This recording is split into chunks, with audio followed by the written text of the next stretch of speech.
IBC Tamil Sports presents Hankook 24H Dubai 2025 Series Endurance Racing. Title sponsor Your Journey, India's #1 all-in-one travel brand. Powered by Q1Q Pharmacy. Quality healthcare at affordable price. Your Journey, India's #1 all-in-one travel brand. Kashmir package starts from Rs 15,000 only. Q1Q Pharmacy. Quality healthcare at affordable price. So read into that what you wish. There is a career in politics waiting for that team, but he says it wasn't quicker. I think we've assessed it wasn't quicker, or is it at least no quicker? It was, but there was a reason why they were doing it. Well. Will that remain one of the mysteries that when we're sitting having a coffee at the airport on Monday morning think, did they do it? Did they not? Was that what was going on? We'll have to just keep asking until one of them breaks rank. I've got a desk lamp here, we can shine into their eyes. Actually, we'll wait till Bradley gets in there. His interview technique is honed from many years as an officer of the law. He'll get the pocket out. And is that right? And beat them with it? Oh, sorry, no, sorry, I see where you were going with that. He was an upstanding officer, I'll have you know. He always carries a telephone directory around with him. I don't know why. The thing is, what I'm struggling to decipher is what was the technical reason for driving down the pit lane and driving straight on through. If there's a technical problem, why surely you'd like to have a look at the car and maybe investigate it. We might never know. Yeah, very good. I wonder at the next Code 60 if there's going to be other teams that do the same. If we see another car doing the same, we'll know that the game's up, so to speak. There are some personal best times being put down now as the track starts to cool a little bit. Timo Rumpfkeil for Hoffer Racing in their number 11 Mercedes, a 2-minute 0.165. Also the QMMF by HRT of Julian Hanses, a 203.011 personal best for that car throughout the entire race. Had a great little factoid from our fellow commentator Phil Anson. He said the 974 of the QMMF team is because that's the dial code for Qatar, and likewise it's the 971 Rabdan by Fulgenzi, that's the Dubai dial code. Yeah, very good. I like that.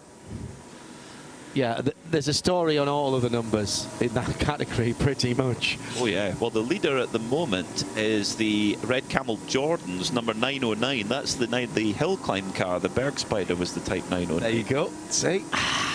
Is that my anorak hung up on that coat? It is. I didn't hear you zip it right the way up there. Too warm for an anorak. Like Kenny. Thank you very much. Now you understand, dear listener and viewer, why I invited Peter Mackay to Rennsport 7, the celebration of all things Porsche racing. It is fair to say that we nerded out for 3 days on television on that, didn't we? Yes. Yeah, that would be a correct We were locked in a very, very small commentary box, part of a production truck. Remember how cold it was in the production box? We could have hung meat in there. Our local butcher would have been very happy. Johnson's in High Street, Thrapston. He would have been very, very happy at that. And however, we were kept fed and watered. Very, very good food from Bobby Aitken and the rest of the production crew. And we were fed not only in terms of food and drink, but food for the soul was constant moving pictures of classic Porsches. And Porsche legends, almost a stream of them in and out the commentary box. They come and chat to us as well. Who do we have? We had Hurley Haywood, Derek Bell. Yeah. You had Jochen Mass. Yes. Hadn't seen Jackie X. Jackie X, yeah. Did you do Jack? You did Jackie X. I spoke to Jackie X. That was a great interview. Yeah, I enjoyed that a lot. Is that them all? No, Brian Redmond. You did Brian Redmond. That was good. I'll let you do Brian. Brian, bless him, he's a great storyteller. The only problem is he broke into a brilliant story right at the start of the 962 race, which was a little bit challenging. But it was just a privilege to meet all these great people, and of course the commitment. Did we have Timo as well? Timo Bernard, I think we did. No, that might have been at Le Mans actually. But Nick Tandy. Oh, Tandy came up, yeah. That's fine. I think he definitely classifies as a Porsche legend. Yeah, we'll have some more Porsche legends in our coverage in 2 weekends' time from the Rolex 24 at Daytona.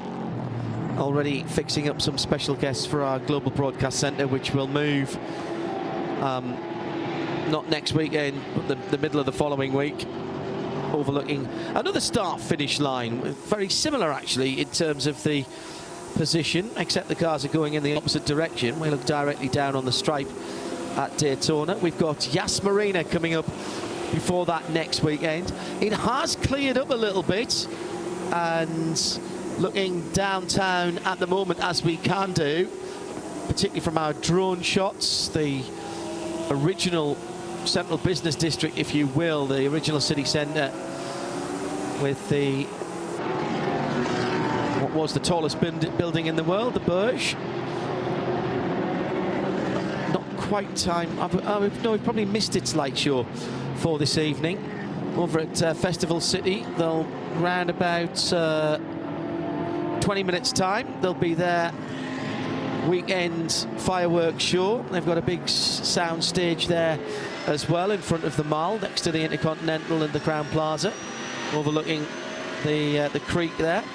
Something has really ruffled the feathers of Loic Hartog. Maybe he's on the radio saying, how dare they suggest that I went down the pit lane to save time. But in the Dynamic GT Porsche, he's taking chunks of time out of Ahmad Al-Harti in the Paragon competition. BMW last lap by it to the tune of 3 seconds. So the gap is down to 18.6 seconds. He also took nearly 2 seconds, in fact, just over 2 seconds out of Max Hesse on that previous on the previous lap. And going on this lap by the sector times, Loic Hartog taking even more chunks of time. So by the end of this stint, we could see Hartog and that Dynamic GT Porsche move into the lead. It really has been a battle, Stuttgart versus Munich. It's been Porsche versus BMW all race long, back and forth, cat and mouse.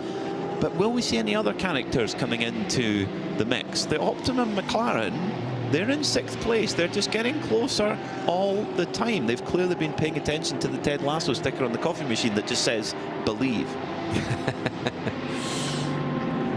I had Apple TV on an 7-day trial just coming up to Christmas, and managed to binge watch the whole 4 series of Slow Horses, which I... Oh, it's fantastic. Thoroughly. Oh, it's fantastic. Yeah, you didn't get round to Ted Lasso. Did do a little bit of the morning show. Excellent as well. Yeah.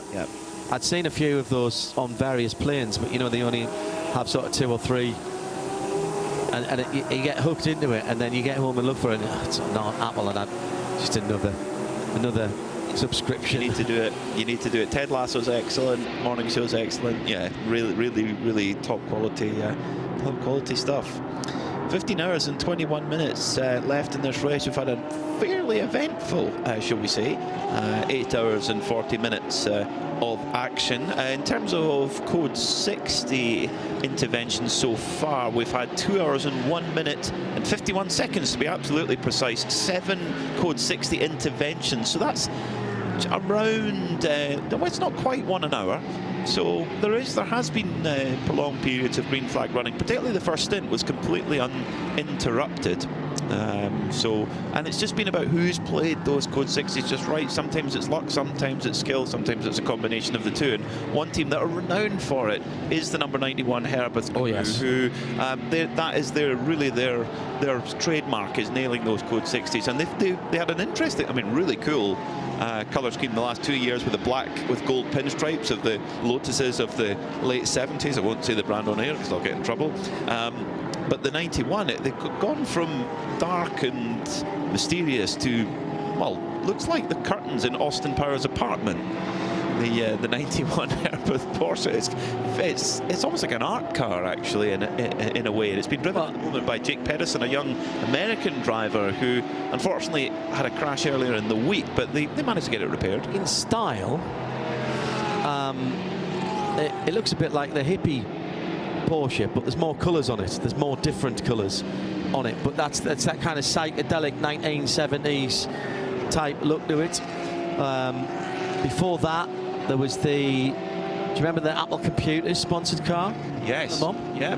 Bobby Rahal drove that. That's right. At that, they retired at Sebring, and Bobby Rahal decided to get an early flight home, and there was no flights, and Sebring Airport there was nothing open, so both Bobby Rahal decided to take a sleep on a bench, and there was somebody else sleeping on the bench beside him. Turned out to be Steve Jobs, who was there, of course, watching the car that he's been driven. Sponsoring. Yeah. Looking very, very shiny, that car, considering that we're 9 and a bit hours into the race. The right-hand side is the side that reminds me of the Apple car with all the multicolours on, before they went to the logo that is more used. The left-hand side reminds me of the hippie car, because it's got that dark blue and dark green on it. But that's, like I say, it's that kind of psychedelic. The responsible adult had a, I think it was an Andy Blackmore design hippie car t-shirt that was her favourite, and it literally fell apart. She wore it that much. The hippie cars, because it was in 1917 Longtail, which was actually a Martini car, and Count Rossi was very, very upset with it. It did still have Martini stickers on it, unlike the Pink Pig, which was a Martini car as well, but was not allowed to have any Martini stickers on it. They just had the Martini, the lines with the Martini logo on the back wings, didn't they? Right at the very back. The hippie car. The hippie car. Yes. Yeah, that's right. Well, and don't forget the Pink Pig was a Martini car as well, but they absolutely said no, and it didn't have all the wording on it until the race. During the practice and qualifying, it had the dotted lines, but it didn't have all the cuts of meat written on it. For a car that was pretty spectacularly unsuccessful, it's become a legend. It has become the Pink Pig. Yeah. Well, and the Pink Pig nomenclature came from that car, from the factory itself, and they were not being complimentary about it at all. Well, they weren't. The Truffle Hunter from Zuffenhausen, as it was known. But then, of course, the colours, the Pink Pig Mark II did go on to win at Le Mans in 2018 and GTE Pro. So I love the great colour schemes on cars. The 901, the Ajith Kumar racing car, the white with the red and the yellow stripes, I just can't get over. That's a Tunnock caramel wafer car. They need caramel wafer, yeah. Switch the white to a silver, and it's there. It's caramel wafer.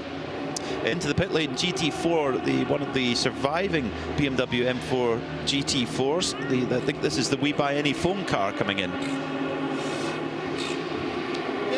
AGMC Racing by Simpson Motorsport car, to give it its official title. Out has got Tiger Tari, what a fantastic name, on his belt. In has got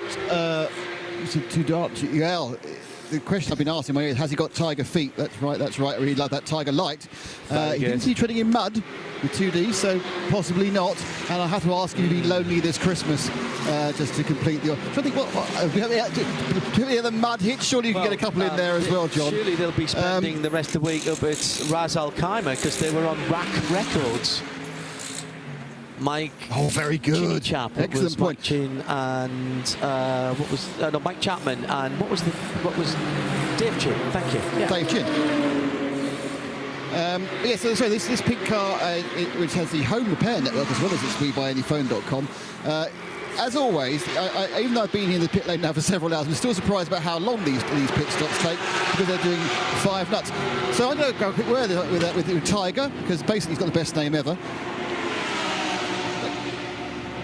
Tiger, you just got out of the car. How's it going? Say that again? I see. Deafened by your own car there. How did this thing go? It's first time in this car, first time on this track, first time with 24 Series. A lot of first time and 115 minutes practice.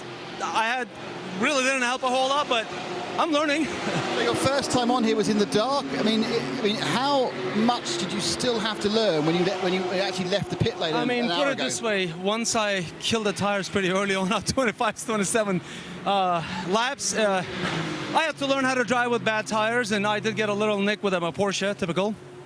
Other than that, just learning, adding to my knowledge base, and nothing wrong with that. Continue practicing, and all good. Good racing. And how are you enjoying the whole Dubai 24-hour experience? I knew you guys. I actually bought a car in Europe I was going to do in 2020 with COVID. No more comments needed. So it was, I have a race season in the USA. This just was a perfect opportunity to do some of the things I want to do eventually in endurance racing, like the Le Mans and the Rolex. I was like, okay, this is a great step to get out there. Here I am. And what do you run back in your home country? What do you run in the States? I have this, in the past I've ran Lamborghini Super Trofeo. It's a completely different car, but I have the same exact car coming in any day. So I was gonna run a Porsche GT4, bought the car to realize my torso is too high, had its by the age, it's not gonna work out. Same issue with the Lamborghini. I was all right. BMW is like a taxi cab, and so I just sticking with that. Obviously, I still fit in the Porsche GT3s and Cups, just not the GT4. So I'm a Porsche guy, but I also have a lot of respect for BMW, amazing cars. So you've got this GT4. Is your plan to get the Pilot Challenge, or is it a different event to go for? It's going to be running USA IMSA. That's what I'm going to be doing. Oh, I'll see you in 2 weeks in Daytona then. Well, I don't think we're going to be able to make it to VP Challenge. What I'm trying to, if the car comes on time, I'm still hopeful for the Michelin Pilot Challenge, which is the Friday race before Rolex. Worst case scenario, start with the second race, and I'm definitely probably going to come back here next year too. This was definitely a positive so far. Where's the Tiger? Get yourself a bit of a rest and then look forward. Thank you. Look forward to the next session where you know where the track goes. What was the last question? Look forward to the next session where you actually know where the track goes. Yeah, at least I figured out the track and how not to kill the tires, so I should do better this next time. Thanks, Tiger. Thank you. The mention of caramel wafer has sent me down an internet rabbit hole. Grey Dunn was the original manufacturer of caramel wafers, a biscuit and confectionery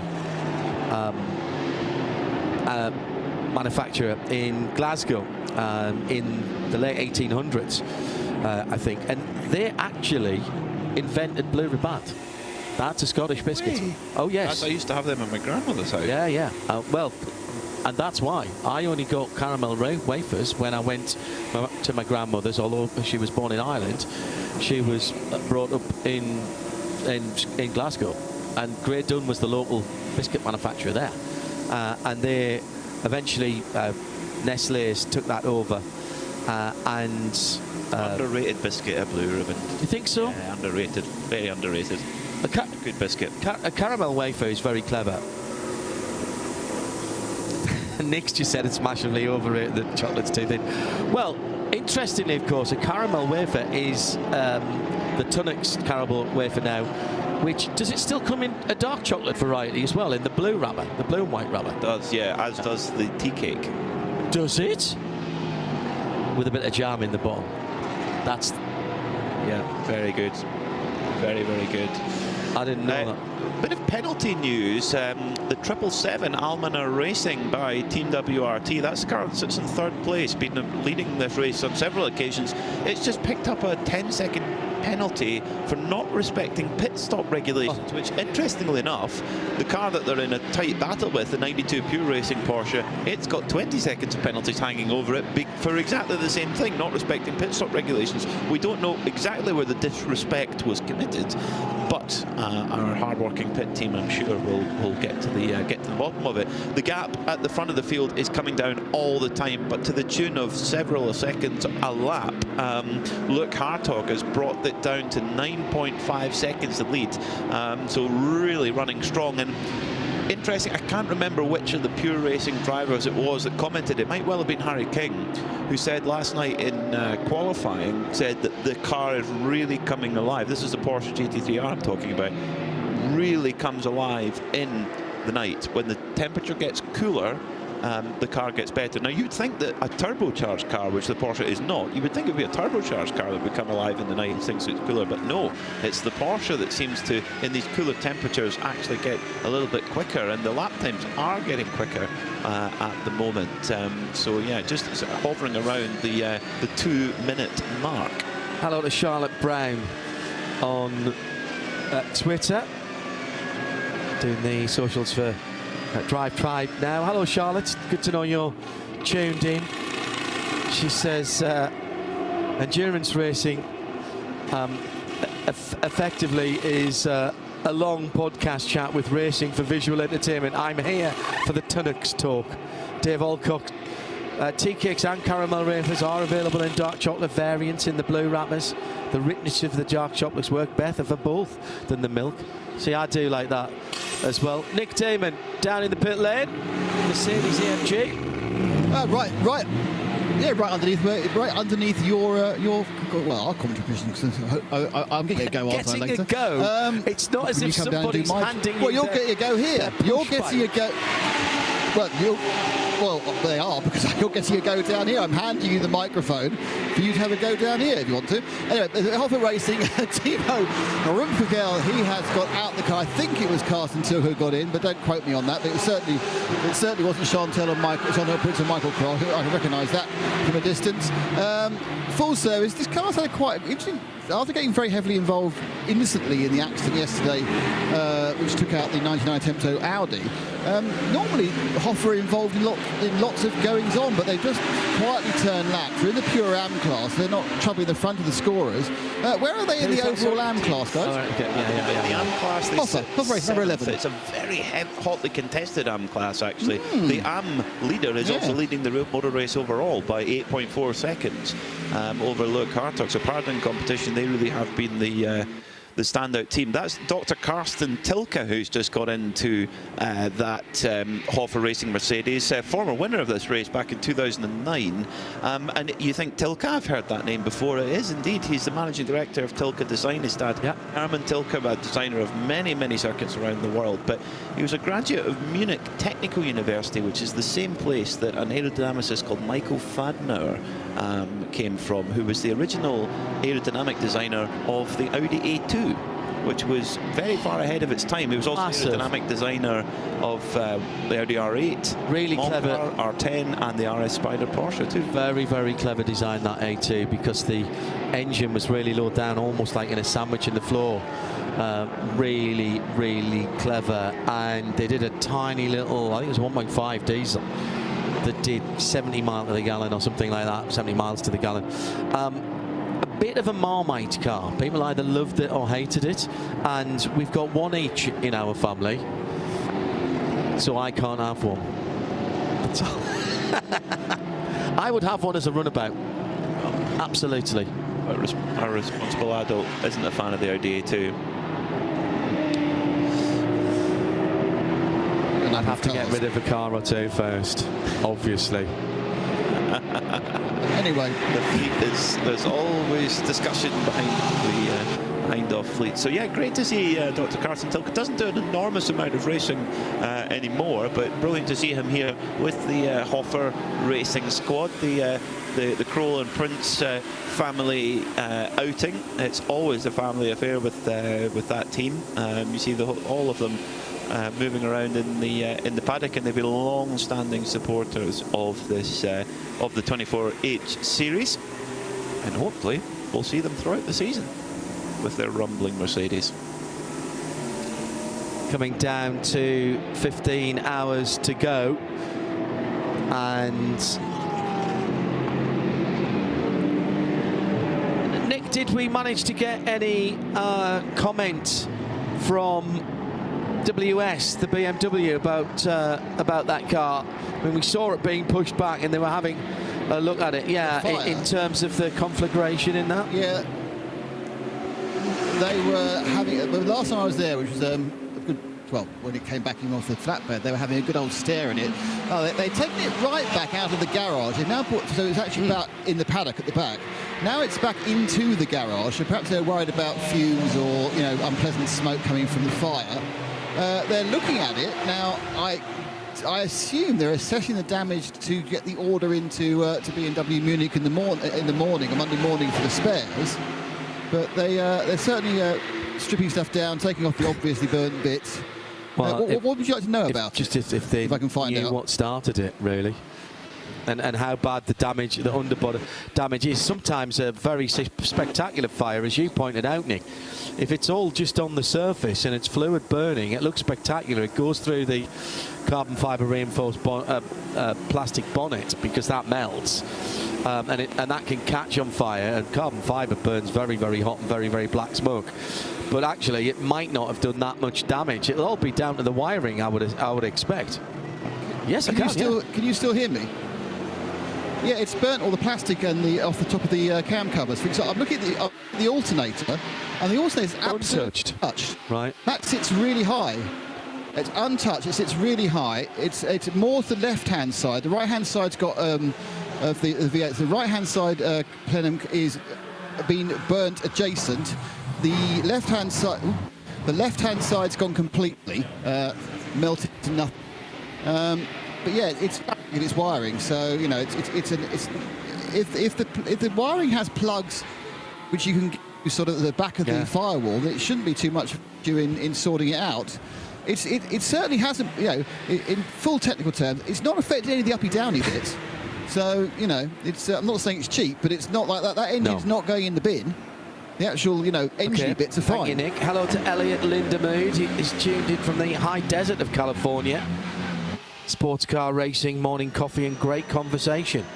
So 17 minus 8 is 11. So 11 o'clock in the morning, isn't it? No, 9 o'clock in the morning. Excuse me, Elliot. Thank you for tuning in. And hope you're enjoying it. Quite a lot of people who are on the Preventing Motorsport YouTube channel commenting on the quality of the pictures. Not just what they're showing, but the actual technical quality of the pictures. 60 hertz at 1080p. It is very good quality. Nullsweiswei Einsad. Long-time partners for the visuals here, working with extra cameras, different positions here, and a couple of automated cameras as well, with the team on site and back at Cologne in their production centre, state-of-the-art production centre. For the audio, of course, that's going back through London. Tim Gray and the team with Rob Lomas on the desk at the moment in the studio. Wherever you're watching or listening, thank you very much for joining us. And a reminder that we're with you next week for a 6-hour sprint race from Yas Marina, Abu Dhabi, qualifying on Saturday, racing on Sunday, and all of the Michelin 24-hour series for 2025 covered live, free, with no blocks or no breaks throughout the season. So all of the European Championship throughout the all the way through to Barcelona. I'll get to Nick in a second, where we can hear a wheel gun not doing what the wheel gun's meant to be, because that's just rattling and not taking the nut off. I can tell that just from the noise. We'll also have the Porsche 992 Endurance Cup race with Creventic and Porsche Motorsport working together at Spa in the early part of September as well. And that was a great inaugural event in 2024. I suspect many more cars and teams and drivers. I was talking to Nick Tandy about that recently when we were sitting waiting for a plane together. I was come back from Petit Le Mans, actually, and he was asking me all sorts of questions. Earl Bamber, similarly, as well. Nick Damon, who's struggling to get the wheel nuts off? It's the 795 Team CMR Ginetta G56.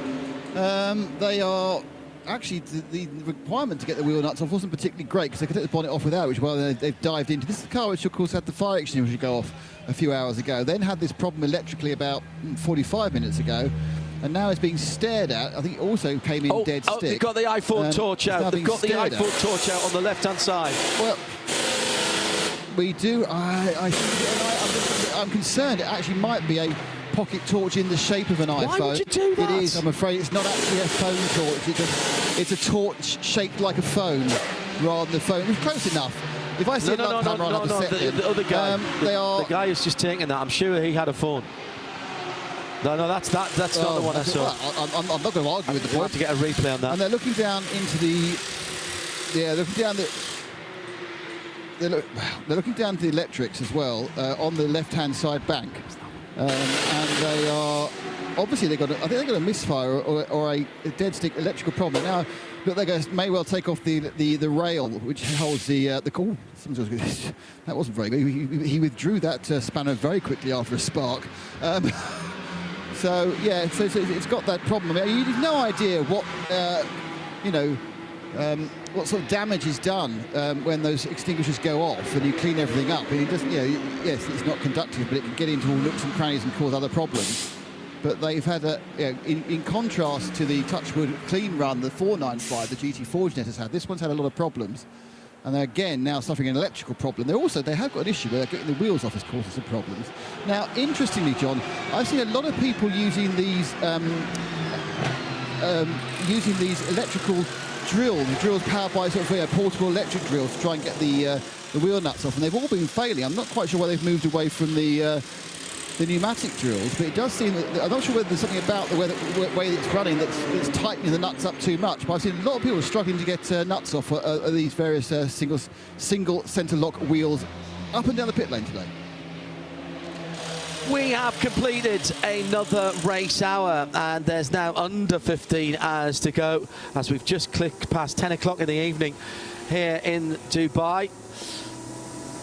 And it's a very warm welcome in every sense of the word to 2025's motorsport season, circuit racing endurance season, with the traditional season opener being the 20th running of the Michelin 24 Hours of Dubai, kicking off also a 2-race Middle East Cup for the Creventic 24H series, and starting the full season as well, with the European rounds to come later on in the year. And once again, what a fabulous calendar we have for 2025. Just about got there with that. All of the circuits that you have come to know and love in the championship again for this year, starting at Mugello in the middle of March, 21st to the 23rd. Beautiful part of the world. A fabulous circuit for multi-class racing. Then we'll be at the 12 hours of the Spa-Francorchamps, 18th to the 20th of April. Back to Misano at the Misano World Circuit, Marco Simoncelli on the Adriatic coast, 23rd to the 24th of May. So probably not melting us as it did last year. Back to the south of France and to the Circuit Paul Ricard. That I always enjoy the trip down there. It's a good road trip as well, and a great drive up to the top of the hill for the 12 hours there, 4th and 5th of July, and we'll finish late in September, 26th to 28th. That's a week later than it was this year. We had the responsible adult's birthday there this year, last year rather. And that is the 26th to 28th of September. And if you want any more details, www.24hseries.com. Live timing, by the way, for this event and all of them this year, livetiming.getraceresults.com. And you can see what we've got in our booth here. Stack of Michelin tyres being brought here, which Charles from Michelin explained to Nick very well at the start of the race. Unique at the moment to this series, and Michelin a huge commitment to this championship. Nick Damon in the pit lane for the moment has just seen the leader go past him. Yes, the red BMW M4 GT3 EVA. I want to call it an M3. I never like the fact they went the coupe go to M4. I mean, I know it's all about clever nomenclatures, but that's an M3. It should be an M3. It should stay an M3. That's my level of traditionalism. I'm not having that being changed. I'm pretty sure that actually what happened was that Amador hardly stayed on board. Now, the interesting thing about that is they did change tyres. Now, changing tyres obviously takes, 25, 30 seconds. But they only feel there's more than 25 or 30 seconds in the car running on fresh boots. And of course, I don't think there's any issue with finances in this team. That's about 7/10 a lap, every lap. So you've got to get on with it if you've got those new tyres. It could just be that they're trying to reduce risk as well, because if you try to double stint them, you get towards the end of the stint and the car's moving around, and it just takes confidence away from the driver. So yeah, looking for new Michelin tyres to give you that big grip. And we heard from Luke Broikers earlier on, who just in the 992 class, he just beamed into a big smile when he was talking about just how much grip the tyres have got, particularly in the first laps. What did it do to the 777 car, Nick, when that came through with Max Hesse? Did that go into the? That must have gone for fuel, did it? That was that been in for a while. Oh, okay. No, that was yeah. Okay, so that did. Right. So Ahmed El Hati, if he did stay aboard, is now in fuel, and it cost exactly 20 seconds to change 4 wheels and Michelin tyres. It was 54 seconds in the pit as opposed to a 34-second transit time. That's not bad. 20, so actually you've got to maybe get a 35 lap stint. So yeah, maybe not even quite 7/10 a lap that you need, roughly speaking. Yeah, could just be also a driver comfort thing as well, because if you go to the point where you're getting to the end of a double stint, you're at nearly 70 laps, and you make an error and then it's all done. So it could be a matter of safety as well as and confidence for the driver. It could be driver dependent as well. Of some drivers might be able to keep the tyre in a little bit longer. What this will do with the 991 BMW, really, for Paradigm, the AM leader, out of the lead now, has dropped a second, and that will leave the 777 BMW as the only car on the lead lap. We'll have that car into the pit lane within the next 5 or 6 laps for Max Hesse, and then we'll get to see whether they change the tyres. They were new last time down the pit lane for Max Hesse. Will they give it a go and change the tyres and save themselves 20 seconds? That's the question. At this time of night, there were some teams saying doubles or possibly even triples for these Michelin GT Enduro tyres. I wonder if that's necessary or not, because it seems like when you're on those opening laps, the lap time is there straight away. It's not like when you look at saying like Hypercar or GTP, it takes several laps to get the tyre right up to its performance. But if we're talking about consistency, Max in traffic last time around did a 2 minutes 0.8 against the car's best of a 1:58 flat. Nobody's been near that since the start of the race. No one has. No. I mean, the best we've seen in the last, certainly since we've been on here in the last 2 hours, 2 minutes. 2 minutes laps. No, it was 1:59? just 1:59 from Luke Hartog. Yeah. But that's on brand new tyres. Right, let me find somebody who's just put. So Luke Hartog on brand new tyres did a 2:02 last time around. That was his traffic. That was his second flying lap. 2:01 from Mikhail Porter for Optimum in the McLaren. 2 minutes flat for Vitaly Petrov in the SMP Racing AMG Mercedes. More 2:01s and 2 minutes. Victor Schuyler for Winward doing a 2 minutes flat, 2 minutes 0.9 actually. What's the Aston Martin that's catching back up again? That's the EBM car. Munkong Sathin Thirakul behind the wheel of that car. He did a 2:03. He's on 23 lap all tyres. Hesse with a 2 minutes 0.889 to back up his 2 minutes 0.8 whatever it was I said last time around on 30 lap old tyres. That's impressive by that BMW, by Max Hesse, and by the tyre. And by the new BMW GT. Indeed so. Because that's exactly what they wanted to get out of this car.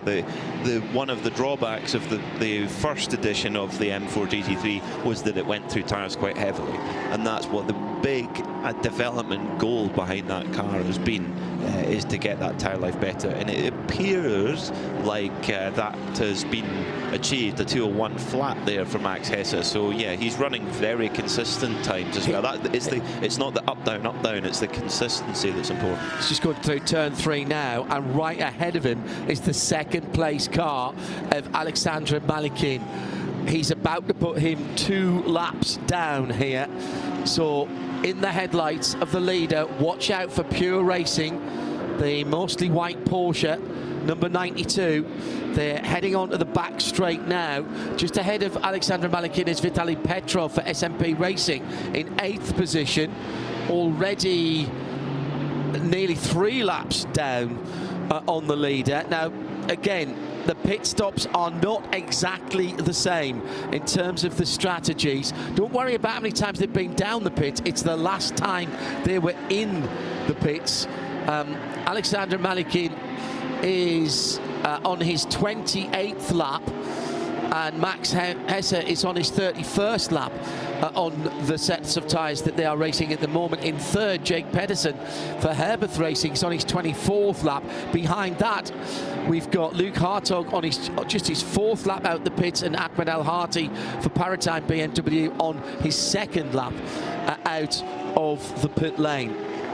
So all of this is important. At track position later on, remember, with no safety cars to pack up and no wave buys, that's interesting. A little bit of wrap, vinyl wrap on. Now that is the Audi. It's RT car, is it? Yes, it is. So that is the Bert Longin number 21 Haas RT Audi in 5th in GT3 AM, 13th overall. Left rear just fluttering a little bit there, but I don't think it's bodywork. I do think it's just the vinyl covering. Where are the leaders? And more at the point, where is the number 92 car? 92 has now been passed, has it? They are so close together on the circuit. I can't see two numbers, but I think that Alexander Malikin has just lost another lap as they're coming through turn 9 now. I might be able to pick them up going on to the back straight. Yeah, Max Hesse was just putting in such strong pace. It was a tricky lap there for Alexander Malekin coming through traffic. Likewise for Hesse, actually. Yeah, he's gone by. 3 seconds in the favour of Hesse. They've just come through sector 1 almost together. So yes, and that is they are on the same strategy, because the Malekin's done 29 laps on his tyres, Hesse 32. We've got on the track at the moment, coming to turn 12, the number 7 Vitaly Petrov in 8th position. Behind that, the number 77 Munkong Sathinthirikul for EBM, and the 777 all together, 77.7 and 77.7 and 777, all heading to the speedball left-hander at turn 14. And that is a lap down, so the 777 is now... Yeah, he's gone through, yes, as I said, yeah. Exactly, so it's... but it's a long race. Remember, Alexander Malekin is the bronze-graded or AM-graded driver. Max Hesse is he's either a gold or a platinum. He's a pro driver. So the thing is, as well, you've got to put in the right drivers at the right time. So Alexander Malekin is doing exactly his job. It's been on the entry list. Max Hesse is listed as a semi-pro, but I think that's an admin error, because he's an FIA Gold at least. Oh, there's a turnaround at the far end of the circuit, and the Haas RT car was hit there. Number 21, and was that the 69 car? Yeah, Michael Laboda in the Continental Audi getting into the side of the Haas RT machine. Oh dear. That might be a penalty. They were not battling for position, with Michael Laboda in 20th position, 8th in AM, and the Haas RT Bert Longin 5th in GT AM and 13th overall. Now, here's, this is the conundrum here, with drivers of differing ability and speed potential on the track in cars that are very similar in terms of what they can do, and you have to be respectful. We heard this from a number of drivers earlier on, that generally speaking, but there will be times when the AM driver is out there and he's not racing the cars around him, even if it does appear to be for position, because he's racing the guy that got out an hour ago or will get in 2 hours hence. Now, that will be looked at, I'm sure, by race control. It was picked up on the live feed here as well, and Bert will be absolutely fuming. That cost him 14 seconds that half spin at turn 12 on the far side of the track. It does look, though, that the car is... they've not lost any pace. They're on the pace, so that means that there's been no... And the flapping body, the flapping vinyl was there beforehand. We mentioned that. Yes. And in fact, that was the other side. He was hit on the right-hand side. Yes. So it's definitely, there's no problem with the pace, so that's good for Haas RT, a real stalwart of the 24H series paddock. Yeah, just confirming, Max Hesse, your race leader, he is an FIA Gold, so he cannot be listed as a semi-pro. I saw that on the entry list, but that's a mistake. Yeah. Alexandra Malikin going through in pure racing and is now a full lap back on the leader. So he's a lap and about, where's the 92 gone? He's a lap and 2 corners. The leader has gone through 7 and comes to 8 now, and the second place car, Malikin, is a couple of cars and a corner and a half or so behind. Having said that, the leader's got a lot of traffic ahead of him and has still not got past Vitaly Petrov. That's because Vitaly Petrov did a 2:01.3 last time around. Max Hesse in behind him at 2:02 flat. Petrov is flying. Yeah. He's been really, really quick in this stint in that SMP Racing Mercedes, which is being run by the Haupt Racing team. Yeah, he had a 2 flat a couple of laps ago. So Vitaly Petrov, only 12 laps on his tyres. He's relatively early. A big difference. Yeah, that was his 8th lap on the tyre. He set that really quick time. So yeah, former Formula 1 driver, of course, raced for Renault, and who can remember the 2010 season finale where Fernando Alonso in a Ferrari could not get past him? Well, you could say that Vitaly Petrov was the father of DRS. Because of him and that last race, that's how we got the pass flaps into Formula 1. I don't know if that's if he'd like that, if he'd like that or not, but it does mean that, yeah, Fernando Alonso could not get past him. I remember that race in Abu Dhabi vividly. That was Sebastian Vettel's first World Championship win, first of 4 in a row. Good memories. Are we taking some of your time, Johnny? Are you wearing half past? I've forgotten my own rota. I've been so encrusted. Okay, let's do a change in the commentary box with 14 3/4 hours to go. And welcome back, first of all, to Phil Anson, who joins me to the left-hand side. Just before Johnny takes over from me, Phil, a comment from you, if you would, about what we've seen in terms of the attendance here. Now, obviously, our film stars had a bit to do with that, but there's an awful lot of more locals than I've seen here before. And also about the investment in the track that the property owners have done. I see a lot of new paint. I saw some new bleachers on the infield when I was over there as well. There's been some new concrete laid to make viewing areas over at the outside of turn 14. This place was under threat not so very long ago. Indeed it was. Is that threat now has it seceded? Has it disappeared at least? I think it has dissipated, John. Union Properties and the management here at Dubai Autodrome have been on a mission for the last 3 or 4 years to make the visitor and racer experience much more pleasurable, and they've invested a huge amount of money in this place, especially with the new grandstand at turn 13, and down on the end of that you can see right from turn 3 all the way down to turn 10 and get them coming up through the bowl. Lots of investment around the circuit as well, as John said, trying to, we are in the desert. How do you make this beautiful? You put some greenery in there, and then we've got the Apex Garden, which is growing more and more every year, and thank you to Dubai Tourism UAE and Dubai Tourism is done a fantastic job of publicising this event. And it's really showing this weekend, because we've seen a massive crowd here. And Joe Bradley has some news for us from the pitch. Joe? Yeah, you actually think that we are busy. This is Christian Bermudez. Now, Christian, yes, you're not happy just running one car here at the Dubai 24 Hours. How many are you running here?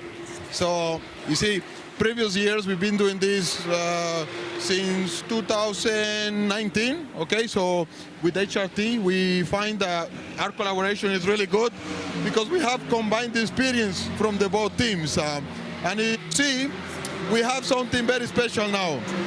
PRP means Professional Racing Programs. This is when we like to work with drivers, not just to invite them to race.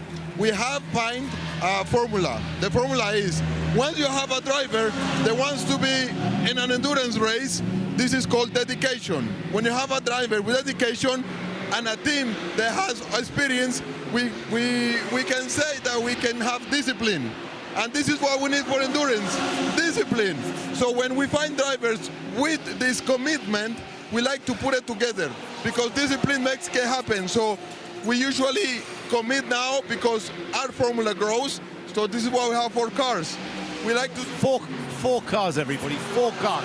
4 cars. With 4 drivers in each car. Yes, 4 drivers in each car.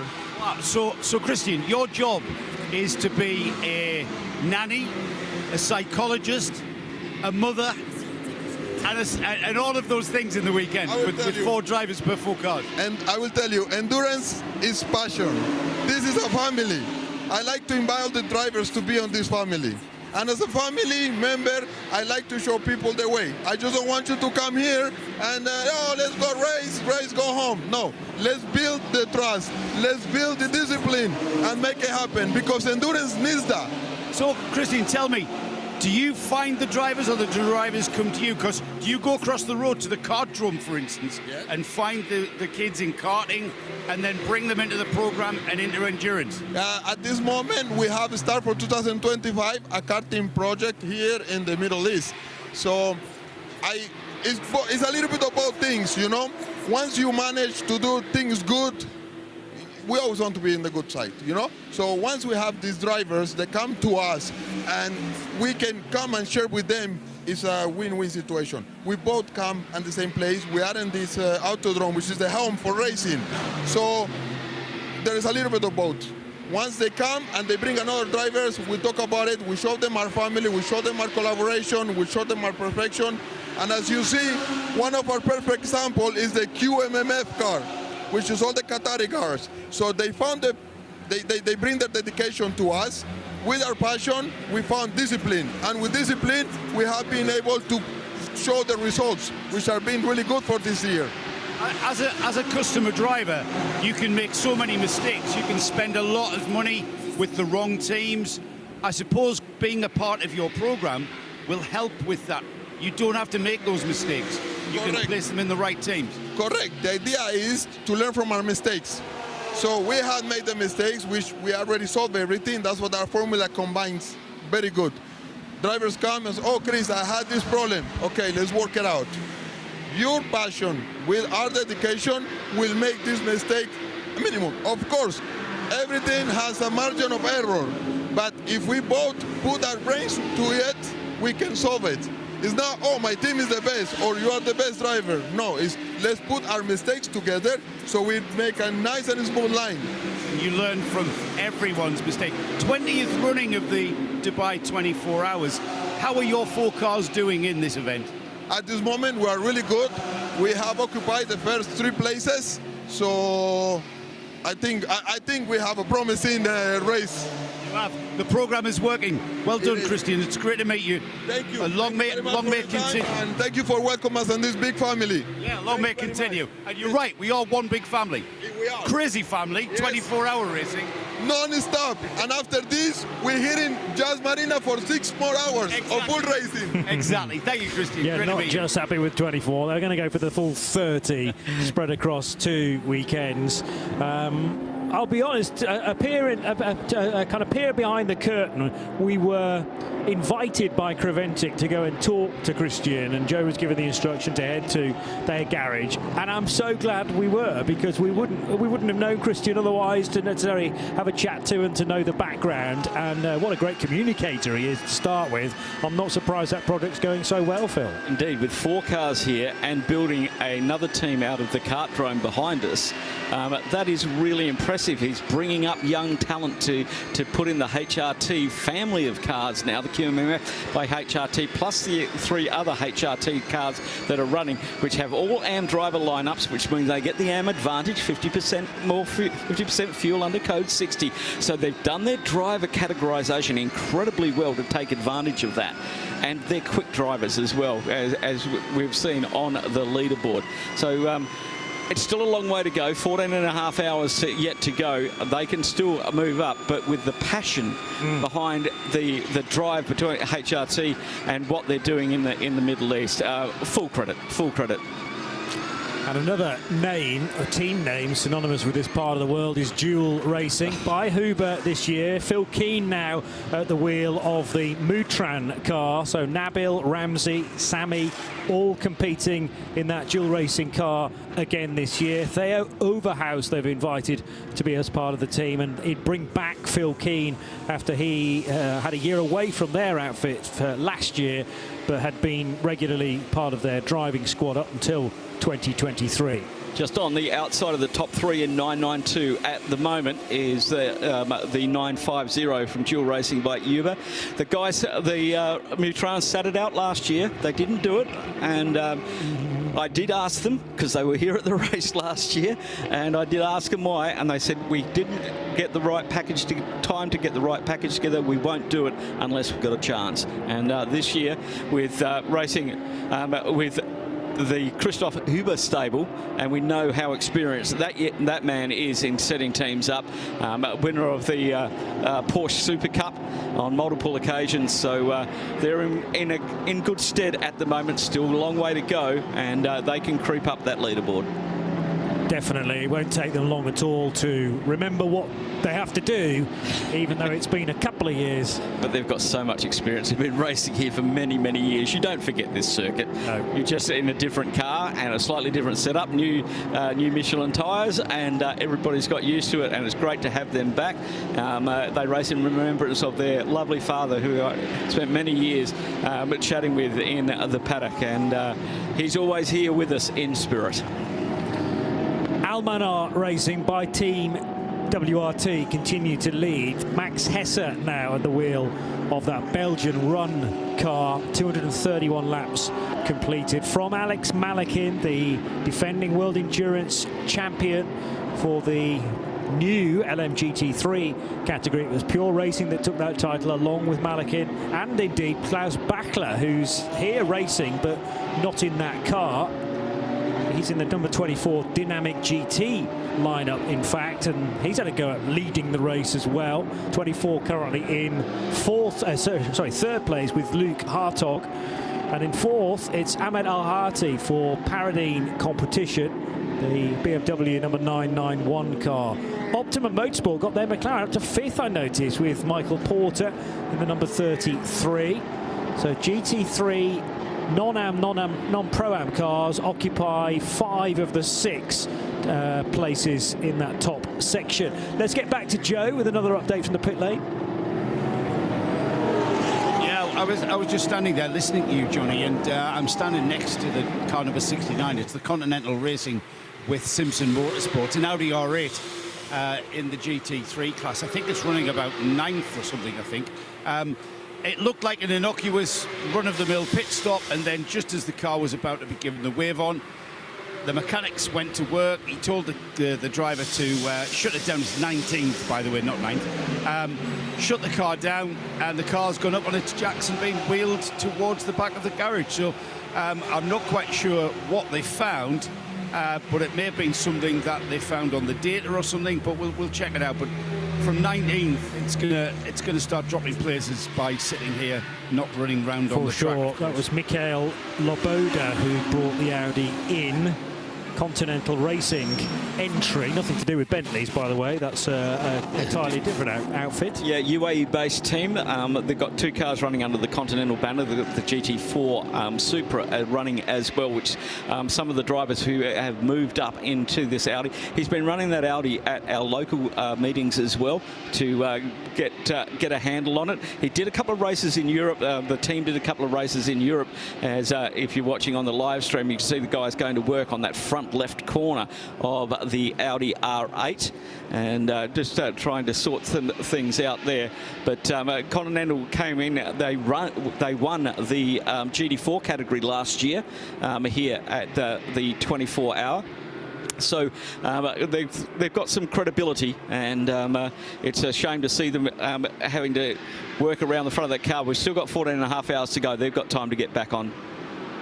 Yeah, let's hope that they can get a fix of some description so that they can get as much running in as possible. Now, the other car is aligned with... Is it TTR? TTR, Racing? yeah, Track Time Racing, local team based here. They run in the Radical Championship. They run some Clios as well in the Clio Cup. Run Hill Taniju is run by TTR, which is Track Time Racing. Okay. And they are very successful. They won the Radical World Championship a couple of last year at Yas Marina Circuit, the first time it's been held down there. Nice. And one of their drivers, Alim Geshev, who's racing here this weekend, won the trophy. They've got the #1 trophy there from a locally based team running about 6 Radicals. So well done to Craig Thompson, the head honcho at TTR, for putting the teams together. And they've got a much more amateur driver lineup in the GT4 this year, getting some drivers up to speed. So Joe's been to visit the car at least, and you've got a driver to shed a bit more light on the situation.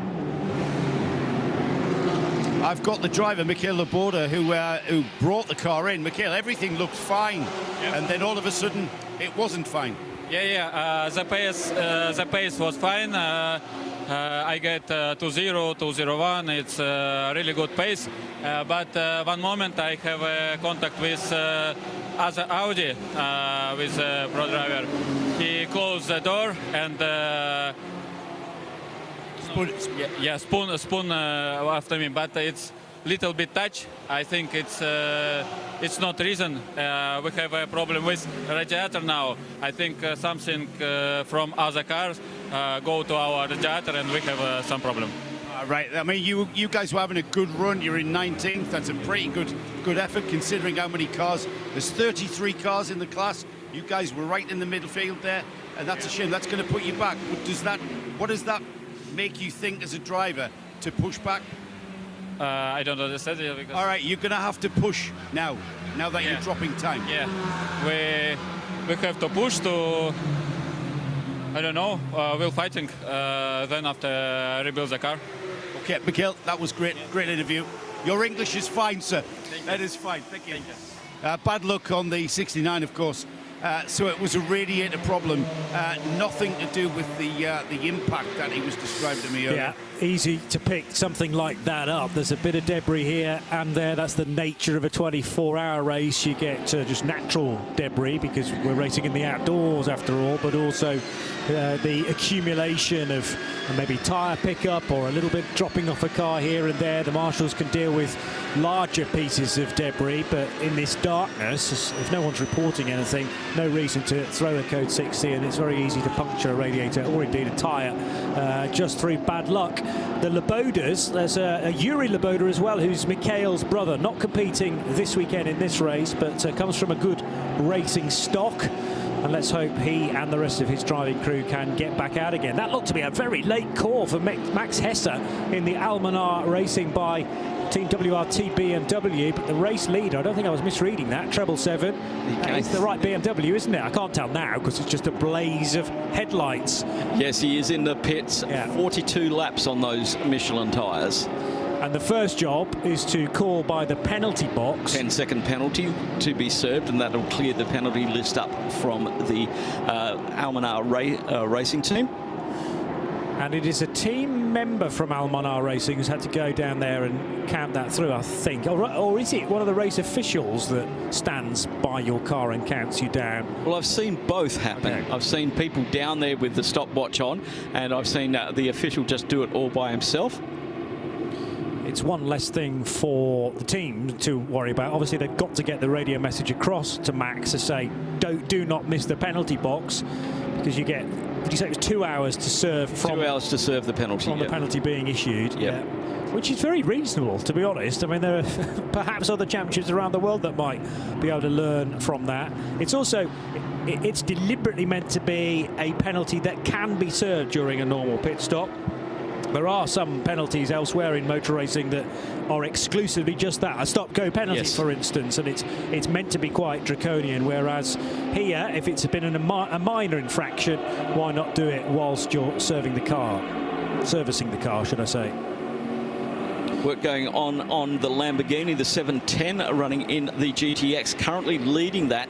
Gerhard Wertzinger was at the wheel before that came into the pits. It looked like that's had a bit of contact, a bit of million-mile-an-hour tape going on the front left of that beautiful-looking Lamborghini. So thanks, Joe. He has stayed in the car, so it looks like he's going to double stint that, as they're really trying hard to get that bonnet clip down. So a little bit of work going there on the pointy nose. Bit more tape will go on. So Gerhard Wertzinger, the very German-sounding American, he's driving with compatriot Don Yount, and then JJ Song, who we commented a little earlier on being at the wheel of the 710 Lightfoot Motorsport Lamborghini. That was still in daylight hours when he was leading the GTX division, and they are still there.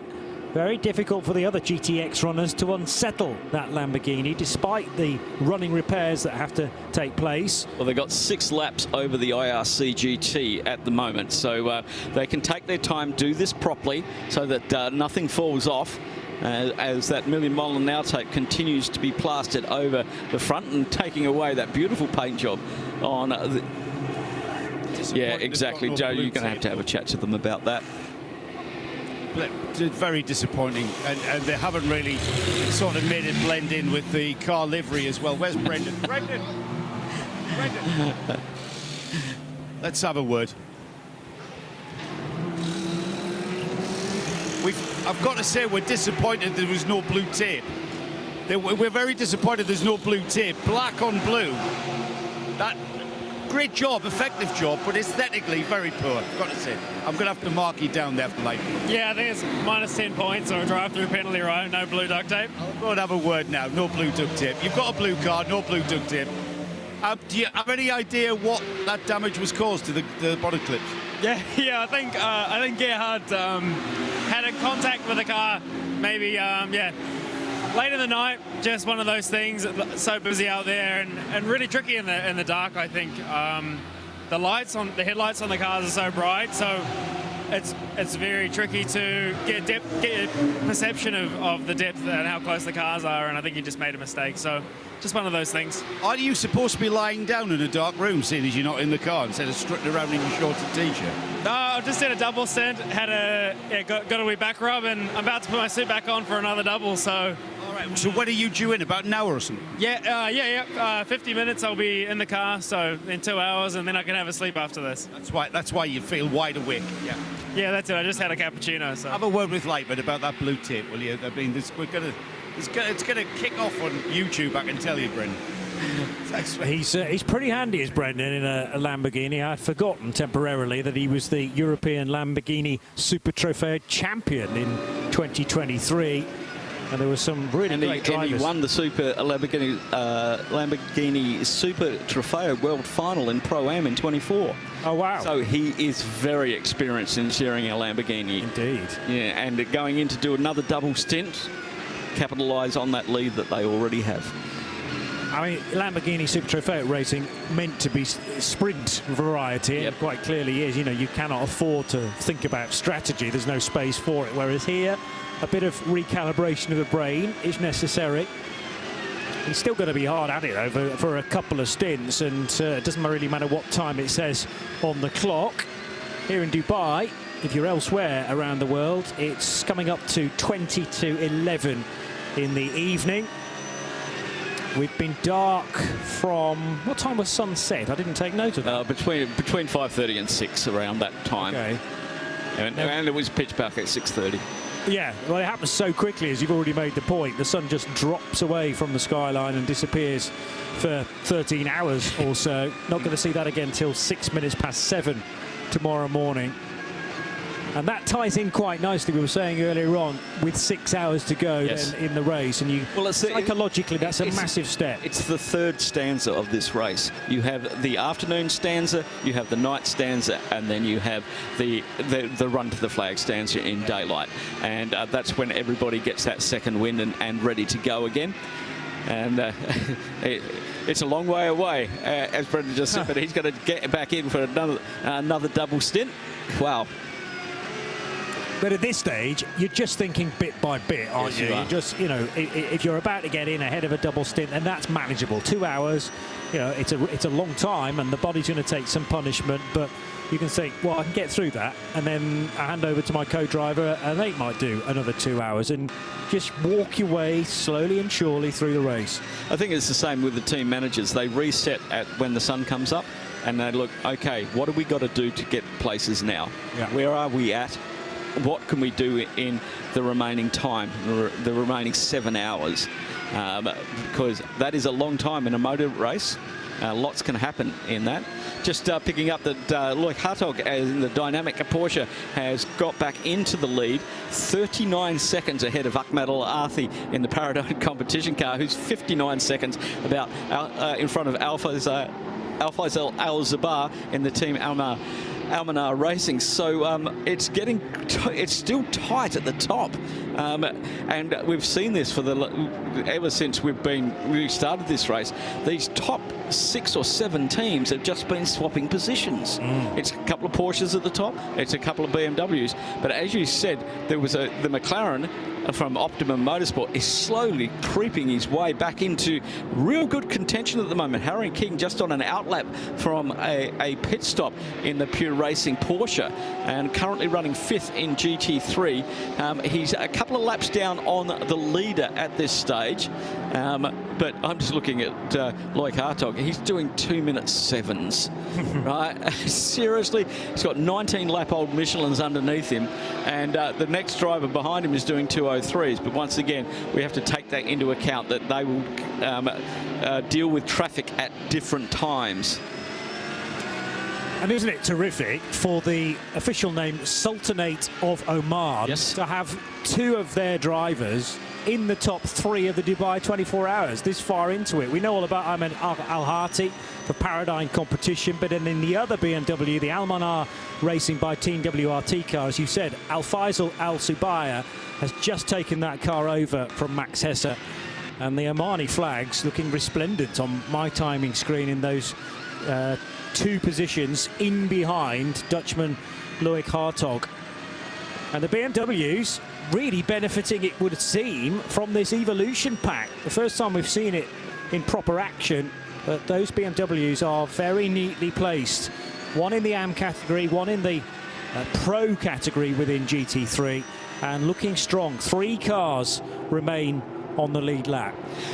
Well, I'm just looking at what happened yesterday with the change in balance of performance with the Porsches, the GT3Rs. They got hit with a 20-kilo ballast for today's race, on top of their 30 kilos that they already carrying for being a GT3 car.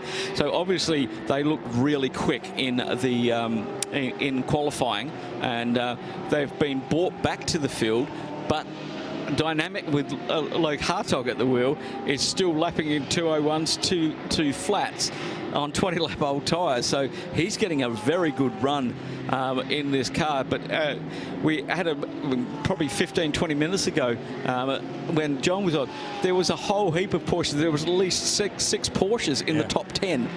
And so as it changes around, as the strategies unfold, they're just swapping backwards and forwards. And this has been a continuous thing since we started, Johnny. The other thing is, for Mercedes fans, it's starting to look a little brighter. There are 3 now in the top 10. The highest position one is in 5th spot for SMP Racing and Vitaly Petrov. However, now a drama right after turn 16 for the Neutron Porsche. It's Nabil who took over from Phil Keane in the last pit stop, and a spin for the 950. Now, we've had a very nasty spin and crash for a Porsche Cup car really early on in the race. Thankfully for Nabil, he kept it out of the wall there and is able to continue on without a scrape on the car. I think he must have lost that around midway around the corner, and he's just turned it tighter to get into that gap before the Armco starts. and he's just backed it in there nicely. That's track experience. Yeah, I was That's just track experience. Entirely. They might have been away for a year, but they know all about when it does go wrong, how then to deal with it and try and not make it worse. So well, he's got his brothers to deal with if he do something really bad. They'll be waiting on the front of the carriage. Don't want to get involved in that family argument. Yeah. Fist in palm, rather, just ready to go. What have you done? But no, I think they'll be okay with that, because it could have been a lot worse. Oh, most definitely. Well, I've seen quite a few cars. I was standing outside and we had one of the other Porsches spin there earlier on, but ended up in the middle of the circuit sideways, and really difficult because cars coming down to 16, they fly around there in the GT3 category. And yeah, it's not a nice place to be as the 24 goes a little bit off track there, getting around some back markers down through the middle and just scything through the back markers now, making it look absolutely effortless. It doesn't matter how many times we witnessed that, you still cannot do anything but to kind of breathe in for a moment and make sure that the car, especially when it's the leading car, get through safely. And again, there's a bit of slow-moving traffic here that Luke's going to have to deal with patience. And whilst we enjoy the continued action at this year's Dubai 24 Hours with Michelin, we can hear from Joe again. It feels like just a few moments ago that you guys were describing the Haas RT Audi getting involved in an incident. This is the driver, Bert Longin. Bert, you had an incident out on track that I think we saw on our cameras. Tell us about it. Yeah, the only pity that it was also an Audi. So that I don't like, you know. We are Audi drivers, so we don't have to push. I was on 1 hour 50 in the car, and the tires were dead, so of course I was slower. But anyway, he had to wait when it was open, and I would let him pass. But I will speak with him. So you know who it is? Yes, yes. I've actually just interviewed him. I didn't know there was a connection, but you've just rang a bell. So I asked the engineer who it was. Okay. Yeah. Chris is a very astute man. Yeah. Yes. But anyway, also that's racing, I understand, but it's not necessary. It's 24 hours, so. Yeah, I know those on-track incidents. Other than that, the Haas RT, it's going round and round, still early, still lots of hours to go. Yeah, I think we are doing a good job. The team is doing a good job. As James and Alex are really habitués here in Dubai. And Peter and myself, it was 2 or 3 years ago that we drove here. So, like now in the night, the lap times were good, but even so, I have to improve still a little bit, but it was not a bad stint. We mentioned Chris de Donker is the team manager in there. Is he the one? I mean, Chris, I'm familiar with Chris on the pit wall, engineering in your ears, but Chris is he still influencing how you guys engineer the cars on track? Yes, like we have a Chris and we have a Christian. Yeah, I've worked with Christian as well. Yes. Yeah. So, but anyway, it's a team that don't give you stress, so you can really think about how to do it all the time, and not to stress you up and make stupid mistakes. So, it's the first time with this team. It's the first time in many years in the GT3. But I have to tell you, it's a strong team. They do a very good job. Well, you're doing a really strong job. I expect to see you there, Bert, at the end of the race. Okay. Good luck. Good luck for the rest of it. Fingers crossed. Bert Longchamp and the Peter he talked about. It's a surname I always struggle with. I think it's Peter Gulinks, both Belgians. And Alexander Bukatsov's part of that lineup as well, but he's an ultimate pro, is Bert Longchamp. James Winslow we heard from chatting to Joe earlier as well, so it's difficult really to see a weak link in that AM driver lineup. And the Haas RT guys are lovely people too. Well, Peter was successful in this championship last year in the European legs of that, second in Spa, but running in the 992 category, not in GT3. So as he said, they've all taken a little bit of a step up in the Haas RT Audi, and currently running 6th in the AM category of GT3. Long way to go. And also, Bert keen to stress that because there's so far to go, there's no need for unnecessary contact. I mean, it was nobody's choice, I'm sure, to have a touch at that point. It's either a misunderstanding or you didn't spot the car was there, but nevertheless, you needed to be paying a bit more attention, I think, is Bert's opinion, and we can all understand that. And he's going to have a sensible chat. Yeah. That's the whole thing about it is, look, we're both Audi drivers. We've got Team Audi support here. The big transporter is down there just outside the Parc Ferme area, supporting the Audis here this weekend. For Audi customer racing here, and they'll be down at Yas again next weekend. So a lot of support for that team, and we will probably see that they're trying to also help out one of the cars that didn't make it to the grid, who they're trying to rebuild for next weekend. Yeah, exactly. And that's not a nice situation either, but we wish everyone there at Tempto well in sorting that car, whether it be a replacement or a rebuild for the 6 hours of Abu Dhabi at Yas Marina this time next week. Yes, and we'll be qualifying on Saturday, racing on Sunday. We've got the Clio Cups back with us again, supporting F4 Middle East now will be running down there as well as the round of the Radical Championship in Middle East. An idea at the end of the long straight about the speed differential between a couple of Cup cars and then a TCE Cupra, I think that was. None of those cars were in the braking area, but that is just an illustration of how fast these Cup cars go down the straights, at times faster than a GT3 car, because they don't have the same aero that a GT3 requires to be quicker through the corners.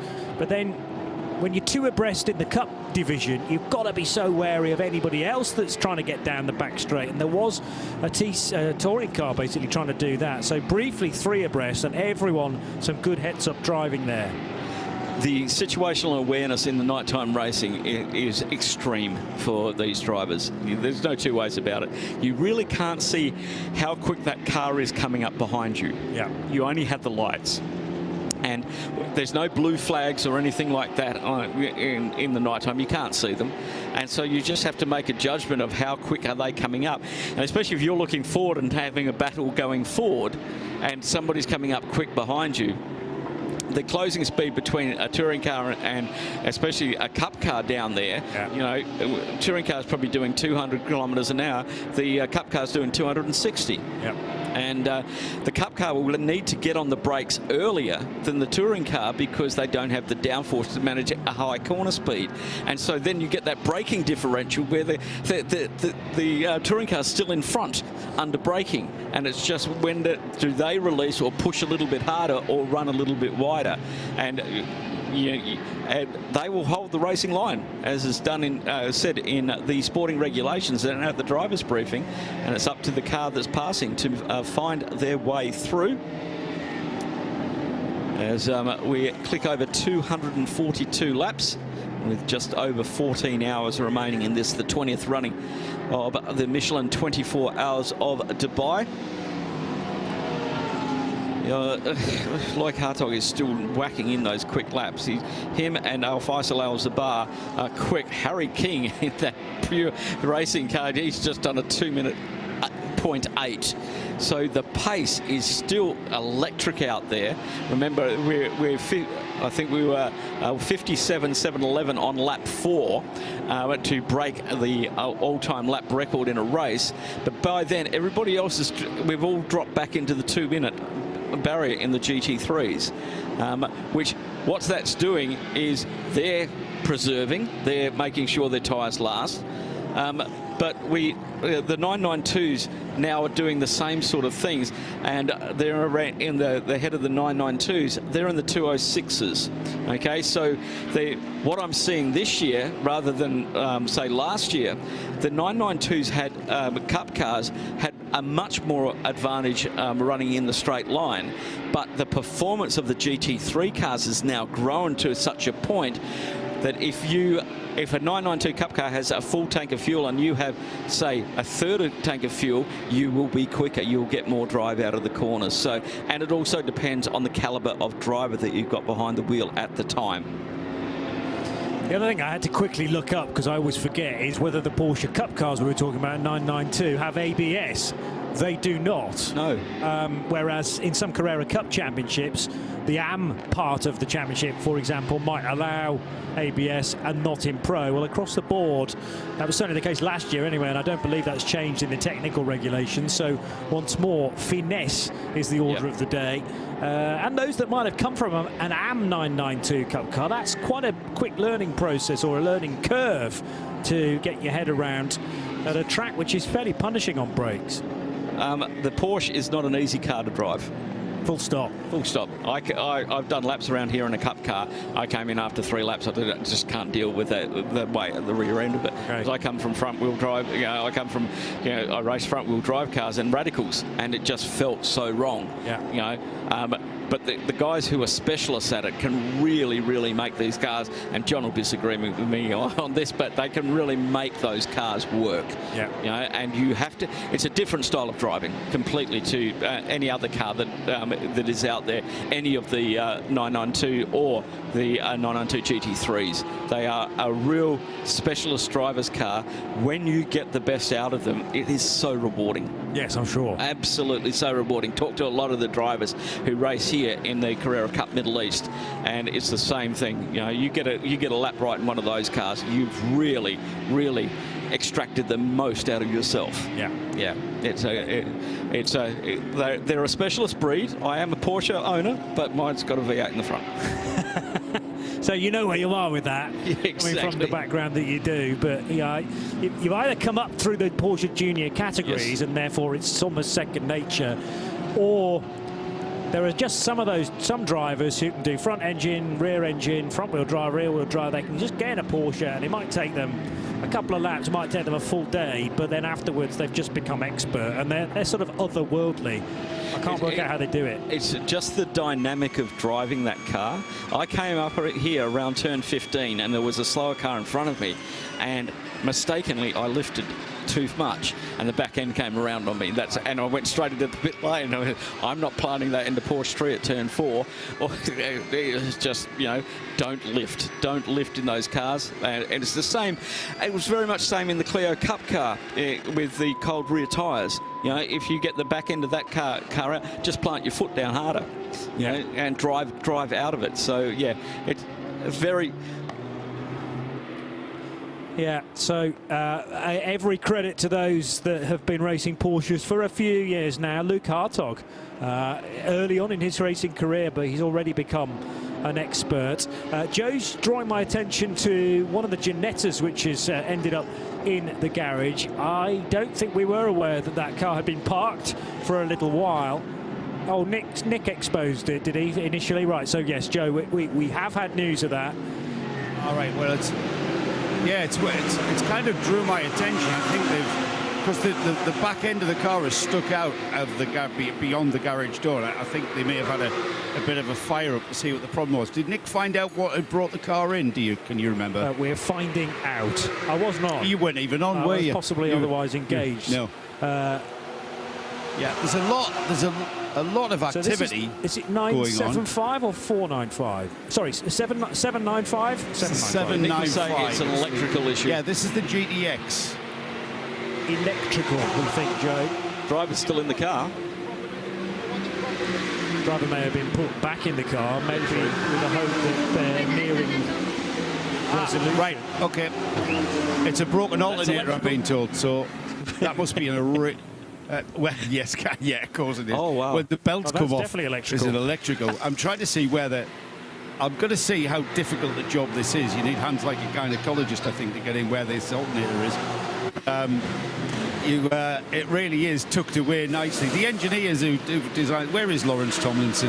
I'll have to have a word with him and see where he's got this alternator. I'm trying to see. Yeah, it's. I think it's gone beyond the alternator now. They're adjusting. Yeah, they're changing the what's it called? Oh, the thing that goes on top of the spark plug. I can't remember. My brain's gone. Whilst you have a think about that, we are about to go code 60, Joe. In fact, I was going to say in the next 20 seconds. Really? It wasn't the next 20 seconds because it's now. It's a coil pack, Joe. Coil pack, that's the word I was looking for. Coil packs, I put many on. They're putting coil packs on, which kind of answers the question of why the car is sticking with its back end out of the garage. So that they're trying to... That's the fire up. That's always a good sign. Now, they're obviously...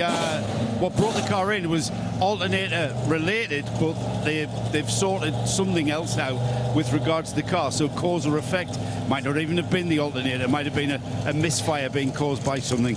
But when they've cleared off and got this on, they've got not as much to do. I'll dive in and get a full explanation. Car 127 off the road at turn 7. We are under code 60 for that. So that's the SRS Team Zorg Rennsport Porsche 718 Cayman. Shiro Miyashi at the wheel. Yes, Yuro Miyashi. You said that far better than I did. The TCX division. It looks like the extinguisher's gone off as well.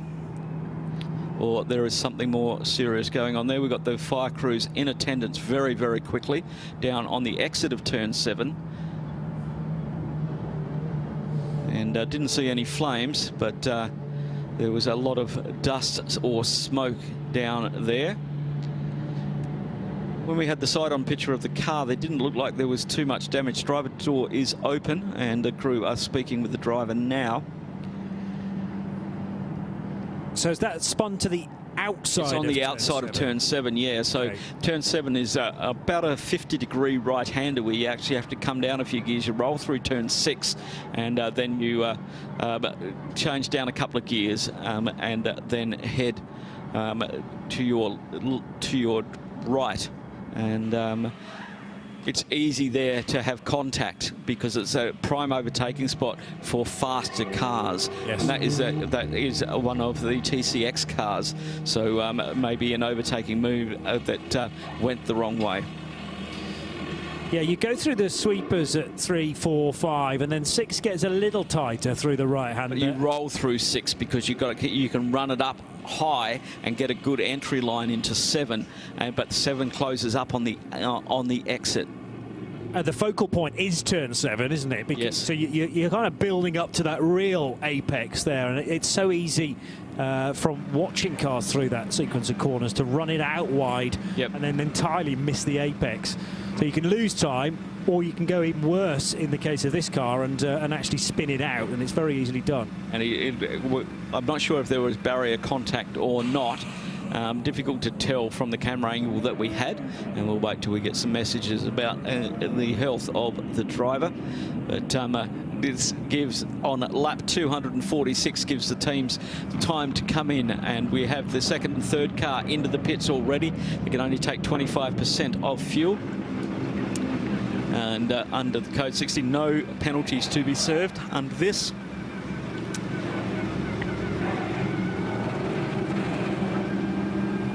Car is going to be it may be brought back. It looked like it still had 4 wheels on it. Yeah. It was just the issue of there was a lot of smoke around there, or dust, so it was difficult to see. Would you believe it's actually next door to the Ginetta pit where I was standing? I thought, oh, Team Zorg Rennsport, where are they? Oh, there they are. So I'll hang fire on this Ginetta job. They still keep firing it up, but I'll see what hopefully they'll recover the number 127, the Cayman back here, and we'll get a look at it. You know what Team Zorg Rennsport will do no matter what it is? Fix it. Yeah, I was going to say. They'll try and repair it. They have a record of never giving up.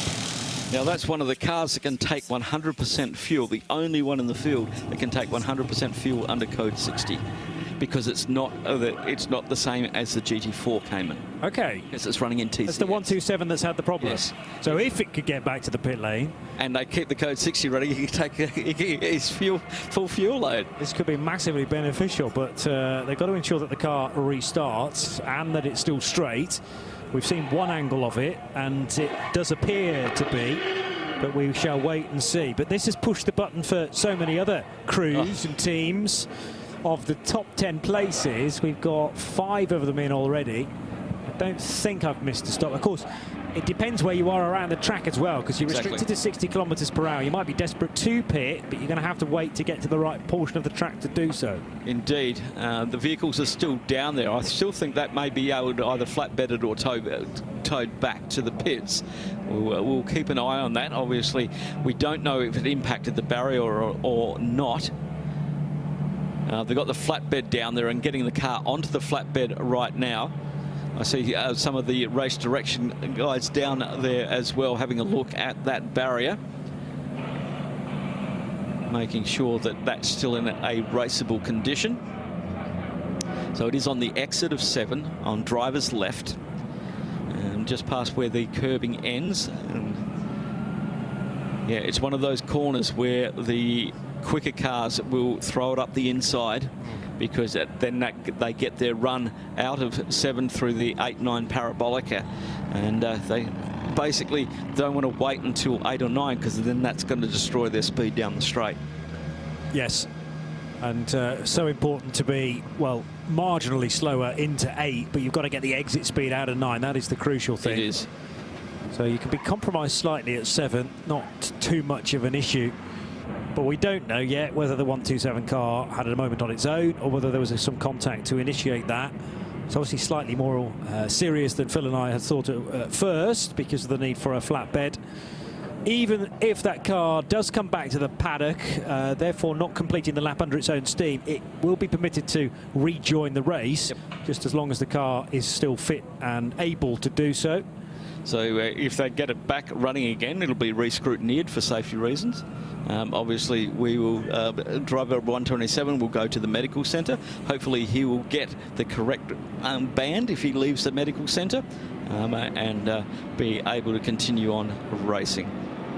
Yeah, and as we learned earlier on, that was a new bit of knowledge for me, but a yellow wristband issued by the medical centre means that you are passed to continue in the event. And if you're not passed, they will remove your driver band.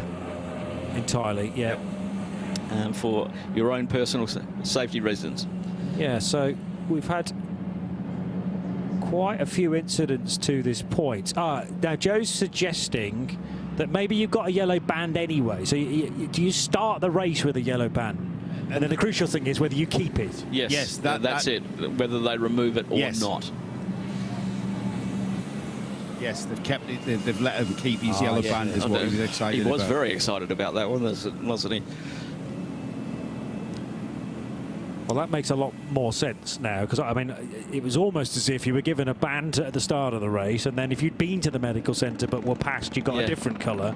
If you'd been to the medical centre and they said you're going to have to sit out of the next hour to make sure we're sure that you're all right, then you get a different colour band. And then if you're out of the race entirely, you are properly banned, you don't get a band at all. No. But this is far too complicated, so better to just issue everyone with the yellow wristband at the start of the race and then take it away if necessary.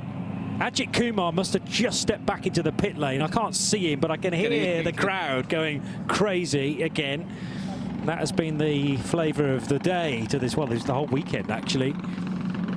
And 414, the Razoon More Than Racing car, was in a bit of a bad way after Dominic Albert's moment. I don't know whether there's any indication that the 414 is going to get back into the race at any point.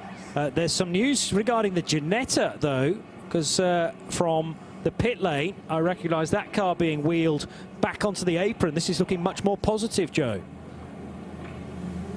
Yeah, very positive. It's out on the pit apron on its jacks. They've taken the trolleys out. They've got the battery booster pack to help it start, I think, on its initial startup. Some scrubbed rubber, some scrubbed Michelins, used Michelins are going on the car. So this car is about to get back into this race. And what that might allow me to do is trying to find out exactly what the problem was, because it certainly wasn't alternator that they were fiddling with on the last few moments of that job. But it's good news. I hate to lose cars from the field. It's the spirit of endurance is to get to the checkered flag. It doesn't matter where you finish effectively. I know it helps when you finish on the podium, but it's always nice to just finish, isn't it? The challenge is to get the cars to the checkered flag, to get the cars to test of endurance in all aspects, crews, drivers. nuts and bolts. Here we go, fire up, and off he goes back into the race, and the motor sounds That's good. excellent news. They have been working very, very hard on that car. Alternator belts that might have come off, then replacing one or more coil packs. 1 hour and 13 minutes in the box. It's taken a while. I would imagine the first segment of that was just purely ascertaining what was stopping the car from moving. The diagnosis can take as long, if not longer, than the actual fixing of the problem. It looks like we've still got some flashing lights down there at turn 7, but a lot less than what we had previously, as some of them have already moved back to their stations, and only a few left. I think one of the course cars just making its way back into pit lane after doing a full reconnoitre of the 5.3 kilometre circuit, just checking for any bits and pieces down there. Around the circuit. Good time to do a little track inspection from race control. Yeah, try and tie in as much as possible during these stoppages. Not really a stoppage, we're still clicking off the kilometres, but at a much reduced pace. And some people out there will be working out precisely what distance we're likely to get to. Not going to break the 2012 record, I think it's fair to say, at 628 laps. So that will remain in place for another season. But we have broken the track record, lap record. The lap record, yes. Yes, by... that happened in the first 5 minutes, didn't it? Yeah, but within the first 5 laps. Okay. It was 58.6 and 57.7 got done. 1.1 seconds was that's a lot. Can you remember who set that time? Yeah, it was GPX Racing. Okay. Back in 2021. But who set the time today? That was our best lap, and I can do that. That was Winwood Racing. Ah, okay. In the opening stint. Yeah, it was. Probably work out who was at the wheel of that car at the time as well. Winward, their gun driver. Number 6, car 16. Was it Piana who started the race? Yes, yeah. He was doing some unbelievable laps in that first opening stanza. So Gabriele Piana, who has been a Nürburgring 24-hour race winner in the past. And he joins Rinat Salyakov and Viktor Shaitar and Sergei Solrarov in that strong lineup in car number 16. We were hoping, Joe, that the 127 wasn't too badly damaged. I've now seen the right-hand side of it, though, and I think that's the side that you're standing. Yeah, if I was selling it, I'd show you the left-hand side, I think, at the moment. But the right-hand side, you know what? It's gone in square, hasn't it? It's kind of got equal amount of impact of damage on both the front wing and the rear quarter as well. So he's gone side in. The tyres are completely deflated. The wheels have broken, certainly on the right-hand side. It's a heavy impact, that. I'm not sure that's repairable. Remember, on this car, on the Cayman GT4S, they're not built like GT3 cars. They're built like road cars. This is a road car-derived sports car, rather than the GT3 is kind of made and designed for the track. This is designed for the road. So the panels don't come off. They're not as detachable. It's like, you know, part of the structure. It's a steel structure, isn't it? The metal structure of the rear quarter, and that's just folded in. I'll be amazed if they think about putting that back together. They're gonna have to chisel the wings off for a start. It was Yasuhiro Misashi who was driving the car at the time. He shares with Thierry Chukundali, Yutaka Seki and Benito Tagel, the Mexican, in the number 127 SRS Team Zorg Rennsport car. They'll be game for doing whatever is necessary. We know SRS and Zorg Rennsport through the years, but it might just be a case of looking at that and going, we're just not guaranteed to fix the car in time for 1 o'clock tomorrow afternoon. They'll want a few hours to go at as their reward. And even that looks unlikely at this stage, even though it's still only 11:15 at night. Under 1 minute to the end of Code 60. As one of the AMG cars makes its way into the pit lane. And probably didn't get the call that's under 1 minute to go. So we'll be heading down pit lane and still in pit lane when we go back to green. And under 1 minute can be 55 seconds or 5 seconds. Oh, true. It could be anything. So there's young Jamie Day in car number 40, and congratulations to him for being picked up by Aston Martin as part of their junior driver program. Great to see young Jamie. When I was doing commentary for karts behind us, he was not as tall as me. In cadets, he is now 6 foot taller than me and doing great things. And that's fantastic for the Day family. Congratulations to his dad, Kevin, who runs XL Motorsport here in the Middle East and runs a whole heap of F4 cars. And has been champion of that as well. So, Jamie was racing under the XL banner before he went across to the UK to continue his karting and then into the Tin Tops. Back to green we go. Klaus Bachler in the dynamic GT Porsche. 248 laps then completed. And we're back in the scenario where Bachler leads. Darren Young in the treble 7. Al Manar Racing BMW is in second. Simon Travis in the Paradigm Competition BMW occupying third place ahead of a chasing Harry King now for Pure Racing in another Porsche. And then the two Mercedes, Dennis Ramanyanko in the SMP Racing example, Victor Scheitar in the 16 Winward Racing car. They're steadily working their way up towards the top 5. It might get even better than that. And the German manufacturer that's really suffering at the moment is Audi, because we've had various incidents for Audis either in the race or before we even got there. Yeah. And that means that none of the top 10, in fact none of the top 14 cars are Audis. The 15th placed Haas RT is the first time we see the 4 rings. Not what they want this weekend, but obviously we had 2 Audis come together, which didn't help the Audi matters at all.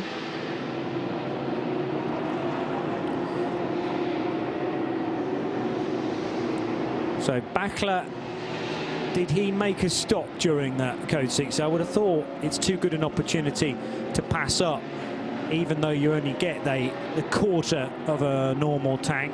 Yeah, his tyres were only two laps old, so they came in. Yeah.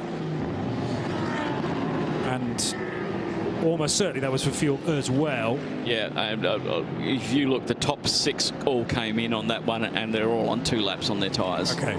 So everybody came in, as we saw.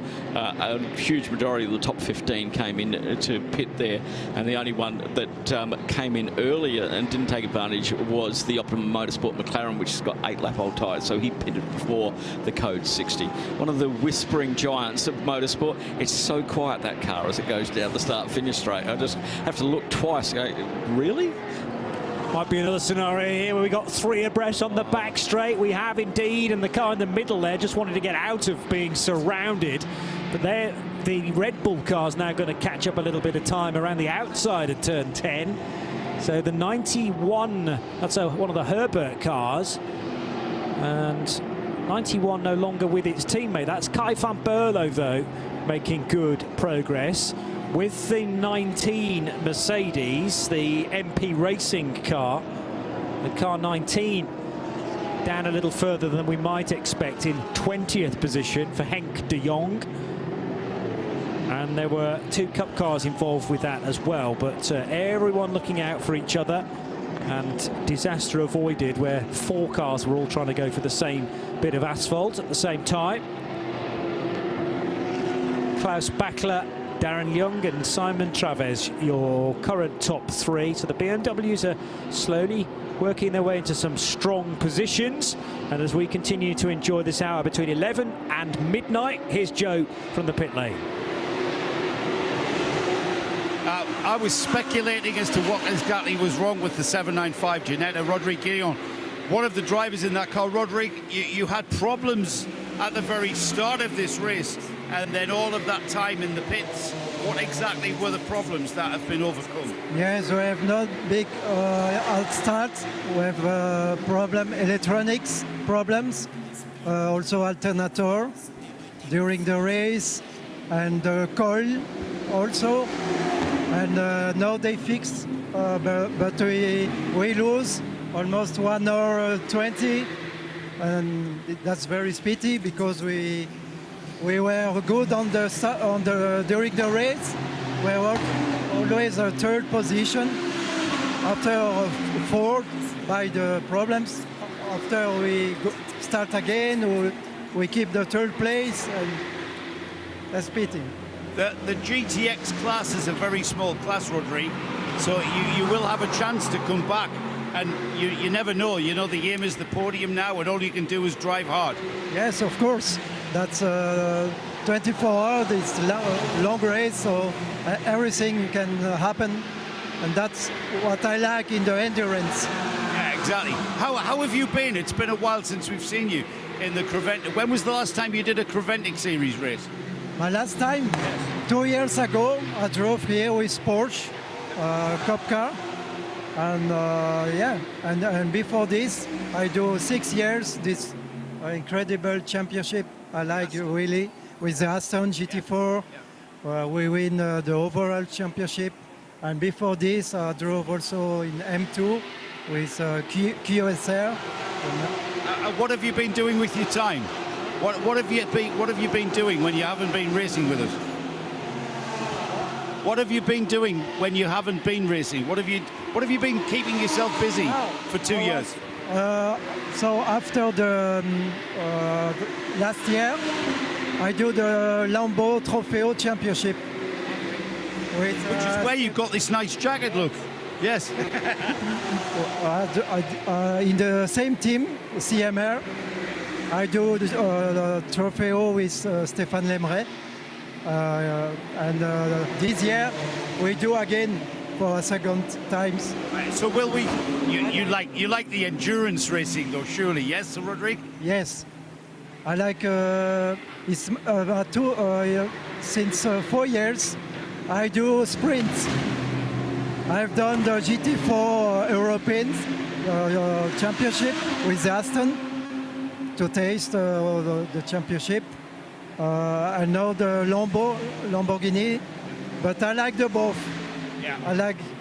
Well, we and all of the 24H Series fans hope to see Rodrigue Guignon back in this series sometime. Great to see you. Hopefully you can have a good drive now. Thank you. Thanks. Yeah, great to bring him back to the airwaves after a little pause in his career, but as Joe's established, it feels like he's back now for good.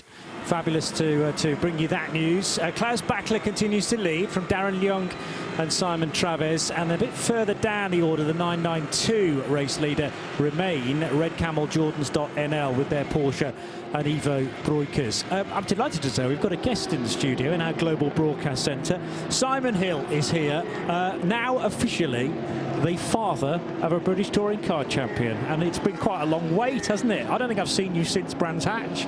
No. How are you feeling? I think I've only just recovered, actually. Yeah, thank you very much for that intro. It's very kind of you. Very proud father of a British touring car champion, Jake, obviously. And it's been a busy off season. It seems like it's been a very short off season because this is the first time I've seen Jake racing at this stage of the year. Obviously, the Dubai 24, of course, has been now for a while the traditional season opener to all things exciting. I think as a youngster, I think it was probably used to be you'd be watching the Dakar, and now this kind of is. Dakar's great, but this is so much better. This is more fun in the desert than Dakar. It's slightly less punishing on everything, but at the same time, it's a massive test, isn't it? And whereby, you know, a lot of us British people, Western Europe people might be in hibernation state. It's a nice place to come and get some heat on the back, and also a big challenge before everything else kicks off. Very much so, and it's incredible. It seems to be. I've always remembered the early stages. Obviously, 20 years with the Autodrome, and the 24 hours has been going for a decent amount of time now. I always remembered it as such a mass variety of everything from a Renault Clio upwards, and it seems to have progressively become much more focused on the GT3s especially, and obviously this year it seems to be one of the best quality and quantity and mixture of some fantastic cars, teams and drivers, and it's an absolute pleasure to be involved in a very small way in my case. Yes. So clearly you've been paying attention to this race. Jake must have watched it with you as well from home. So how keen has he been to be involved? This is his first time in the race. It's his first time in the race. It's his first 24-hour race. His first time in a GT3 car. Okay. He's tested a couple of times. He tested a BMW in 2023, one of the Century cars, and way back tested an SLS. Those wonderful machines. Excellent. Yeah, With the gull-wing doors. With the gull-wing doors. Yeah. And Portimao as a little fresh-faced 18-year-old, alongside some bloke called Bernd Schneider, who I don't know whatever happened to him. I think I've lost track. Yeah. Exactly. But yeah. So anyway, it's thanks to the guys at Era Motorsport, specifically to Carl Tilke and obviously Dwight Merriman. Jake had been doing some historic racing, as he has been for some time, and was invited to race at TVR Griffith with Kyle last year at Donington, and they duly won on their debut together. Excellent. And after that, probably one of the craziest things I've ever seen anyone drive, specifically Jake, which was a 1970 Shadow Can-Am car, which had 840 horsepower and weighed 800 kilos, and he took it up the hill at Goodwood last year. And again, that was an Era Motorsport project. So when this was on the horizon, it was something, GT3, something that Jake's been looking at trying to get an opportunity in for a while. Yep. And very kindly, Kyle and Dwight and the rest of the team said, we'd like to see you on board. So he's doing the balance of the season.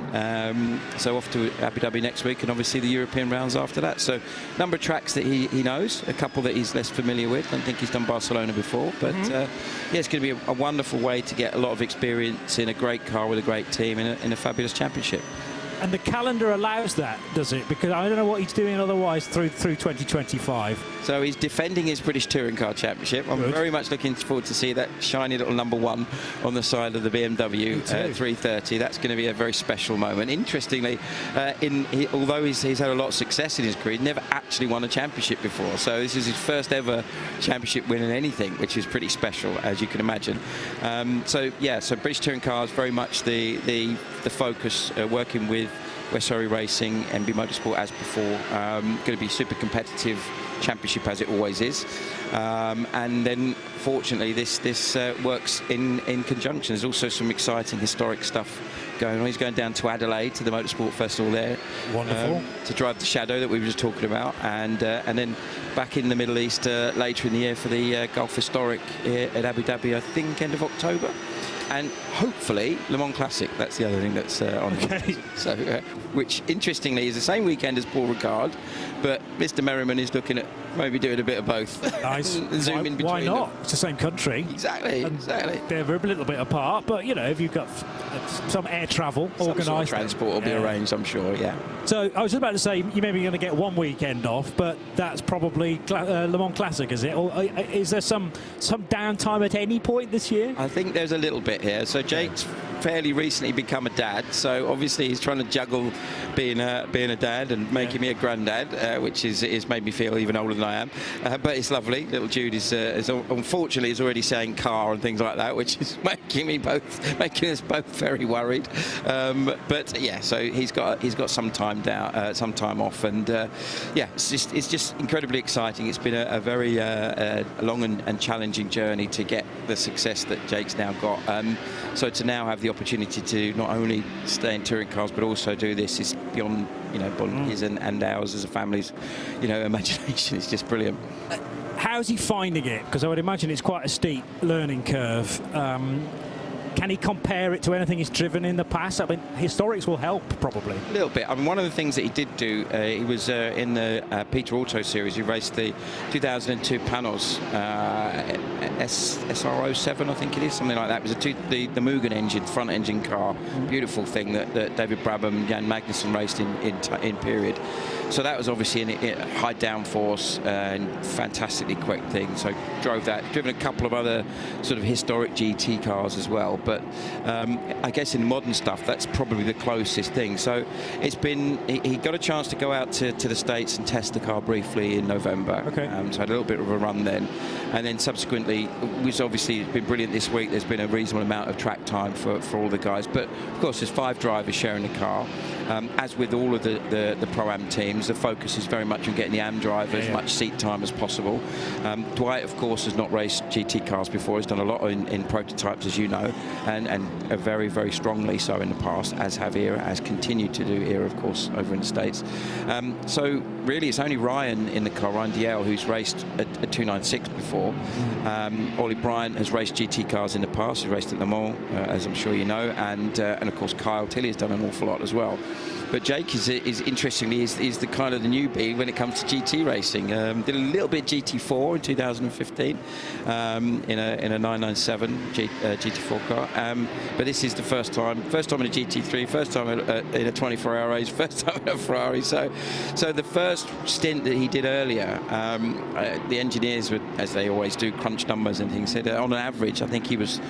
His run time was 3rd quickest out of the guys that were on track, which was a huge, you know, a little bit of a surprise, but kind of pleasing that he's that comfortable with the the car. 3rd quickest of everyone else he was up against on track at that Everyone point. on track for the period that he was on circuit when they did an average. And forgive me, somebody will probably send a message in and say, "Oh, you got that wrong." And this is just sort of a little bit of what I understood. Nevertheless, just I'm there doing the typical dad thing and staring at the timing screen religiously, and you know the lap times were up there and comparable with some of the guys that were very quick. We obviously had a little bit of a frustrating start. I had a puncher on the warm-up lap for Ryan, which is why he came in obviously at the end of the lap.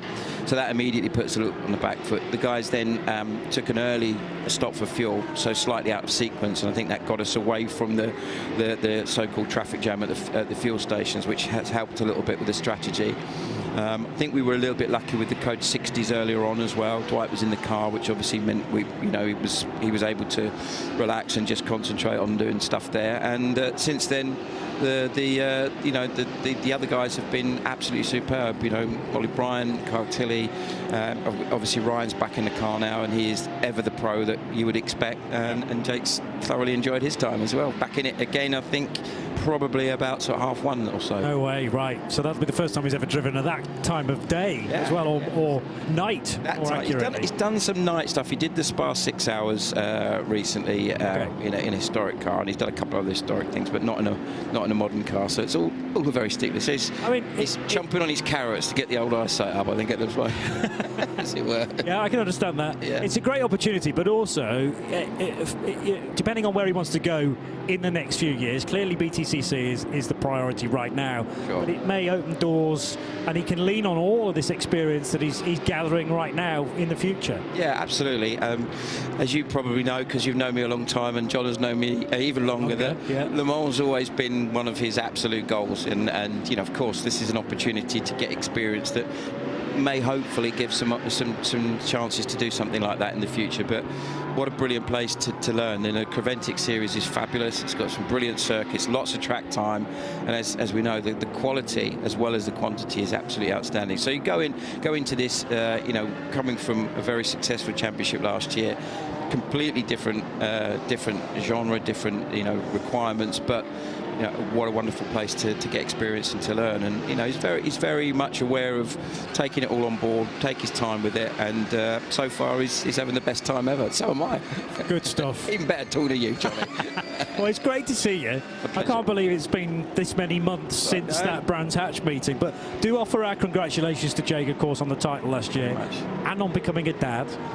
You're just about the youngest grandfather I think I've ever met, so well done on that. Charmer, yeah. Oh, yeah, always. And come back and see us soon. Definitely. Good man, and we'll look forward to seeing Jake in the remainder of the Creventic Championship as well, the 24H series. After this weekend, we go to Abu Dhabi and the Yas Marina 6-hour event. And then, of course, the European season gets underway at Mugello in March, in its traditional date in Tuscany. At the end of March, with then Misano and Paul Ricard and Barcelona and Spa as well, a 5-race calendar once again, brilliantly organised by the 24H series, and it feels like the level of the entry just gets better and better. Well, as Simon was saying, it's a quality field. A great quantity of cars, over 30 GT3 cars. If you're going to learn your craft, you're going to learn it in that type of environment. you know, because they are battling all the way up and down the GT3 field, and it's just fantastic to see. We've welcomed Phil back with thanks to Simon Hill for jumping in for a little catch-up. And we've still got Joe Bradley in the pit lane, of course. What have you got, Joe? Yeah, I'm seeing quite a variation on thoughts on pit stop tactics. Quite a few cars. As you were speaking to Simon there, the ERA car came in and went straight through, as did the overall leader. I've just had the 8th place Manamari Energy by EB Motors, the #1 car. That a little bit of a variation. It came in and took on tyres before it went into fueling. No driver change though at this stage, but certainly a change of tyres. So what we usually see is teams do exactly the same as each other, but we're seeing a massive variation here this weekend. Indeed, Joe, they're taking tyres. The rest of the top 7 took tyres during the Code 60. They're all on between 9, 10 and 11 laps on that one. And we've got the number 7, as you said, Dennis Remanieko in the pits, and SMP Racing Mercedes currently in 6th position overall in GT3. In the fuel Bowser at the well alongside Patrick Niederhauser in the #1 car, the reigning champions in the Middle East Trophy. And as they continue on, battle still happening out on track. Kay Van Berlo just getting past one of the cars. Herbert Motorsport currently in 91. Joe, you've got something for us down in the pit lane. Yeah, a familiar face to 24H Series fans. It's a welcome back to Joseph Kral, back with Scuderia Praha. Number 56 here in this event. But Joseph, great to have you, great to have the team back in this series. Is this the first of many for 2025? Well, definitely. We hope so, at least, because this is one of the toughest ones. But we started with 24-hour Dubai, and until now, everything is going. So we are very happy. And if we finish this race, which we hope that we will, then hopefully we will do some more. I mean, Scuderia Praha haven't been a part of the series. However, Scuderia Praha have been very, very busy. Where has the team been racing, for instance? Well, mostly in Ferrari Challenge, because we are a Ferrari team, so we race in Ferrari Challenge, which was the biggest goal, and we scored quite nice results, which was very nice also with our drivers. And now we wanted to do the step back, you know, and a step higher, let's say, to come back here and enjoy the endurance again. Joseph, I know you as the team driver coach. There's only space for one driver in Ferrari Challenge, but have you been doing any competitive driving whilst you've been away from this series? Yes, also some of them, and also in Ferrari Challenge, so I tried that as well. So lots of stuff to do, keeping busy still, so it was still great. And yeah, now this is the best, to be honest, you know, and racing in the dark. Yeah, still got that sense of humour, that Czech sense of humour. Joseph, you came from a background of single-seater sprint racing. You came through the background of single-seater sprint racing. You've been doing some Ferrari Challenge. You've just mentioned there maybe a preference for the long-distance races. Can you repeat? Do you prefer the long-distance races? You know, it's always pretty big difference between the sprint races and the endurance races, because in the past I did single-seater racing, and that was quite stressful, to be honest, and you don't have the time to enjoy, comparing to the endurance, which is stressful as well, because you want to finish as high as possible. But I have to say that endurance is, you have more time to enjoy racing, which is great. And, you know, it's not like the other sports when you go like football or when you do tennis or whatever, when you take the ball and go practice. For motorsport, it's much more expensive, so every lap is pretty expensive, so you are happy to do more laps, and endurance gives you the freedom to do lots of laps, long stints, and especially 24-hour races are especially in this that you drive a lot. And how has the race gone so far for Scuderia Praha?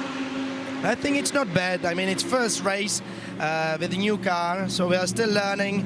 There's definitely room to improve. We got little contact in the first few hours or a few hours ago, which cost us some time, so we lost some positions. But anyway, it's still going, which is important. So if we are still on the track and going, it's still good, because there is more than 12 hours to go, even more than 13 hours, I think.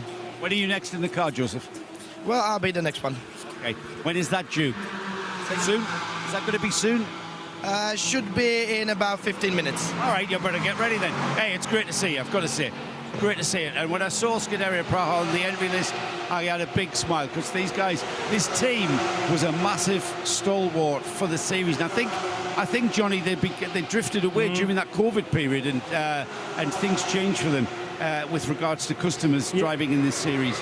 So we haven't seen them for like 5 years. They were regular race winners, weren't they? I mean, if they were on the entry list, it was either Herbert or Scuderia Praha with their various sponsorship backers that were starting those races as firm favourites. So brilliant for long-term fans of the 24H series to see those names coming back again.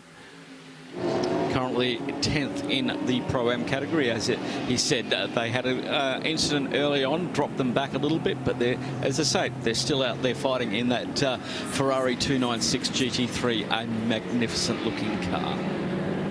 Other names you might remember from that team, Jiri Pisaric and Matteo Magliucelli regularly joining Josef Kral, and they won something like 4 races in a 6-race season in 2019. So unstoppable in the GT3 category with their 488 Ferrari.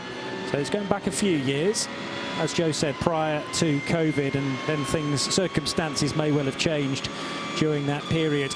Ryan Dalziel, the man that Simon Hill was mentioning in the ERA motorsport car. This is the car that Jake Hill's driving a little later on as well. He's done a couple of stints already, but the 81 Ferrari suffering somewhat from that early puncture. Well, the puncture happened on the race start lap, so it didn't get marked as a pit stop. That's why it made it. And then he came in really early on lap 10 for tyres and fuel, which put them out of sync with the rest of the GT3 field, and doing a great job. They were, during some of those Code 6s a few hours ago, up in the top 10. So it's just sorting itself out as the different drivers rotate through that car. But a big ask to do, and Ryan obviously very, very polished, out there enjoying the nighttime driving. I didn't throw this question in Simon's direction for fear that he may not have known, because he's not one of the drivers. But of course, when Dwight Merriman was driving that car, there was obviously some sort of issue coming out of a Code 60 in that the car did not get back up to full speed, and it then caused there was a misunderstanding, a tangle with the number 5 Motor Park Mercedes. Pressure at the wheel, which caused that car going into the barriers at just after turn 2. And Juice, we think unsighted, all of a sudden spotted there was a Ferrari going very slowly on the racetrack, in avoidance steered left, but certainly steered left straight into the wall. Well, cold rear tyres, because we'd just come out of that Code 60. We're only a minute out of that Code 60, and they were first time down around turn 1. Yeah, and whereas had we been at racing speed for an hour, let's say, then I'm sure that maybe the tyres of the car would have taken that, but just not enough heat and therefore grip. And it put another one of the sort of early runners that might have done quite well in this race out very quickly indeed. And quite possibly Motor Park's first entry in this race. I've yet to determine that, but they've not been a regular on the entry list in the last decade or so. Let's hope they come back again. Well, they've got to, they would think they would need to redeem themselves. Getting a puncher on the race start lap is just something you don't expect. And when Joe spoke to him down in the pits, he felt that already on the out lap. So he just one of those really, really unlucky things. And when you've got to do that and come back into the pits a bit slower and then go and chase the pack. Yeah. And the pack is flying at them. We were doing very fast laps in that first stanza of the race, as everybody was trying to make their mark and get to where they needed to be. Number 917, Fulgenzi Racing Porsche is in, with Sam Yongayan jumping out. This car still looking good, but the front of it, which is a sort of orangey yellow, now covered in flecks of tyre pickup. We're at the stage now where the cars look like they've done a lot of hard work. It's the car that does the whole of the race, of course. The drivers are only in for 2 hours at a time.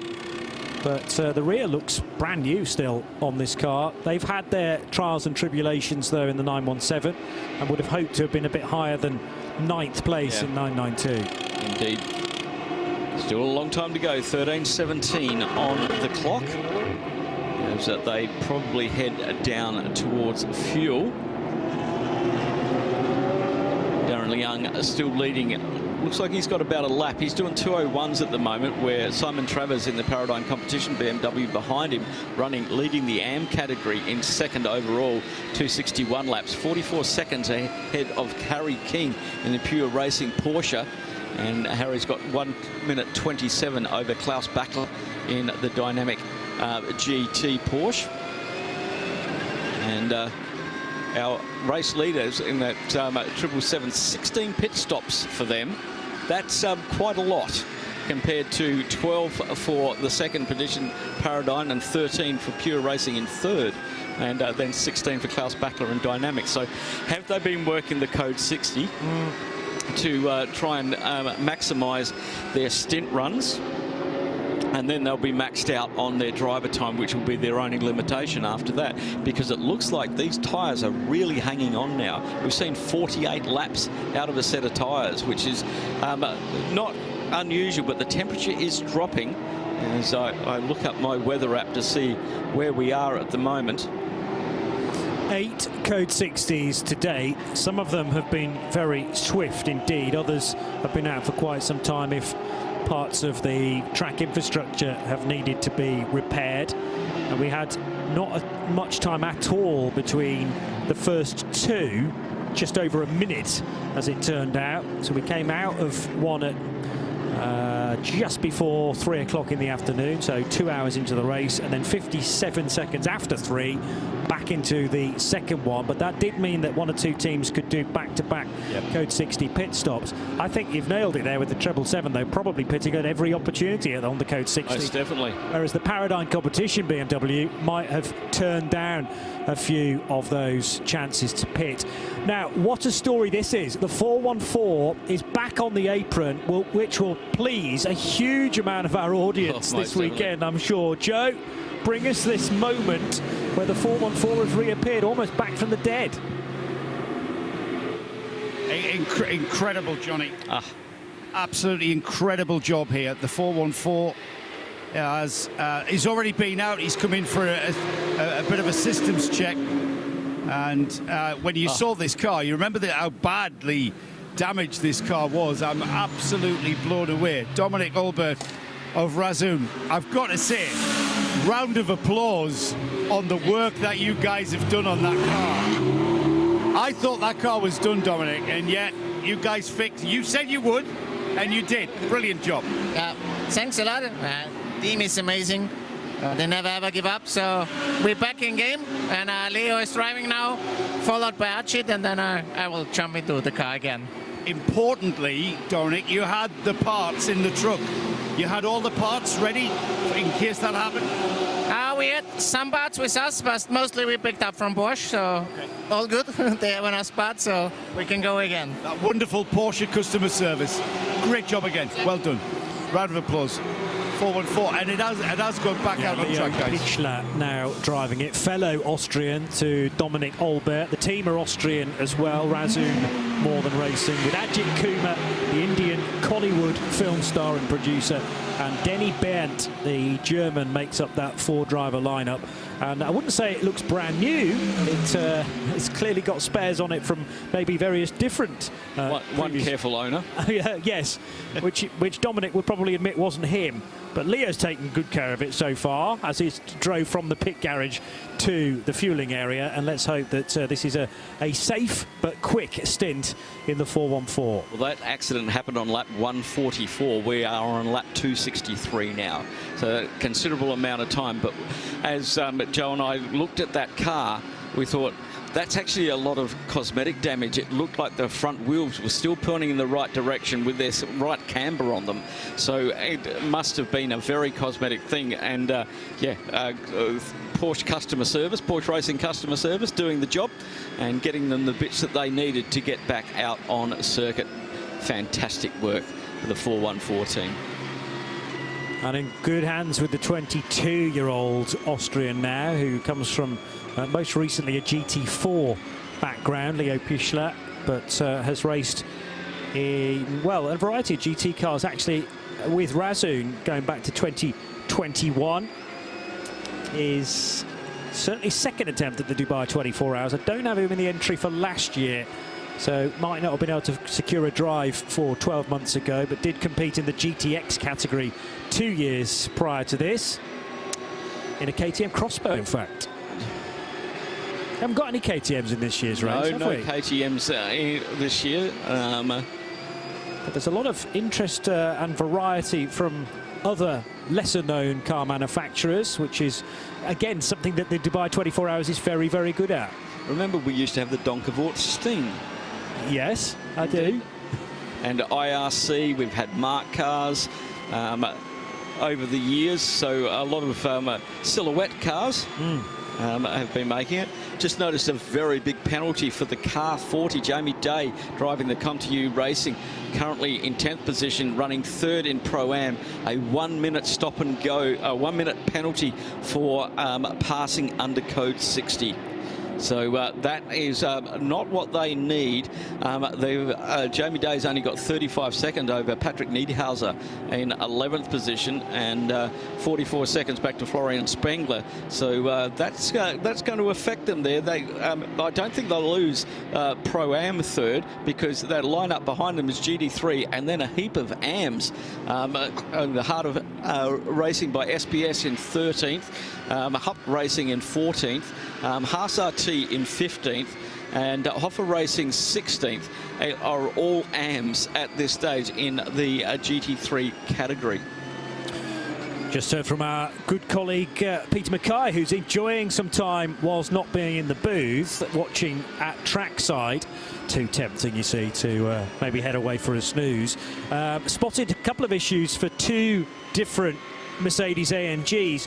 First of all, the number 4 car, which is the Hankook Racing Team example, being driven by Romain Andriolo, and he reckons, Peter Mackay reckons, there's some part of the rear is trailing on the ground, so dragging maybe from the undertray of that car, and must be infuriating for Romain, he suggests. And the other issue is for the number 19 MP Motorsport Mercedes AMG, which first of all he said there's no rear lights, and then he says there's no front lights either, and actually that's now been repeated on our screen. So to repair headlights immediately, the tail lights are less of an issue. However, under the new regulations, if you have one out on either end, you have to fix at your next pit stop. If both are out, you must stop immediately.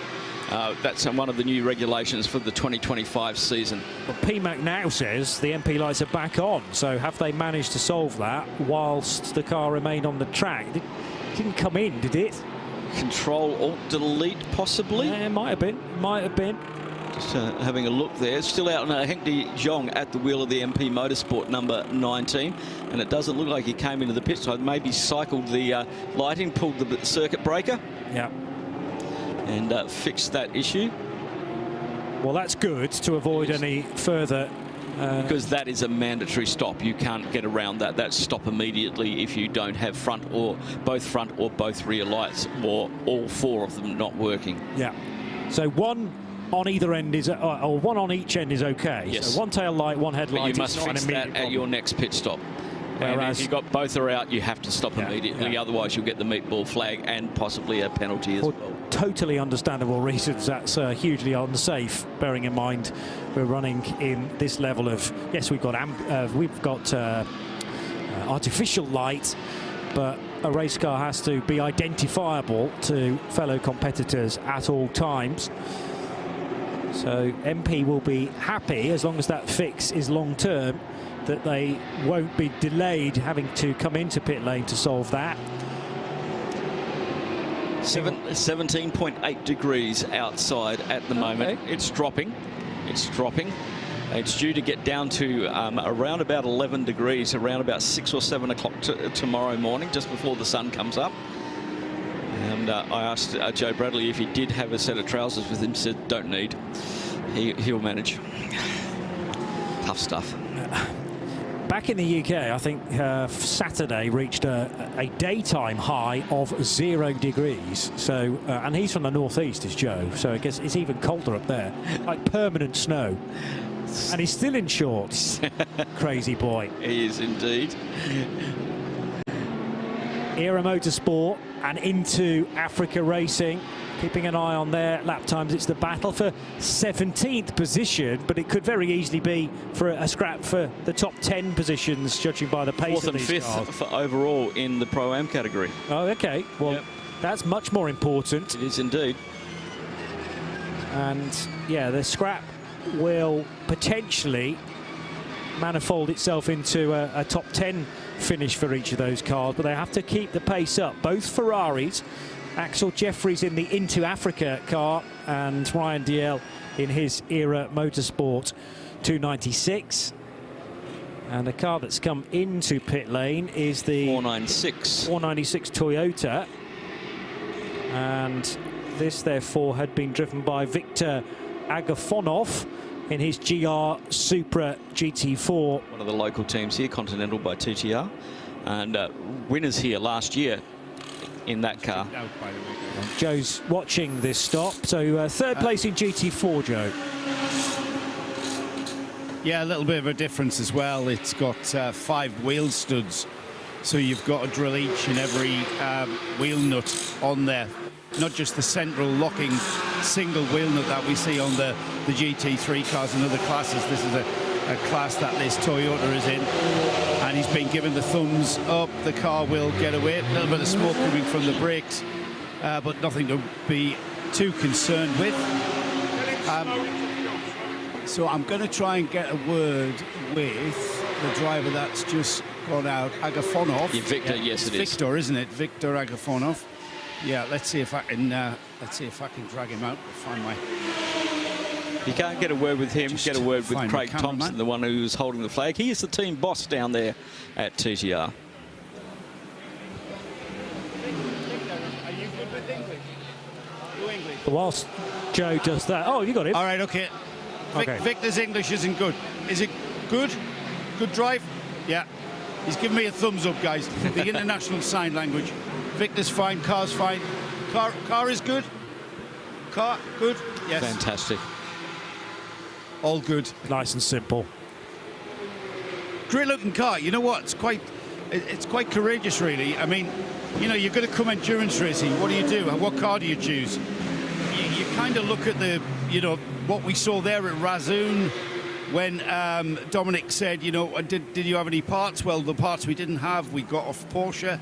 They're here, they're customer services, but I'm not sure that Toyota have any presence for any kind of parts on that car, and it's a Supra, isn't it? It's a GT4 Evo, the GR Supra, and you know there isn't a truck full of spares back there, so it's quite courageous, really, to bring something different. They are defending champions from. They did win fabulous looking car. This race last year, but with the in their class, in the GT4 class, and the Continental Racing is also stepped up and with the Audi as well in the GT3 car class. So they're running 2 cars here this weekend, a GT4 and a GT3, and this has got a junior driver lineup in it compared to last year, where they did take the win in the Dubai round of the Middle East Trophy. Yeah, we were talking about KTMs not too long ago, and actually the road version of the Toyota GR Supra and the BMW that it's closely connected with are made in Graz in Austria, just like a KTM. Yep.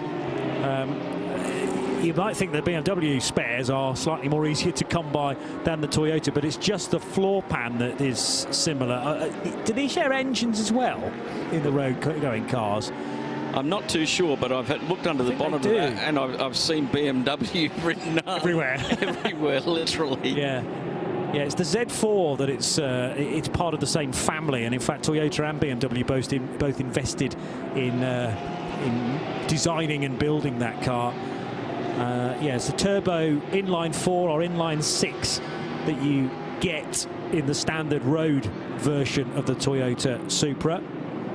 But they do look fabulous. Joe's quite right. Indeed. Very nice looking car. Jamie Day's just done the fastest first sector of the race at 38.911 in the Come To You Racing Aston Martin. That's got some pace in it, 23 lap old tyres, and he's just quickest in sector 1 out of anybody.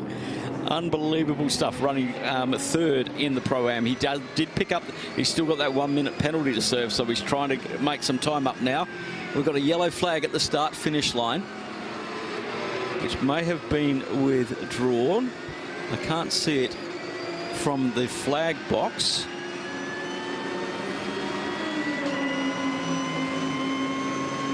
So trying to hunt out the reason for the yellows. It's not a debris flag, is it? It's not a slippery surface. Well, I can't. Flag. Well, it's not. I can't actually see it, but it's indicated on our screen as a yellow I can't flag. see a flag flying from the start-finish blocks where it should fly from, unless it's flying from. We've got to have an answer. Phil, look at our screen. We're looking out the window, but on the overlap that we can't quite see. Oh, the 978 has stopped. There you go.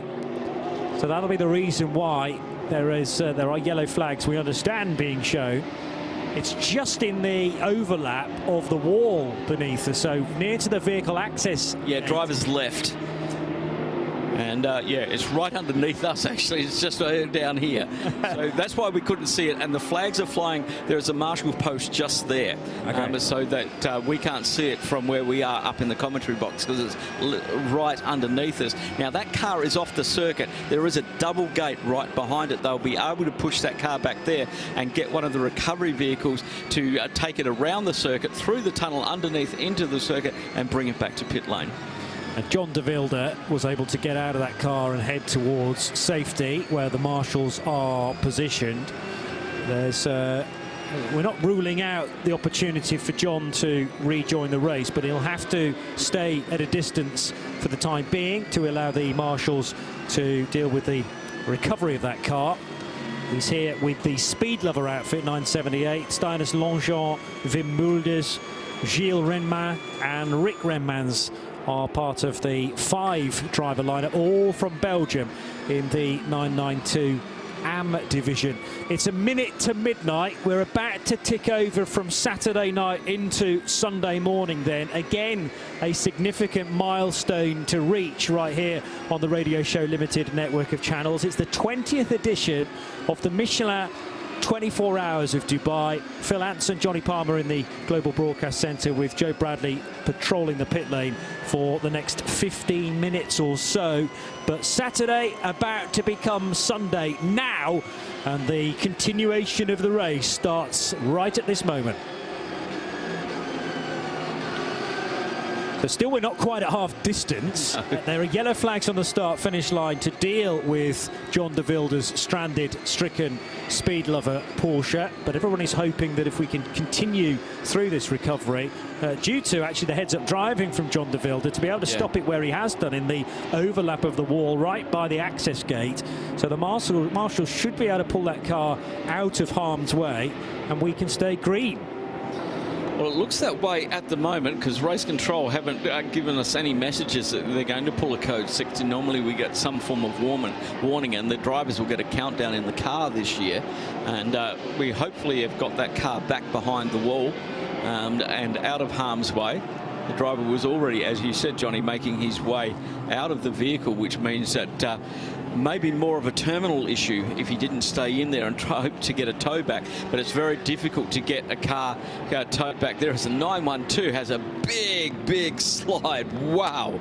He held on to that very, very well. But that got his attention. That was on the exit of turn number 7. He just had to get out of the throttle there as he makes his way down the back straight. This is Joop Rapanga, who is part of the Tierra Outdoor Racing by HWM Porsche squad. They are the leaders, in fact, in 992. So Rapanga is keen, clearly, to keep the pace up in this car, but he doesn't want to be... Actually, that's just changed. Maybe my timing screen was lagging, because now I have Lucas van Eindhoven driving the 912. So that has possibly just changed on the driver ID. And it might have been his outlap. Let me have a look and see where his tyres are. 34 lap old tyres on that car, on the Porsche. So, no, we're quite a bit into the stint. And there we have the rescue vehicle on they're going to tow that car backwards. They want the driver in the car to steer it, and he has to put his helmet back on if he's still on the racetrack, so he has to be dressed correctly. Yellow flags are still waving. I'll give you a rundown of the 992 order in just a second, as the Speed Lover 978 Porsche is still being recovered. But 992, headed by Lucas van Eindhoven in that Tierra outdoor racing car. Then it's another 992 entry as opposed to the 992 AMS. So Red Camel Jordans.nl, who have been long-term leaders, are now running in second in the 909 car. Then it's Ajith Kumar Racing by BKR, cue the scream from the grandstand, even at this time of night. Yes. Fabien de Fuchs in the 901 for Porsche. 911 GT3 Cup car. They're all the same spec of Cup car within this, regardless of whether you run in AM or in the non-AM division. The leading AM car is the QMMF by HRT Porsche of Abdullah Ali Al Khalifi, although that car is now in pit road, and we have gone code 60 So finally. I think they're going to pull that car across the circuit. The Speed Lover car. Yep. So this is not an additional problem. It remains the John de Wilde stranded car, but it's on the wrong side now. Of the circuit, yeah. For the circuit to do a quick recovery. So better to calm things down, and they can get the car maybe into pit road in the wrong direction, or more accurately probably to one of the access roads where you can cut through and access the paddock. Yeah, they're still working on that, because I'm just looking, I'm trying to remember my way around the circuit in regards to the support roads, and this is on the outside of the circuit, so it's not on the inside where the pit is. And so it's the race controller obviously on the radio to this team to say, okay, we're going to disconnect the thing, because he's got the car mobile, he's got the car running, and he is going to be able to get out onto the circuit and continue on. So maybe they bump started it in reverse. It's possible. It is indeed. The next question is there enough fuel in the car to do another lap, another 5.39 kilometres? Difficult to tell from our distance what actually stopped the car initially. But if John de Wilde is back in the car and feels like he can do another lap, I'm not sure he would be setting off with such confidence otherwise. So we are under code 60, and as typically how these things pan out sometimes, the caution button is hit and then the problem actually resolves itself. But the marshals were part of that to help the engine refire.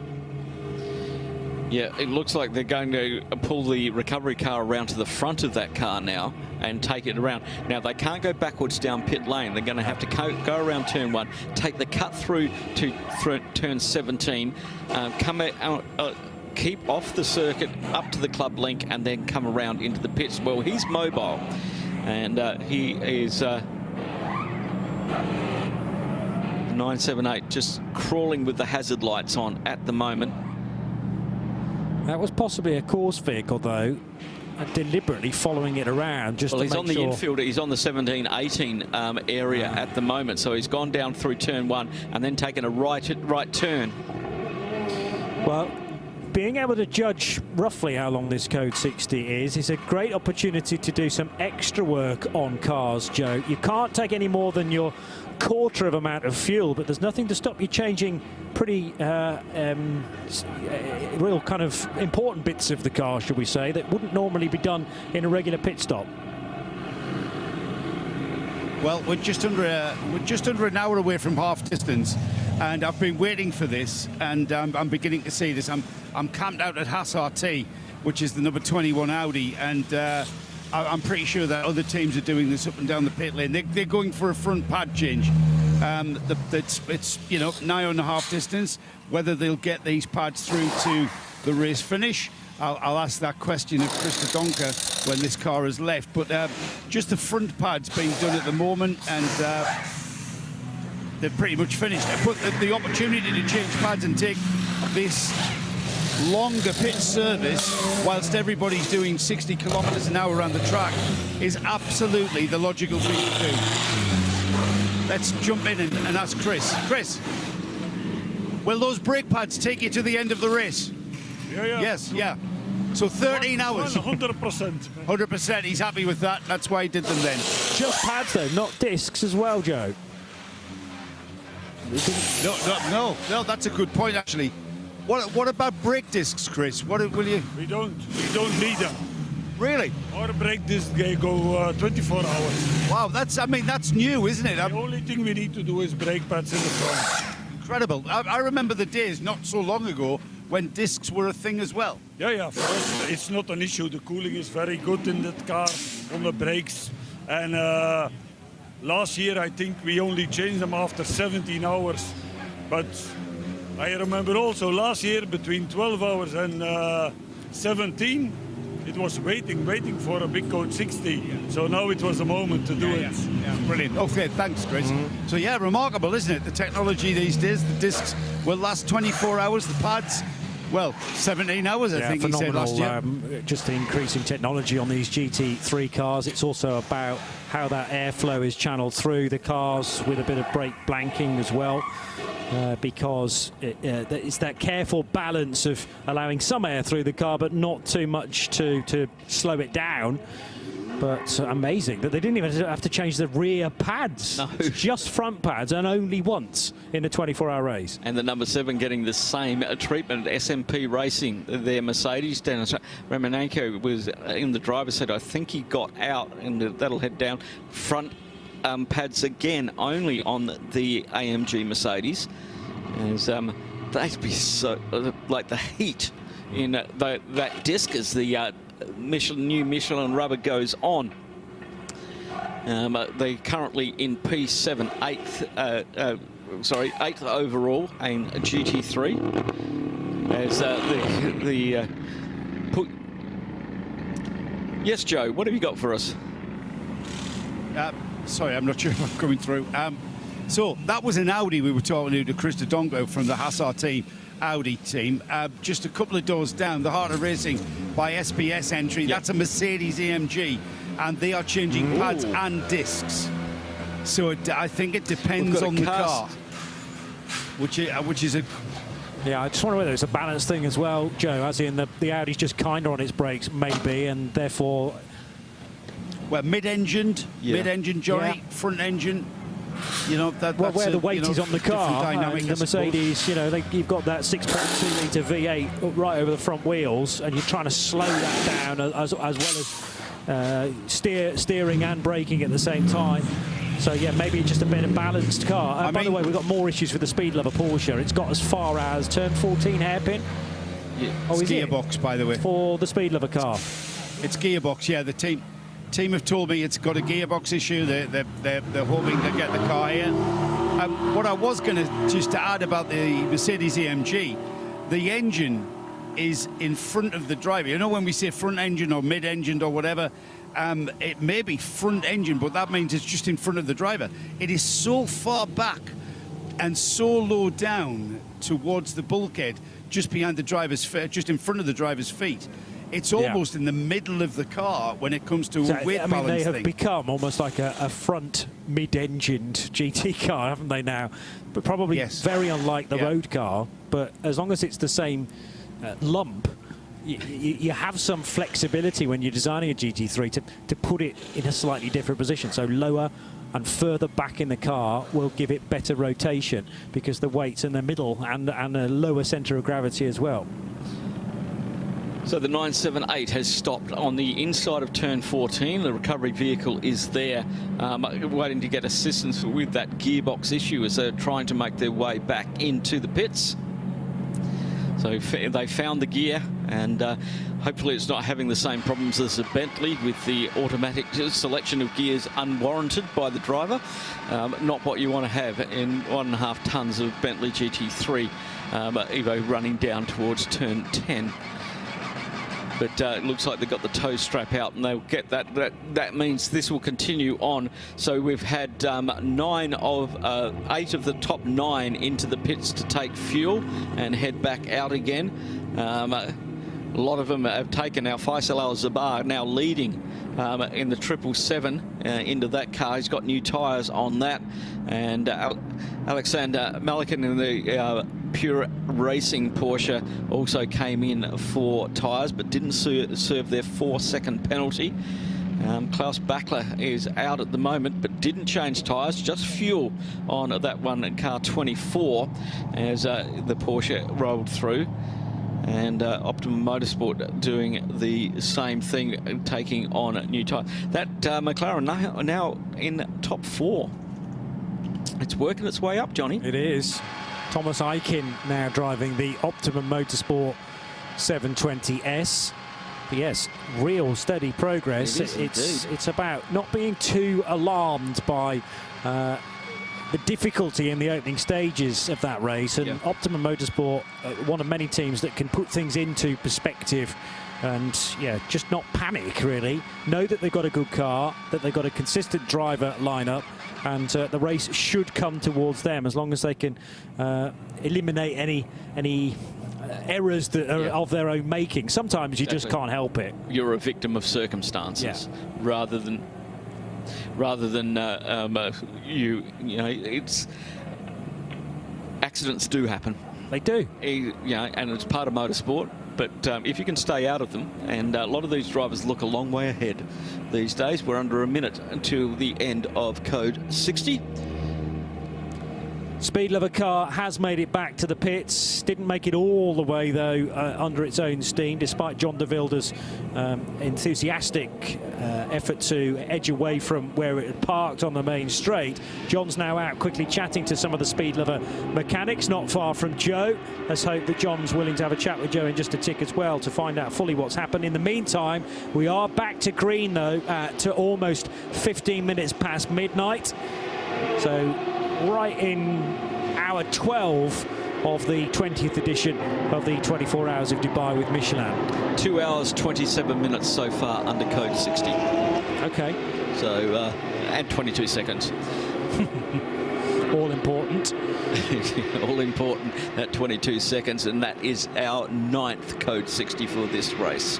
And by the way, the race leader came in not that long ago. It's now in fuel, the 777 Almanar racing car, but this is time that they're losing compared to their fellow runners in the race. You know, stationary versus green flag running. However, you can get a full fuel load in this mode, and the smart pumps will immediately change to allow you that full allocation as soon as we go back, as long as you're not going to breach the total amount, because they may have started the 25% ruling and then that jumped to the full fuel fill that they can get as per the regulations. Here is Joe with John de Wilde.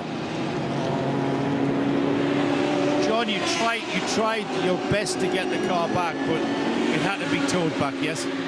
When I came on the long straight, I went from third to fourth, and then system broke down. I was stuck over there in corner 1 and couldn't do anything. It was stuck in fourth gear.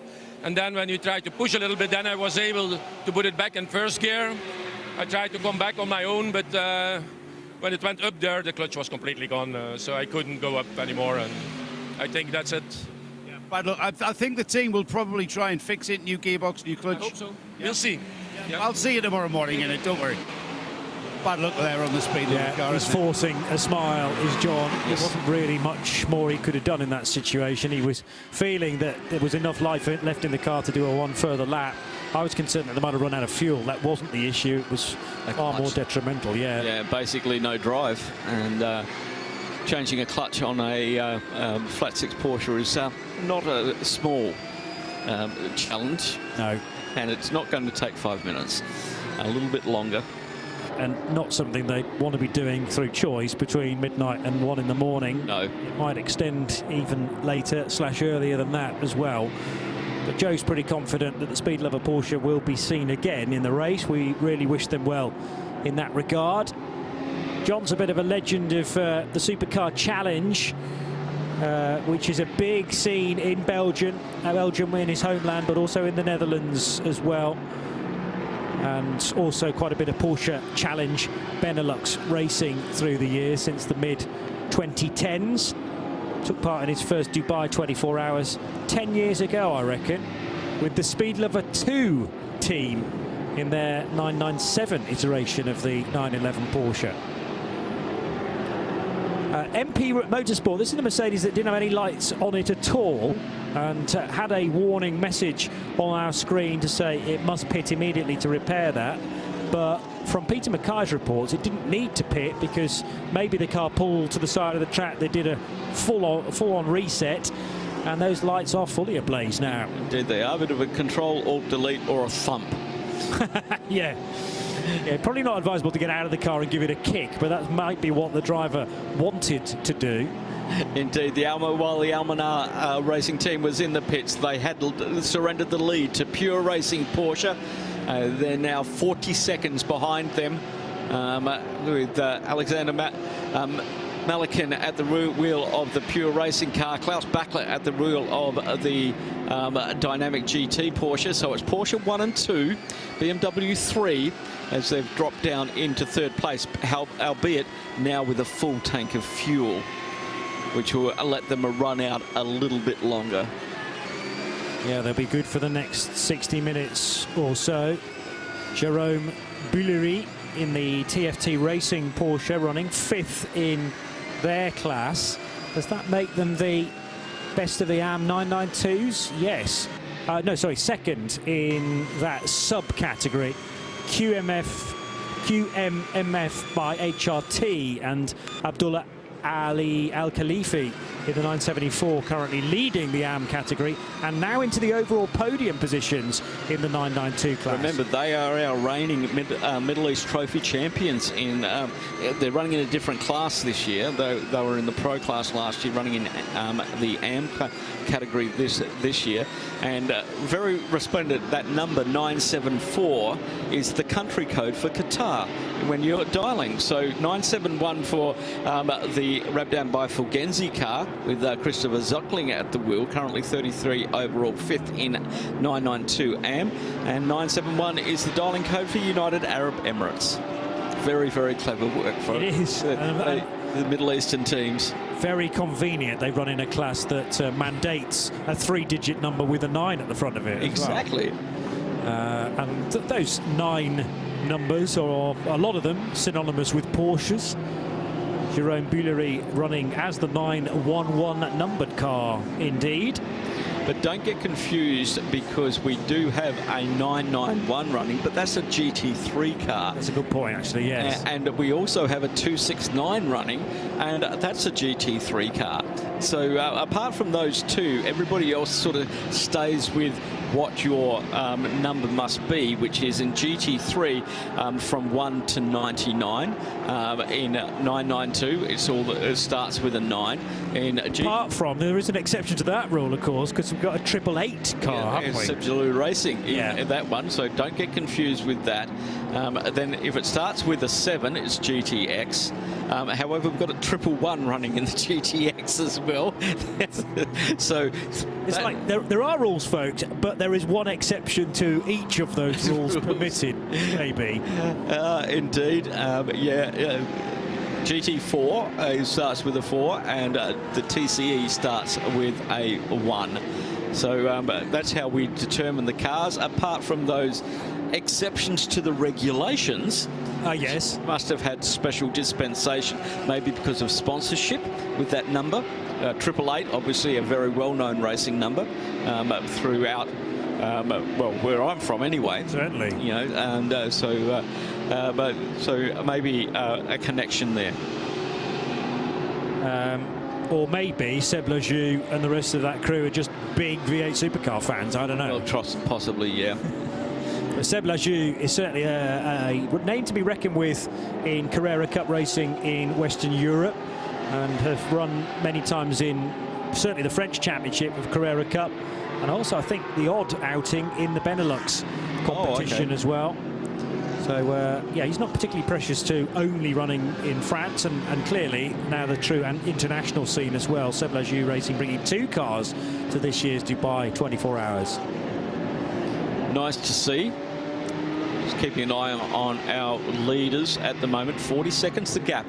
Alexander Malikin and Klaus Bachler, both in Porsches, Purex Racing, Dynamic GT, and that 40-second is there. They may have a lap now on Al Faisal Al Zabar in the Almanar Racing team. who's down on 276 laps. I'm just waiting to see where he is in that 777 car. That's another one that is a GT3 but is 777. Confused? Joe Bradley down in the pit lane. What have you got for us, mate? Yeah, this is a story of incredible sort of depth to it. Remember the number 127, Yes. the team saw Rensport. Porsche came in, and we said, there's no way they can repair that. Once again, saw Rensport prove us wrong. Remind me of your name, please. Daniel Zorg. Daniel, once again, saw Rensport prove us wrong. That car, I thought, would never see the track again. You've chopped the wings off, and you're repairing it. No, we are not repairing. We are preparing the repair at home. So some work we already can do here, we are doing here. But this car is not repairable here at the moment, unfortunately. Okay, so you're just starting the job. Yes, there are some things we can already do here. So we need the time because right after return, the NLS season at the Nürburgring starts. So it's already tight. So we need every minute we can get. It just proves that you may as well be busy while you're sat in the garage whilst running the other car. So I can understand that. But is it really, what exactly was the damage on that car that you're having to look at home?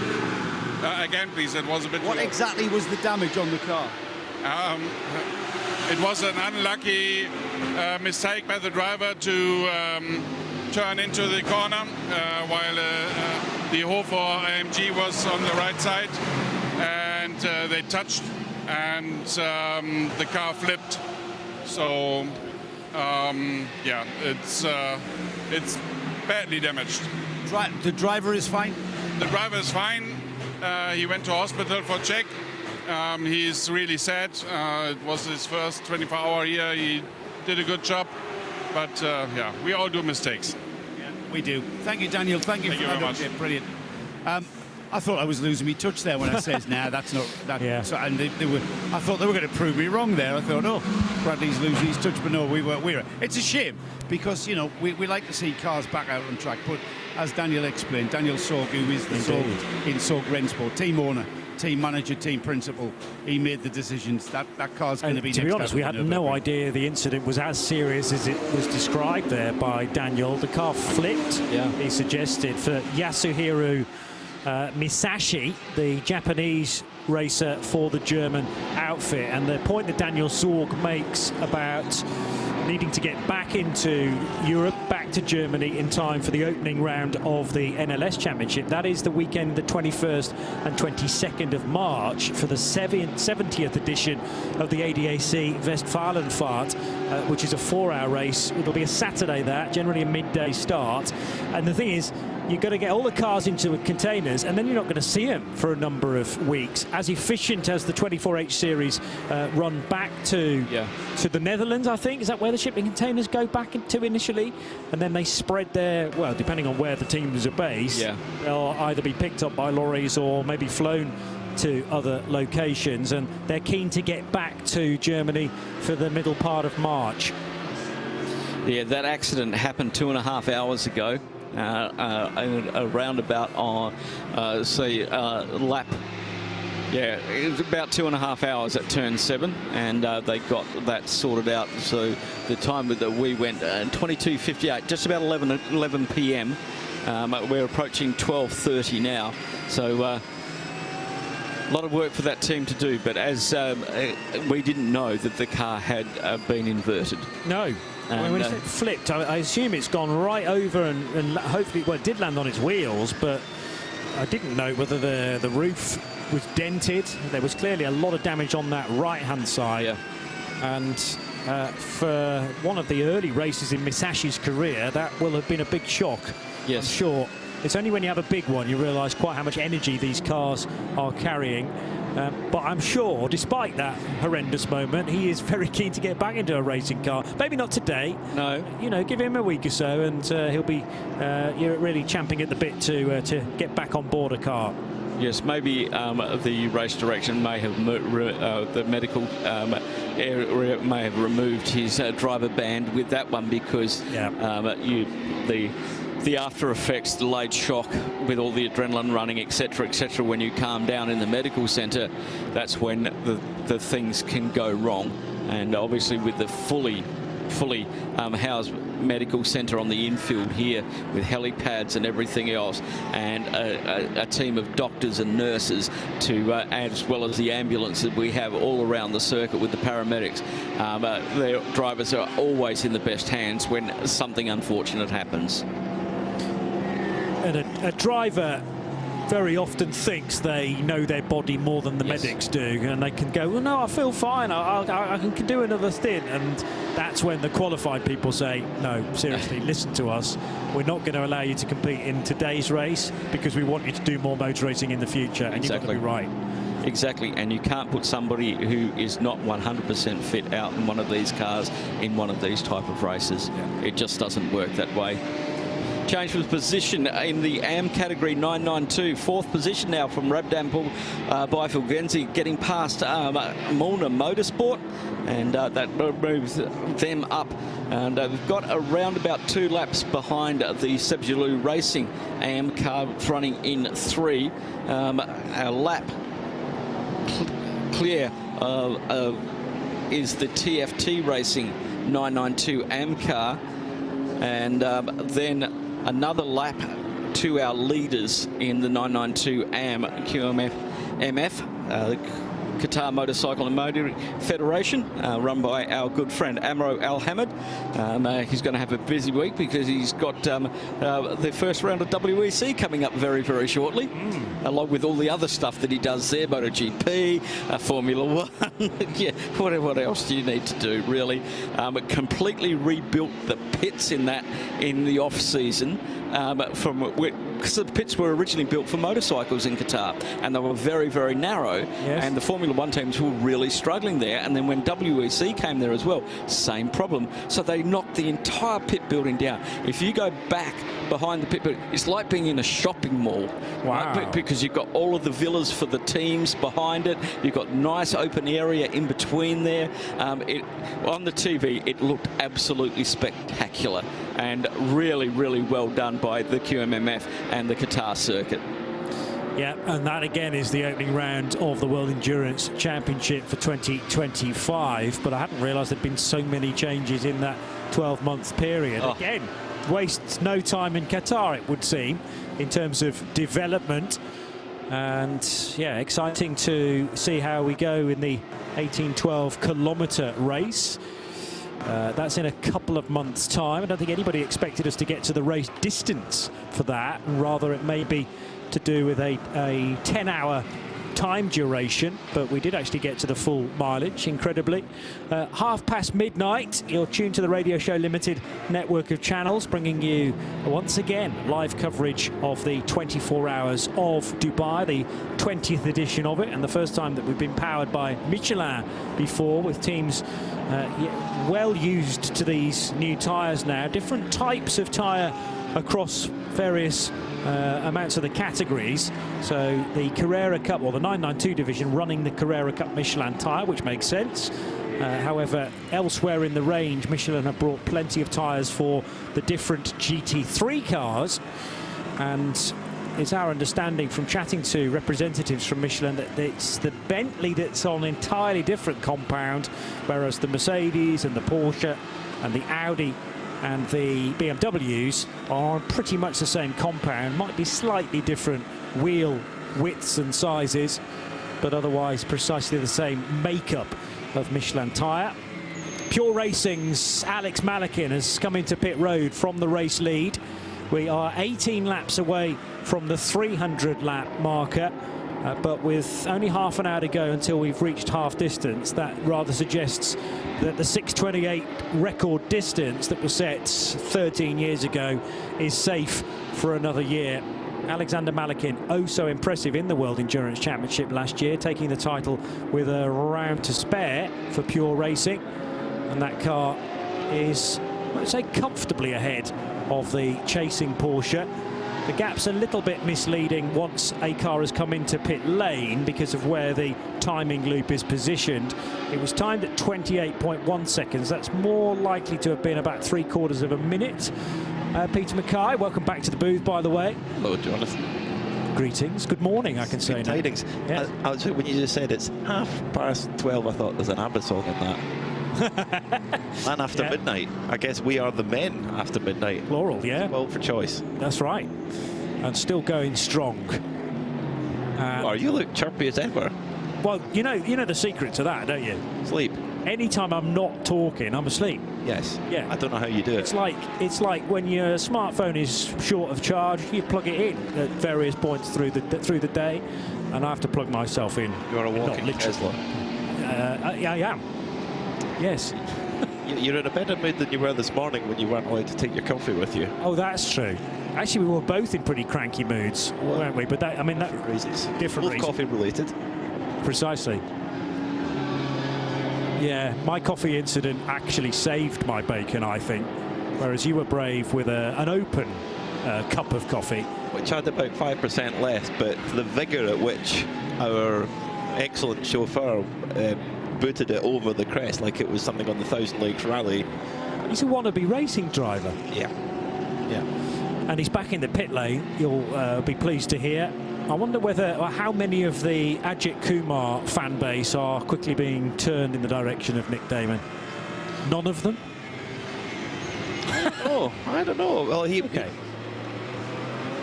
Ajith Kumar's about to get into his car, into the 414, Nick. No, it'll be the 901. Booted, waiting for the machine to turn up. So they'll have a little kind of huddled crowd. The crowd when we started was several thousand, and now it more resembles the away end for Salford City or Fleetwood. There's a couple of hundreds diehards are left. They've all got in two coaches from Dave's coaches, that sort of thing. But there were thousands earlier. In fact, it's pretty impressive they've hung around to gone midnight. And I'm sure for tomorrow morning they'll be back again in their thousands once more. For sure. But yeah, he certainly. It has to be said that it's amazing how a single not even world famous, a single regional famous, big region obviously India, probably 500 million people, regionally famous actor can pull in massive crowds and a huge YouTube audience. It's like having KSI.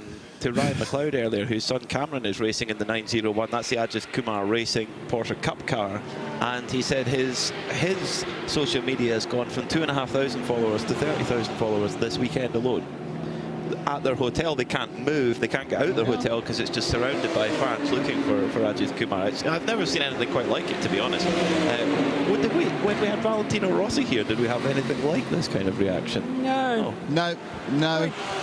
He brings a fair few fans to motor racing, and let's hope some two-wheel fans being exposed to the four-wheel longer distance stuff. But I mean, this is night and day compared to Ajith's day job, and there are completely new people coming to the Dubai 24 Hours. That's why we've been quite descriptive in things like Code 60s and why certain things are happening in the race that the casual Formula One fan has not encountered before. But many fans of Ajith Kumar may never have seen an F1 race. So it's great to be able to expose this sport to a whole new audience. There was a Ginetta heading towards you, Nick, a moment or two ago, and not on the prescribed route into pit lane. Is there? Oh yes, there is something being pushed down. Is it the GT4 or is it the GTX? The GT4's been running really well. That's the one that's had all the issues. Electrical issues, alternator issues, coil pack issues, fire extinguisher going off issues, because it was on fire, which is what I think is really in fairness. So not an erroneous fire extinguisher firing. Yes, that's right. It was deliberate, I suppose, by the machine. Is this the car that is kind of burning my retinas now as it crawls down towards me? It must be under single. Yeah, it's under team mechanic power. Proudly stating it's 55th in the race, which I assume is probably the last of the actual kind of almost runners. Comes to a halt. The brakes actually work. and it's going to go straight on the dolly jacks, guys. So that's another pit visit. Another car that's struggling on this in-lap is the 102 Asbest Racing Cupra, which was fine through Sector 1, and then it lost about 40 seconds through Sector 2. So that is touring its way in second in TCX. Well, Cupra has just arrived. Is that the one, is it? Yeah, so he's just arrived for about 6 garages up from where I currently am. Look, he just parked in. Oh, no, he's decided to take a penalty first before he comes in to tell everyone what went wrong. Bonnet going up on the Team CMR Ginetta. There'll be more things to say. Now, the headlights are blazing, which means it's got electrical power, which has been an issue earlier. But whether that electrical power is going where they want it to in every single part of the car is, of course, question B, isn't it? But turn the lights off now. Proper control alt delete there. You see him doing it, and it's half firing, but it's not actually going bang yet. The Seat's still serving its penalty. We're about to get a Sorg Rennsport stop from, I assume, the 427, because the 127 is not actually here at the moment, not actually running anymore. Yeah, will be the only remaining Sorg Rennsport car is running in GT4. It's its third at the moment. Arthur Simonde has brought in the that GT4 Cayman RS. So it says Sim. And I keep thinking, that's not a Sim, that's a real car. You could drive one in. But if you so wished, yes. You could. I have, badly. Yeah, Arthur Simonde, that would be where the SIM There's so many. There are so many cars I've driven badly in a sim. Many more cars I've driven badly in real life. Even though I know your veiled driven excellently was because it was not something you believed regarding the coffee-based shirt incident earlier in the day. In an otherwise perfectly acceptable run of driving. Oh, I've achieved perfectly acceptable. That's beyond my wildest dreams. It's still an A-star. Well, I'm the person taking back the hotel in 4 hours' time, so you have to be nice to drive when we get to Orlando Airport in a couple of weeks' time. Yes, shotgun that was for quick. the driving seat. Yes, I can. You can't shotgun the... Do you know what? I don't mind. The best... Joe and I drove back from Daytona 2 years ago in an open-top BMW 8 Series. Which basically made us just look like a couple of gay guys going back to Miami. So we stopped off at Bubble Tea, and it was very amusing. That was a lovely car. It was an 8 Series, wasn't it? It was a white 8 Series you were driving. 840, yeah. Lovely car. Klaus Bachler leading the race, and by a minute and 22 seconds. That sounds dominant. It's a little bit skewed because the 777 Al Faisal Al Zubair driven Team WRT BMW is a little bit off sequence. It's 12 laps into its stint, whereas the dynamic GT car being driven by Klaus Bachler is 24 laps into its stint. Now, while we've been off air, John, we had a nice rest in the Creventic Welcome Centre, did a little bit of car window shopping, watched some cars coming by to do their penalties. But I went out and watched some trackside action. Yes, and going into the final corner. Do you know who's latest on the brakes going into that final corner? No, he was one of the earliest, strangely. The Aston Martins. In the hands of Jamie Day and El Bamber. They're braking actually just after the 50-metre board. Wow. And carrying a lot of corner speed, and out they go. It was really interesting to watch and get a close-up view. Loads of great viewing points here around the Dubai Autodrome, and getting to see how the different classes interact. And there's so many different classes that are actually relatively close on lap time, particularly if you put, say, a slightly less experienced driver in the faster car and a more experienced driver in the theoretically slower car. That can cause a lot of real back and forth, and trying to pick your line is really difficult. There's also a few of the corners around the circuit that have multiple lines going in, particularly when you're coming out of turbo into turn 14. There's a lot of cars that will take a sort of double apex line, and that then can sometimes confuse the traffic, where you think, oh, there's a gap open there, and they stuff it up the inside, and the other car's not quite expecting for it. So it's constant lap by lap, and if you've been in the car for an hour and 45 minutes, you've got to maintain that concentration. It's such a challenge for the drivers. It might look easy, it certainly is not. That is for sure. So Klaus Bachler will be due in the pits without any code 60, he would be due in the pits in around 10 laps or so, 20 minutes-ish. He's got an hour and 29 minutes on his stint time at the moment, so he will be basically due in for a pit stop anyway, because the maximum stint time is 2 hours in total. Then the drivers must take a minimum of 1 hour rest and then can go back to 2 hours again.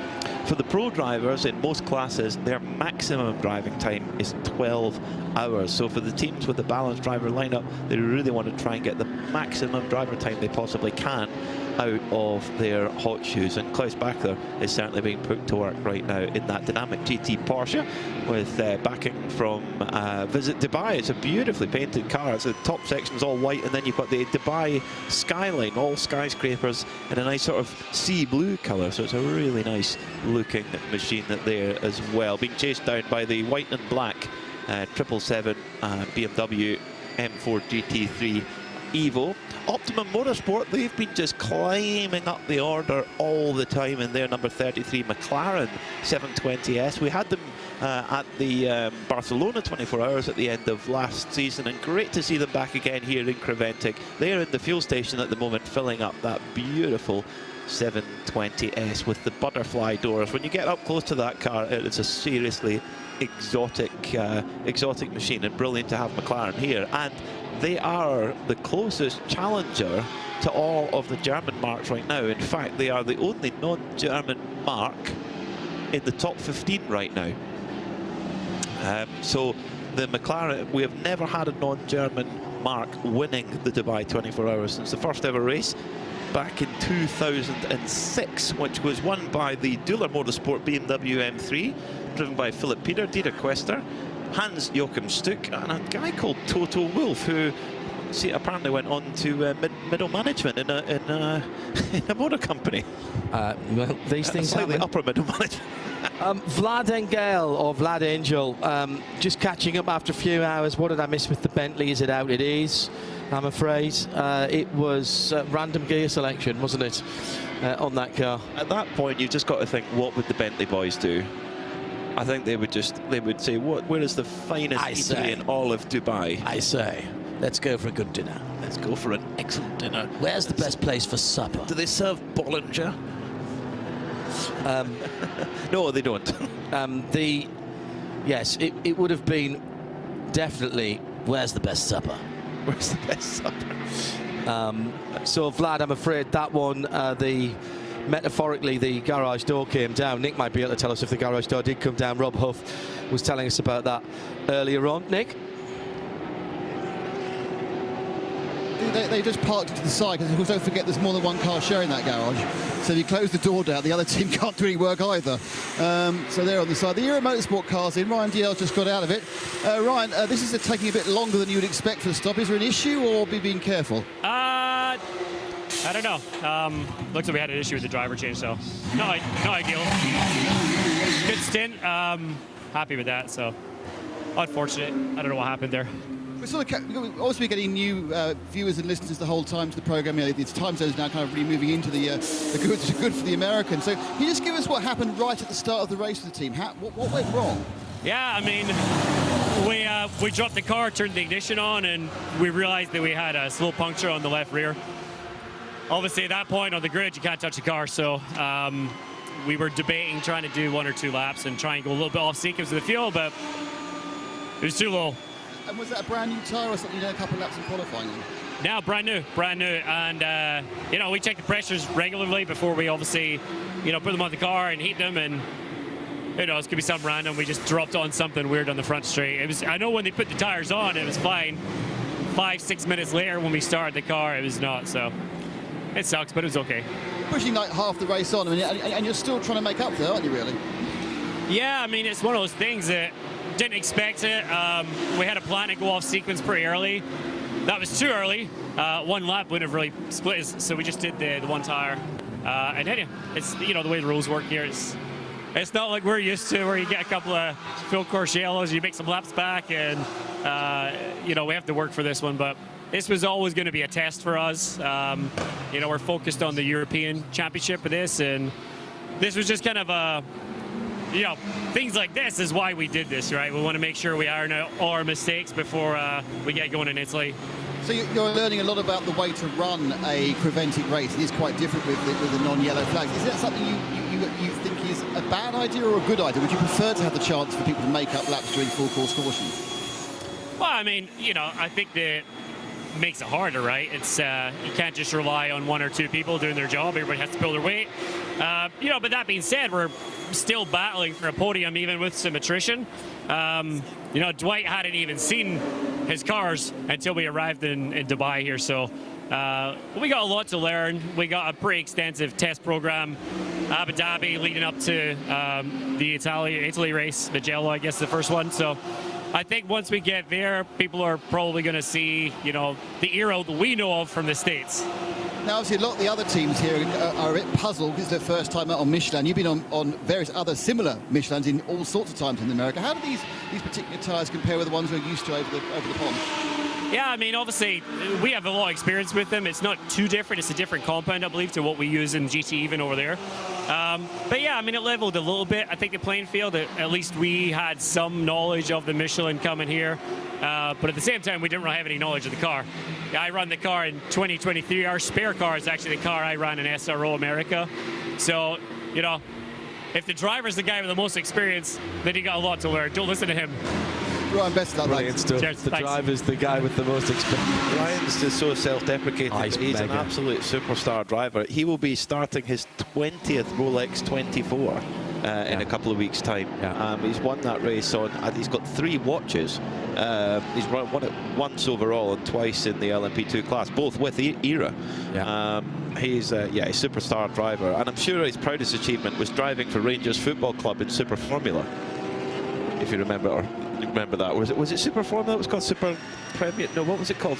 It was. I commentated on it with Earl Bamber among other people when I was filling in for Ben Edwards and people like that. It was called Super League Formula. Super League Formula. Yes. Thank you. There we go. So he drove for Rob Lomas, our producers, just reminded us of that. Oh, Rob, thank you. Of course, he would know. Super League Formula. So yes, Brian is.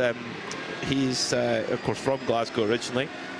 His family, as we were talking about Scottish confectionery earlier on, his family were in the baking industry, and yeah, he lived out in America for many years. Really made his career in America. Was successful with Sierra Racing and Formula Atlantics. And funny enough, though, when he landed, he arrived and he was planning to live in Ohio.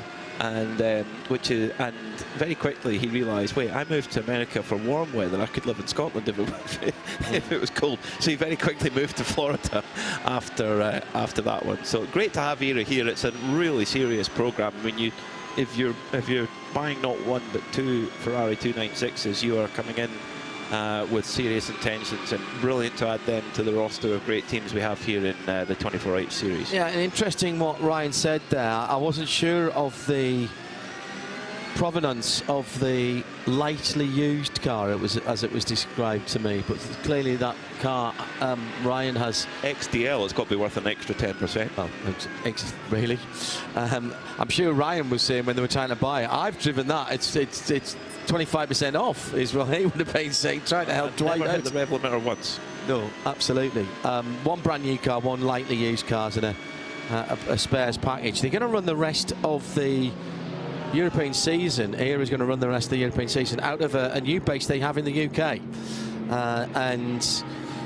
So some testing, I believe, in Spain to come after Abu Dhabi, which is they're going to be racing at this weekend, although Ryan won't be there. He'll be off at the Raw before the Rolex 24, doing some additional testing for the IMSA program. And then Dwight, along with Jake Hill, the two principal drivers for the whole of the European season. And just been wandering around the paddock and met with Simon, Jake's dad, as he was coming out of being in the studio here. Jake going down to the Adelaide Classic Festival to drive some of the ERA cars down there as well. That's, in a short time, has become an awesome classic event. Don't use the full circuit, they only use the Parkland circuit for that, and it's not racing, it is demo runs, but the something like 90% of all the classic F1 cars in Australia are down in the Adelaide region. So Formula One, and it's going to be the Shadows that the Era guys took to Goodwood are going to be doing their thing, and Jake's going to be driving some of those for Era, which he, as you might imagine, is very excited about. Super League. That's proper what dreams are made. Yeah. Yeah. Super League Formula was the first time I met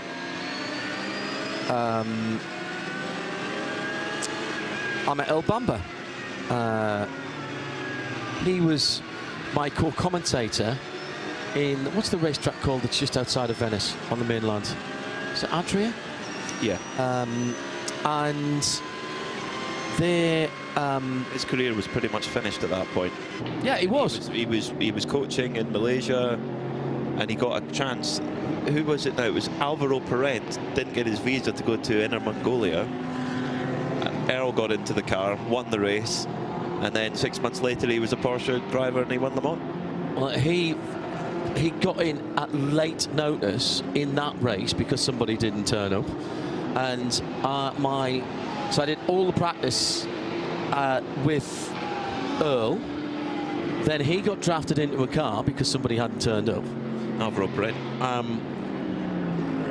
Yeah, that wasn't the Mongolia race though. This was another one. This was the one, as I said, at the Venice circuit. He got in that, and he got the big check there. He won the whole thing. And Maria de Velota was in the booth with me for that race. Lovely, lovely person. Much missed, of course, after that bizarre testing accident that she had with catering? Virgin team at the time, Manor, yeah. And I really enjoyed that weekend, and as I say, got on like a house on fire with both Earl and Maria, and had a feeling then that Earl was something a wee bit special, and he certainly takes chances, and had a good relationship with Earl ever since. Absolutely classic Kiwi, never afraid to travel to chase success. I know. Just with total tenacity. Here's the thing as well, I talked to him at the end of last season at the post-season test at Bahrain for FIA World Endurance Championship, the WEC, and well, you know, because you've done some of this as well, Team New Zealand have been running Porsche Carrera Cup Asia cars and bringing in new Kiwi talent, and Earl's been putting his own money into that, as well as raising money for it and bringing in other supporters and white knights, if you will, to use the theatre term.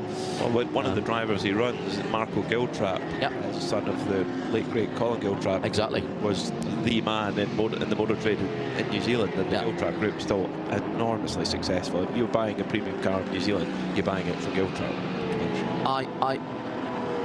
I have seen Earl at his best and his worst, at his happiest and his saddest. I've not seen him very much happier and prouder than when he was talking about Team New Zealand and what he was doing and how hard he was working to make that work, and more power to his elbow for putting back in. The Kiwis, it's a small nation.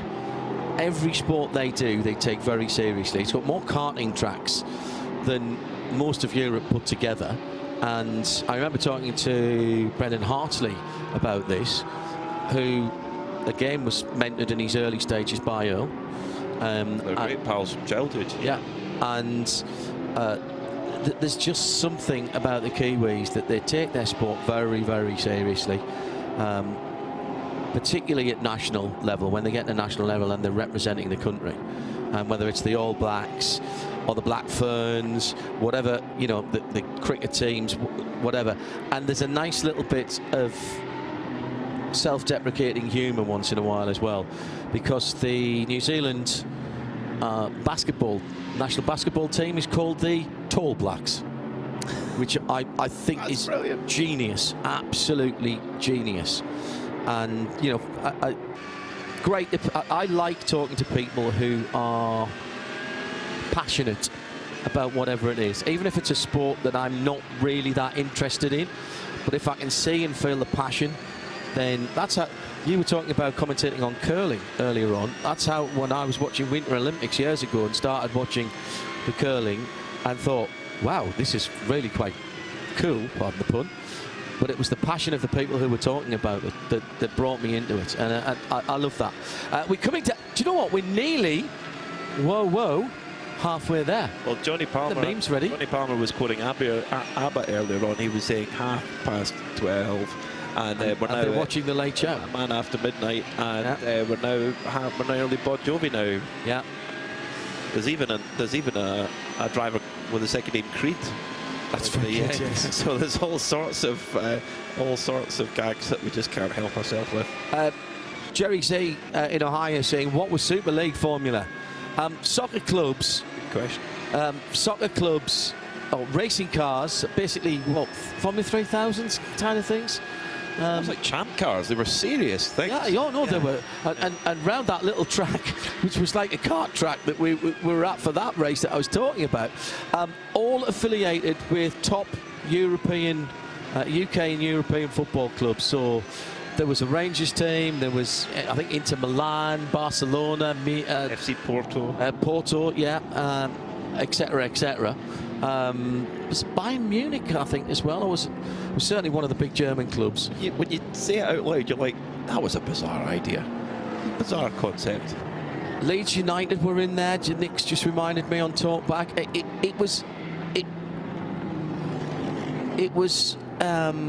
The idea was to tap into the... Do you know what? In some respects, it was years ahead of its time, because it was tapping into the tribal nature of soccer fans to get them to support something else with their team's colours on.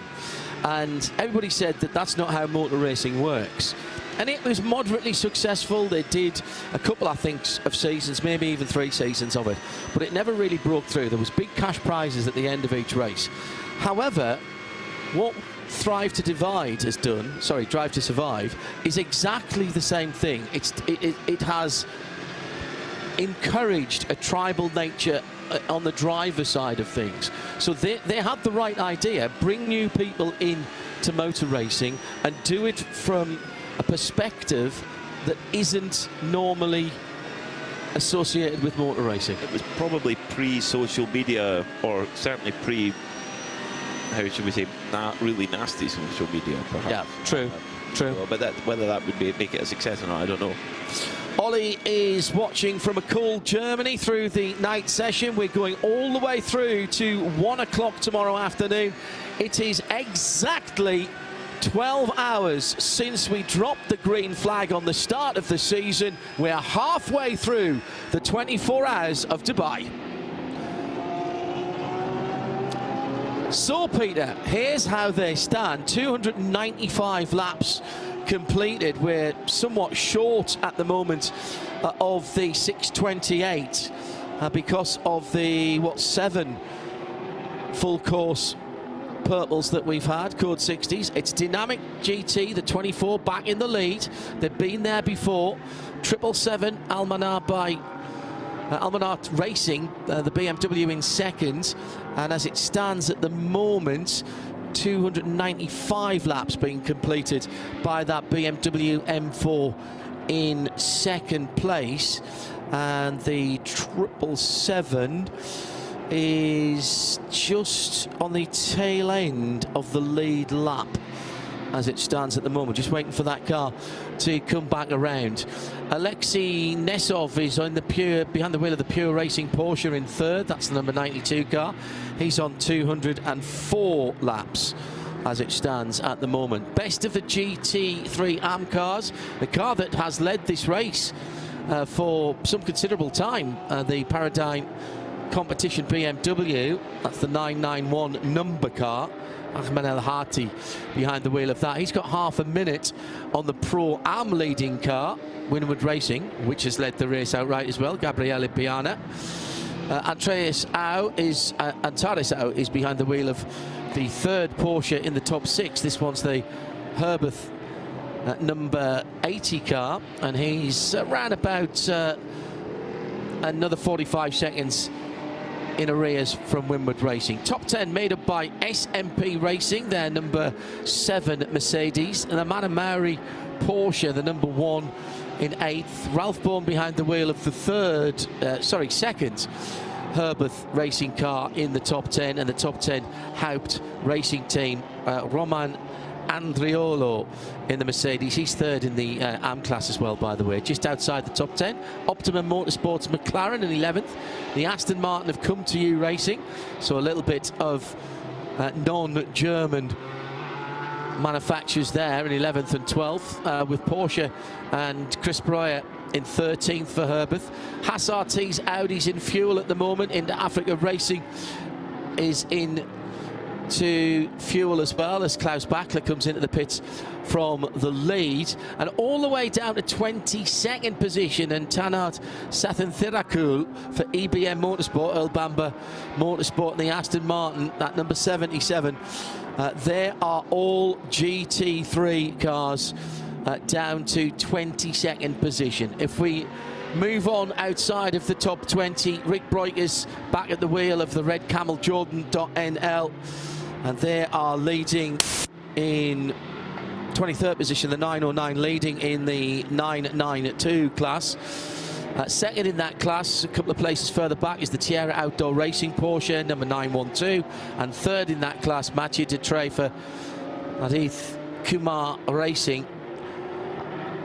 Further down, and we'll have to go outside the top 30 to see the next leader. 35th position for Leipert Motorsports, Huracan Super Trofeo in GTX. They have been bossing this class and gently moving up as other teams have faltered around them. That Super Trofeo car, Brendan Leach has just gone past Alexei Denisov actually into 34th position whilst we were talking about them.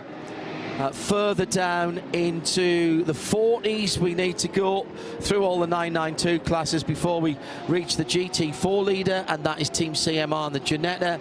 The number 495 has Michael Simpson behind the wheels at the moment. 45th position for that car. Second in that class is Ramez Azam, AGMC Racing by Simpson BMW. In 49th, that's the 438. And in 50th is the third car. That's Gero Bauknecht in the Porsche. TCE led once again by a Seat. The Porsche has faltered with Yashiro Misashi in the pits at the moment for a pit stop, and both of the Asbest Racing Seats, well, one's a Seat, which is the Leon Cup car, that's the 101 leading in TCE, and second in 55th position is the Cupra TCR. Third, as I say, in that class, SRS Sorg Rensport, but they're in the pits at the moment about to get fuel. Once we get down below the top 60, in fact, actually, even before that, in 57th position, the WS Racing BMW had the fiery moment with Emily de Heijs at the wheel. Razoo Northern Racing Porsche, Leo Pichler is running and making up time. 6th in GT4 at the moment, has 25 laps before it moves up a position in class. Team Parker Racing Bentley has been withdrawn, as has the Graf Racing Rosser, the V10. Team Motorpark Mercedes, the number 5 car, that had the incident coming out of our first Code 60 period, which was caused by the car in 62nd position. The GT3 Cup Porsche JBR car went hard into the wall for its driver on the start-finish line. Come to You Racing had a diff problem before they really even got going, and the Tresor Tempo Racing car was badly damaged in qualifying. 64 cars on the entry list, 62 started, and we still, I reckon, have 57 cars that are running at the moment. And Nick Damon down in the pits has just seen Klaus Bachler bring the lead car into the pit lane.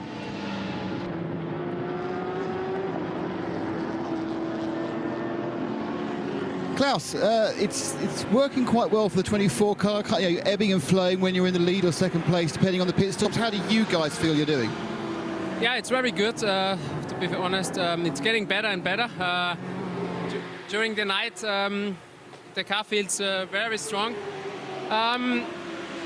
But it's still 11 hours, so 12 hours to go. I even don't know it. I came out now after a double stint. Yeah, so far everything good, but it's a lot of things can still happen. And we hope we will be there also after the 24 hours. Halfway through the race, have you felt the detrimental effects of that extra 20 kilograms of weight you were given this morning? Yeah, of course. For sure, this was not a help. I hoped we don't get it, but okay, anyway, we have to do our best. We have a quite good balance over the long run. This is helping us, and also, I mean, for us, our car especially, it's better in the night. Let's see how it is tomorrow then when it gets hot again. But anyway, first you need to survive and make it to the morning. And if we keep on going like this, I think we have a good chance. Air temperature was peaked at about 27 degrees and it was sunny. It's going to go down to about 11 degrees now, so the track temperature is going to be massively different in the middle of the night. How does that really affect the car? How does the car change as the track temperature drops so much? Yeah, it changes completely. I mean, first of all, the tire degradation is more when it's so hot, but also it changes the balance of the car. And you have small things to adjust it, like brake bias, like DC, so traction control, ABS position. This you can do. You can also help a bit with the tire pressure, but in the end, there's not so much else. And so the most you can do is driving around the issue. So the driver can make the biggest difference.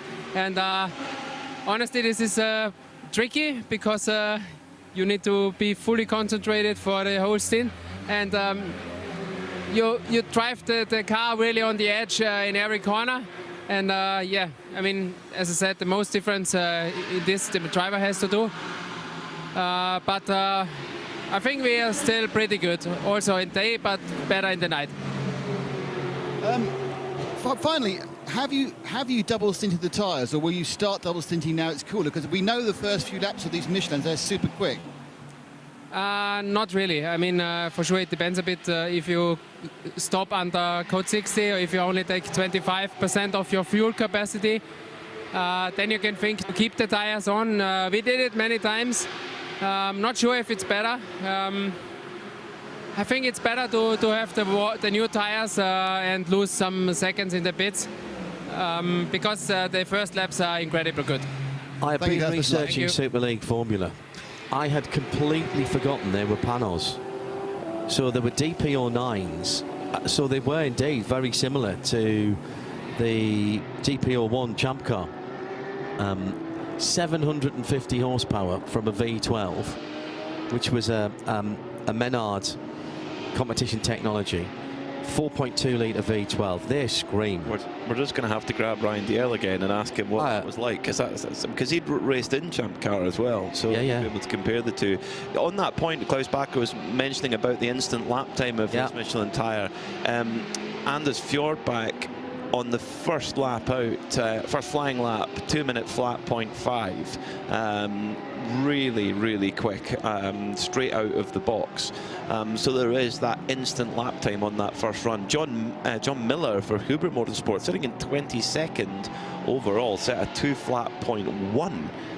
Again, straight out the pits. The lap again is totally different than saying, particularly in Le Mans Hypercar, where it's also a Michelin tyre, but those cars take a lot longer to get right up to the speed. It's not unusual for a superstar driver in a Le Mans Hypercar to actually be passed by a GT car on their first outlap, because it takes the time for the tyre to come up to temperature and pressure and get into its full operating window. Whereas, but also, as Nick Damon has rightly reminded me, we have tyre warmers here, and that is basically a perfect example of how much of a difference a tyre warmer makes from compared to series where they are not allowed. I'll never forget Petit Le Mans 2008 when Alan McNish wasn't even on an outlap. He was taking the car to the grid at Petit, and no tyre warmers. And of course Audi R10 with 1,000 horsepower, maybe not quite, but certainly well over 1,000 pound-feet of torque, and was coming down from turn 3-4 down the S's at Road Atlanta, and the car just speared sideways into the wall. And they still won the race. They were lost 2 leading laps, and then they were leading the race again on pace, because it was an incredibly clean start the race. I think maybe 4 hours into the race. And they weren't on their own, they were against Peugeot. Oh yeah, if that was against Peugeot. Were you at that race, Nick, when Nish walled it? Was that one of your first petites, or were you after that? I thought it was your first petite. They started 2 laps down. They needed, I think, 1 full course yellow. But I think that I thought their major competition was the Porsche Spiders that year. Yeah, because the balance of performance was changed. They were effectively LMP2 cars, but they were already starting to combine the top class.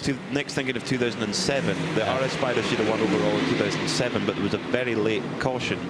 And then when the Audi came up behind it, it was diesel that had that instant torque, and it went. 2008 was a little bit more, they were more separated. But that was the year Elio Castroneves and Ryan Briscoe won in LMP2 that year with the RS Spider. They had the aero disc wheels for qualifying. Which nobody knows where those disc wheels are now. That first Petite Le Mans for you, didn't you have a very long conversation with Christian Klein? No, not much of it. Because it was in the hospitality, and as you are well aware, we were singing Bruce Springsteen songs on the way back. And I may or may not have had to stop at some point for a tree. I found out your affinity for the Boss then in a very nice Acura all-wheel drive sedan.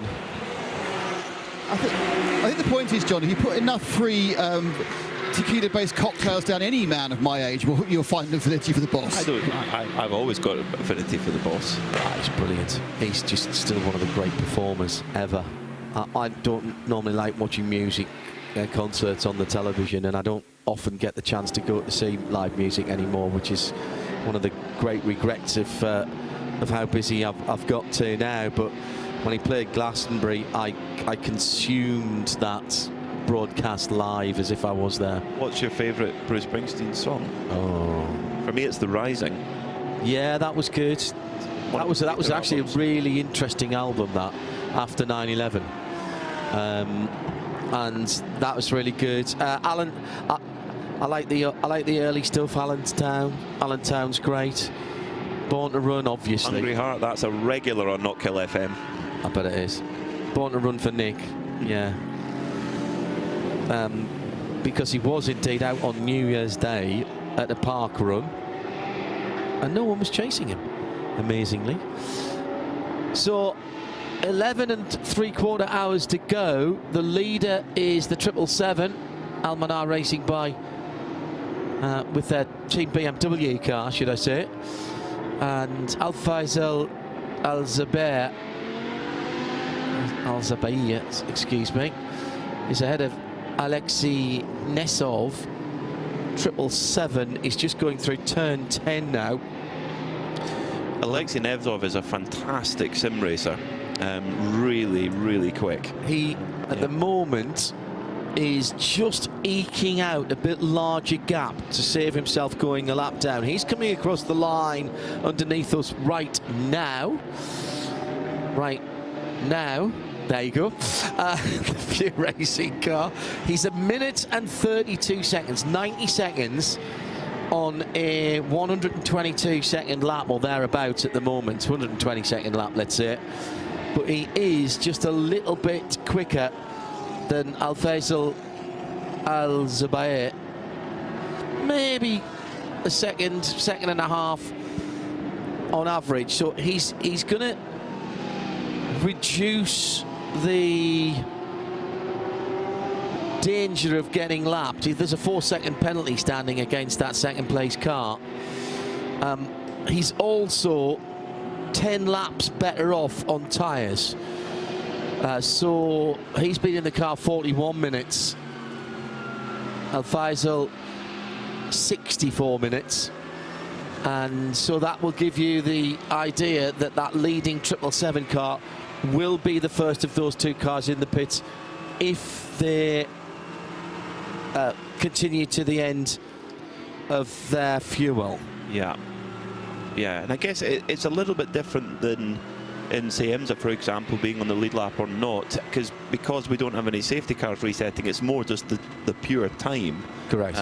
Between the between cars that we've got to worry about. So if you do drop off the lead lap, it's not really you don't lose any additional time or what have you. It's not any advantage or disadvantage other than just the simple time lost or gained. So yeah, I know, 1:32 at the moment, but it's been very, very staggered with the code 60s have just arrived. It's like the awkward times, yeah, make it a little bit of an unknown quantity to see really who's on top. One thing we can tell you is that the 495 Ginetta GT4 has run like an express train in GT4 all race long.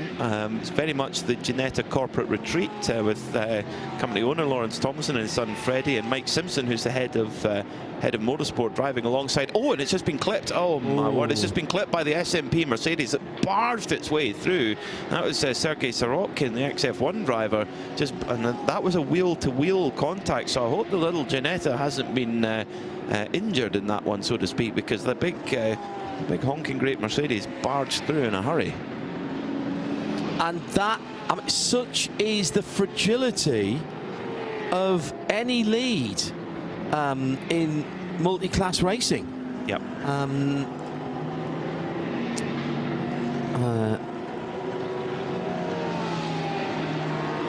It is, and we've seen that several times, haven't we? I mean, look at Barcelona, Baskutten Racing, the car they were running for Samantha Tan Racing. They were looking really good in GT4. They were looking like they were going to get the win in the bag, and then all of a sudden in the last hour they have some sort of fueling problem where the car was shutting down and starting back up again and shutting down. It can all happen so quickly. That's what makes the joy of winning in endurance racing so great, but also the agony of a late failure just so bitter and sore. But we all keep coming back.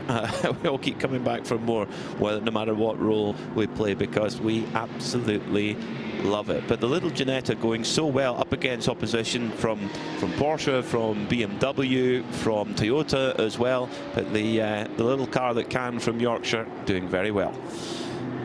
The Sim Racing Barstow, it says, what you're talking about old series. What was the series with the old F1 drivers, Mansell, Derek Murrick? It was called F1 or GP Masters, wasn't it? Yes, I did. FYI, Ajith Kumar back in his car. Which car? Nick Damon. The Cayman. The Cayman he's in. He's still got there's still a posse of about 150 to 200 die-hard fans right below you in the grandstands. They probably want to know that when they clear the car, it's actually got their man in it. Interesting. That is an amazing job from the Razun More Racing crew. That little Austrian team, they have had a lot of repair work to do over the course of this week. Their Porsche Cup car was badly damaged in early week practice. They had to rebuild that. Their Porsche Cayman in the GT4 category, the car that Ajith Kumar is just about to take out of fuel, had a brake failure going into turn 16, I think it was, or 15. At fairly high speed, and how they've managed to get that repaired and back out racing again is just remarkable. So big props.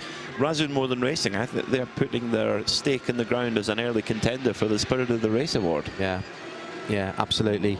Right, Grand Prix Masters, I did the commentary on that live.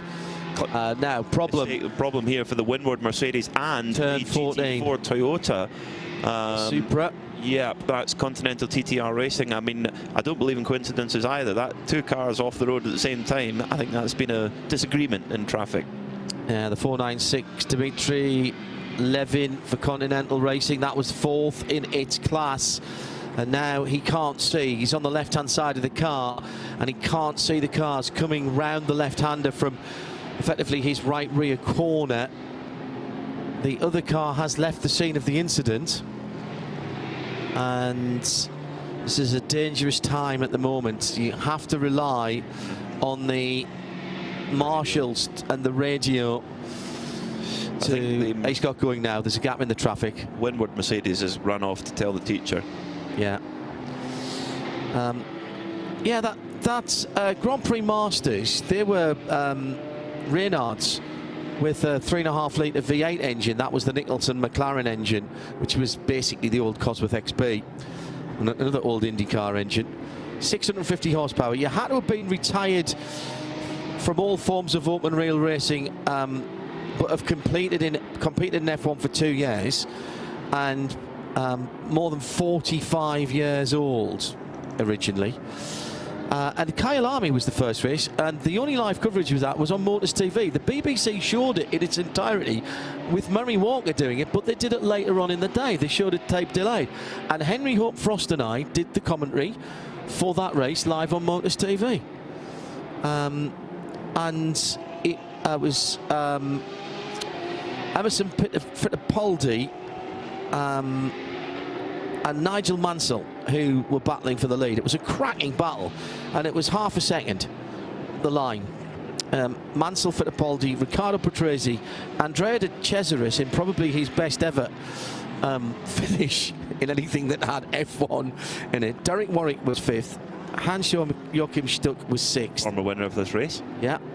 Christian Danner in 7th, Eddie Cheever in 8th, Jatin Lammers in 9th, Alessio Salazar in 10th. All top 10 separated by 40-odd seconds. Then it was Patrick Tombe, René Arnoux, Jacques Lafitte and Stefan Johansson.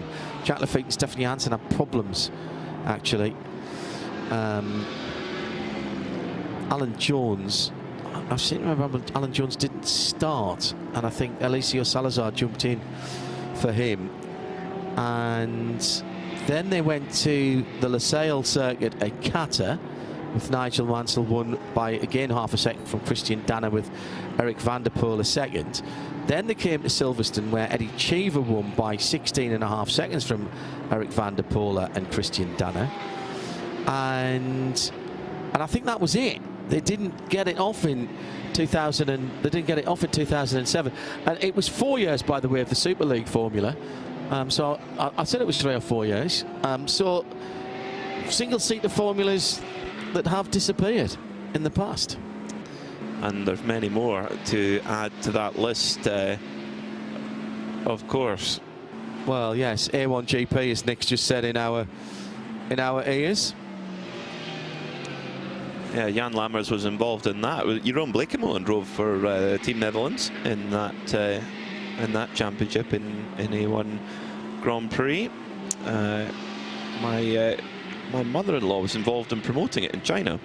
Really? Yes, and Formula Masters. Really? Yes. For a moment there, only seals and bats could hear me.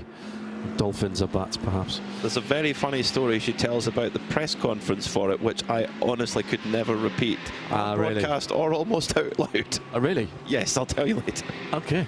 That sounds... Will it stop me sleeping? No. Oh, no, okay. You'll be all right. So, well inside the second half of the race now. If you're just joining us, welcome along. It's Peter Mackay, John Hindhaugh and Nick Damon, taking you through the wee small hours. The swing shift, as it used to be called in my old radio days. Still plenty of hardy fans. It was, even for me, it was just starting to get a little bit chilly when I was standing down in the paddock. I mean, not that I have to rush back and put on a sweatshirt or anything like that, but it was I could just feel a slight chill in the air. I would guess it's probably about 4 oh, have you? 16 or 17 I would think it is at the moment, possibly a little bit less than that. I can't tell you how much I'm enjoying being here in Dubai and enjoying the much balmier climes than at home in Scotland. The 929 HRT Performance Porsche Cup car has been in to serve a penalty. Tell you what, you don't realise how busy that penalty box is until you stand beside it. The Creventic Welcome Centre is right next to it, and it's like, I don't know, it's like a bus stop on Oxford Street. It's just constant traffic of drivers serving penalties for transgressions that they might not have committed. It might have been their teammate, but you have to take the rap on the knuckles as the driver hops out with open face helmet. Just big respect for an open face helmet. It's just very cool. Gives great vision too. And now 929, where are they sitting? That's Julien Jacquel who's got out with the the open face helmet, and they are in 40th at the moment, 7th in AM, 14th of all the 992s. Ivo Breukers rocks the open face helmet. It's very cool. Very, very cool. No, no, it isn't. No. No? Okay. No. You're not a fan? No. No. Ask John Cleland about open face helmets. Well, he had one that looked like the world's smallest letterbox. I'm surprised he could see out of it. Is that why? Well, he did a sort of a race of champion style rallycross type thing at the Silverstone Rally School circuit a few years ago, a long time ago actually, when I think about it now, when he was a Vauxhall driver. And there was a bit of circuit racing, and then there was some racing off against each other on a parallel track like they do on Race of Champions. And he rolled a car, and the ears on the seat, early days of those things, ripped the helmet clean off his head. And from that moment on, he never wore an open face helmet again. Wow. Wow. What sort of era are we talking there? 90. He was in touring cars, so maybe mid to late 90s, 96, 97. Yeah, I think he was touring car champion in 1996 when it was still 1995 when it was still multi-class. He won it in a Class 2 Astra. Yeah, so so I think the technology in helmets, in open face helmets, and indeed in the safety seats as well, has come on a long way since then. But I do take your point. It's interesting. You watch a lot of, particularly the top GT drivers. You'll see them with they've got a helmet with a visor on, normal helmet that would shut completely, but often they've got it completely open. Oh. You've got very excited about something on your computer there, John. I was half right and half wrong. He won it for Vauxhall Sport in a Cavalier in 1995, Cleland. He won it in the Astra in 1989, which was a Class 2 car. Because Rob Gravett won it the next year in a Ford Sierra RS500, and the previous year it was Frank Sitner, fabulous Frank Sitner in the BMW Team Finance M3. Nick Damon has got the leader, the 777. We said that he would be the first of the leading cars to pit, and he's in for the 19th time. He's in. No, he's out. He's done it. They've done it. They've changed drivers. We haven't quite in time to see who got into the car, but you'll find out quite soon. Full set of tyres. Alza has got out of the machine. It was a completely textbook stop, and they are Alzavir has got out, and they are about to have the second car stop. I can see there's a driver getting suited and booted for that one as well. So first one done perfectly. 7717 WRT is and already that in for means that Alexei Nesov has gone through into the lead in the pure racing Porsche. He was 1 minute and 11, call it 1 minute and 12 seconds behind when he crossed the line. And we've got a problem for the Team CMR, 4th place in class, the GTX class. This is Ethan Giannini in the Ginetta, the dark coloured Ginetta, and that's between turn 2 and turn 3, drivers right. This is where Emily de Haas came to, or her BMW came to a fiery end. He's far further across, and we might actually be able to snatch that without even going code 60. The mountain circuit is off to his right-hand side, and there's a cut through there. Let's see how race control want to play this. Ahmed Al Hati for Paradigm Competition was due his stop anyway. His tyres at 39 laps old, so the number 991 BMW has bailed into the pit lane. That's the leading AM car. Nick Damon is down in the pit lane, and that car is about to come up to his feet.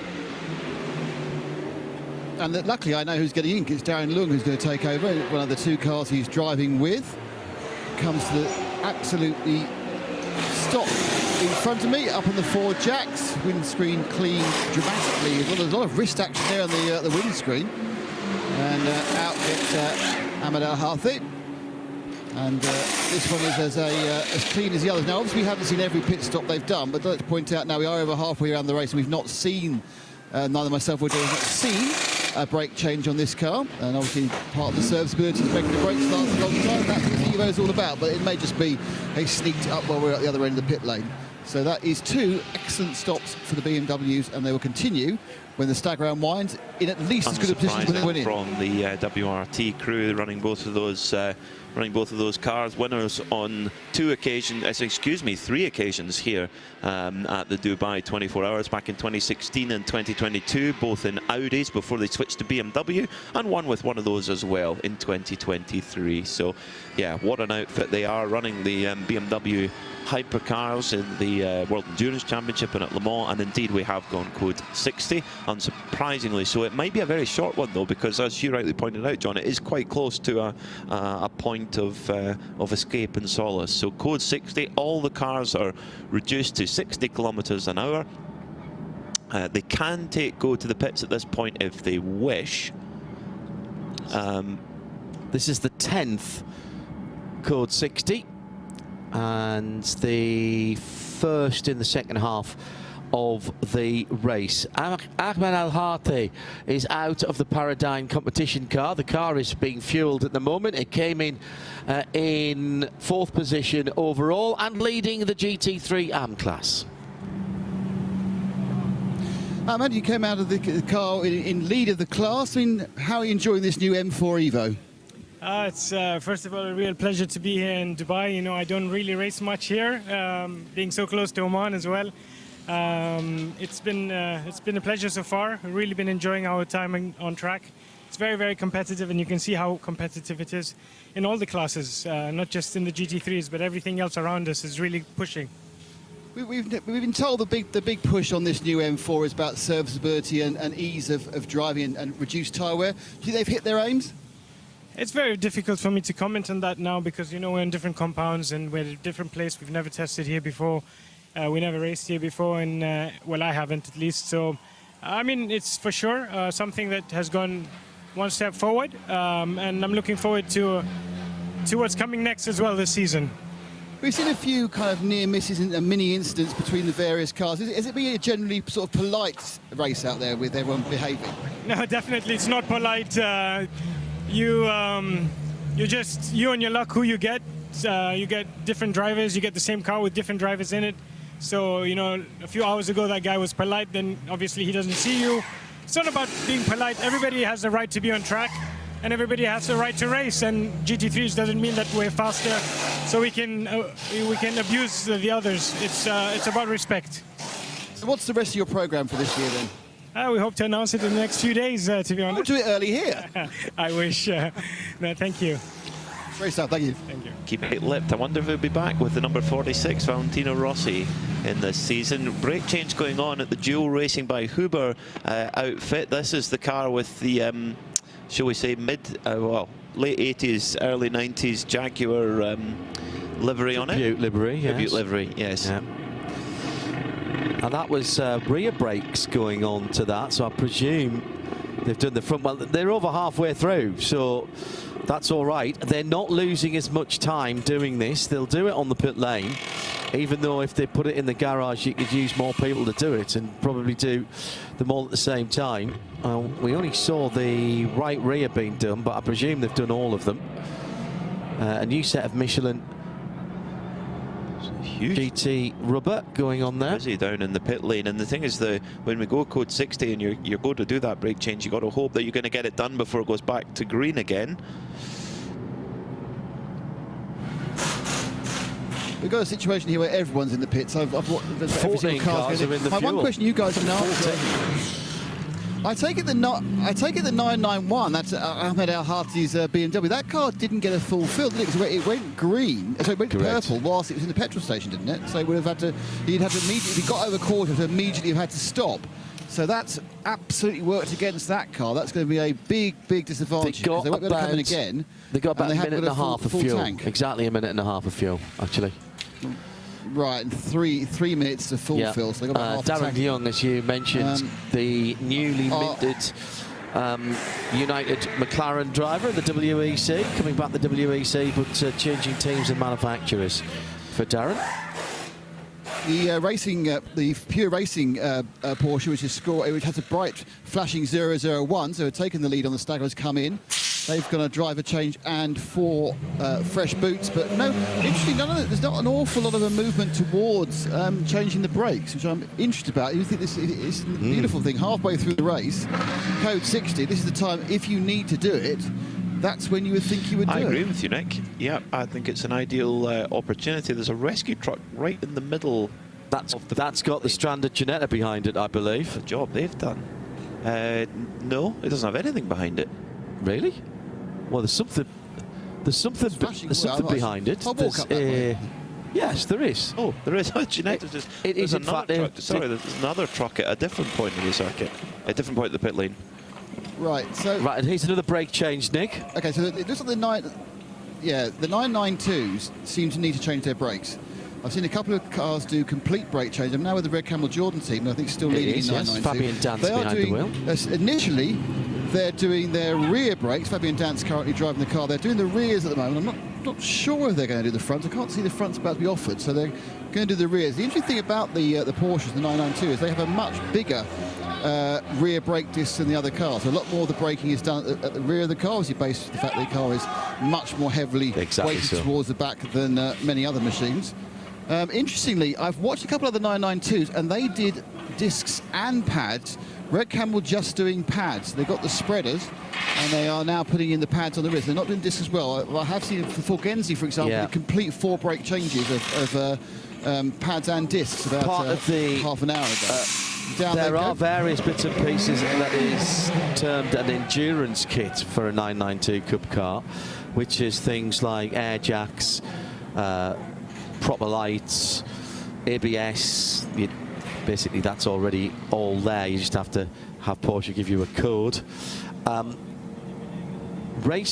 Quick change brakes are not part of that kit, so those are far more like your normal road car brakes. They're obviously race engineered, but they don't have the dry brakes or anything like that. So that was the old-fashioned pad spreader. Look across the other side, talk to your mate so that you don't get any air in the system, and spread the pads, pull them out, burn your fingers, stick a new pair of pads in either side, get the driver to pump the brakes on the way out. Nick made a good point there, Peter, about the bigger discs than most cars on the back of the Porsche.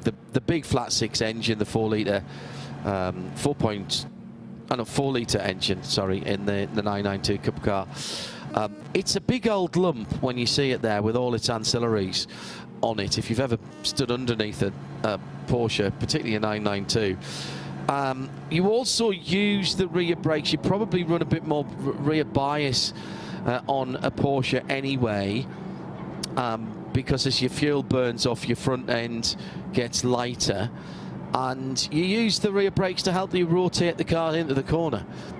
You've got that extra weight there, and the polar moment of inertia is going to help you with that. But a lot of drivers just like to left foot brake to help rotate the cars in.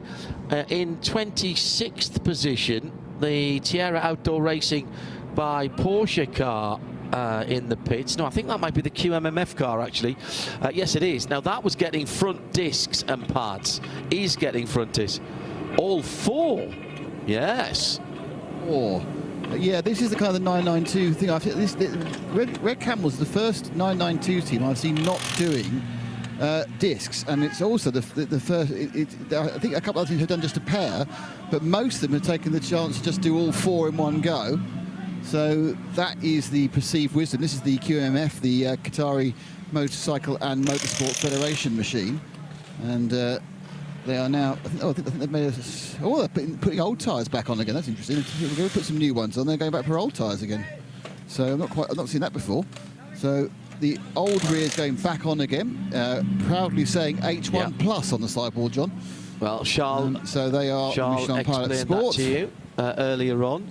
In terms of the fronts are H1s, the seconds are the backs rather. Fronts and the seconds. The backs are H1 plus, just a slightly different compound and construction.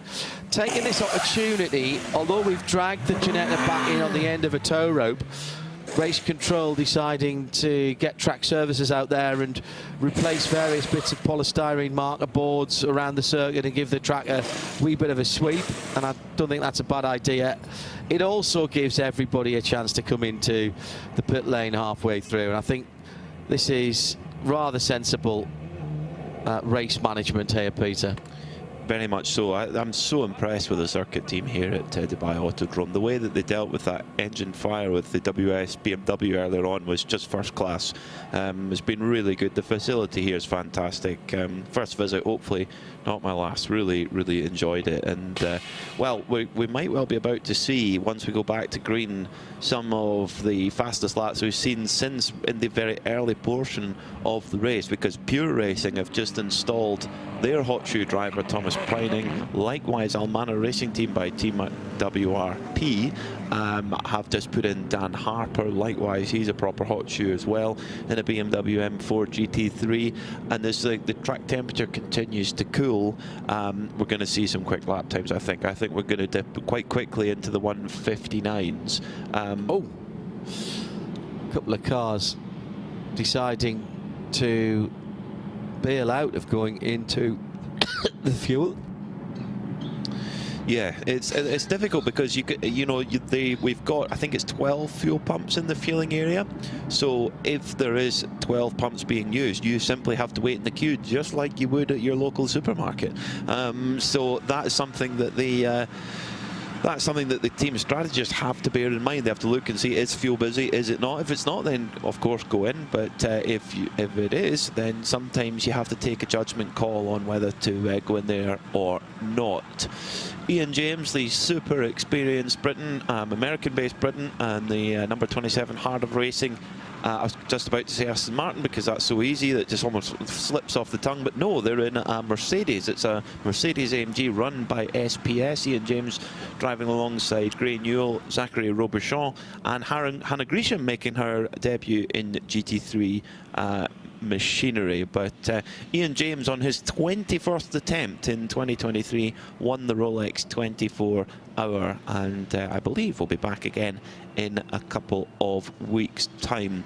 We haven't been given the warning yet from Race Control that Code 60 will be coming to a close, so still the team's drivers, they'll trundle round for the next little while. And we saw something quite curious a few hours ago when the dynamic GT Porsche, which was being driven by Luke Hartog at the time, drove through the pit lane twice during a Code 60, and we pontificated whether that was actually an advantage to do that, as it's ever so slightly shorter distance but slightly less speed. And well, Nick Damon got a certainly political response. And Nick, you've managed to find out more for us. J.M. Lippman, my teammate next week for the Sim Dubai race, but also a regular Dubai 24-hour competitor, says it is quicker. I've done it in the past. It gets you past people who aren't going fast enough on the Code 60. Thank you, JM. Not everybody's 60 kilometres an hour speed limit is the same. Not all Code 60s are equal. No. That's very true. Now, this go onto YouTube and search for Frank Stippler Nürburgring 2024, where they're in effectively a local Code 60 at the Nürburgring Nordschleife, a 25-kilometre track, and there's a car in front that's going significantly slower than what they should be. And Frank Stippler, for a very quiet, suave man, was expressing his displeasure, and it was so expressive you could hear it over a V10 Audi engine. That's true. I remember that. And that was in the they changed the name of that team, Gera Sport PHX. They did win in the end, so Phoenix, yeah, I was much happier then. Yeah. The old Phoenix, Gera Sport Phoenix team. That was the shortened race. Got a good sleep that night. Yeah, yeah. And of course, how many hours did we run? 8 hours. 7:27. Yeah. A lot of miniature Mars bars in Gate. Yes, we did. Yes, sorry, I've just walked a very long way to the end of the pit lane just to check our thoughts. And I believe it was me who actually first postulated a number of fuel stations based on what they have in Europe. But actually, there are 16 pumps. There are 16 pumps down in the yeah. There's eight pairs Interestingly, there is one other pair which is from the standard, the track station that's always there, but those aren't being used because they're not smart pumps. So there are actually 18 pumps in the area, but 2 of them aren't being used because they're not forensic smart pumps. To explain for anybody who's joining us on other time zones what we mean by smart pumps. The cars, they used to have a QR code on them. Each car has a fueler down in the fueling area, and each of the fuelers has a effectively electronic card, doesn't it, like an RFID card that they use when the car comes in. That has details about the car, so it knows how much fuel that car is allowed under the BOP, and therefore once the pump is sent a message from race control, when we are under code 60, it knows what 25% of that is, or 50% of that is, and it also can, incredibly, it can moderate the fuel flow as well, depending on BOP level. That's another tool that Creventic can use for BOP. So these are the cleverest fuel pumps that we'll see, never mind in racing, but probably anywhere in the world. They know when it's code 60, they know when it's not. BMW just coming straight out there after a driver change in tyres. And that is the one with the remaining BMW and GT4, the AGMC Racing by Simpson. Tiger Tarry. So they didn't come in. They didn't come in for fuel, and they're just about to go back to green flag racing. And to Tiger earlier on, he's eagerly awaiting the delivery of his GT4 car, and hopefully going to see us in the Michelin Pilot Challenge in a couple of weeks' time. Oh, really? Yeah, that's what he was telling Nick earlier on, with a big smile on his face. It's always good to see. How can you not have a big smile on your face racing here at the Dubai Autodrome? Before we go back green, a reminder: next weekend, 6-hour sprint at Yas Marina, which will be contested by the biggest sports car field that has ever been seen at Yas Marina. We think somewhere over 50 cars. Back to green flag racing. Ian James in the heart of racing SPS AMG. He walked up very quickly through the S's, and that car in 12th position at the moment. It's got a 20-second lead before we went back to green. Now that'll come down a little bit because of course we're speeding up. He's in 4th position in the GT3 AM category, and is a lap behind Vincent Kolb in 3rd spot, so that's a podium spot. And as I say, he's ahead of Alexander Berkansov in the Haas RT Audi. There's all kinds of little battles going on out there at all times. Some for position overall, some for just a little bit of clear air on the track. But there's still plenty going on in terms, plenty of action going on in terms of positions for major spots in the classes, and we've still got 11 hours and 10 minutes to go, Peter. We do, and Darren Young for Paradigm Competition is in the 991 BMW, holding on to 3rd right now, but he's going to have to keep a watchful eye out for his former teammate Dan Harper arriving on the scene in the Almanor Racing by Team WRT car. There's only 11.5 seconds between them right now, and yeah, with Dan Harper's pace in that car, that gap should reduce, and that will be the battle for the podium. Once again, in that sort of sequence of code 60, Herbert Motorsport number 91 having been lurking towards the back end of the top 10. They're now up to 5th. So once again playing the code 60 very well and working out well for them. That takes our code 60s to 10 in the race, and almost 2 3/4 hours under the purple flags, and that, I'm afraid, has absolutely put the kibosh on any sort of attack on the distance record, standing at 628 laps from 2012. At the moment, the computer says 586 laps. That will go up a little bit if we stay green. But I don't think we'll get any closer. What have we done? We've done in... We're coming down to 13 hours. We would need to be on 341 laps at the end of this hour, and well, we've got all the right numbers, but just not in the right order. We're on 314. Story of my life from a lottery ticket. Not quite. Well, we've certainly, of the time we have been green, we've been given good action. That's for sure. And I'd agree with that. It's been just a real cat and mouse game of strategy between Pure Racing with their Porsche, Dynamic GT with their Porsche, and the two BMWs between Paradigm Competition and Amalnar Racing Team. I'm finding it intriguing. We've got the two Porsches on the same lap now, 314, apart by about 75 seconds.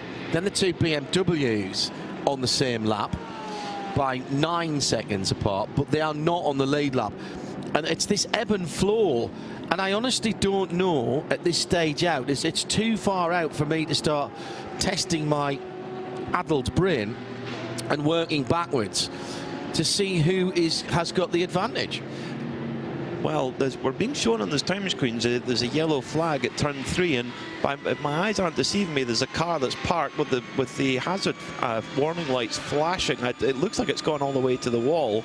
Don't know which car it is. It's very difficult to tell in the dark from this angle. Well, the headlights are still on. If that is a racing car, it's a Porsche. 60 in 20 seconds. It's a Porsche because it's got a lit rear end on the car. So code 60 in 20 seconds. Oh no, it's a Razin more than racing car. Yeah. Oh no, it's Ivan Ekelchek. He's out the car already, and I don't know if he's got all the way to the barrier, but that is at turn 3. That's seriously quick through there. So oh no, that was where Nikita Mazepin had an issue in qualifying the other day. You're doing in a Porsche Cup car at that corner 175 kilometers an hour. So purples beat purples, I'm afraid. They do, yes. Number 11. That should be, unless something is seized up, a pretty quick recovery. Thomas Preining had set off like a firework on that last lap. He did a 1:58.247. I thought they were going to go quick with fresh tyres on. Jaap van Lagen in the Mercedes for MP Motorsport down in 19th did a 59.5. So he was 7/10 away. Nobody else within a second and a half of Thomas Preining, and most people over 2 minutes. So getting on for 2 seconds slower than Preining, who warmed up those Michelins, only 4 laps old, those Michelins, on the Pure Racing Porsche. And that was the first racing lap on them. Correct. So there's going to be a few teams taking the opportunity to do brake changes, but again, it's Porsche Cup cars again looking at it as we go back to code 60. The Razin more than racing car already being attended to by the really hard-working Dubai circuit team. Spare a thought for them. They've been kept very, very busy over the last little while. So I've been chatting to the marshals as I've been going backwards and forwards, and they're coming across for their brakes in the marshals' restrooms that we have on this side of the circuit, and they are universally happy, smiley people. Extraordinary hard work, and just again reflecting. And I was talking to the circuit boss earlier on, and just saying how interesting it is to see the change in the culture here down through the years, and how there's so many more locals from the region who are volunteering. Nick Damon in the pit lane. Yeah, it's not quite as popular as it was last time round, to be honest, but we have had a couple of the Porsches come in for scheduled brake changes. Interesting, I think we've got one on the Car Collection GT3, which is the first one I've seen the GT3 Porsche. It's the front only, but it's mainly been cup cars. The second place, the 24 car, the dynamic Porsche, that we've visited by Blue and White Machine, that's come in for a slurp of fuel, so it's got another 25% in. you kind of think you'd expect to see at least the 991 BMW. We don't think he got a full fill. I'm not sure how that works out their tactics, but they should come down the lane and get another 25% would be my idea, get themselves back up to near where they should have been. They hadn't been caught out by the last Code 60.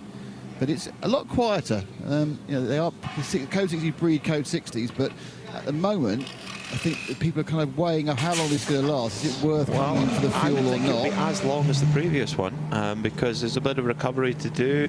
And the 991 that you mentioned, the AM leading car and third overall, is just making its way around turn 14, so it's not far from having the option to go into the pits. Pure Racing taking, interestingly, they took service at the last Code 60, which was, you know, a couple of laps ago. So in he comes and he's joining Nick Damon. We had the Pure. We've got Thomas Preining, the leader in the 92 car as well. So I think what may have happened is actually, just because of where the Code 60 was called, a lot of the cars have bunched on the other side of the circuit. There's about 6 cars have pulled into the fuel stop in the last couple of minutes. And we know there's 16 pumps now, so there should be enough room for all those. MP Motorsport with their bright orange Mercedes, they go down. That's got Jaap van Lagen, I think. But they are coming down now. There's another. There's so many Porsches. I'm getting relatively good now at saying GT3 Porsches of 992s. I'm not infallible. I'll be honest with you. The 993 is a bit fatter. There's a 269 that's going down one of the Herberth machines. They are trundling down now. They're still not. Oh no, here we go. I was about to have not seen the BMWs, and there goes the 991, the red and gold. Machine with Darren Young on. He was the guy who missed out on getting a full fill last time. The 777, the white car, not sure it needs that. He could probably take a 25%. I'm not sure if it needs it because he got a full slurp about 2 laps before he went purple last time around. There's an interesting one, yeah. So Pure Racing, they obviously feel like there's room in the tank to fill it up, and of course they've got Thomas Preining on board very early in his stint. So the more they can give him a full slurp of fuel, then the better, I guess. It's also worked in quite well for Dynamic GT, who are almost a little bit off strategy there with their 24 Porsche in second. They get to sort of bring themselves back in with a bit of fuel. Interestingly, Anders Fjordbak is about halfway into a full tyre stint, shall we say, about 35, 36 laps or so. He's done 18 laps on his tyres. He's come straight through and gone straight to fuel and then back out again. So if we go green for the next hour or so, he will have done, do quick maths, 54 laps on those tyres. So that will give us a little bit more of an idea over what the tyre's doing on a long run. But a lot of those, a very good point from Nick Damon there. A lot of them would have been purple laps. So that though it's not 54 hard-running laps. So Dynamic GT, they could be coming back into the conversation here with Anders Fjordbak on board. A really strong peddler indeed, that is for sure. Yeah, I think it's. I think whenever you get the Code 60s, I think this stuff. My first experience with these slightly revised rules, it isn't necessarily a no-brainer to come in. But a lot of people are trying to. It always used to be having fuel in the tank was the strongest point of being in a Creventic race. You want to have fuel in your tank, you know.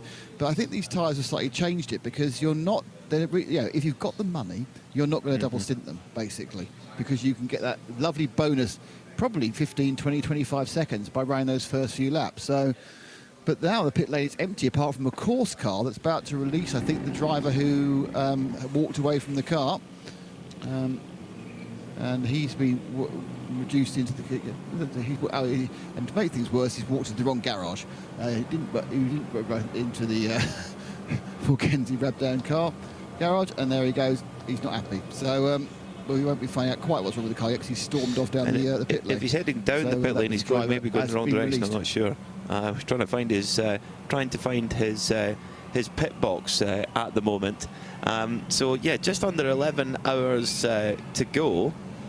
And yeah, that's a very interesting point about the tyres. How do you, like you say, if you can afford to, throw them on at every single stop and get the most out of them. So it's Pure Racing from Dynamic GT. Porsche 1-2 right now, but watch for those BMWs, Paradigm Competition and Almanar Racing Team. Herberth number 91, classic Herberth, coming in for fuel. Yeah, what position is the Herberth in? Because their name and number indicator wasn't working on the screen. They went through a kind of a cycle. They came in to the pits on full beam, they went through a cycle into low beam, and they'd lost the power, it seems, at that point to the indicator of who's in the car, the 3-letter indicator of who's in the car and their position. So because Herbert, normally when you've got these mini Code 6s, that's when Herbert end up at the front, but I'm just not sure we've still got that same multi-opportunity to really work the Code 6s. So where are they? And they've moved forward in both of these Code 60s. So I think the Herbert tradition is still very much alive and kicking at the moment. So yeah, they're looking good, and they've got Alfred Renauer on board right now. One of the twin brothers, Alfred and Robert. I've yet to be able to identify them correctly. Last year I could tell them apart. How? Because Robert was greying in the sideburns, and Alfred wasn't. Put the sideburns off. This year they have a different haircut. But last year I could actually tell them apart for about 3 races. So don't forget, of course, Alfred wasn't even on the entry list until yesterday afternoon. So, you know, that's another confusion. You think there's only one, you can't get it wrong, and then they sneak the second one in to make it awkward. Is if you want to be a Creventic legend, you need sideburns, because Albert Renauer, Robert Renauer, Shane Lewis, all Creventic legends. Oh yeah, good point. Well, there we are. Good point. An underrated choice in facial hair. So we've gone through another racing hour, and that means we're inside 11 hours to go. Motorsport channel for Creventic on YouTube, RS1 for the audio if you're travelling around or if your bandwidth are challenged. As at the moment we're under our 11th Code 60. Thomas Preining has just rejoined the race in the Pure Racing Porsche. 316 laps completed of the 2024 Michelin Dubai 24 Hours.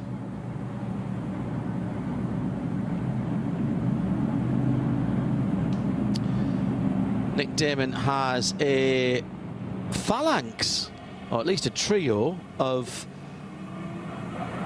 circuit vehicles. There's damage on that 914, Nick. Only one of them contained a car, which was the 914, which has got a collapsed. I think the front left suspension has collapsed. Yes, front left is where he's pointing. That has definitely collapsed. I don't know. I think he probably did touch the barrier at the end of the that short straight.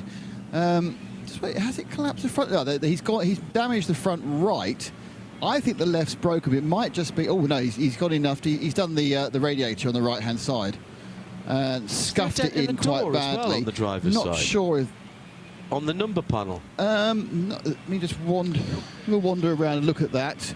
No, that's an optical illusion because the number panel is slightly falling off. That's just a taper failure rather than anything else. Much as the optical illusion about the front left failing, it hadn't failed.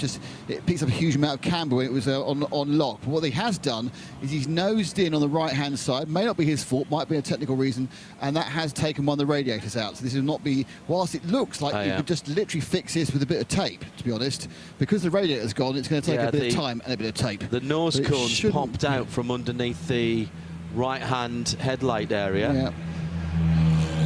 And there's a little bit of scuffage, is there not, Nick, on the front one? Oh, there's top scuffage all the way. That's a interface with the barrier the other side. On that wheel arch on the right-hand side. Yeah. Oh, well, he's hit something. And I don't think it's a car because he hasn't lost the dive plane, so he's kind of gone in sideways into something. He's cracked the light, so he's had an impact, and he's managed to remove the. It's got to be the barrier. The radiator broke, which put water on the tyre. There would have been another car involved, for sure. Yes, it was. I did. 914. I've lost the note. Because we did see the driver in question. And he got out himself. Got out himself, yeah, absolutely fine. He's absolutely fine. Car, maybe not so much. It was Ivan Ekelchik.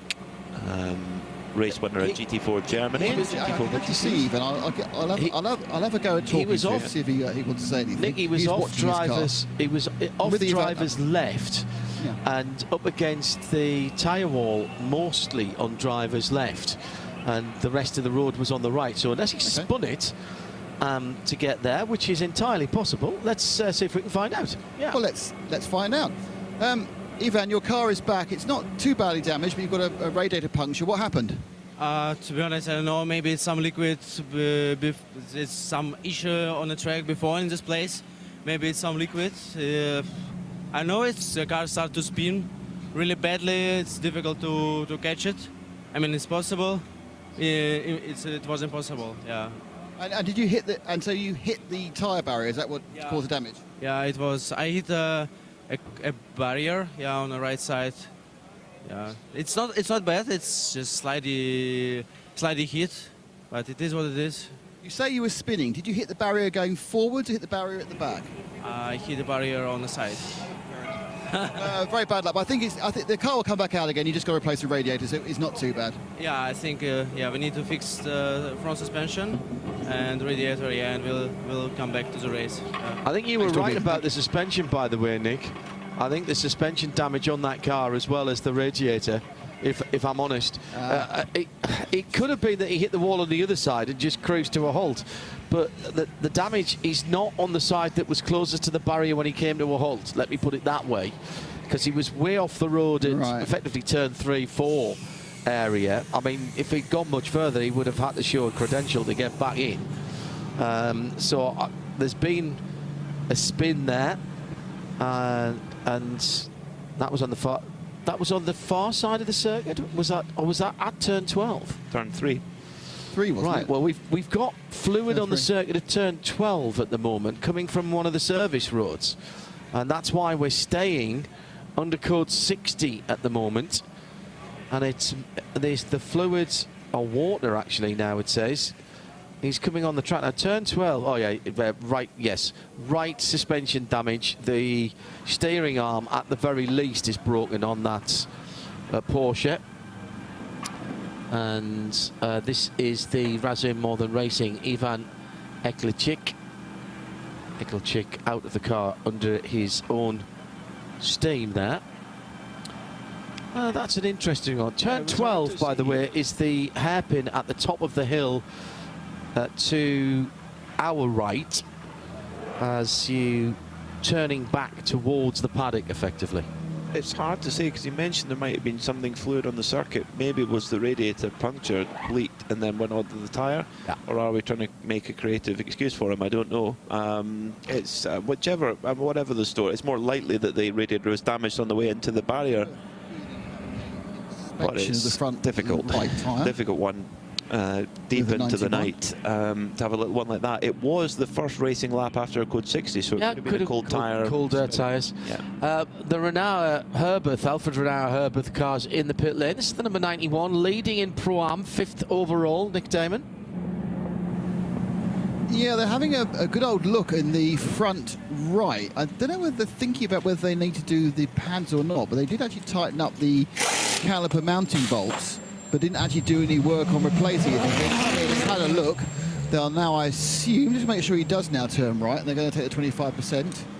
And the answer is no. He's going straight back out again. He's not taking the fuel, so it's purely a look around. Have absolutely changed their tactics from with the new regulations on fueling that were brought in first of all last year in the 24H series. Yes, yeah, no, that you're right. Yeah, so they haven't put any fueling on this code 60. No. Interesting. And they would have always put 50% in. They must feel it's not worth getting caught in there, or not worth putting the 25% in. Or the 25% that they put in the code 60 before, because remember when code 60 green back to code 60, maybe they just don't have the room in the tank. Because it could have been that when they came in for the previous code 60, which of course there was almost no difference in it all. Correct. They've maybe filled the tank to the brim.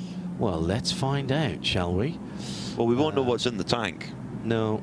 What we need is the onboard telemetry to know what's in everyone's tank. That would make life very fun. The fuel readout, yeah. Yeah. Back in the old days, when I had darker hair and I could still see my feet, in the glory days of the end of Group C, Nick Damon is cringing even as I say that, you used to be able to go and read off the fuel reading at Le Mans on the fuel bowsers in the pit lane. you could have a look at the counter.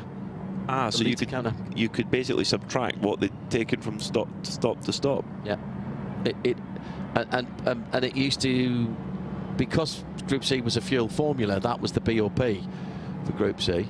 It was a fuel formula, and you only had a certain amount of fuel to use. And they put in fuel counters because originally you only had a certain amount in the tank, and you had to be watched refilling it with the churns, which obviously were a standard amount. But one particular team, whose colours may or may not be on a Porsche this weekend, got creative. They were running multiple cars, and when they emptied the excess fuel out of the fuel hose after a fuel fill, they put it in a churn, and you were allowed to put that back into your fuel, of course. Except they were putting the two other cars into the leading car's fuel, so they always were getting a little bit more after the pit stop, so they had to put proper counters on. And so you could walk down. And I remember in the pit lane at Le Mans, as a fresh-faced-ish Cub reporter, with a radio mic, and the pit reporters now don't know they are born, because Nick is walking around with a handheld microphone and a clipboard. At Le Mans, when we first started doing Radio Le Mans, you had what was effectively an army backpack, and it had a ribbon aerial on it, and you pulled a trolley with car batteries in it to parry it. Mine weighed 11 kilograms. We put it on your shoulder. 21 Celsius still out there at the moment. It's a it is a waxing gibbous moon. We've got about 93% light from the moon. I haven't seen any moon shots from our camera operators, so I suspect we've got a little bit of overcast out there. Yeah, and I remember being directed at various pits and being told to read off. Right, go down to such and such a car, go down to this car. Tell me what the reading is on there. Oh, it's 2412 or whatever it was. Oh, right, we'll write that down. And had to keep remembering that I had to walk, either duck down or walk outside the arms that had the pneumatic hoses and the fuel, particularly the pneumatic hose on, because I had effectively a steel ribbon aerial on the backpack, which was like an extended, like a thick extended metal ruler, and it was sharp. And I was allowed the pit. You were allowed. I was in the working pit lane at Le Mans, which had only just got an outside wall actually, when I first went there in '89, and I was in a pair of shorts and a t-shirt. There were people in there wearing sandals, and the legendary motorsport photographer Jeff Bloxham said to me, right, here's a bit of advice: never walk up the pit lane from pit in to pit out. Always walk down facing the cars. Okay, why would I do that, Jeff? He said, well, you've got to always be watching the way you're going. And because it was a fuel formula and there was no pit lane speed limit, what they used to do was come into the pit lane as fast as they could and then cut the engine and coast to their pits. So there was no noise. And you were getting worried about open face helmets. Good news, we've got just under 30 seconds to go until we go back to green in this one. So we've had kind of two Code 60s shortly after each other, and hopefully we can get back racing again proper. We saw just before the Code 60 a super quick lap from Thomas Preining, almost that car's fastest lap of the race with a 158.3. Their best so far is a 158.2, which was set quite a bit earlier on. And what a beautiful moonlight we've got to race under here at Dubai Autodrome. It's a full moon on the 14th of the month, so it'll be a full moon in the middle of the week. We're into the 11th of January, 12th Sunday, 13th Monday, 14th Tuesday, and that is a full moon. So it'll be on the wane by the time we get to Abu Abu Dhabi next weekend. Enjoy it while it lasts. Yeah, it's absolutely superb. Thank you for that shot. Yeah, wonderful. Wonderful. So this could be, well, not quite golden hour, but maybe moonlight hour, because Thomas Preining, just before we went code 60, set a red hot lap time with fresh Michelin tyres on for pure racing Porsche. But there's definitely some hot pace drivers in some fast cars who will definitely follow him. I'm sure of it. Once we get into a little bit of a rhythm, we should see some quick lap times. There's a lot of cars with fresh rubber on, and I think this is going to be some really quick stuff. Coming into an hour. If you're happy with it, So I'm happy. 10 here. hours and 43 minutes remaining in this one. In terms of amount of time behind code 60 we've had 3 hours and 6 minutes under code 60, and a total of 11 code 60s in total. So that gives you an idea of what the average code 60 time is. Approximately 25 minutes or so, 25 to 30 minutes per code 60, to give you an idea of the interruption that it can be. Depends on what it is. We've had some shorter than that and some slightly longer, but we kind of had 2 in quick succession there, unfortunately. So it's Thomas Preining at the front. We haven't had quite any flying laps just yet, but the gap at the front of the field right now between that pure racing Porsche and the Dynamic GT Porsche is showing on our time screen is 2 minutes and 13 seconds, 0.1. Need to wait and see if let that correct out a bit, but if it is, Pure Racing are looking very, very good indeed. There's actually only 15 seconds between Almanar Racing by WRT in third and the Paradigm Competition in fourth, so that's a switch since the last code 60. So the 777 Almanar car is up the order. The Paradigm the competition car has just dropped back ever so slightly, but still running strongly and leading their class by a good old margin. Their nearest competitor is 2.5 laps back. So Paradigm, they've been really, really strong with that number 991 machine. I know we've had some interruptions for the racing, but this race is still very finely balanced, Peter. Those top 4 cars, the 2 Porsches and the 2 BMWs, and again, it's just slightly moving around. The 2 Porsches on the lead lap, the 2 BMWs 1 lap back, a further lap back, the Herbeth number 91 car, and the McLaren, which is just quietly, softly, stealthily, for Optimum Motorsport and Michael Porter, moved up onto the lap, the same lap as Herbeth, and now sits in 6th position. Now, we have seen that car making overtaking manoeuvres, but there's been we haven't necessarily had to call its name. We haven't been looking at it doing anything outlandish. It's working its way through nicely, and as it stands at the moment, it is 3:18, 3 laps off the lead, and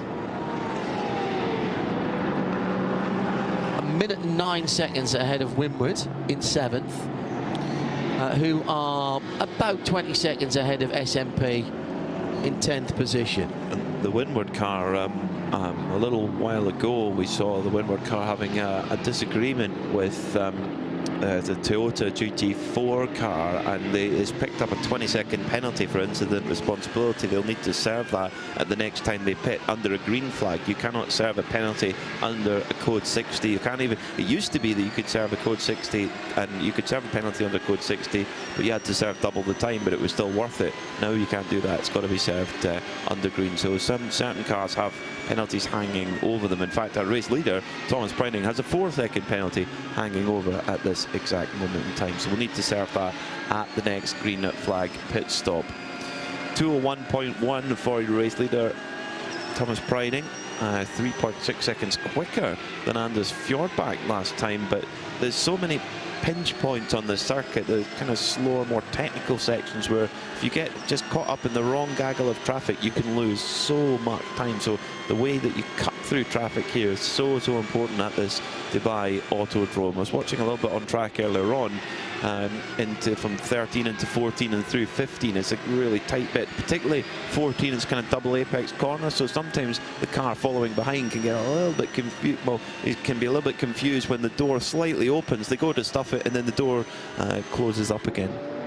Hello to Loish in Ireland, watching her first 24 hours of Dubai, really enjoying the coverage and classic stories from the old days of Le Mans.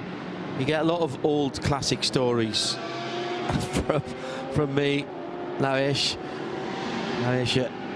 because I'm old, basically. Not sure what part of the Emerald Isle you were from, Aisha. Lovely name, means holiness. A great motor racing nation. Got a few Irish. Oh, Donegal. Oh, now we're talking Donegal Rally. What an event! So, particularly for rallying, Ireland is full of amazing events. Donegal, Killarney. In fact, Cali Rovanperra, who's competing in his first 24-hour race this weekend in the number 969 Proton Huber competition car, he did the Killarney Historic Rally just for Christmas in a Toyota Starlet. There are more. We were talking about F1 cars in and around Adelaide earlier on with the Classic Festival down there. There are more WRC cars per capita in Ireland than there are anywhere else in the world. And at one stage there were more helicopters, privately owned helicopters as well, than anywhere else in the world. Nick Damon has, for one, he's going to impart some good news for us. Instead of the tales of doom, we have the tale of joy. Exactly. What we're doing, so I walked into the back of the Graf Racing pit, and I heard the engine running. So and I found Roman Rusnov. I mean, so you're coming back out in a few minutes.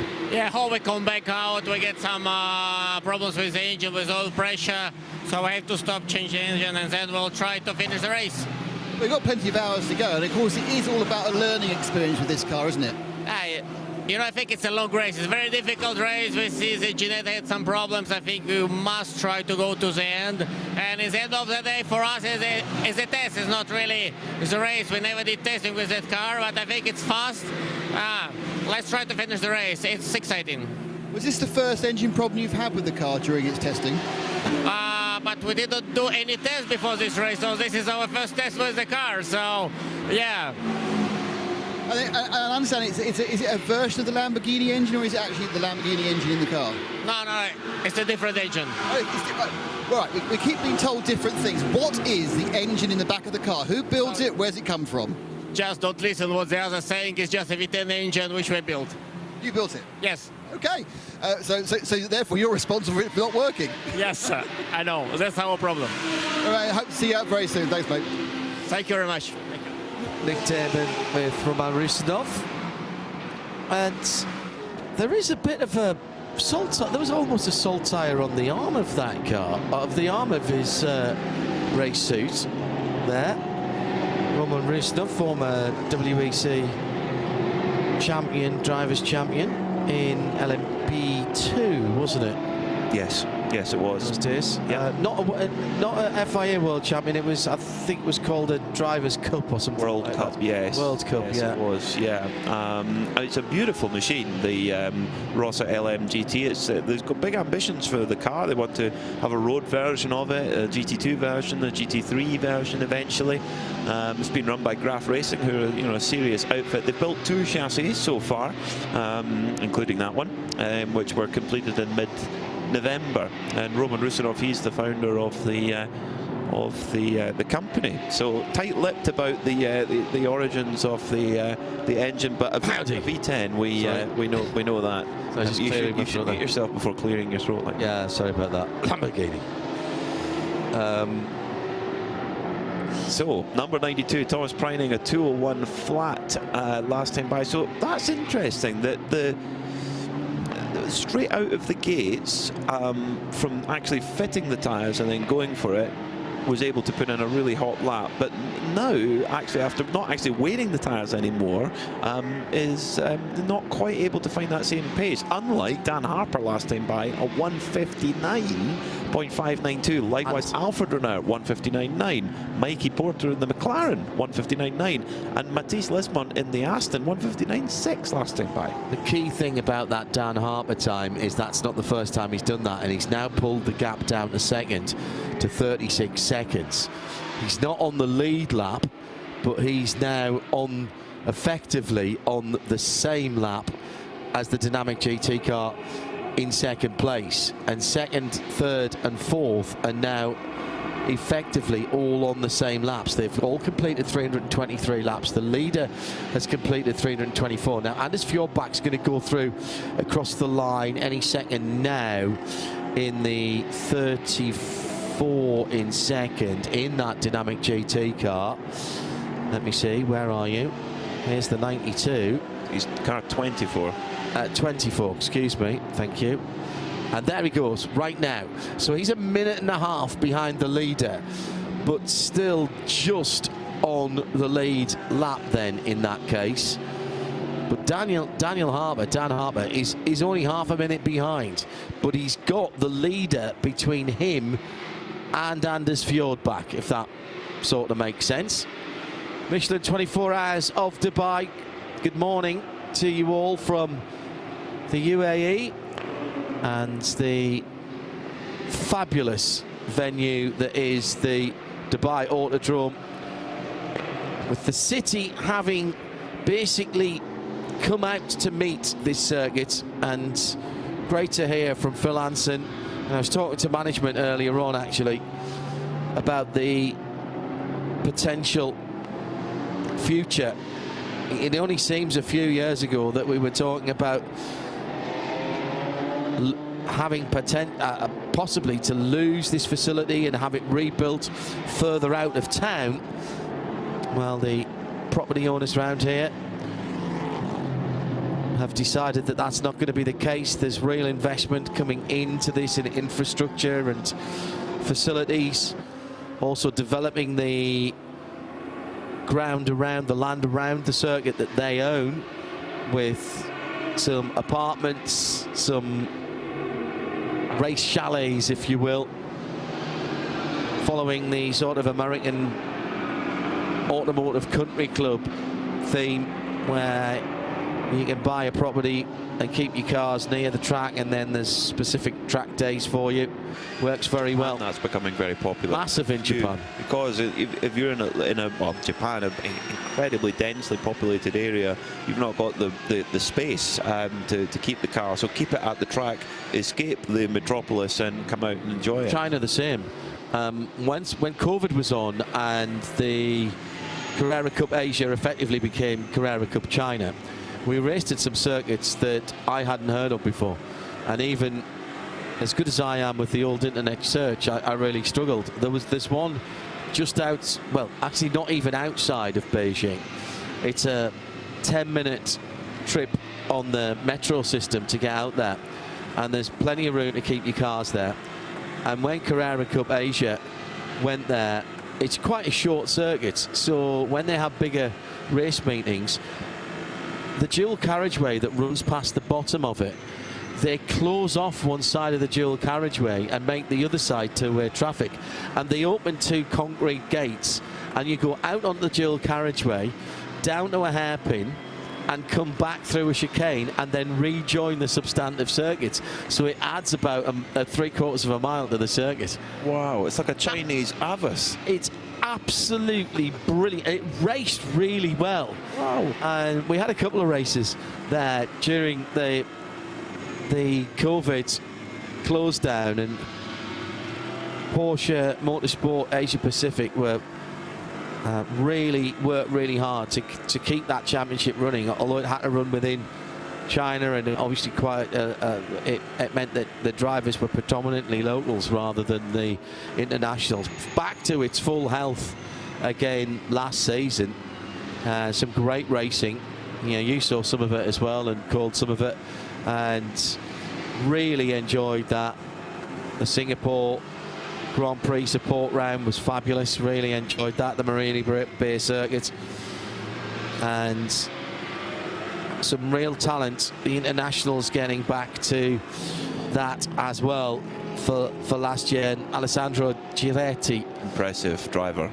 Won the championship. He's Porsche Junior. He won the Porsche Junior scholarship, didn't he? Yeah, he's the in shootout a couple of years ago. He's now in his second year of being a Porsche Junior driver. I mean, and that's a seriously competitive selection process. And he impressed me so much for Team Jebsen last year in the Porsche Carrera Cup Asia, and up against a former Super Cup champion in Dylan Pereira, and he often had the better of him. One driver who's right up the front of that championship is Matthias Schaubert, who is competing in this race. He's in one of the Porsche, one of the many Porsche 992 Cup cars. He's in the 888 Seb Lejeune racing car, and in qualifying in a 992 Cup car, with a 202 flat. Yeah, really that's fast. Yeah, really nice to see Team Jebsen coming back to form as well with Giretti, a former champion team. It's over 20 years now that Carrera Cup Asia have been running in that area of the world, and they've been there for the majority of that. I'm trying to remember who they won the championship with actually earlier in they normally run the 55 car. That must have been 2020. Yes, and they've won it since then as well with a local driver.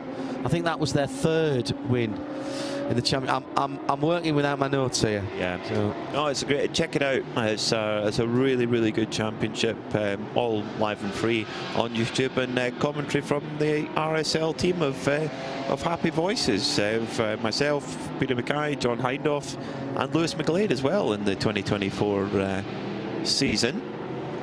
And of course, many of the teams and drivers from that championship part of the huge cast involved here at the 20th running of the Michelin 24 Hours of Dubai. Great to have Michelin here as the sole tyre partner for the very first time, and from the feedback we've heard from the drivers, they seem to be the drivers seem to be thoroughly enjoying this new rubber. Thomas Preining's enjoying it because last lap by he did a 2-minute flat 0.2. He's just done a 2-minute flat 0.0, and 1.8 seconds quicker than Anders Fjordbach behind him, and 1.6 seconds quicker than Dan Harper in third place. So a few of the Porsche drivers have mentioned, Klaus Backlund mentioned it when speaking to our pit team a short while ago, that the Porsche does seem to like the cooler weather and seems to work well in the nighttime hours. So there's plenty of nighttime hours left. Got about 5 hours of pure darkness left, and it'll take a little while for once the sun comes up for the track to heat back up to what we started the race in at 1 o'clock local time. So there's plenty of nighttime running. If your car likes that, that is what it's going to be. And in fact, it was the two BMW M4 GT3 Evos that looked very strong indeed in the warmest part of the day, from sort of 1 o'clock to the late afternoon, early evening kind of time. Well, we're doing our own driver change in the broadcast team. I'm going to stay put. I'm going to keep in this beautifully air-conditioned commentary box and follow the action. John Hindhoff's going to head down to the pit lane and get right involved in the action. And Nick Damon will be joining me in a short moment. He's the hardest working man in motorsport this weekend. He's been down in the pit lane, and now he's going to lend his dulcet tones to our commentary team. Meanwhile, as I can report that Joe Bradley's enjoying a snooze at the back of the commentary box, and rightly so. Vortex number 701 has been running absolutely faultlessly so far, but it's going slow out on track at the moment. So what is going on with the Vortex number 701? That will be John Hindhoff's first assignment, to get down to the French squad and find out what's going on. The car is still out on the circuit at the moment. It's making its way back. It is Lionel Amrouche at the wheel right now, limping the car back And oh no, the Vortex has been running so strong, and it's not the car, it's the rear left tyre. The rear left tyre is damaged, Nick Damon. Yeah, it does look like it's running a low wing, but they have changed the aero again this year. This is a complete new set of bodywork for the Vortex V2, all in carbon. It was beginning to get a little bit tired towards the end of last year. They have got two of them, of course. This is the main car, and it's, well, unfortunately, I don't think it's a puncture. I think it's off the rim, so there is a puncture on that rear left. So hopefully that's done. They're going quite slowly. It doesn't seem to have come off and frayed, so they shouldn't do too much damage. So they should be able to get the car back. Hopefully just stick a new boot on it and then go back out again. But what we haven't seen very much of actually so far in this race, PMAC, is punctures. We often saw quite a lot of camber-induced punctures previously with the series. And it seems like that is one of the areas these new stiffer sidewalls have got away from.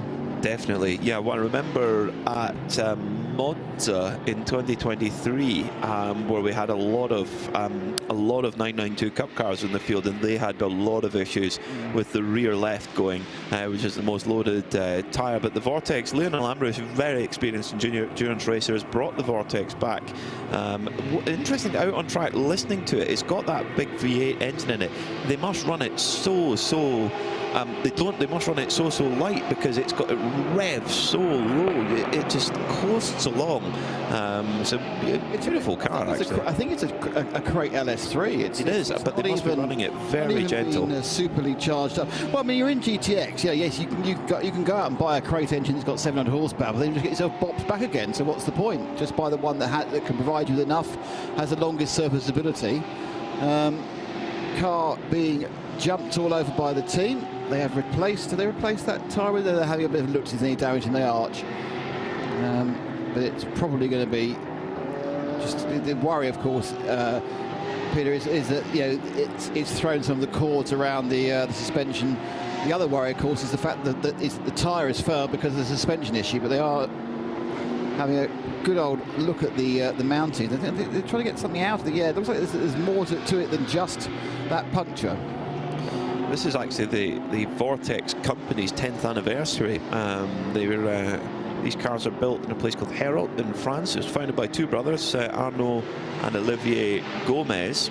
And this is their new creation. It's such a step on from the old car, the Vortex 2.0. It was Olivier Gomez who designed this new aero concept, and aerodynamics really were the big focus for it. And also new suspension partner, new PKM suspension on it instead of the old Öhlins suspension, but totally carbon fibre body shell, as well as underneath it's carbon fibre on the top. So it's a seriously tricked bit of kit. 1,000 kilograms and 550 horsepower. Yeah, I mean, they went forward 2 generations with the car. It ran all last year. It ran pretty reliably. As we know, for the Vortex 1.0, the issue tends to be it had reliability issues, and often resulting in conflagrations, to be honest. And they had that spate of wheel failures, not tyre failures, wheel failures. But they had seemed to have got over those issues. But you can't legislate against a puncture. That's just one of the what can you do? That's nothing to do with the way you put the car together. It says AMR, which is Amar Rouge, but that could be, I think both Lionel and his daughter Selena are in the car, so we'll need a bit more than AMR. Yeah, it was Lionel who was in the car when it happened. So we've got a yellow flag showing at turn 10. That's at the end of the back straight. There is a car parked there at the moment. Not sure exactly which one it is right now, but it's still dead stick at the moment. So could we be seeing yet another code 60 if that car doesn't get going? It's cycling through. You can see the headlights coming up on it at the moment from our commentary position. So let's hope not get a code 60 again. We've had too much of it the last little while. I was trying to be the lucky charm on the code 60s, you know. You're the next Johnny Palmer. Well, if only. That's a dream come true. Be the next Johnny Palmer. For so many reasons. I'm not sure I could divert the love of trolley buses he has, so to be honest, but there we go. Trolley buses? He loves a tram and a trolley bus. Right. I sent you a picture from the Ulster Motorsport, Ulster Road Transport Museum of a trolley bus, and he could not have been happier. And way more happy than any other picture you could send him, from a cute cat to anything else. Send him a trolley bus. So that is the way to Johnny Palmer's heart. Okay. noted. Well, that car... He always likes funiculars as well. Keep going. Okay. Oh, it's the number 40 Come To You Racing Aston. Oh, which it had a difficult start to the race and it'll be moving forward. And has it made it all the way to the barrier? I'm not so sure. But it's stopped. It's Matisse Limon who's on the car at the moment, and I think we're going to get a code 60 here because that car just doesn't seem to be going anywhere. The engine's on, the rear lights are on. I don't think it has reached the barrier, you know, Nick. But we are going to get a code 60. They are going to call a code 60 for this one.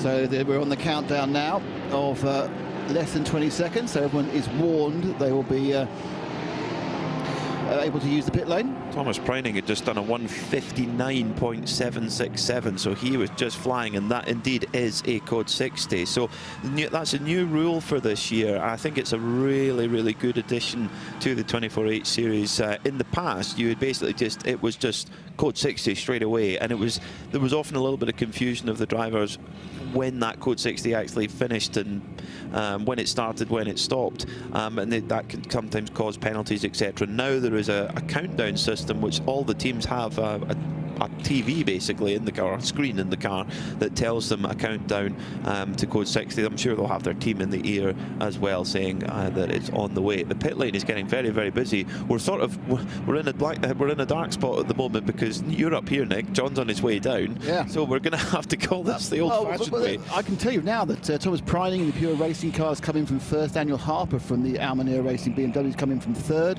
Alfa Renault, I think, was already in the pits before the code 60 with the Herb Motorsport 91. He's got out again. He may have had to short fill because of the code 60 falling. Victor Scheitar in the 7th place car, the 8th placed SMP Racing of Alexander Smolner, both in Mercedes. They've come in as well. So there's an awful lot of takers here at the moment.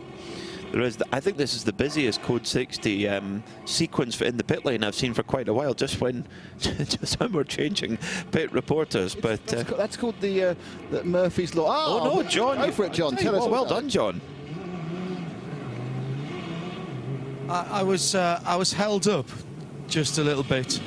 Finding autographs? By a queue in the tunnel. Yes. Still so many people wandering around. I'm standing outside the Huffer Racing 11 pit, excuse me, and waiting for their car to come in. Right next door, we've got, let me just get out of the way. There's going to be a brake change here. All of the kit is already out. Right next door is the Cineulagam Racing Porsche, which is getting a brand new set of Michelin Pilot Sport H tyres. And who is that doing the gymnastics about to get into the Hoffer car, John? That is a good question, and I don't want to go all the way out there because the car is coming in. I'm guessing Alex Prince. And he should be doing aerobics classes, hosting them. It's tall enough for Alex. That is true. Is that Alex? Yes, Alex Prince. I thought I recognised the slightly lankier frame. When he decides to stop there, Peter. driving racing cars, he should be like the next Chris Akabusi or Mr. Motivator. That flat 6 that was going out was the Cineulagam Racing car, as mentioned. They are very lightly used Michelins that have come off that car. But there's a heck of a lot of pickup on the inside of the rims that the mechanics are clearing out, particularly on the front. That is the front left of that car. And actually, they're doing it on both. But, I mean, we're talking handfuls here. So that tells you about what's going on out there on the circuit. They're just checking the pressures on that car as well. I'm still waiting for this Hoffer Racing car, as are the team. They've got the full set of brake discs and pads to go on the front of this car. There's a car flashing its lights coming in now, but that's going straight past. That's the Toyota number 496, the Continental machine, which heads through. Good looking cars, those. And Alex is still there. He's been waiting there for some time now for this Hoffer Racing car to come through. And I know the moment I turn my back and walk away, the car will come. He's still jumping up and down when he does. Right, thank you, Peter. Through goes the 414 Rabdan troubled car. That car back out, being followed down the pit lane by a very dirty Audi. And here comes the short barge sponsored car. Right, well, this is interesting because the 11 car is not getting a set of pads and discs. They're being set up for another one of the machines. It was Timo, by the way, that got out of the car. And that's another car that is very, very dusty indeed. Brake dust and dark coloured matter on that car. And those are, again, not badly used tyres. Tiny little flat spot just where they came in. But a huge line of pickup on the right rear tyre from that Hofer Racing number 11 off to fuel. Well, as we were told yesterday, one of the traits of these new Michelin tyres is they are more keen, not keen is the wrong word, but more likely to pick up the pickup, we're putting it, than the previous manufacturers. So they are more pickup prone. Pick up a penguin. Exactly. Or some rubber bits, yeah, absolutely. Now, I noticed that we've had a change of driver, I think, for the third and fourth cars, both the BMWs. Ahmad Al-Hati's got back in the 991 and Ben Tucker's taken over the 777 car. Yeah, we haven't seen a great deal of Ben Tuck actually in that 777 Almanor Racing team. They've been keeping him in reserve, the young Briton. I remember him having a great win in the Nürburgring Langstrecken series in a BMW in the old M6. Remember that? The M6 yes. V8. The small car. Yes, it's such a small car, yeah. Along with David Pittard, who's here coaching this weekend. He's actually coaching Darren Lung, who's in that very car. So that's a good reunion for David and Ben, who won that race in, I think it was 2022. Okay, who have you found, John? And well, I'm now waiting for another pit stop and another driver change and another set of brand new Michelin tyres, and it's going to be a Porsche. It is the number 912 Sierra Outdoor Racing by HWM. This is another Cup car, but remind everyone that this car led the race. This is the gold and white car. These guys work so hard with these, particularly the big rear wheels. They weigh about the same as a decent-sized checked bit of luggage. Oh, engine covers coming off, and they're going to top up some fluids on the car. And that Hoop van Eindhoven like a little bit of from second in class. Right, let's see if we can have a chat with them. The distinctive green, white, and yellow, green, white, and orange helmet. There's no point in me even trying to do that. He's chatting, debriefing with the team at the moment, fellas. So we'll I'll just hang for a bit because it is a second place car. Linger. Yes. I haven't found my cameraman yet. Well, he's down at the camera operator is down at the HRT 930, which I think there's quite a difference between where you are, John, and where the camera is. But your reunion, I'm sure. About a third of the pit lane is fine. Now a little bit more colour. A little bit more colour on the number 40 Aston Martin, which triggered this code 60, or it being stopped triggered this code 60. There's an incident that's been noted between the 40 Aston Martin and the 710, which is the GTX leader, the Lamborghini Super Trofeo, driven by JJ Song. That car's out on the track right now, so there's something to be told there. But John has another story for us down at Sierra Outdoor Racing. Yeah. Hoop van Eindhoven with me now, just out of the car. Was that tactical, coming in under that code 60, or were you nearly at the end of your stint? I was nearly at the end of my stint, and we already refueled, so it was necessary, and it was good for us to change on the code 60, so yeah, it's good. Second when you came in, you've got to be happy with second place in class when you came in. You've got to be happy with that. What's the plan? Where are you pushing as hard as you can now, or are you trying to get to a couple of hours before the end? How does this race pan out? Yeah, it was a bit of a shame. I had 3 long code 6s in my stint, so not a lot of running time. But the plan for now is just push as hard as we can. The tires are good, the brakes are good, so we can flat out. How has the change in temperature affected the balance of the car, and how are the Michelins coping between the heat of the day and right now? I wouldn't say lap times are particularly quicker, but the tires are lasting more. You don't have to save tires that much anymore, like the beginning of the race. You've won in Carrera Cup Deutschland in the past, the German version of Carrera Cup. It's kind of thought of as being second only to Super Cup, but these aren't exactly the same tyres on the Cup car. No. In Super Cup and in Carrera Cup we use different tires, and the difference is that in the Carrera Cup and Super Cup tire you can lean a bit more on the tire. So, like the wall of the tire is a bit softer here. So yeah, it's a bit more tire management, a bit different driving lines, but it's good. Just adjusting to the tire. Now you can tell it's the start of the season because it's brand new driving boots, brand new race suits, but I've got to tell you, we've almost got a brand new driver here. You don't even look like you've driven the car round to the shops and back. Can you at least make me feel a little bit better? And next time you get out the car, look a bit sweaty, please, because you don't look like you've done any driving at all.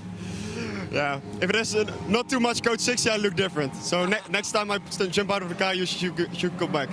Thank you very much for talking to us just out the car. Good luck for the rest of the race. Eindhoven there from the Tierra Outdoor Racing team, who are running really well, is second only to the Red Camel Jordans team, who have been going like an express train so far.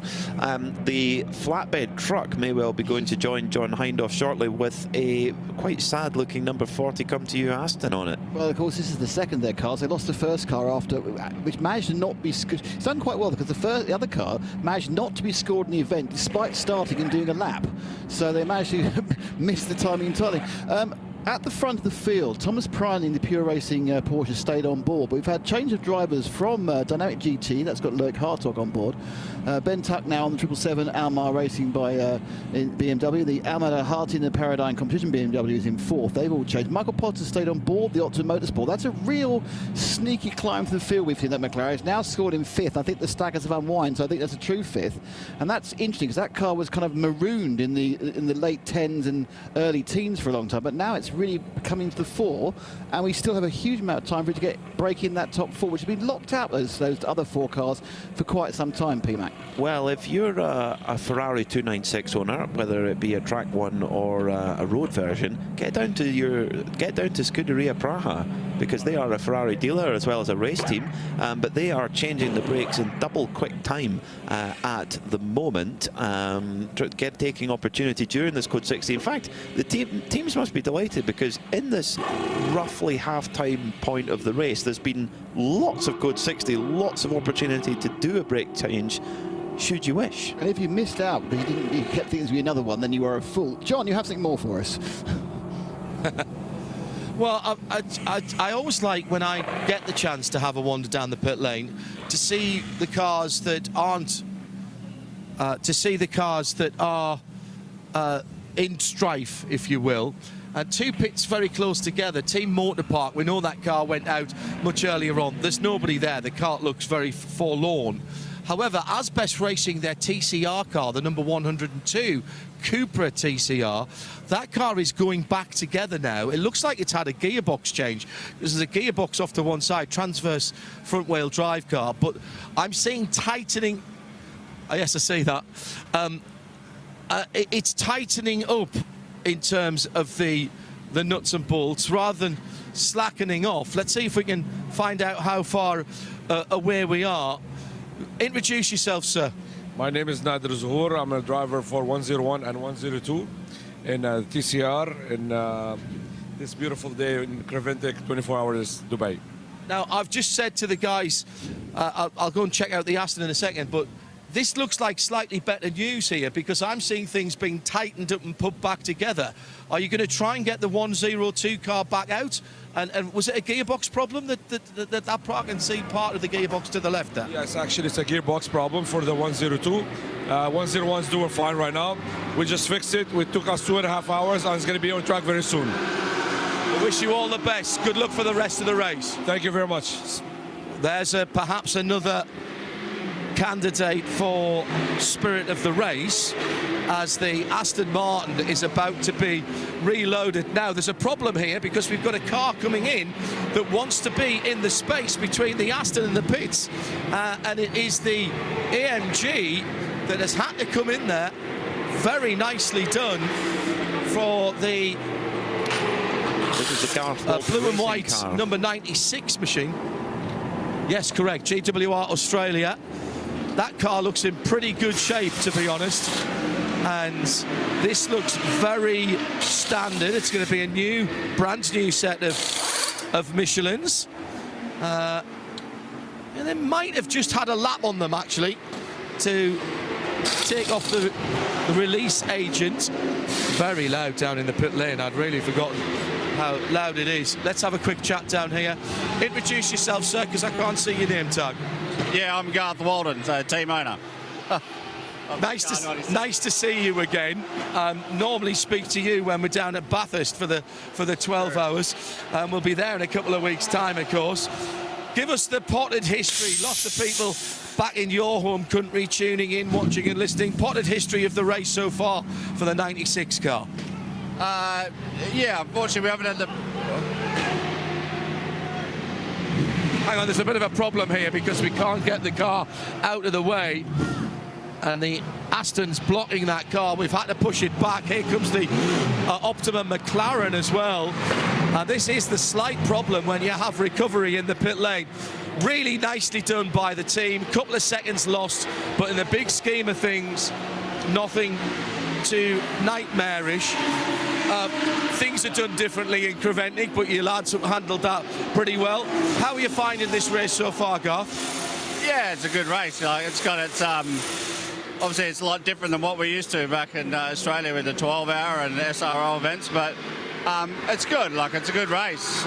We're enjoying it. Obviously, we haven't had the best of runs with a brake disc failure early on, which led us to 2 punches, and then a fuel problem. So, other than that, we're trucking on good now. We made some changes to the car. We struggled early on because our container was arrived 5 days late, so we didn't get any testing. So we've been struggling to run to get the car set up on the new Michelin. We haven't run on a Michelin before, so yeah, we were sort of behind the 8 ball a little bit with that. But yeah, the car's good now. We made some changes in the last few stints. It's been quite fast. And you're staying on for the sprint race next weekend at Yas Marina? Yes, correct. We certainly are. So looking forward to that as well. We haven't raced there either, so it'll be a busy week next week after this. But what I know about you from your personal career and now what you're doing with the team, you love a challenge.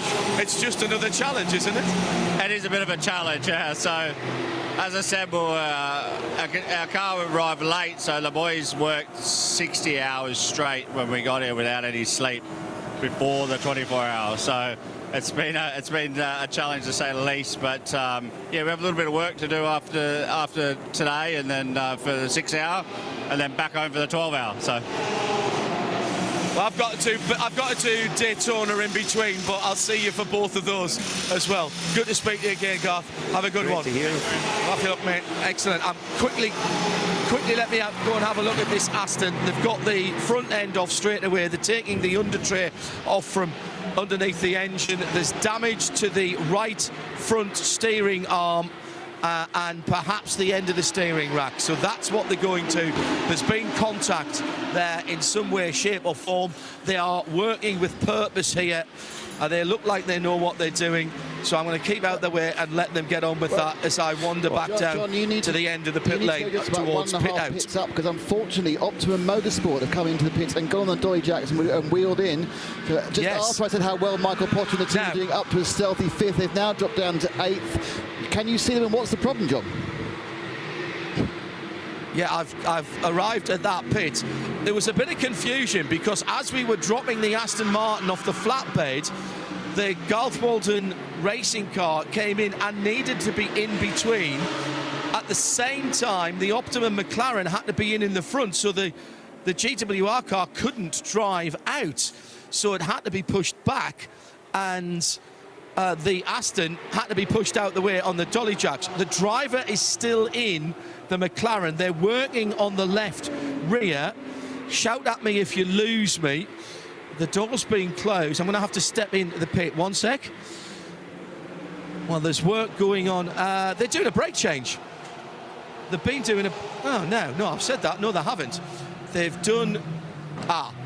There's a rear tie rod that's bent into a shape that I don't think it's meant to be on the right rear. So that's a rear control arm there that has had a bang. The rest of the rear end looks pretty straight. That's a bit odd, John, because normally if you do a control arm, it's because the result of some sort of impact, and that'd be a pretty impressive impact to just hit the tyre. Well, what I can't see is the tyre that's come off this side. That's been taken away, so it might have had side-to-side contact. That's the only thing I can think of. Again, a car that is filthy down the sides, and the rubber marks up from the front wheels over the number panel on the doors. Who was in the car? Yeah. Is it Michael Porter in the car? Yeah, I thought it looked like Mikey's helmet, and you probably could see that now because sound and vision are back together again. Again, it's working with purpose. Mikey's still in the car. I'm very surprised at how many drivers, by the way, have still got dark visors on their, and I mean very dark visors on their helmets, and they are putting them down as they drive out. You've got to remember though, John, is that you have the cool guy half crack of the visor, or the Nicky Katzberg full crack, which is all the way up and almost out the back again. So you're not a proper GT driver unless you've got the half cracked visor. So the colour of it shouldn't be too much of an issue. I'll tell you what isn't an issue is the pace of Thomas Preining at the front of the field, a 158 flat last time by. So Preining flying. Zachary Robichon just set the best time of the race for the Heart of Racing by SPS Mercedes with a 159.7. A personal best also for the Fulgenzi 917 Porsche Cup car, and also for the 7x7 Racing Porsche Cup car. So we're definitely getting into a good time for setting quick lap times. Last time by also Luke Hartog at 159.3, Ben Tucker 159.3. So the pace is rocketing up, Nick Damon. Yeah, we also saw at the other end of the pit field entirely that Graf Racing Roster Corsa, that came out. Roman Rusinov took it out. He then went back in the pits again for 6 minutes, but now it's back out again. So they obviously have taken out, had a look, but that car is running with their target acquired, which is the Ethan Galdini piloted Team CMR Ginetta that is currently 200 laps ahead of them. So that could be difficult with even the amount of time to go, but they are trying to make up on that one. So that's at the bottom end. Just to remind you, the GTX is being led at the moment by the Lipo Motorsport Lamborghini that has a lead of 9 laps over Jake Camilleri in the very pretty 111 Racing IRC tube frame car. It's very pretty and very nice sounding too. It sounds like a V8 supercar. It runs a LS Chevrolet engine. I was speaking to Ryan McLeod earlier, who previously owned Mark Cars. Yeah, you know, he had a conversation with me, but he was very keen to point out that whilst it has kind of Mark DNA, it's not involved with anyone involved with the company of Mark. It's got people who work for them. Yes. If you think about Mark as a premises, not involved at all. People who have experienced Mark and have DNA are involved, and yes, he is obviously putting that product together. Exactly so. And Ryan's son Cameron is in the Ajith Kumar racing car, the 901 machine. Definitely a fan favourite, to say the very, very least. And Ryan's father won the Bathurst 1000 in 1987 with Peter Brock. John Hindhaugh has managed to get down to Optimum Motorsport and find out what's going on with that poor old McLaren. John. Well, I've come to the top to ask what's going on. Jimmy Wall, how are you, first of all? Good to see you, John. Always good to see you, not in these circumstances, but it's always good to see you, mate. Yeah, we unfortunately we just came in for fueling with that code 60, and unfortunately let's move, because the car's coming out. The guys have done a cracking job. This is one of the most bizarre accident stroke incidents. It was looked like it was a rear control arm or a toe link that was actually quite badly bent. Yeah, no, it was, and unfortunately, yeah, it was, and it's basically contacting the fuel station, but we had to take the fuel for the code 60. You know what the strategy is, John. Came in, and unfortunately, we're calling it looks like an unsafe release, but we're just reviewing it as we speak. But yeah, car pulled out, and unfortunately, puncture. We changed the tyre, went round, and Mikey was complaining straight away that, yeah. So that was just side-to-side contact? Yeah, it was, yeah, literally just unsafe release into that wheel. So, yeah, must be his front left into our rear. So, yeah, we're unlucky, but, yeah, we'll get there. Still got a long way to go yet, mate. Well, and you kind of stealthed up into the top 6. Yeah. I just said before I came down to have a wander down the pits, I don't think we've said very much about you guys, because you've just gone about your job in a very methodical way. And in these types of races, that's what you want to do. Yeah, definitely. I mean, totally agree with you, John. We're just trying to do it quietly, stay under the radar a little bit, go through our program. You know, we've got 3 drivers with us who've never done 24-hour racing before, all doing a great job. Benji obviously has had success here before, you know, with 2 second places. So we've got some good experience. But the guys have been doing a great job. So, yeah, we're just unlucky with this one. And hopefully we'll get some luck go the other way now. Yeah. In terms of the pace of the race, the strategy of the race, I realise that you're probably on version Z of the spreadsheet by now, but how did the first half of the race go for you? Was it, roughly speaking, what you expected at least? Yeah, pretty good for us. We had a couple of issues with an ABS sensor early on, so which was fine. We could reset it in the car, but we lost a little bit of sync with in sort of the third sort of hour of the race, really. So that put us slightly out of contest with a couple of other guys in respect of just fueling strategy, things like that. But yeah, I think we're pretty confident where we are with the strategy side. Fuel mileage, yeah, we're working on that a little bit, trying to teach these guys to race through the night in a 24-hour race, but also trying to do a bit of fuel conservation as well. And as you know, it's a learned skill, and that doesn't come in your first 24-hour race. So the guys are doing a great job, but we're trying to manage that as best we can. Code 60, I think, just about to be called. That may not change your strategy, having just gone back out. Is it an advantage or a disadvantage to be the only McLaren in the field in terms of BOP, in terms of data? I realise that teams are competitive, but it's all of that, and we've got a fire on the circuit. We'll get to that in just a moment. Yeah, I mean, again, yeah, I think when you've got a spread of cars, you can manage that in a slightly different way. For us, to be fair, BOP, we've worked on, Rob Bell and the team have done a great job trying to help us support that and manage that, which is great. But yeah, we always want more, John, obviously. We wish you well for the rest of the race. Thanks for coming out and talking to us. So, a bizarre incident in the fueling area that cost time for that Optimum McLaren. We're back into code 60. I think this is the 12th now, and this is something that could end up being quite serious, yeah, that would be an understatement. Yeah, it's one of the Ginettas that's a huge fire. If it's that one, it's the GT4 leading car, because the other one's black. It looks like it's the white one, so I'm afraid it's the Tomlinson and Nico Prost, Mike Simpson machine. Yeah, if it is the Ginetta, now I agree with you, it had that sort of wing and the rear window look, and it's really gone up. They're having problems putting this one out. This is not as easy to put out as the M4 we saw earlier. There's still embers glowing through. They're using the second fire extinguisher now to get it out. I think there's no, it was again a front engine car went up. I think there's no issues as far as the driver's concerned. It pulled over, but that is a really bit of bad luck for that team, the 495 Ginetta team CWR, which we CMR, which we think it is, and we'll obviously get confirmation quite soon. Oh, if that is the case, that would be just devastating, because they've been running like a Swiss watch all day, just tyres and fuel, going for it. Team CMR, Ginetta, they're right in the heart of the action of the pits, and I'm pretty sure it is that GT4 Ginetta. Oh no, they've been going so well. That's Freddie Thomason of Lawrence. 9 laps ahead in GT4 from Tiger Tali in the AGMC BMW by Simpson. And as you say, you sit there going, it's just one. That's motor racing, isn't it?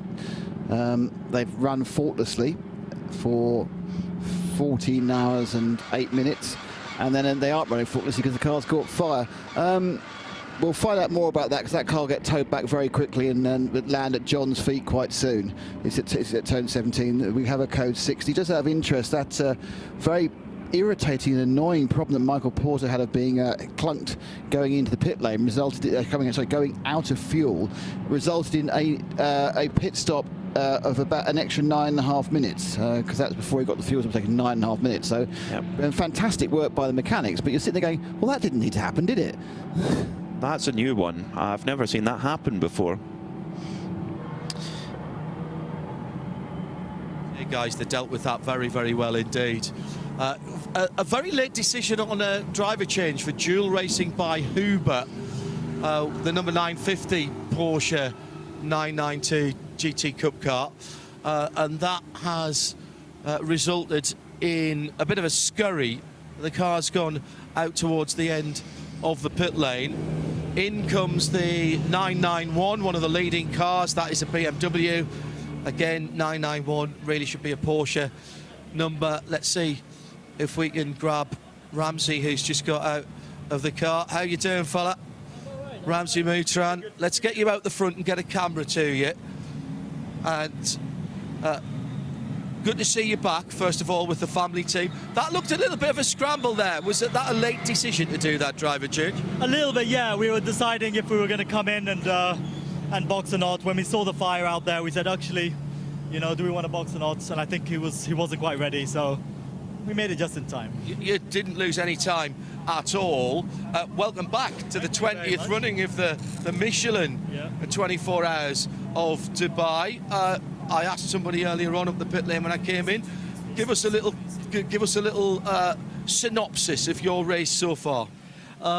Started off average. I struggled a bit to keep up with the pace. The heat was, we didn't really set up the car for that kind of heat, so it was really slippery. Then we did amazingly well. We really started catching up and making up lots of ground. And then bad code 60s, a bit of bad luck. My brother had a small spin, and we went back a lot. And now we are fighting back. We're going to have to keep it up at like qualifying pace for the next 11 hours or 10 hours, whatever is left. Got to ask you the question that everybody's asking on social media. Whose idea was it to do that classic Group C livery, and you've got it on your race suits as well? It was, I guess it's my idea. I love our history, our family history, and how we got into racing, and our passion for racing started in Le Mans. And when my dad went there, and we have that photo of him actually with the 22 actually Jaguar there, and he's actually right there in the photo right above him.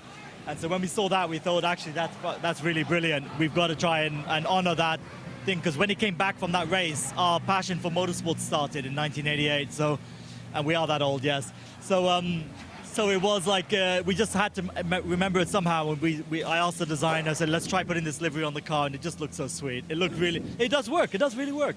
So we just said, let's try it. Let's put it on. You know, we changed the logo of our team even for it and everything. So it's yeah, it's just to remember my dad and just remember our passion for motorsport. You know, it started a long time ago. We don't race as often as we should or as we like to, but when we race, we want to do it properly, you know? That was, by the way, my first Le Mans working was 1989, so I'm that old as well. Is this a one-off again this season, or we're going to see you come? Are you going to Abu Dhabi next week? No, we're not going to Abu Dhabi, unfortunately. Coming to Europe? I'm hoping so. I really miss Barcelona. I really miss Barcelona a lot. That's where we started our 24-hour journey.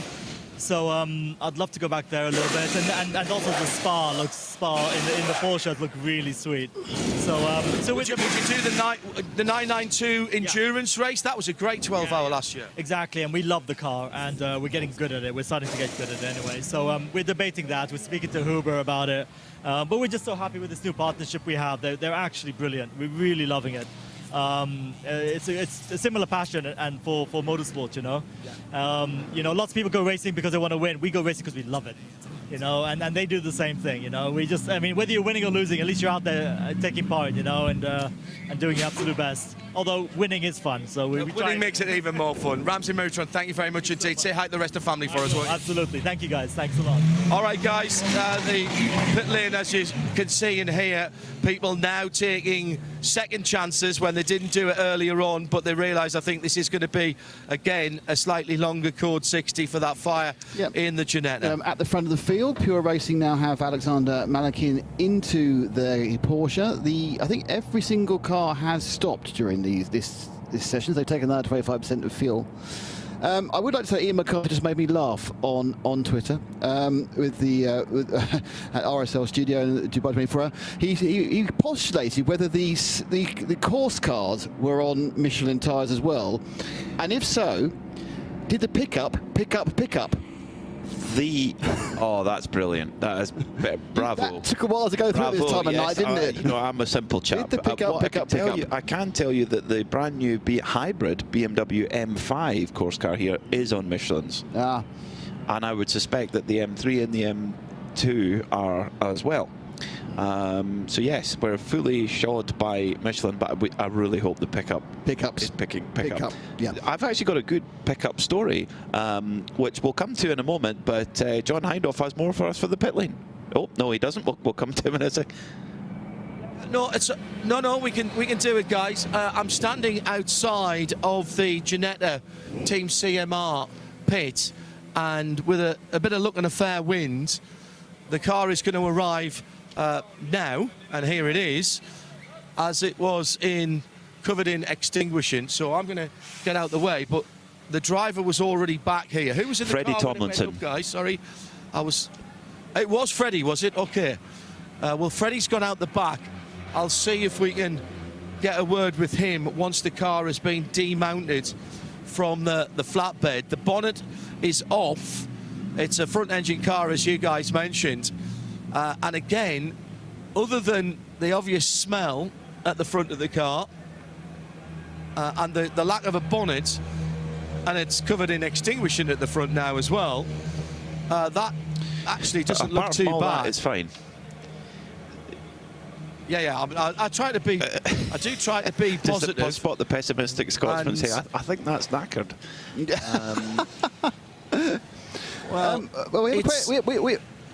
There's been a lot of extinguishing put on the front of it, we have a question for you from our very good friend Drew Edmondson from iRacing. And here's a question. When was the last time Spectate was working the pit lane for an event of this magnitude? Last year. Well, and also halfway... Well, we year did before. this one 2 years ago. Okay. With a 3-hour night stint. But you did the 24-hour series back in Italy in... Is that July? Was that... Cineulagam, yeah. It's World Circuit Marco Cineulagam, yeah, with Diana. We swapped between us in the hottest race of the year, where I literally melted my shoes. And if you remember, I was keeping my hair long there for charity. And if I needed to have the buzz cut at any race in the year, it was that one. It was incredibly hot. But you're incredibly hot next weekend as well, aren't you? I'm in the lane at Yas Marina, yeah, absolutely. Di and I again, reprising our Peters and Lee Richard and Judy effect. Yeah, you're do you think we're Richard and Judy? She's wife, my absolutely. telly wife. I just want to show you, if we can, and describe the bits that are have come off the Ginetta as it was dropped off. These are burned bits of bodywork that used to be parts of the car, are just blackened, sitting in the area between the working pit lane and the acceleration lane. The guys from the team already moving out to sort that out. Let's have a quick look in the Ginetta pit. It's gone in forwards because all of the damage is there at the front. No sign of Freddie at the moment. I'm sure he is out the back just recovering from what must have been a very scary moment. That's the second car we've seen with fire at the front of it. Both front engine cars. It was the WS BMW early on with Emily de House at the wheel of that. And there's a degree of resignation in the body language of this car. Bear with me for a second, guys. I don't want to get too close as the bonnet comes off in case it reignites, and they're being very careful about that. But they are having a look to see if they can work out what it was that caused this. Quite obviously, it'll be a worry for them if they find something very obvious like a union or something like that that's broken. Then at least they'll have an idea. They're looking, well, they went straight to work at the left front of that. They've got the torches out, and some discussion about whether it will be able to be sorted out. We've got under a minute to go back to green, and we're going to leave these guys to it. They are going to clean this up and assess the damage more to see if it is possible to get this back out again. I'm just going to stick my head over the top. Mike. Well, there's lots of remnants of the bottom of the bonnet in there, which would have to be cleaned off. But it looks to me as though whatever happens, there's a lot of work to get that done, guys. When you have a conflagration like that, the problem is you burn the wiring loom, you burn the electrics. I mean, as I said before, the actual mechanical parts are normally pretty much unharmed because they can take those sort of temperatures. If that's the temperature they operate at, it's not the temperatures of the plastics, the wires, the looms work at, and that is replaceable, but unfortunately it takes a hell of a long time. There's a lot to replace, yes, and to make sure that the car is safe to then run again. Yes, you're spot on, Nick. That is absolutely devastating for the Ginetta Team CMR. They are still actually classified as a GT4 leader. Such was their lead, but it will mean that Tudoraki for AGMC Racing by Simpson with their BMW, who will go up to the front, and actually the GT4 battle will be very close, because you'll have AG MC Racing by Simpson and their BMW just within a lap of SRS Team Sorg Rennsport, who will be second, and Continental TTR Racing with their Toyota, who have quietly gone about their business. They're in the mix as well. But we see this quite a lot in 24H series, Nick, where GT4 can often be a battle of attrition rather than raw pace. I think last year we saw the Bugatti team with their Mercedes win most of the events, despite in virtually every event spending a long time in the pits. Everyone was spending a long time in the pits. It seems that the GT4s have proven more difficult to endurance-eyes, because the problems they were having were not the result of contact. They were a result of things breaking, or just having that multiple, the same bit of frequency, same vibration, same hit again and again. I know, for example, the Bugatti car had a number of front left suspension failures. They got so good at it that in the end they had it down. What took them an hour and a quarter initially was down to about 20 minutes. But we kept seeing those GT4s, whatever manufacturer, it wasn't just Mercedes, wasn't just BMW, whatever came in, it ended up, as you're absolutely right, it was just who could do the most time, not the fastest time, who could just be on the track for the most time. And who had the fastest pit crew as well. The alternators seem to be an issue for a while in the GT4s. The GT4 is quite a mature. I mean, GT4 is a relatively mature class now, isn't it? I mean, it's what, 5 years, 6 years old? Much more than that. I'm thinking since it's moved into the more endurance side of things. Yeah, the GT4 is interesting because they're 80% road car, whereas a GT3 car's 80% race car. So there's definitely a factor in that. John's made his way down to another fan favourite, the 31 Team Parker Racing garage. The Bentley went out quite a while ago, but John, do you have any? Come on, tell us. Is it coming back from behind the garage door? Maybe. Oh. I think not. I like your enthusiasm and your optimism, Peter, but there's absolutely nothing going on with the dark green Bentley. I don't know if you realised it earlier on, but the decals down the side, the gold decals, are actually in the lines of the Union flag, but it's sitting rather forlornly on its own in the garage that it shares with the Lippert Motorsport. Lamborghini, to be honest, John, Super the main sponsor, someone you need to talk about, is about car storage. That's one thing you really need. Garage Easter. Excellent they are, apparently, particularly when giving huge discounts to pit reporters. In Lincoln are a bit better. I can't park the entire fleet. No, indeed not. As I said, they share with Lippert Motorsport and the Super Trofeo Lamborghini, which has been leading GTX from pretty much the start of the race. There was a moment or two ago, it looked like they were going to come in. There was a driver ready, and they've got the Michelin tyres ready. But whether they've decided against that or not, they're still looking in a reasonable state of readiness. Fabi, just look over here to these guys. They're in a reasonable state of readiness. We have the driver back again. He was standing out in the pit lane. And here it comes. These are scrubbed tyres that are going on, at least the front. So one of the taller drivers that's coming in at the moment. We've got a set of discs and pads. Audi number 69 came through the wrong pit, and that almost caused a problem. They were very sharp to sort that out. As they go to work, they've decided not to do any brake change at this point, although they are laid out should they need to. And CrowdStrike sponsorship on the side of this car as well. Delighted to say that George Kurtz will be coming back to racing with the CrowdStrike team in IMSA racing at Daytona. A little bit of fluid going in under pressure. It's Takis getting in, I think, the taller of their drivers. Now, the tyres are done, so they are losing a little bit of time here whilst they're waiting for that. Meantime, the Audi, red, white and blue Audi, one pit down, is down and away. And just waiting for this car. 37th when it came in, but leading GTX. They'll clean the windscreen with the time that they have got, and then they'll send this car still leading in GTX. No, it certainly is. It's leading by, let's have a look, it's leading by 10, 11 laps, yeah. Now, interesting, they've already done a brake change, so I assume that those second set lying on the floor is purely precautionary, because they have done the front brake change already. The lead at the front now is almost exactly a lap. I think Loic Hartog is just on the lead lap by the finest of margins ahead of Alexander Maliki in the pure racing. That's the Porsche from Porsche. That's 92 from 24. But Loic then just on the edge of the of going down a lap down, and the leader has stretched out during that sequence of code 60s. John.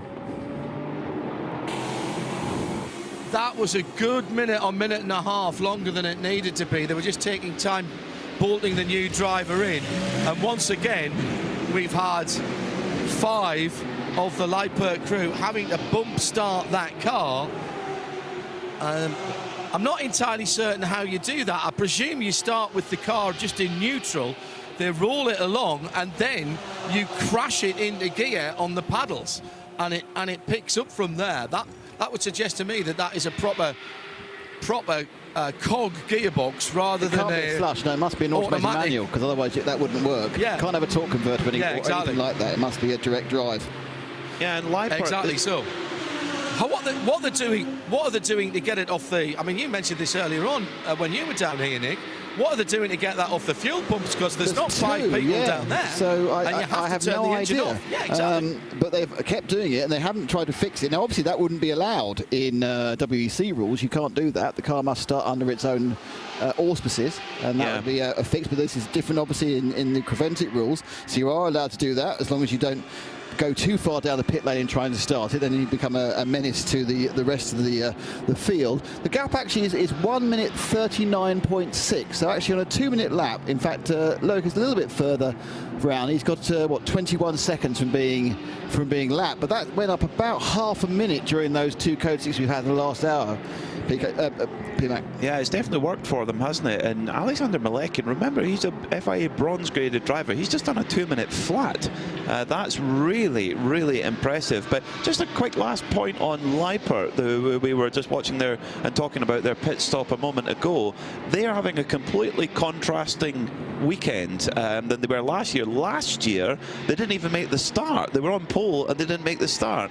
But now they're leading the GTX class convincingly, so they can afford to take their time in the pit stops and minimise that risk. But John, what else have you got for us down in the pits? Well, it is about that Leipert car. I was musing when this is as close as I've been to the cars, obviously. And as I watched them bump start that car, I was thinking, why would you need to do that? So I've been and asked the mechanics, is it a clutch problem, is it a gearbox problem, or is it just a starter problem? And they said it's a starter problem, but it would take too long to change the starter. This is a Super Trofeo car, which is meant to do 50-minute races, not necessarily an endurance racing car where some of those parts are put in places that are more easily accessible. So they basically decided that so long as they can keep bump starting it and then effectively just crashing it into gear on the clutch and getting the car to start either in second or third, it's worthwhile doing that rather than trying to fix the starter, which would require replacing the starter, which from memory is at the wrong end in terms of serviceability of that V10 engine. It's at the firewall end, it's not the gearbox it's end. Absolutely fantastic if you're trying to get extra hours on the for the service people of the actual road cars. If you've got your if you've got your Lamborghini or your Audi R8, because it's the same on both of them. But and they can go, yes, that's 14 hours to change that. Not so good for a race team, to be honest. No, I still back the race team to change it significantly quicker. When you think how many hours of labour you'd be charged for a brake change on a Ferrari or a Lamborghini or an Audi or whatever it is, but oh yeah, that'll take us all day. Yeah, well, race team, they'll do it in 90 seconds. There you go, and it just goes to show they're motivated by more. They're motivated to be quick because they're trying to win, and the service is motivated by money because they're trying to be slow. Quite. Got to work your motivation. Behind the 2 Porsches, we have a pair of BMWs. It's 2 Porsches, 2 BMWs, another Porsche, and then 2 Mercedes. So we have in the top 7 two pairs in the trio. It's 3 more Porsches, so it has to be said those extra 20 kilograms have not really come into play at all, have they? Not in the darkness hours. Klaus Bachler mentioned earlier, I think it was to yourself actually, Nick, that the car is definitely coming alive at night. It definitely likes the nighttime, the cooler conditions. But in the heat of the day, in those first few hours, the BMWs were like an express train. So we might see BMWs, the 2 BMWs in the 3rd and 4th right now, come back into the game. Well, we might have done if this was last year, when they ran from 3 till 3. This race finishes at 1. And the peak temperatures aren't about 4 here. So it's going to get up to about, I think 26 degrees is the maximum forecast tomorrow. But obviously it's sun and therefore the track temperature goes up. But that's not really happening for a while. And therefore they're only going to have an hour where it might be warmer in the last hour. It's not going to get much above 18, 19, 20 before that point. So you're not going to have that heat period we had in the first 3 or 4 hours. So I think that, you know, if they've weathered the storm at the start of the race, they could be doing particularly well. John, you're with the Razdan car. Razdan More Than Racing Porsche, the Milwaukee Tools back car, and they are using plenty of them on the number 914. Remember, this is the car that had a spin at turn 2, went backwards and scraped the right-hand side of the car down one of the barriers. The front end, if Fabi can just point down here, they're repairing the front of that car, and that will go back on. That was deranged but not broken.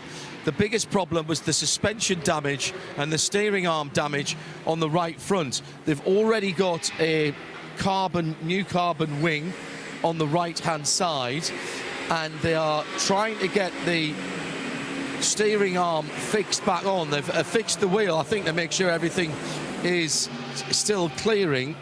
And they've put one of the smaller mechanics underneath, because I think her hands are a little bit smaller to be able to get the nuts on to start with, to start to tighten that up.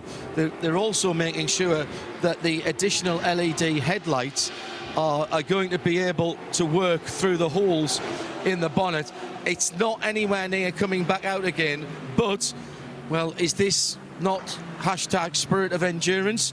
Here we go again with the racing that we see in endurance racing, the spirit of racing that we see in endurance racing. I've got a feeling they will get this car back out. They want this 914 to turn some more laps, and I'm not betting against that in the Razdan More Than Racing garage. Well, obviously, the key thing they had to remember was both the slightly broken toe link, and more importantly, of course, they had a radiator to replace, and that's not the work at the moment. But they have avoided putting all the water from the radiator all over the floor, unlike the other car earlier.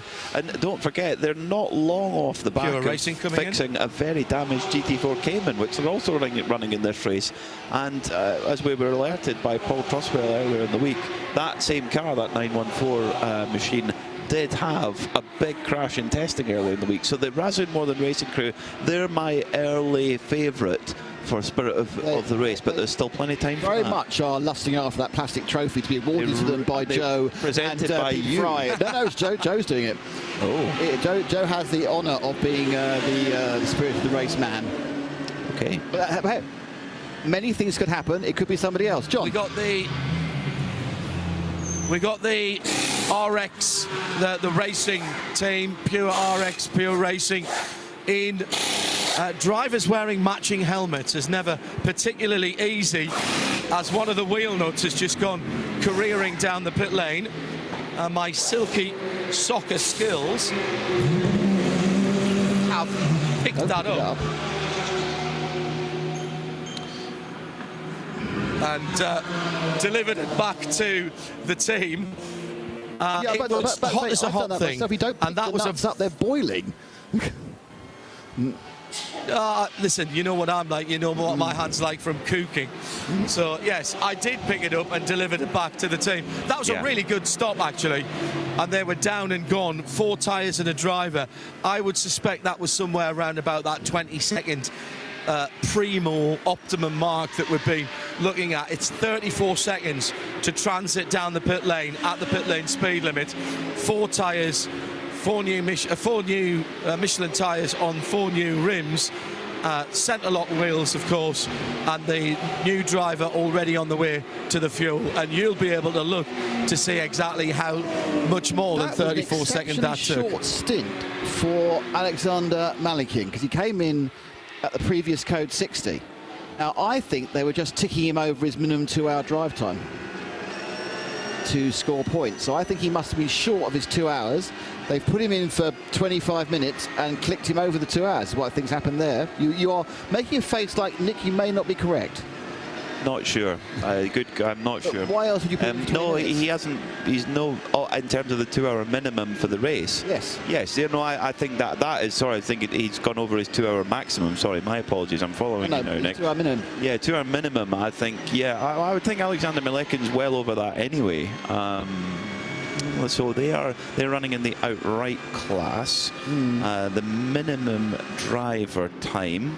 Hold collar. This will of course see a change of lead because the Dynamic GT team is only 1 minute and 32 behind, and obviously Alexander and his team and whoever's got in the car will be a lot longer than that by the time they've picked up a full slurp of fuel. Both of them, of course, only got 25. In fact, all the cars only got 25% of the fuel the last time they stopped, because we've had a couple of very close together code 60s.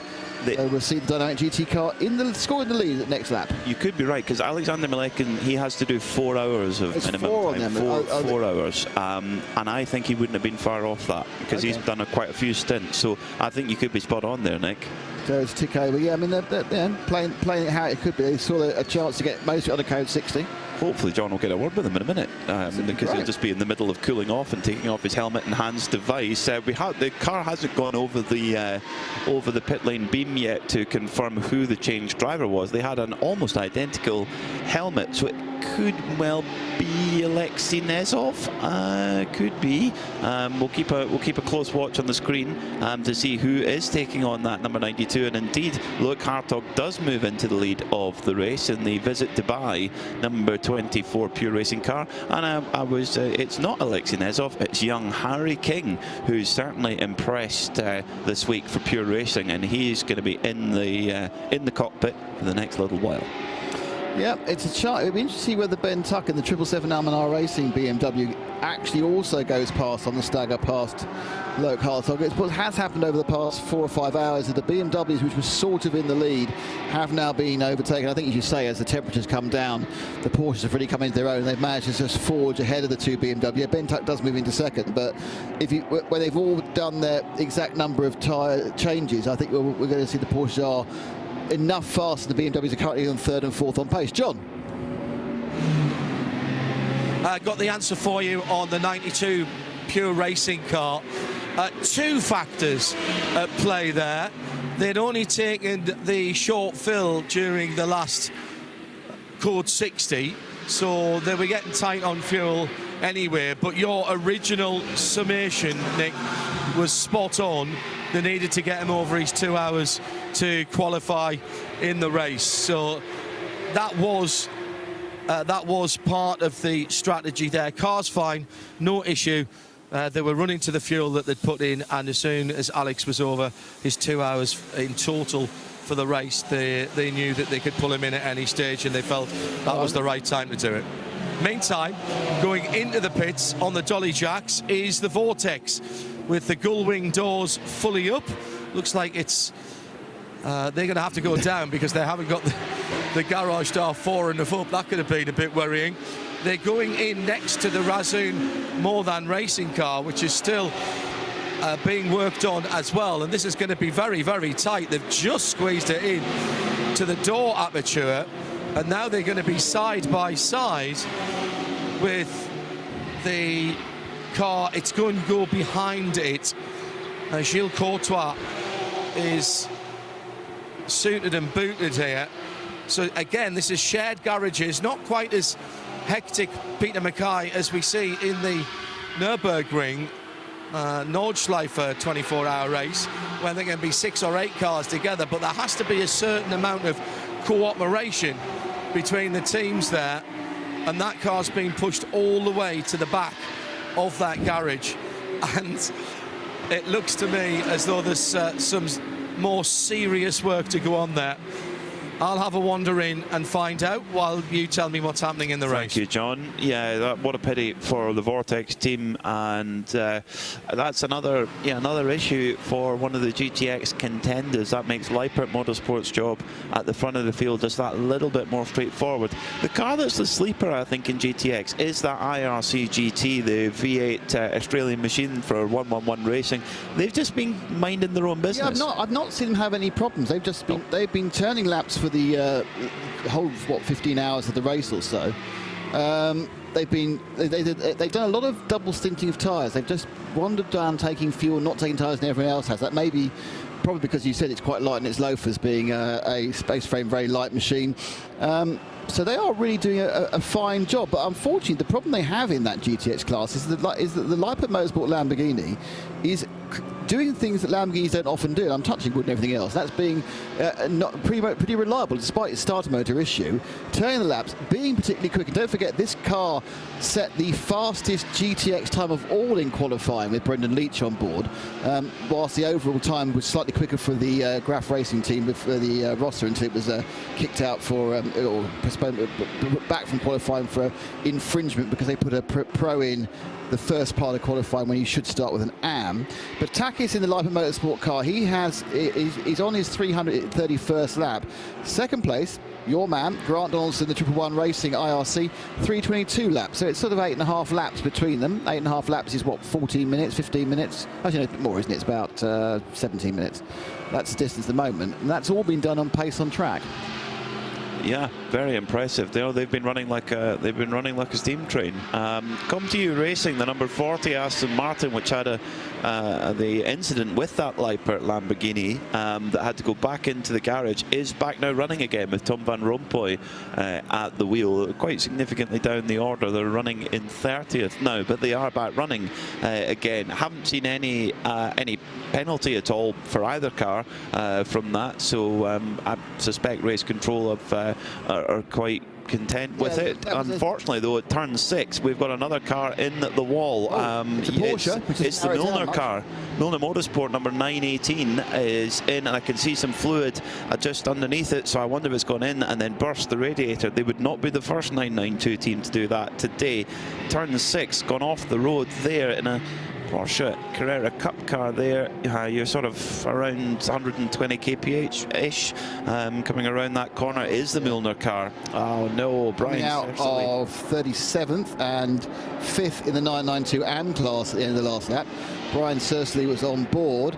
It does look like a carbon copy of a couple of other accidents we've seen. He's run on. As you say, there did seem to be fluid at the bottom of the car, which if he has contacted with the tyre wall, which looks very likely, but not certain from the angle we have, then the potential of puncturing one of those radiators at the front of the car is very, very high.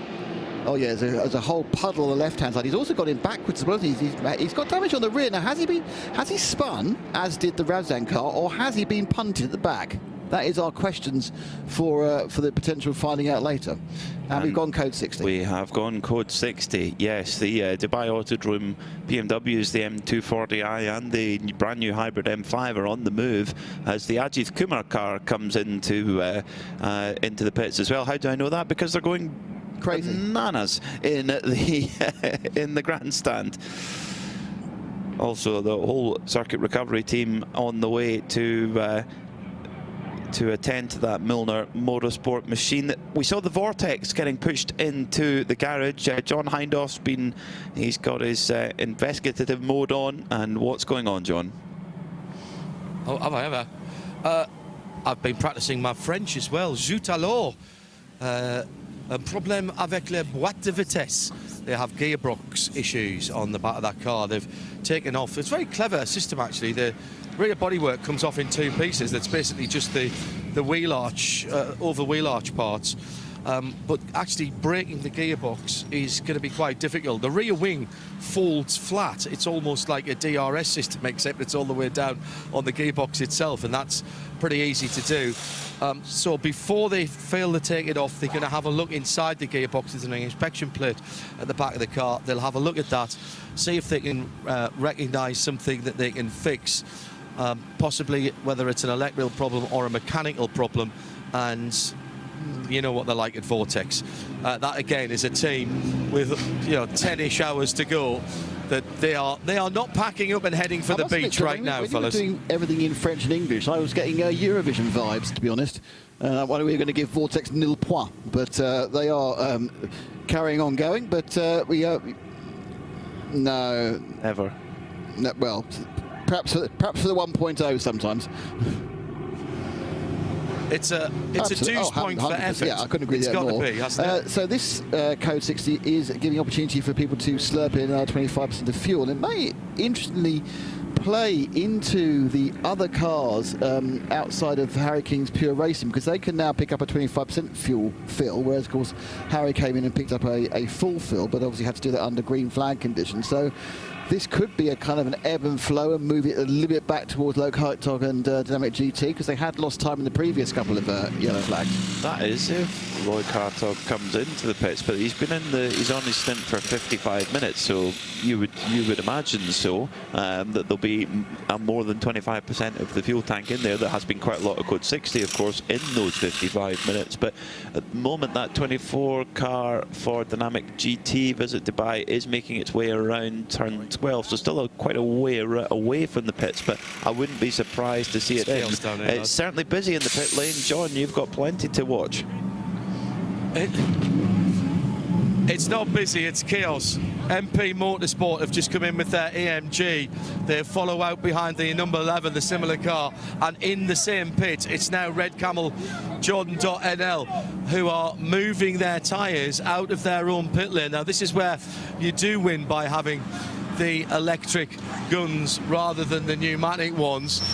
In comes I think that's Luke Breukers behind the wheel. Yes, it is. He's staying in the car. There's a new set of Michelin tyres being offered to the left-hand side, yes, and the right as well. Front right. There was a little bit of confusion there, actually, about where the tyres were going and whether they were left or right. But they've got that the right way around now. Now he's going to have to just be held for a second. Nice job with the man on the lollipops to allow Luke to get his foot down and join in behind the bright green Aston Martin, which is back out of the pits again after that issue earlier on in the piece. And it's obviously quite important to get the tyres on the right side, because if they're on the wrong side, you're in breach of regulations often. You end up getting a penalty for having your left on your right and your right on your left. I do remember once I was many years ago, I was doing the pit walk for a Formula 3000 race, and I noticed that one of the teams, I think it was Jamie Davis's team, who put the rear tyres on the wrong way around. So they had the rear tyres on the wrong side, because you could tell because of the rotation arrows. It was kind of like the buzzers were going. I said to tell the mechanic, you got your tyres on the wrong side, and he went, what can we do about it now? And I thought, well, fair enough, he might get no grip. But actually, when he went off the line, he broke a drive shaft. So I don't know whether they got everything wrong, or whether having the tyres on the wrong side meant the drive shaft went. But it was like it went nowhere. Or was it just blind luck that the drive shaft did break before they had a big accident? The mechanic went, oh, I don't need to do it now. I'm not going to tell him. I think it was Jerez. Back in. Sorry, guys. Pure Racing back in with the 92 Porsche. Having just left. It's a new Code 60, so that means they can go back to the fuel station and get another 25%. Because as we said, it's very rare that these cars have a full tank after the first stint. Now, Harry came in not very long ago and would have filled it up to the maximum they can get, which is either 95 or 90 litres. Now, he won't have burnt off a quarter of that by now, but he can put back in more, because he's got a 120-litre tank in there. So he will now have an absolute shed load, literally, of fuel in the car. Good point. Probably very close to 120, perhaps about 110. But that's going to give him a huge amount of range now. It will, yes. And when you've gone through the effort of doing the pit stop and putting your quick driver in, you want to give them, if we're going to get a long green flag run, we might not, but you'd only done 3 laps, so yeah, fill them up and send them off again. The fuel is going to be very, very busy at the moment, as pit lane was certainly busy, and of course most were all going through to take on fuel. Loic Hartog did bring the Dynamic GT Visit Dubai Porsche in, and as did the 777 Almanar Racing by Team WRT was brought in by Ben Tuck and taken out by Dan Harper. So we're going to see a Carrera Cup GB throwback with Dan Harper and Harry King, and to add to the Carrera Cup / Super Cup theme, Luke Hartog, also a guy who's won in 3 different versions of the various Carrera Cup championships. Now, of course, one of the things about Creventic and the 24 Hours of Dubai is it's never been won by a non-German car. And I don't think this year is going to change it, because the highest non-German manufactured car is in 13th place, and that's the Era Motorsport Ferrari with Jake Hill at the wheel. And then in 14th place, it's the Ferrari of Zemin Jafar, the Inter Africa Racing by Dragon, the number 8. Now, the 88 Dragon Racing car was going well for a while, so they had a 12-minute stop, I think, for a damper failure. But once again, the German phalanx has moved to the front, represented by all 4 of their manufacturers, Audi, Porsche, Mercedes and BMW. Best Audi is in 10th, James Winslow at the helm of the Haas RT.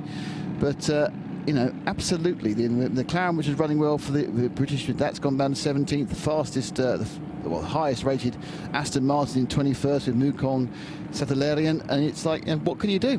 What can you do? The German might is going to claim this one again. It would appear so. Yeah, the McLaren was certainly threatening before that bizarre incident in the fueling area. Even the Nürburgring, we've had a non-German winner with the Ferrari winning in 2023. So yeah, it's what it is about Dubai that the German manufacturers seem to warm to. I'm not entirely sure, but more pit callers for John Hindhaugh. John.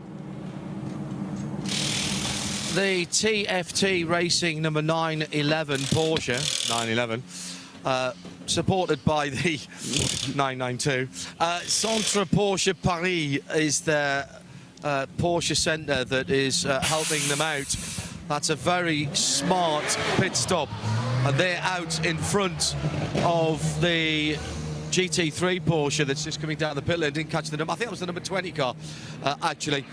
I was just thinking, well, we've got a breakdown truck coming in the pit lane as well, so that'll be bringing in whatever's caused this full course yellow. I'm afraid I lost you when I was in the back of the Vortex garage, so I didn't hear you telling us why we had the full course yellow. I don't think I would want to come in on the first knockings of a full course caution from the evidence of what I've just seen, because it was absolute carnage down here.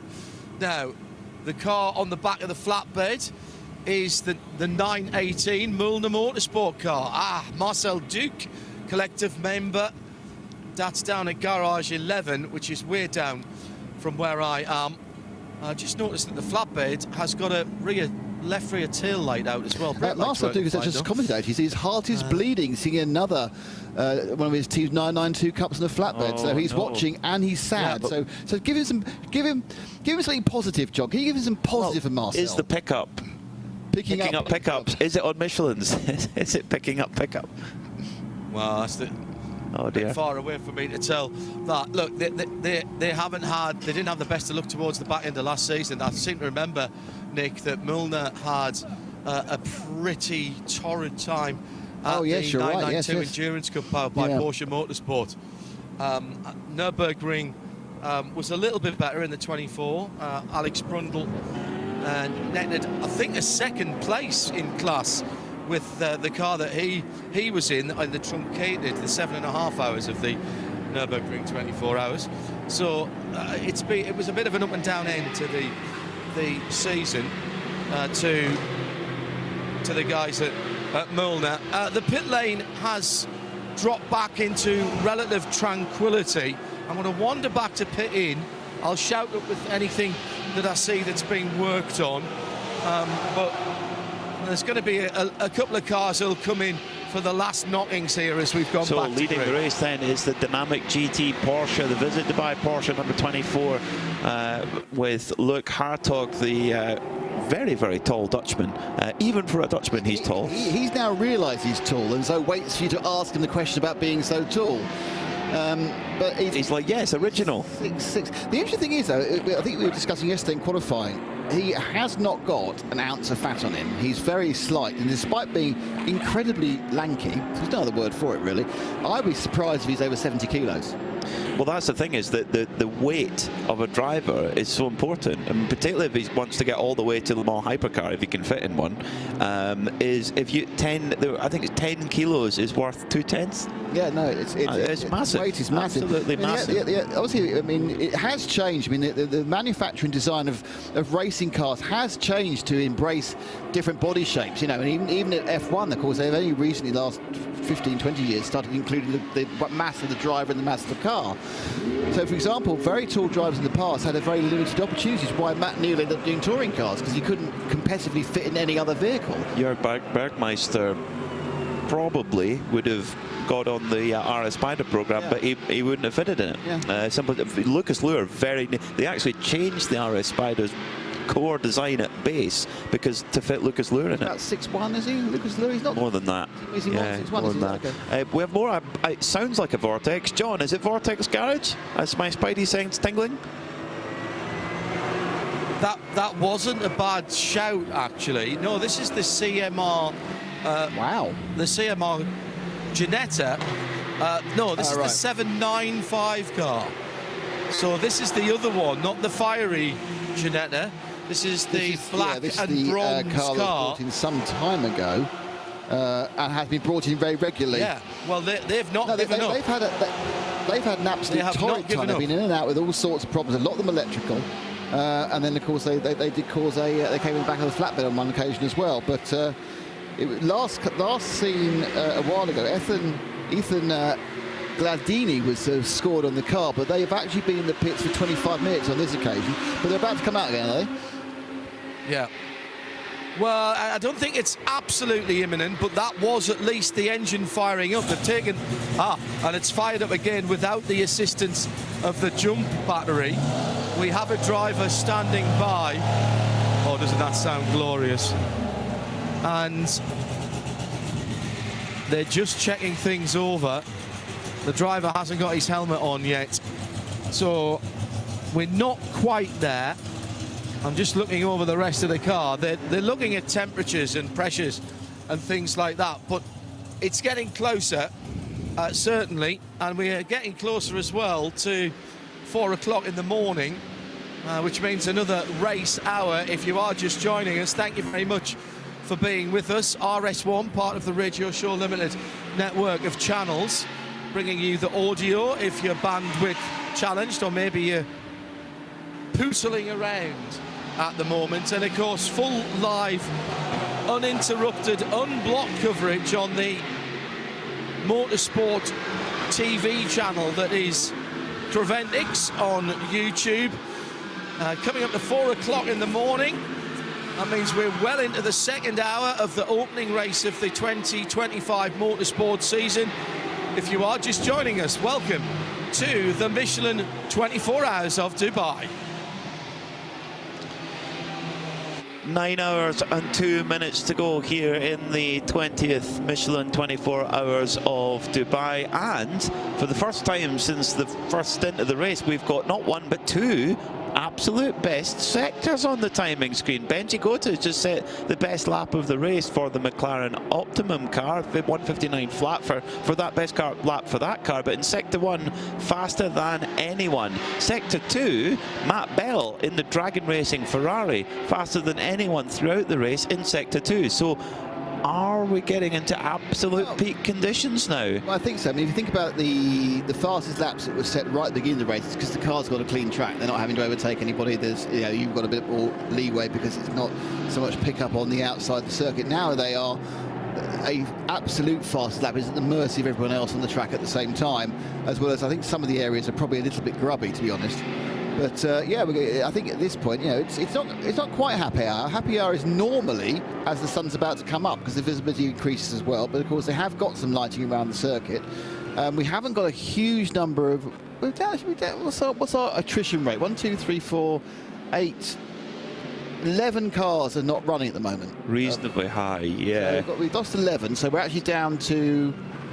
Actually, we lost 13 because 2 on this page. About 50 13, then. So we're down to 50. I would say 50 are actually running. The one thing about those two cars I just mentioned, though, those are two cars that are were driving much more strongly earlier in the race, and I've had issues that, we had a damper problem for the 88 Dragon Ferrari. Optimum, of course, quite recently had that issue. Both of them about a dozen minutes. They've both lost a lot of time, exactly. So they can afford to push and just enjoy that those first golden few laps on that Michelin tyre and get that performance out of it. For Harry King in third, for Dan Harper in second, and Luke Hartog in third, in the lead. They've got a slightly different ball game. They've got to try and make the tyre last a little bit longer. But Dan Harper and Harry King have fairly fresh boots. Luke Hartog, he's got tyres that are 20 laps old, so he's maybe a little bit behind the 8 ball. Yeah, I mean, it's. I think there's a lot of many to happen yet, and the interesting thing is because of that second code 60, not long after we saw Harry King come in for a full fill, some of the advantage was immediately lost to what they had in the tank. But have they got that back with the extra 25 litres? That's something we can discuss while we hear more about the stricken vehicles from John Hindhaugh. Thank you, guys. As I'm perambulating gently in the still. You sash here. Let's be absolutely clear on this. You sash here. Yeah, I stroll or perambulate. I've got some much better news for the Asbest Racing Cupra TCR. This is the 102 car. It was having a gearbox change when I came in. They were well through it and already starting to put things back together. The front end of the car has gone back on now, and either I've just been waved to 3 times by one of the mechanics, or he's told me it was 15 minutes, probably under 15 minutes before that car goes back out. I think it's the latter. It is looking far better. The gearbox has been cast aside. The outgoing gearbox has been cast aside, and right now there's a little bit of cleanup going on, and that car will be coming out of its pit box. Interesting, John, they have been in the pits for 3 hours and 36 minutes, but the entirety of the TCE class is in the pits at the moment. The leader, which is the 101 Abest, that's been in for 2 hours and 15. The 102 has been in for 3 hours 36, and the only other TCE class was... No, the 101 has just gone past me. The 101's just gone past me, having just come into the pits. I see, right, his pit score is because he's actually coming in, but he is running a long way behind. But he's scored in the pits because it's not a just long stand in the pits, it's a short stand in the pits. I think he actually soaked up a penalty as he came into the pits that time around. There's some... the faces that was made by the team member who's just been down to the penalty box and he's walking back to the pits, he's nearly there now, was one of a bit of a shrug and resignation. Look, they're here, they're competing. For so many of these teams, we heard Ramsey Moutron saying when I came into the pits, it's not always about winning, it really is about taking part. And for some of these teams and drivers, this is their Daytona 24 Hours. This is their Le Mans 24. This is their Monaco Grand Prix. However you want to categorise the very top of whatever part of motorsport, Monte Carlo Rally. This is the biggest race that some of these guys will do. And to be in it and to get to the end of it, whatever it takes for the drivers and the crews, that is an achievement in itself. And we have to remember that in an era when endurance motorsport and the reliability of even GT3 cars, but certainly prototype cars in the FIA WEC and IMSA has come to such a point we don't expect to see people having to work on the cars, and if they do, the competition is so tight that they quite often retire them to save the machinery for later on in the season. That's not what's happening here. We have to remind ourselves that there are far more things going on than just getting a shiny trophy and standing on a podium at the end of it. And fair play to all of these teams who are still working hard to get their cars to the end of the race. Dan Harper is beginning to slowly eke towards Luke Hartog in the lead, the Dynamic GT. This is the Dan Harper in the BMW, the Almanar Racing Team Machine. He got it down to about 48 seconds, and they are on a very similar strategy as far as fuel is concerned. But Loke Hartog a lot further into his stint. He's in 1 hour and 12 minutes for maximum 2 hours, whereas Dan Harper is just 17 minutes on the clock. Harry King, well, we think he's got more fuel on board, but he's back by another minute and a half. It's all these, just who's going to blink first? Because Dynamic GT, Almaner Racing by Team WRT, and Pure Racing, all three of them have just been flawless all day, just back and forth, and they've all had their turn at the front of the field. The one sleeper that's just slowly crept its way up is the SMP Racing Mercedes, run by Hout Racing Team, up to 4th now, and they've just been slowly going about their business, and they could be on for a podium, maybe even better. Yeah, good point, actually. What's actually also happened is that another Mercedes, that's Winwood Racing Machine, currently has Renat Selikov on board. That's got past Aaron Lung, and that's key because that's taken the leading class in Pro-Am. And with the AM class, he's just dropping slightly down a bit. Jake Pedersen, the Herbert Motorsport. Well, they both lead their class. Yeah, so Jake Pedersen, the Herbert Porsche, Motorsport Porsche, that's the 80. He's only 42 seconds now behind the Paradigm competition, so that's getting closer as well in GT3 AM. So I'm not sure whether that's multiple fuel stops, how they're running the rotation of drivers, or just how that being a full AM is playing out. But certainly the Paradigm machine is just kind of dropping a little bit down compared to some of the other machines at the top of the racing order. Yeah, Paradigm competition, they've...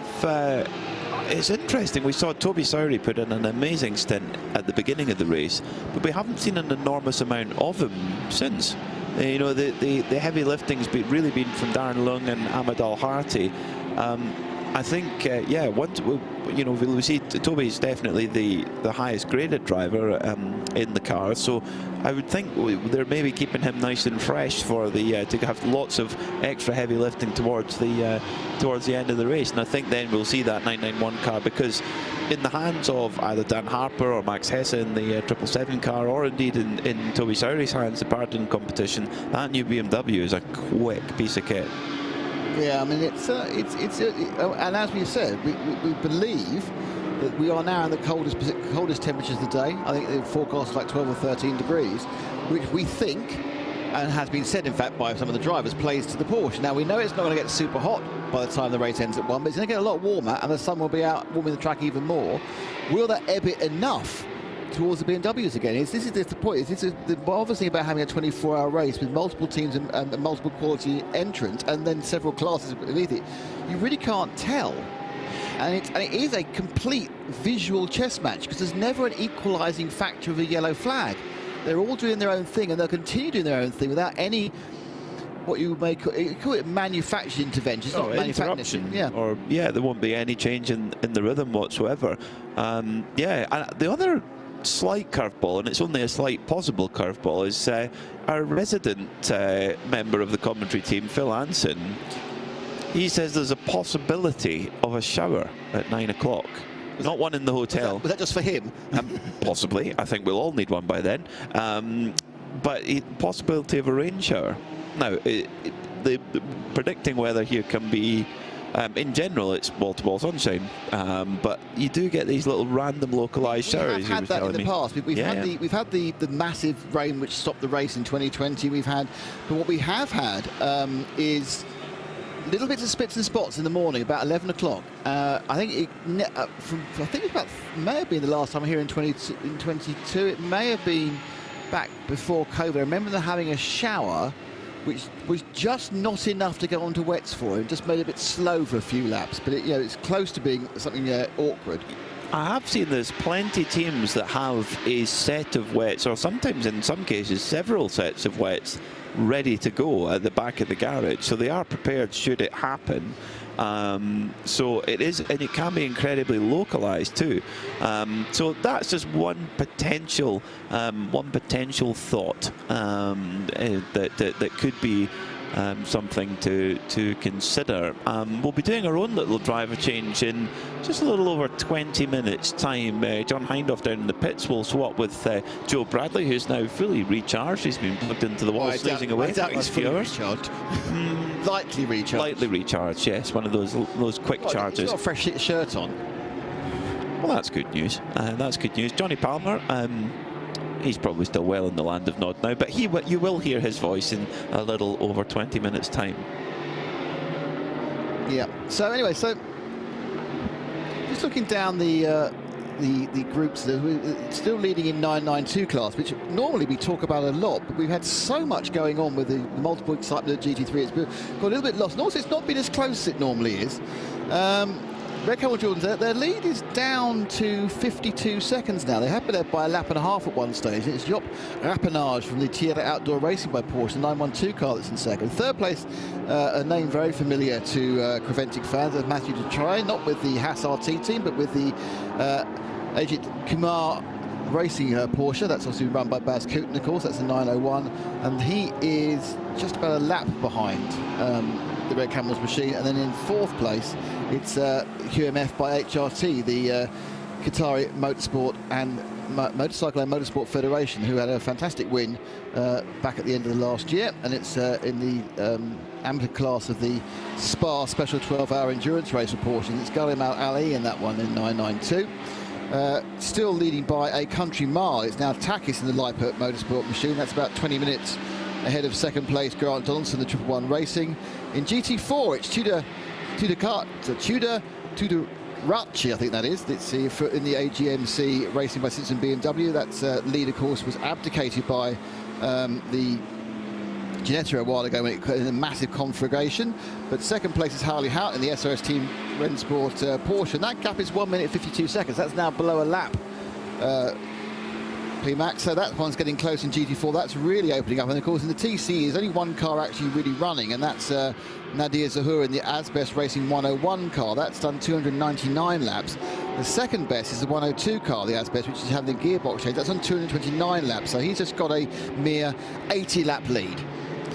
That's pretty convincing. Yes, it is.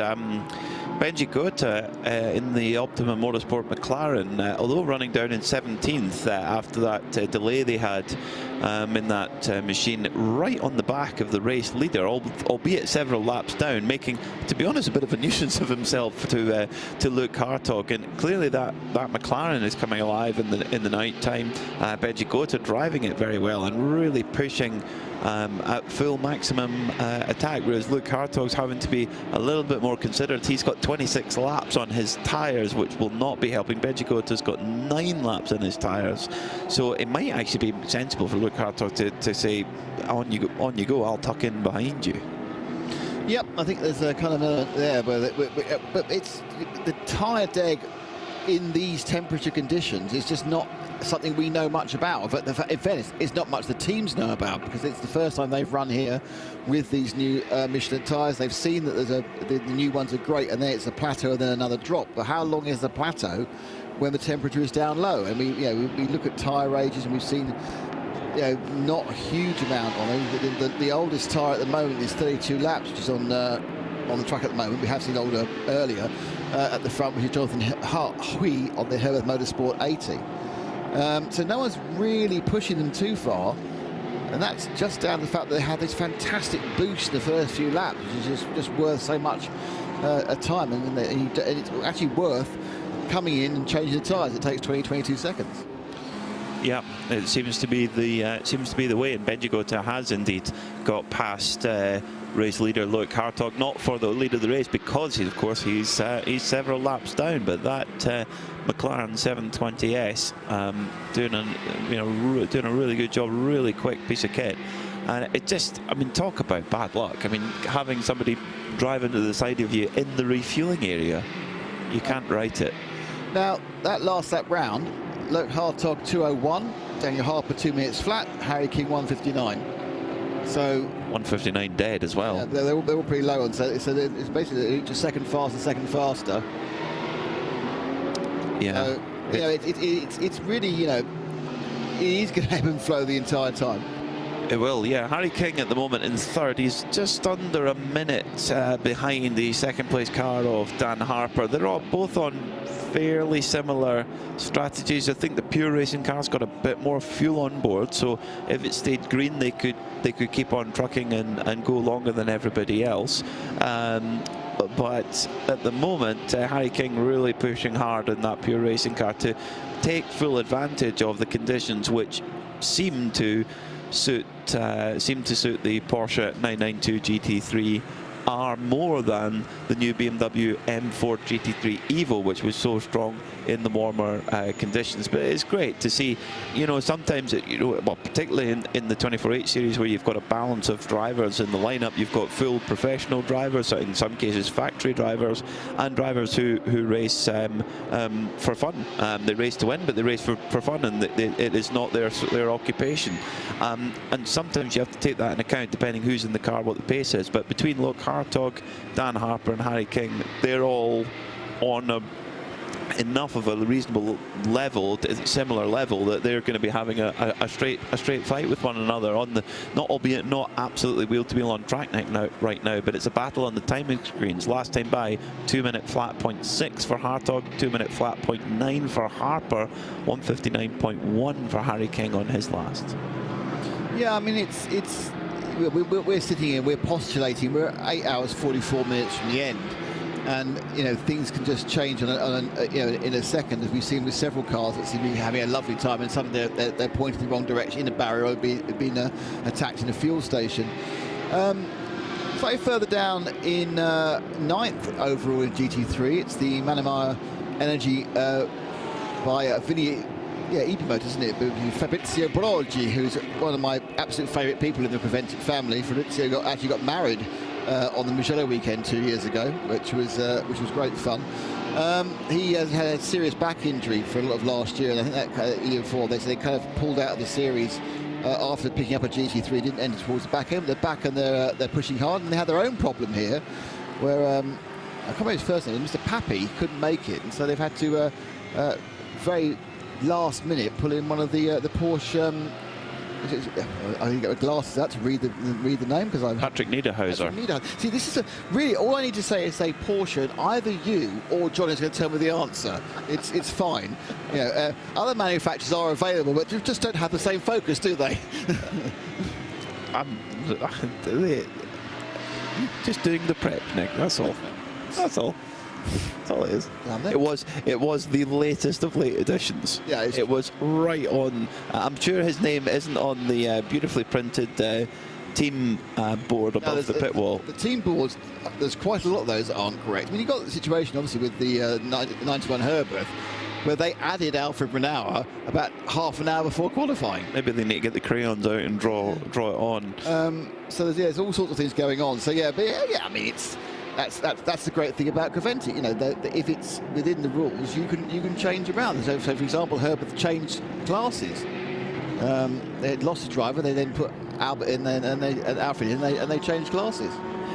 Harry King just held up a little bit with 201.4 last time by. He just got stuck behind the Paradigm competition BMW driven by Darren Leung at the moment, but there's nothing wrong with the straight line speed of that BMW. But Harry now clear of that car at least, but then into even more traffic that he's got to try and get through, such is the life of the top class running GT3 driver, and using liberal amounts of the real estate here at Dubai. There's plenty of room to use, so yeah, why not use it?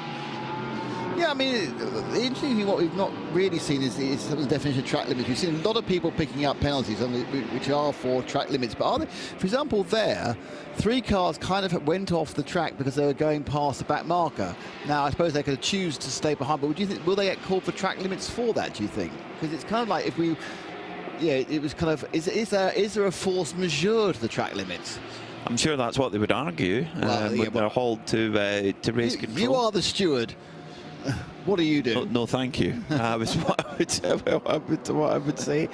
I would imagine there's a pit stop incoming for Scuderia Praha. The driver prepared, ready to go. It's Denis Wojcik at the wheel at the moment. It's not been the best day for Scuderia Praha. They sit in 24th at the moment, 9th in the Pro-Am class, but they're a top team. They won the Portimao 24 Hours 3 times.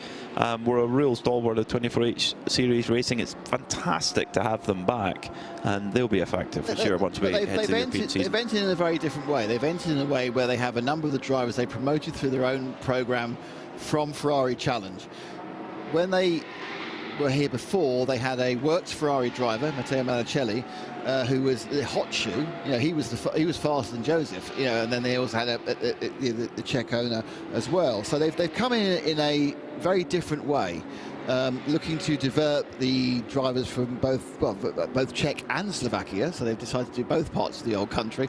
But you know, and I think it's an interesting change. Matteo Monicelli was I don't know if you ever covered any of his races. He was the definition of Italian driver. He was unbelievably quick. He was very charismatic.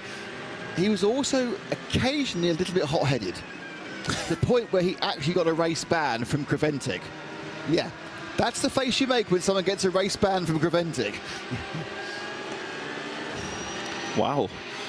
That's, yeah. Well, a little bit aggressive. Yeah, a bit aggressive. Overtaking. Yeah, well. And of course, the situation, remember, is that in Creventic 4 or 5 years ago, the spread of speed was much greater. You know, the GT3 class, we get 100 cars, and there'll be 18 GT3s.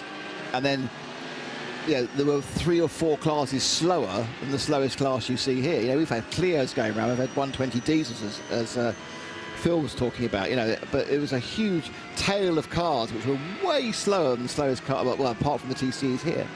And he wasn't the most polite in getting past them. He did cause a couple of big accidents. Yeah, it's I like the way that we've got it this year with so many GT3s, you know, over 30 cars in GT3, 20 cars in Porsche 992 class, and so that's almost the whole field.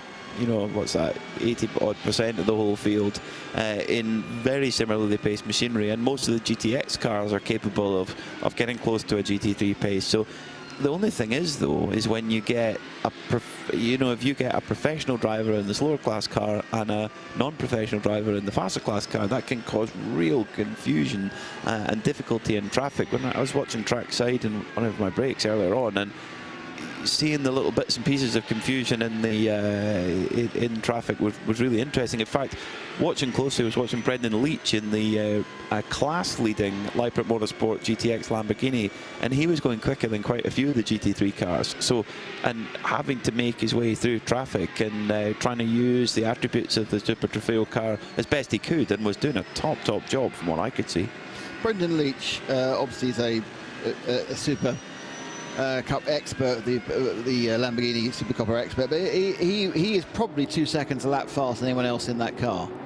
At least. And yeah, that's what he's paid to be. Exactly, and yeah. I think, you know, he knows how to get the most out of the Lamborghini Super Trofeo. But the rest of the team is doing a stellar job, and that's why they're 8 laps ahead of the second place car in GTX with the Grant Donaldson 111 Racing. I don't know if it's 111, 111 or 111 Racing. I must find out how we're supposed to talk about them.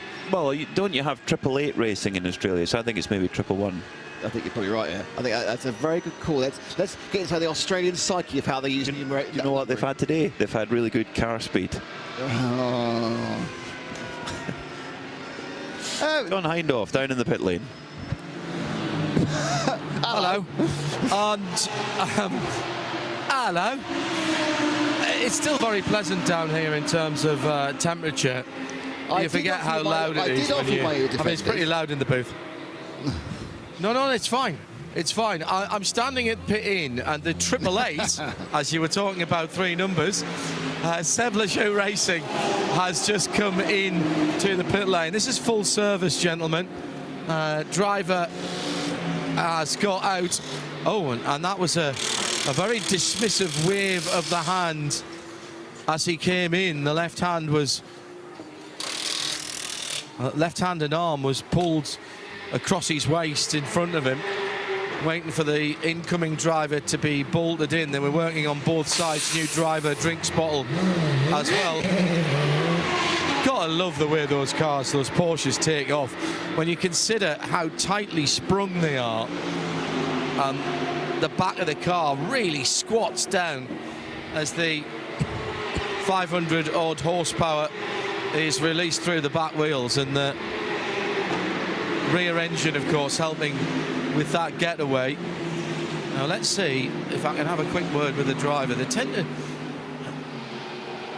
They either don't like me, Nick, or what they're doing is well obviously dashing straight out the back. Like hello. No, it's 4 in the morning. They're going for a kip, to be honest.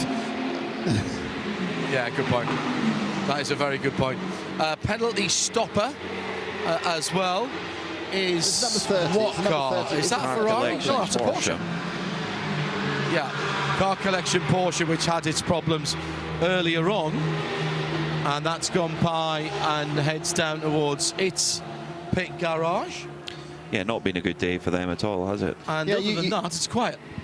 No, not at all. Unlike them as well, they're normally pretty well sorted, and for whatever reason, it does seem as though they've had a less than. What would Ron Dennis have said? He would have said less than optimum. Yes, I think he would. Yeah, suboptimal, absolutely. Yeah. But other than that, it's pretty quiet. However, I've just seen Johnny Palmer. He's on his way to you with a cup of coffee.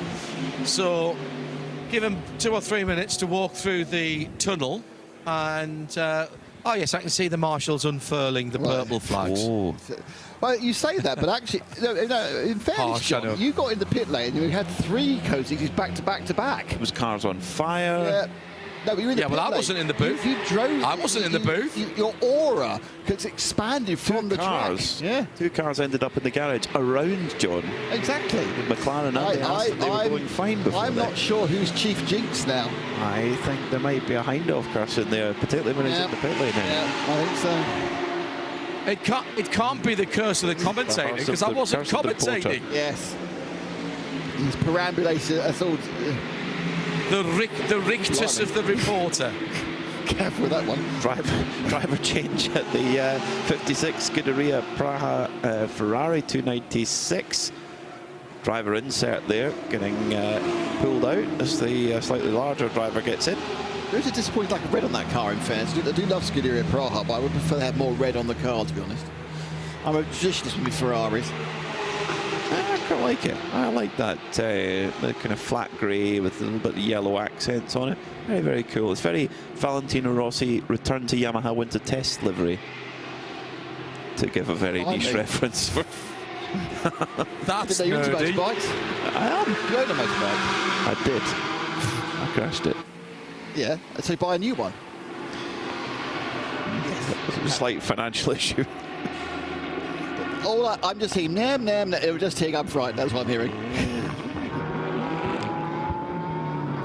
The next question to be: would you like a nicely used BMW 1000R?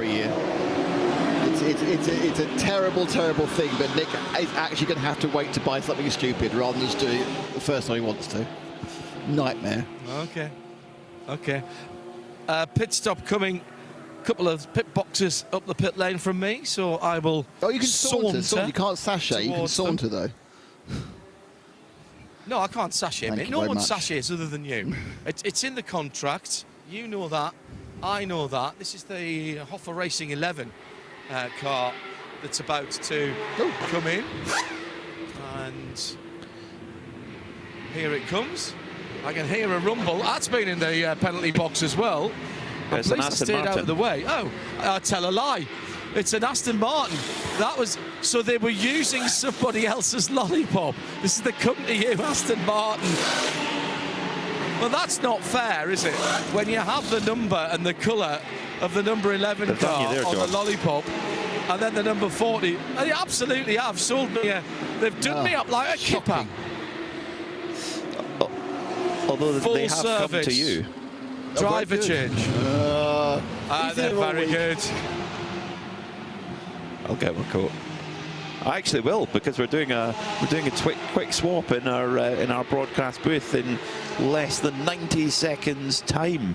That means it must be time for Bradley. He's got his new Creventic motorsport jacket on. I can see the orange flashes from our spot high up in the grandstand. The driver change is going on down there in the pit. So from John Hindhaugh to Joe Bradley, there you are. Thoughts, Nick, as we head off for our little break and switching over? Well, we're going to disappear for a few hours, and I kind of feel because of the reliability and the speed of these cars, we're going to come back to very, very similar leaderboard, but it could be shuffled in any one of the top 4 cars or 5 cars, could be in a different order. It's that close with those 4 GT3 Pro cars now leading overall. The Dynamic GT, the Almanar Racing Team by WRT, the Pure Racing car and the SMP, Porsche, BMW, Porsche, Mercedes. Finally, that kind of structure of the classes coming to fruition with the greater through team quality of the pro teams now really beginning to pay off. So I think we're going to be seeing a very exciting race, but my main feeling about it is we're not going to know anything about what's going to happen to the last hour. So you'll all have to stay, watch all the, you're going to have a nap, you have an hour. That's all you're allowed to have. Come back and listen and see. But I'm about to have the excitement of handing firstly over to Phil Anson, and after that it's going to be wonderful and no longer sleepy Johnny Palmer. Thank you very much, Nick Damon and PMAC, for a stellar 4-hour stint where they had multiple Code 60s, so we're not to blame anymore. Johnny Palmer, we are not to blame, as we have now almost had 1/6 of the race under Code 60. I'd say we are now, or other people are as equally to blame for Code 60s as we apparently were. So, you know, you can't get a perspective for commentary blame until everyone's been cycled through. I think so, yeah. And now we know that the Code 60s are not really picking anybody in particular, like they ever do. Exactly. You just get sometimes, some years, these types of races, don't you? And we've had better years with, or more fluid years with more cars in actual fact, but it's just the luck of the draw sometimes.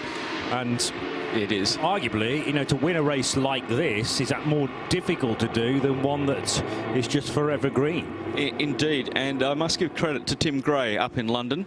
John and I were discussing before midweek motorsport this week on this possibly being a distance record or not, and Tim said or not. Oh, and really? He was pretty adamant in that respect. He was indeed, and Mr. Gray, I doff my hat to you. What did he know? Indeed, what does he know is another question.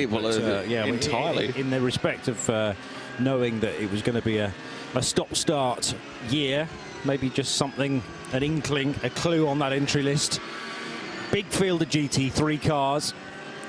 Maybe that tips the balance, or maybe it's just as I say, luck. And sometimes you get cracking races in terms of overall distance. Yeah. This one is more about attrition and weaving your way through the various obstacles from start to finish, and they're all as warranted to win a big race to kick off the new motor racing season.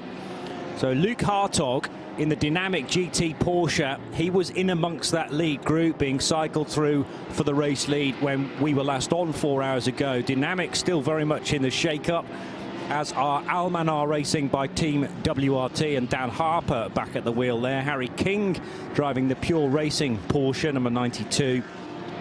Is it all about those 3 cars predominantly? The Mercedes can't quite get into the provisional podium slots, but there are 2 of them, SMP Racing number 7 and the Winward Racing number 16. Leader currently in the fueling station, and fresh set of tyres going on the Dynamic GT cars. We'll find out if they've done a driver change once they leave the pits, and Luke Hartog was at the wheel of that one. 37.9 seconds separated first from second, with 8 hours 27 minutes to go. 15 hours 32 elapsed time as the race continues, and the 777 Daniel Harper Almanar Racing back into the lead. Let's have a look at those lead changes over the course of this. Almanar Racing by WRT have led 3 let's have a look at the part that I was trying to get to. There we go. Almanar Racing by Team WRT have led 107 laps, 99 laps for Dynamic GT, 66 laps for Pure Racing, 41 for Paradigm Competition, 29 for Winwood, 24 for Dragon, and 4 for Era Motorsports, and 1 from Tierra Outdoor Racing by HWN, and that was a 992 Cup car. And that's one of the fabulous features on the timing system offered by Get Race Results and timeservice.nl. The stats page, I mean, you can be lost in there for 30 minutes or so trying to work out precisely what everything is saying to you, but it's all good stuff. And a lot of the stuff is kind of forgotten from the early part of the race. So we knew that we'd had 2 relatively early Code 60s, but it's always good to have the reference point for precisely why they were and for how long. So if you head to, firstly, the timing page, which is livetiming.getraceresults.com, and then there's a section for the 24H series, which you get to with a /24H series. The results are there. They're not results yet, they're current standings. But there's also the tracker, the statistics, that's the page I'm talking about, race control messages, and the penalties as well, when they're issued and when they've been served. And it's all fabulous. It keeps us on our toes, going through all of that information, along with our veritable pit reporters. Joe Bradley will be down in the pits, and Johnny, you're going to have a little sachet up and down the pit lane a little bit later on. The temperature is due to, it's 13.4 degrees at the moment. By the time you get down to pit lane, it'll be 11. Okay, I'll take a jacket. I think you might need one. I'm just pleased that all seems to have been forgotten from the last time I was in a pit lane, which has got to be about 7 years ago for the 24H series, maybe more, in Mugello for the 12-hour there, in the days which still is split across 2 days, so not a 12-hour throughout, but a segment on the, as it was then, the Friday, and then the bulk of it on the Saturday. It runs as a Saturday-Sunday race these days. But yes, I think I was supposed to do something like 60 minutes in the Mugello pit lane. I lasted about 10 minutes and they pulled me out of there. Why is he shouting? I didn't know I was. So that's the first thing, is to make sure I don't shout, even though it's pretty noisy down there. Got to remember that these microphones don't really require that. No, it's talking only, really. Just saw the McLaren get pushed back into the pit box. That was not what they want to have happen. Optimum Motorsport, Benji got there at the wheel. Currently in 15th position in GT3, and maybe that will be worth a little look. And it's not a standard pit stop. They have been changing discs and pads in the pit lane, and we've seen that from quite a few of the cars. The Porsche is changing front and rear discs, obviously because of the weight of the engine in the back. The rear gets a little bit more work than the front engine cars, but there's quite a lot going on, apart from the Audis, which means they only need to change front pads and they can run forever. They don't change discs as well. So lots of different things going on out there at the moment, and we'll keep an eye on the Optimum Motorsport McLaren and see when that comes back out on track. 15th in GT3 at the moment, and around about a lap behind the Ferrari of Into Africa Racing by Dragon. Zamin Jaffa, local driver here and an instructor at the circuit, at the wheel of that at the moment. Just trying to get our head around what has happened to the leaderboard. And it goes quiet a little bit now because we have a few more cars in the pits being repaired, and a little bit of quiet on the front straight. Yeah, just checking the column that tells us about length of pit stops, because that'll give us an idea of cars that have been there for rather too long than we might have hoped. And, well, the first car that has been in for over an hour is the 495 Ginetta from Team CMR. Freddie Tomlinson's time is still ticking by. We're just over an hour and 20 minutes for that car to have been parked. And then 914's Porsche from Razzoon More Than Racing. That car's been there for a little over 2.5 hours now. But presumably the work on that car is continuing on. Joe Bradley, we're welcoming him back to pit road. Just before we get to you, Joe, there's been a lockup for Harry King in second position in the race, heading into turns 6 and 7. Controlled it well in the end, but that was quite a bit of tyre smoke coming from the 92.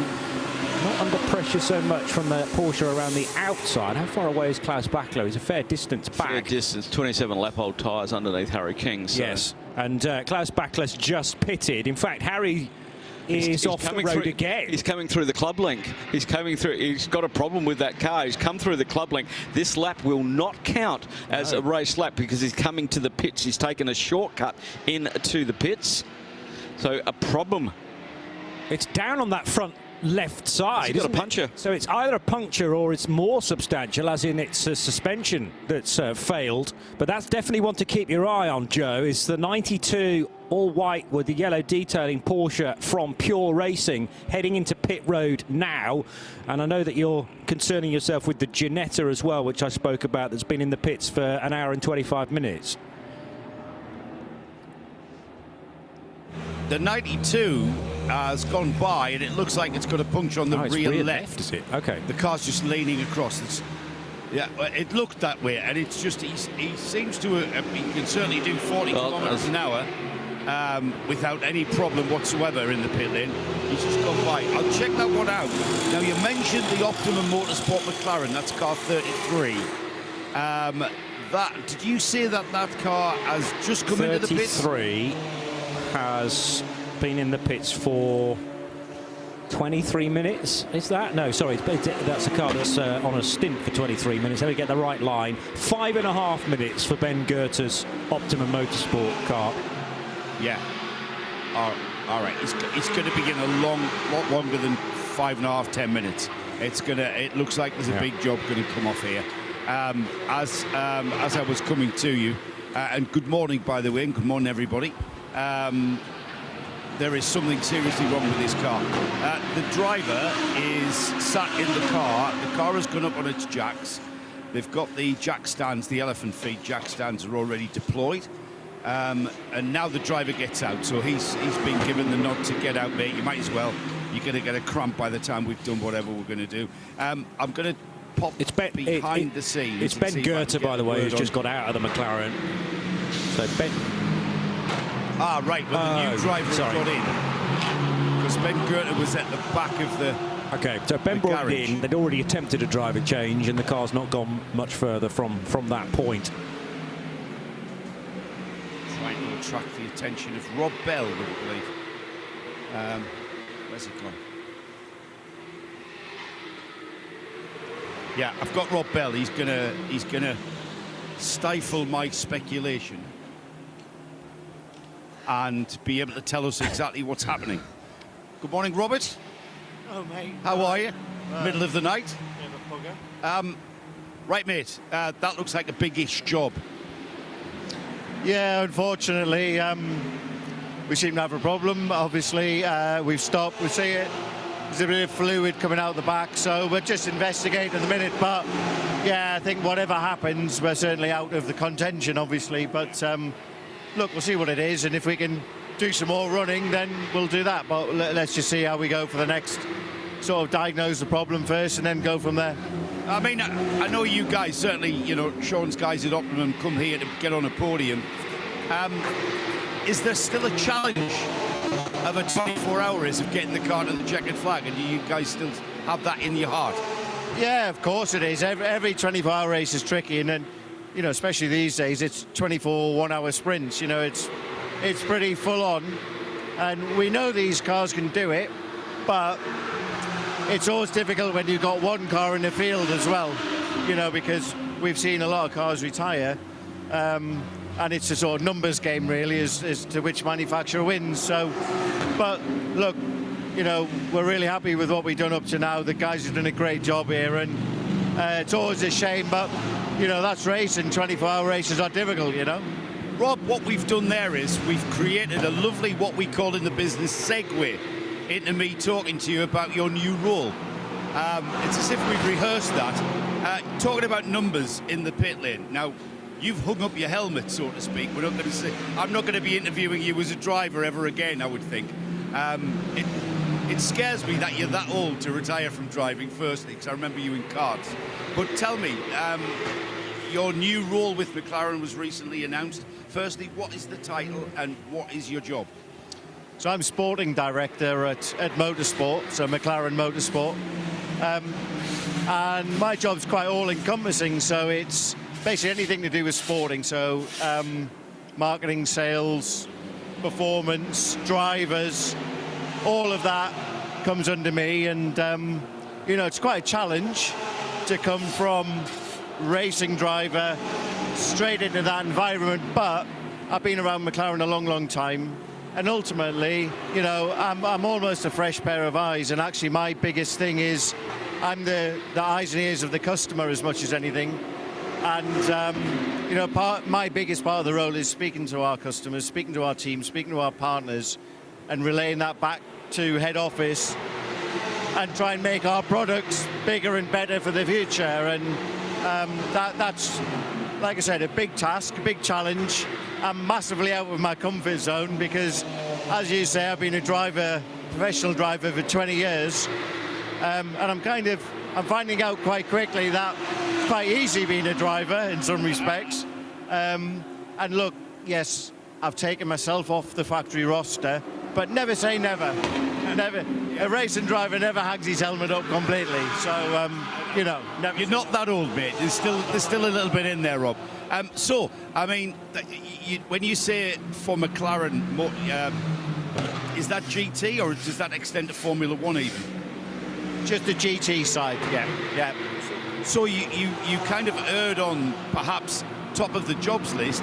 We want to see, the people over there in the grandstand want to see, the people at home want to see, I want to see, and I know you want to see more McLarens in every pit lane, and certainly this one. Yeah, absolutely. You know, that is key, really. And, you know, we're a niche brand in some respects, in a marketplace full of the big boys. You know, let's all be honest. You know, will we ever be able to compete with the financial might of Mercedes and BMW? Definitely not. However, our brand is unique, very, very special, and we're very proud of it. But the challenge is just getting more cars out there.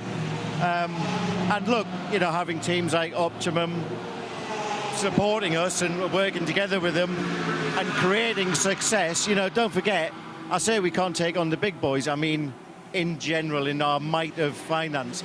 But we were on pole at certain 24-hour race this year in France last year. So we know the product can do it, and it's just building that reputation and building that brand. And yes, the more customers you have, the more chance you've got, you know. I mean, GT3's becoming a part of the Le Mans 24 Hours must have been a massive thing for a GT3 manufacturer. I mean, McLaren weren't represented at Le Mans. They were unable to be represented unless they spent an absolute fortune. Now everything's in place to be part of that one as well. Yeah, absolutely. And look, we've got to run with it. We've just got to keep building and just, as you say, you know, it's we've got the heritage. We've got all the ingredients are within our group. We know that, we've seen it. So we're quite confident in that respect. We've just got to persevere, you know, and as a car automotive group, we've been around 10, 11 years, you know, so we're still learning, but our rate of learning is quite steep. So we learn quickly, the product's there. Customers tell us they love driving the car, they love the feeling that they get from it. And that's something that you can't necessarily engineer. So again, we've got the heartbeat, we've got that passion, we've just got to forge ahead. And, you know, it's exciting times, and it's something that, you know, like I said, it's a big challenge, but that's what we're all here for, you know. We love a challenge, so I'm happy where I am, and yeah, like I said, working hard to make things better and improve. It sounds also, Rob, on a personal level for yourself, you haven't sort of steered you into a desk job at all there. You're going to be where the brake dust is, pretty much. You're going to be there face to face with customers. Customers could be drivers. There's like you say, I'm just thinking about it there. There's a lot what you've just mentioned there that you're going to have control of. Yeah, absolutely. And look, like I said, like you've just said, my job is on the coalface. You know, I need to be at the track to understand what's good and what needs to be better. And if I'm honest, I've been at a racetrack since I was 9 years old. So, you know, I'll always be at a track in some capacity. But yeah, this opportunity was a great one for me. You can't be a racing driver full-time forever.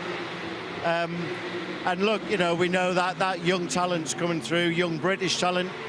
Not just British, we are a global brand, you know. But you can feel the, you know, the hot breath of the young talent breathing down my neck. So, you know, I knew when it was time, at that highest level, to stand aside and let the young guys come through. And, you know, I'm happy with that decision, to be honest. Standing here now, am I itching to get in a car? Absolutely. That was my next question. Absolutely. Look, you know, once a racer, always a racer. But I'm fat and old, mate, and I'd still have a bash. Exactly. Oh, good to hear it. But, you know, life's about opportunities and challenging yourself. And like I said before, you know, I am on my comfort zone in a lot of areas, but I think I've got a lot to offer in my experience. So just using all of that to have my next career. Great stuff, Rob. It's been lovely seeing you. I hope your dad and everybody at home's okay, I think. All good. And, yeah, let's see what happens a bit later on here. But off you go then, get some more McLarens for the pit lane. There you go, Rob Bell. Yeah. Great to see you, mate. And if they probably needed an interpreter there, we needed slipped into northeast. There was a certain degree of accent that's probably brought out from the two of you. When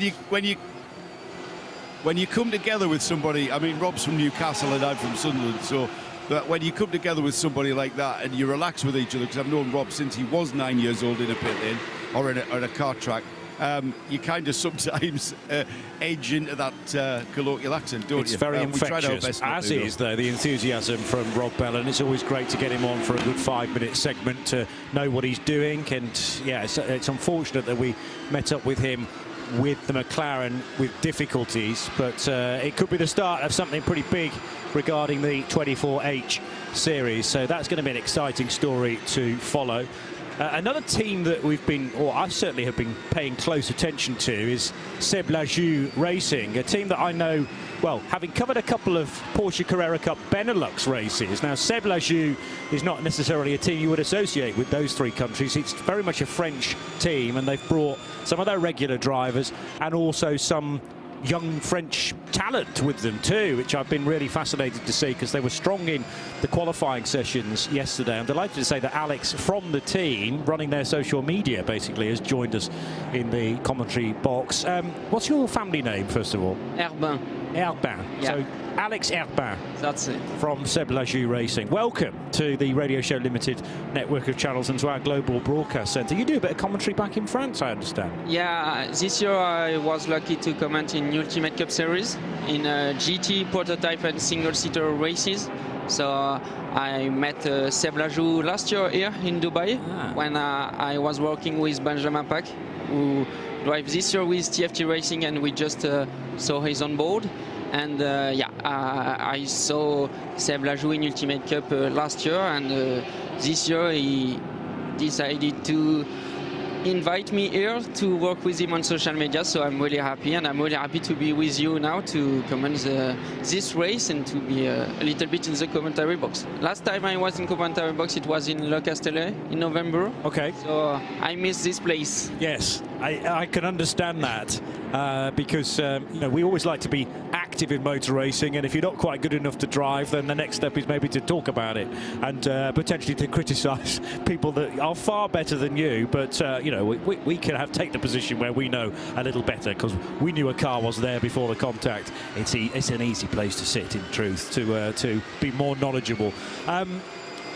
When I go to Le Mans and when there's a big support race for Porsches, I then understand how much talent there may possibly be in France. They often include some Porsche Carrera Cup Deutschland in those races and maybe some Benelux as well, but there's a lot of untapped talent, as we might say, in the France Championship. And two names that have stood out for me so far, Mathis Jobert and Louis Perrault, who were the stars in their qualifying sessions yesterday. Can you tell us a little bit more about those guys? Yeah, first of all, Mathis is a really young driver, really talented, as you say. This year he finished second in the championship behind the Porsche Junior driver Alessandro Giretti. Yes. And next year he will for sure do LMP2 with Idexport and with former Formula 1 driver Logan Sargent and Jamie Chadwick. So really strong lineup. It's a really good opportunity for him, for sure. And he will drive in Le Mans.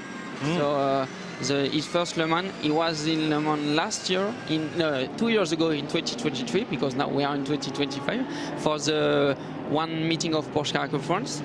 But this year he will be in Le Mans. And yeah, Mathis is really fast. He knows really well this 992 Cup. And maybe he will do another season in Cup, but we never know. So for sure he's with Idexport, and we'll see the rest of his program. And yeah, we have Louis, who is next professional sim racer. Oh, right. Yeah, he paces to sim racing, to real driving in 2020, and he won the Porsche Sprint Challenge in France in 2021, and then he came to Porsche Car Conference, and now he is driving for Schumacher CLRT. So a great team in Porsche Car Cup universe now, and yeah, they are really strong drivers. They really had Seb Lajou Racing this weekend to be on top of the class. For the moment we are fighting for the podium, we are P3, so yeah, it's because of them first, because of the rest of the team for sure. But yeah, they are talented drivers, and as I said to you before, we are other Porsche Car Conference drivers here with Benjamin Pack in TFT Racing, and all the TFT Racing lineup comes to Porsche Car Conference because Jérôme Boulery was in Pro-Am, and Jordan Boisson and Patrick Charlet was in Am category in Porsche Car Conference.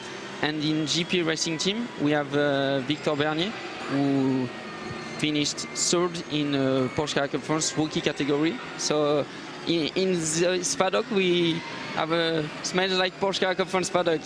Yes, indeed. And the fact that we've now got Michelin tyres in this championship as well, it's a tyre that everybody should be used to coming out of a one-make championship like Carrera Cup. I think they're using precisely the same tyre, in fact. So has that been, when you've spoken to the drivers, has that been very beneficial for them to have some knowledge of how the car's going to behave? Yeah, they don't have to understand the new tyre. Like, for example, last year we had some Hankook tires, and for Benjamin Pack, for example, in Seb Lajou Racing, it was different. He had to learn how to use it, how to manage it during qualifying or during a stint in the race.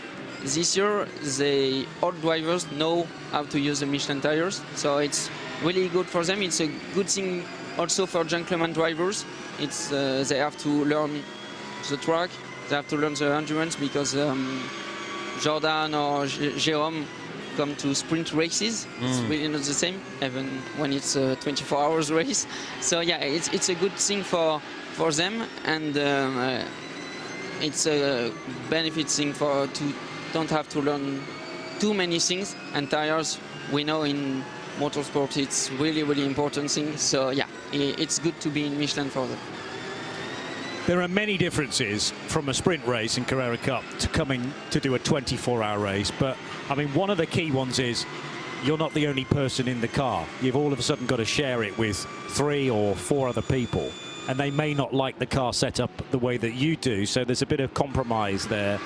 And then there's the racing around the clock thing, as in most Carrera Cup races are held in the daylight or kind of, into the evening, whereas somebody who's early 20s in early on in their racing career, they will not be used to driving, for example, at 3 minutes to 5 in the morning. So this is all very quick lessons that they have to get right in their mind. However, once they do that, it's useful for maybe a career moving forward into a 24-hour race career. Yeah, it's really important to learn it as soon as possible in a career. And yeah, it's really important to manage well this moment. For example, Louis, it's his really first endurance race. He worked with Seb Lajou Racing in Le Castellet during the 2024 Ultimate Cup final, but they have some issues, so race was shorter than expected. But yeah, Louis has to learn. Benjamin did race last year, Mathis too. So 2 years ago, Mathis in 2023. So Mathis, for example, gives some advices to Louis to learn it, and yeah, it's a little bit special in the team because, you know, Mathis worked with Martine Bayalmeras and Louis with Schumacher CLRT, two big teams in Porsche car conference, and then here with Seb Lajou, they are together, so they have to work together. It's not usual for them, but they work really well, and it's important for them to work well as pro drivers and then to coach well the gentleman drivers. So, we have two strong lineups. Unfortunately, we had some issues with 992 during the beginning of the night, and that's it. That's the race, unfortunately. But we are still in the match for the podium with the 888, and we are still in the race with the 992. So there are 8 hours to do. Indeed, still a big chunk of the race still to go on. And for your race, what are your major jobs that you have to do? The social media, effectively, for all of the drivers within Seb Lajou Racing. Yeah, my job is to do social media. My job is to do also some stories where I speak, because, you know, it's one of my jobs to speak, and it's the reason why I'm here. So Sebastian really wants to be a great team this year and to be famous for sure, because it's always important to be present on social media, and he asked me to do some videos to just talk about the daily life of the team, to be inside the team and to present our activities, what we are doing when drivers are on track, when we are doing, when we are on off session. So yeah, I have a lot of work, but I have the time to be here, and I'm so happy. Well, your first time ever speaking on air in English as well, which you wouldn't, to be honest, I would not have guessed that, because it feels like you've been doing this for years. Thank you. So congratulations on that as well, and thank you for coming to see us, Alex. All the best for your two Seb Lajou Racing cars for the rest of the race. So that's the 888 car. I have to remember this because normally a Porsche Carrera Cup car in this race is numbered with a 9. But there's one that's not, and that is the 888, which has Stéphane Perrin and Mathis Jobert, as we've mentioned, Alexandre Leroy, Seb Lajou and Louis Perrault. So they're both in the same car there. And then the sister car is the 992, isn't it? Which is a great Porsche number to have on your door. We'll keep an eye out for them. Alex, thank you very much for coming to see us. Thank you to having me. And all the best for your 2025 motorsport career. So 8 hours to go, and we're not too far away now from daylight. 2 hours and 5 minutes or so. The full moon, though, is dominant in the skyline. 386 laps completed for Klaus Bachler in his dynamic GT Porsche. He hasn't done all of those laps, of course. It's been a shared process, but perhaps unsurprising to have the Austrian in for these key hours in the middle of the night. Ben Tuck in the Chasing Almanar Racing by Team WRT BMW M4 is 55 seconds adrift, but remaining on the lead lap. Then the Paradigm Competition BMW M4 number 991. Darren Young is currently driving that, ahead of two Porsches, 92 and 91. Pure Racing's Alex Nessov and Jake Pedersen in the Herbert Motorsport car. Then it's Vitaly Petrov for SMP Racing in their Mercedes number 7. A similar AMG is in 7th position for Sergei Stolyarov and Winward Racing. Two Herbert Motorsport Porsches, Antares O and Chris Breuer, 80 and 269. And then Sergei Nikolai in the Manamauri Energy Porsche completes the top 10. And there is a quick reminder of who is in which car as well. Hassart just outside the top 10 with their Audi R8 LMS. That is the best of the cars with the 4 rings. Then it's the Heart of Racing by SPS Mercedes. Zach Robichon driving that. Jake Hill in behind. We had his dad Simon Hill during our last shift for a good old catch-up. Jake Hill, the current British touring car champion, and will be defending that title in 2025, driving the 81 Ferrari. Then Roman Andriolo for Haupt Racing Team, and it's Timo Rumpkeil in the Hoffa Racing Mercedes AMG. There are plenty of AMGs still in the race. They're just not in the key places at this point in time. Axel Jeffries into Africa Racing by Dragon Racing Ferrari is in 16th position. Then the MP Racing Mercedes, number 19, is 17th. Another Dragon Racing car is a further Ferrari 296, number 88, 18th. Uber Motorsports Porsche 19th, ahead of the Proton Uber competition entry 969 is in 20th position. On the next slate, we'll get to the 992 front runners, but not before we've mentioned the EBM Aston Martin Vantage. Yes, EBM Earl Bamber Motorsport aligned with the British mark this year in 21st place. Then it is Munkong Satyun Terakul in the... Oh, sorry, he drives the EBM car, beg your pardon. And then we've got Mathieu Detry in the lead 992 car for Ajith Kumar Racing. So 901 leading the 992s. Then it's Ivo Broikers for Red Camel, second. And the best of the 992 AMs is Ben Pack, who we've just been talking about with Alex from Cineulagam Racing. Ben Pack, a big talent again from TFT Racing, and the 911 car doing well to be the leader in the AM part of the 992s. Lucas von Eindhoven in the Tierra Outdoor Racing Porsche 912 is fourth in the 992 division. Couple of stray GT3s next. Miroslav Weibo in the Scuderia Praha Ferrari and Matisse Lismont for the Come To You Aston Martin. We started the race with only one of those two Astons from Come To You. Abdullah Ali Al Khalifi in the QMMF by HRT Porsche is fifth in 992, ahead of Louis Perrault for Cineulagam 888. Gabriel Permont for GP Racing Team is 30th and 7th in the 992 class. Then it's the Rabdan by Fulgenzi, Christopher Zirkling Porsche 32nd. We'll get there in a moment on our graphic. 32nd, there it is, the Optimum Motorsport McLaren, not in a good way, and Ben Goethe brought that in probably 20 minutes or so ago now. Joe had a good catch-up with Rob Bell, and Rob didn't sound particularly hopeful that that car would, well, be rejoining the race at all, but certainly not in a hurry, ahead of the 7x7 racing car, which is the 989 33rd. Then GWR Australia's GT3 Evo is 34th. The dual racing by Uber Porsche 35th, the 950 car. Another Fulgenzi entry, which is another Porsche, is 36th, ahead of the Continental Racing by Simpson Motorsport Audi. The HRT Performance Porsche 928. Car Collection Motorsports Porsche and an HRT Performance 911 GT3 completes the top 40.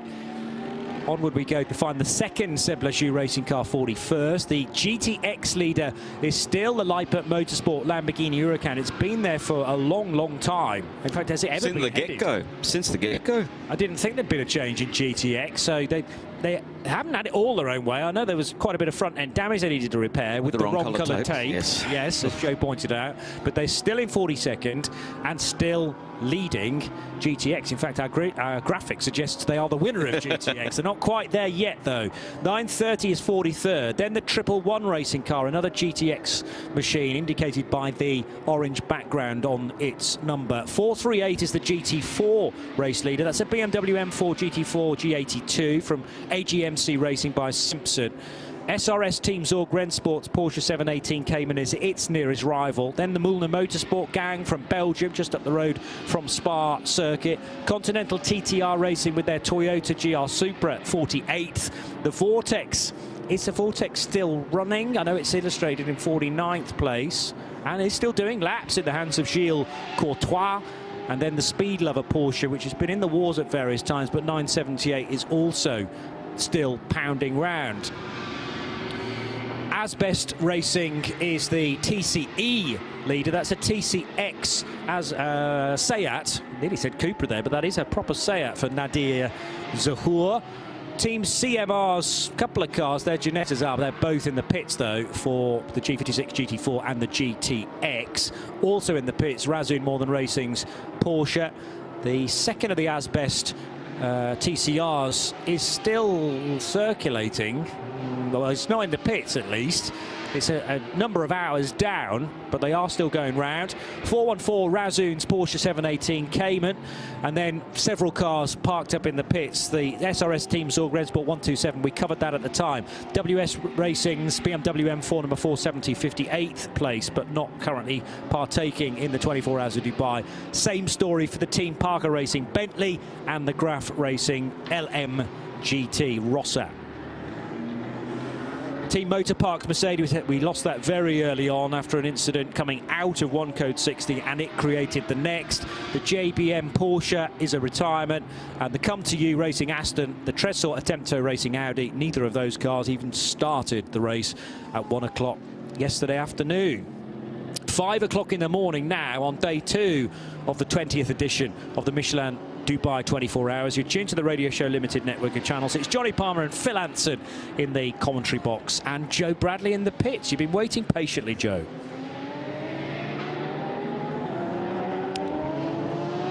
I thought you'd actually gone. Sorry, Johnny, I nodded off. I nodded off there. Sorry, no, mate, I forgot. I put it in, didn't I, when you were doing the hourly update?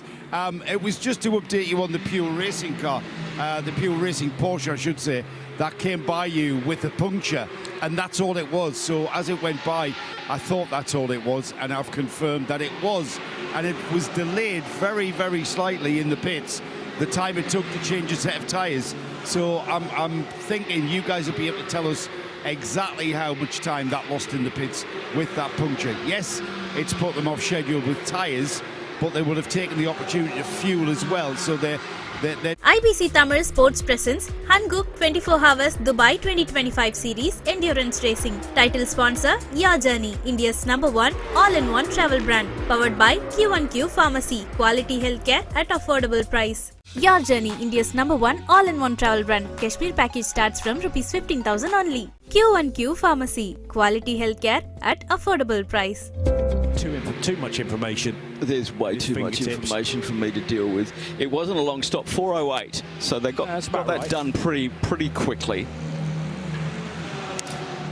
Yes, mate. Phil, does that indicate that they did take on fuel? If it was that's their pit-only time.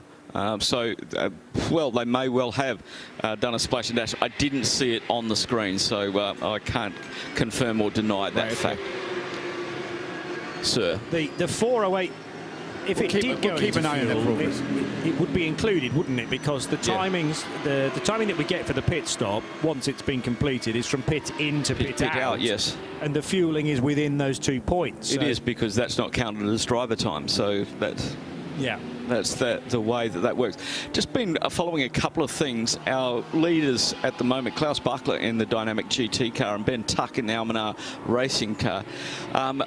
After 16 hours and 11 minutes, they are separated less than a minute. Same goes with the 992 category. Ajith Kumar Racing and Red Camel Jordans were also separated by less than a minute in the 992 category. So leaders of the categories, there's only 1 minute that's separating them at the moment. But that, after this amount of time, I know, this amount of code 60s, that is pretty spectacular. Yeah, we often get to 2/3 into the race, and some lively battles are still ongoing, still very difficult to predict. And it just shows that how the regulations have been written, both technical and sporting regulations by the 24H series, they're getting some stuff absolutely spot on for another year. It's been a terrific run at this event to provide close racing, and not just for the opening hour, but for the 24. Naturally, some cars do a little better than others across the piece, and one may get, you know, a number of laps lead, but we're still in a position where there are 3 cars very definitely still involved. Yeah. A pure racing car, I'm including in that. Paradigm competition with some work to do. But with every pit stop for those top 4 cars, the order changes. As it has done all the way through. Exactly. Unbelievable. And sometimes, you know, a certain car may get a big enough lead so that even when it does a pit stop of 4 minutes, it doesn't lose the lead. We're nowhere near that at this stage, so it keeps us guessing, and it refreshes the timing screen every hour, or probably more often than that, because cars have got out of sequence with one another. Yeah, with the code 60s and everything else, and yeah, absolute team manager's nightmare with the amount of slow running that we've had, is to try and get this car into a position when you can attack when the sun rises in just under 2 hours. And 7:06 is when the sun is due to pop its head above the horizon here in Dubai. We can't wait for that. Well, I'd hope there'll be a little bit of light building before proper sunrise. Well, we time. don't get, we're like twilight. We don't get that either. It's sort of it's the guy at the light switch again. So it's dark, dark, dark, and then all of a sudden there pops the sun out of nowhere, and yeah, the dimmer switch is ramped up very swiftly indeed. Makes the, if you are put forward for the transition stint, then that's slightly easier than other locations, I suppose. Yeah. Klaus Bachler back across the line, leading what is displayed at the moment as a lap, but it's closer than that. It's about a minute, I reckon, back to Ben Tuck's Al Manar Racing by Team WRT, BMW M4. So Porsche versus BMW, two of them, second and third. Best placed Mercedes is in fifth. Ferrari struggling to get up there. There are a couple of them in 14th and 15th positions, one of which, in fact, the 15th place car has just come into fuel. Jake Hill clambers out of it for Era Motorsport and is now with Joe. I'm standing in front of a current British touring car champion. Jake, that was then. This is now. You've just got out of the car. You guys had a bit of a character building start of this race. Did that kind of take the pressure off you guys, and you just had to get on with it? The pressure was never on. You know, it's our first race weekend as a team. You know, it's obviously my first ever GT race. So first time ever racing a GT3 car, and you know, the pressure's not on. Just go and do you. You know, it's a new program. We're just here to try and do the best we can as a team, learn, and you know, just keep carrying that momentum forward. So give us an idea, and especially give the fans an idea. You know, the British fans are used to seeing you driving your Wessery BMW. Here you are in a GT3 Ferrari. There's a big difference there, isn't there? Performance levels on pretty much every area. Huge, yeah. I mean, obviously a massive performance difference. The main one being, to be honest, is, you know, all the driver aids that we've got on this car. You know, all the ABS settings, all the traction settings that you can play with, and you know, the British touring car has absolutely zero. But obviously another big factor is, you know, the aerodynamics of the car. You know, I've never really had to work with sort of aero wash before when in the high speed.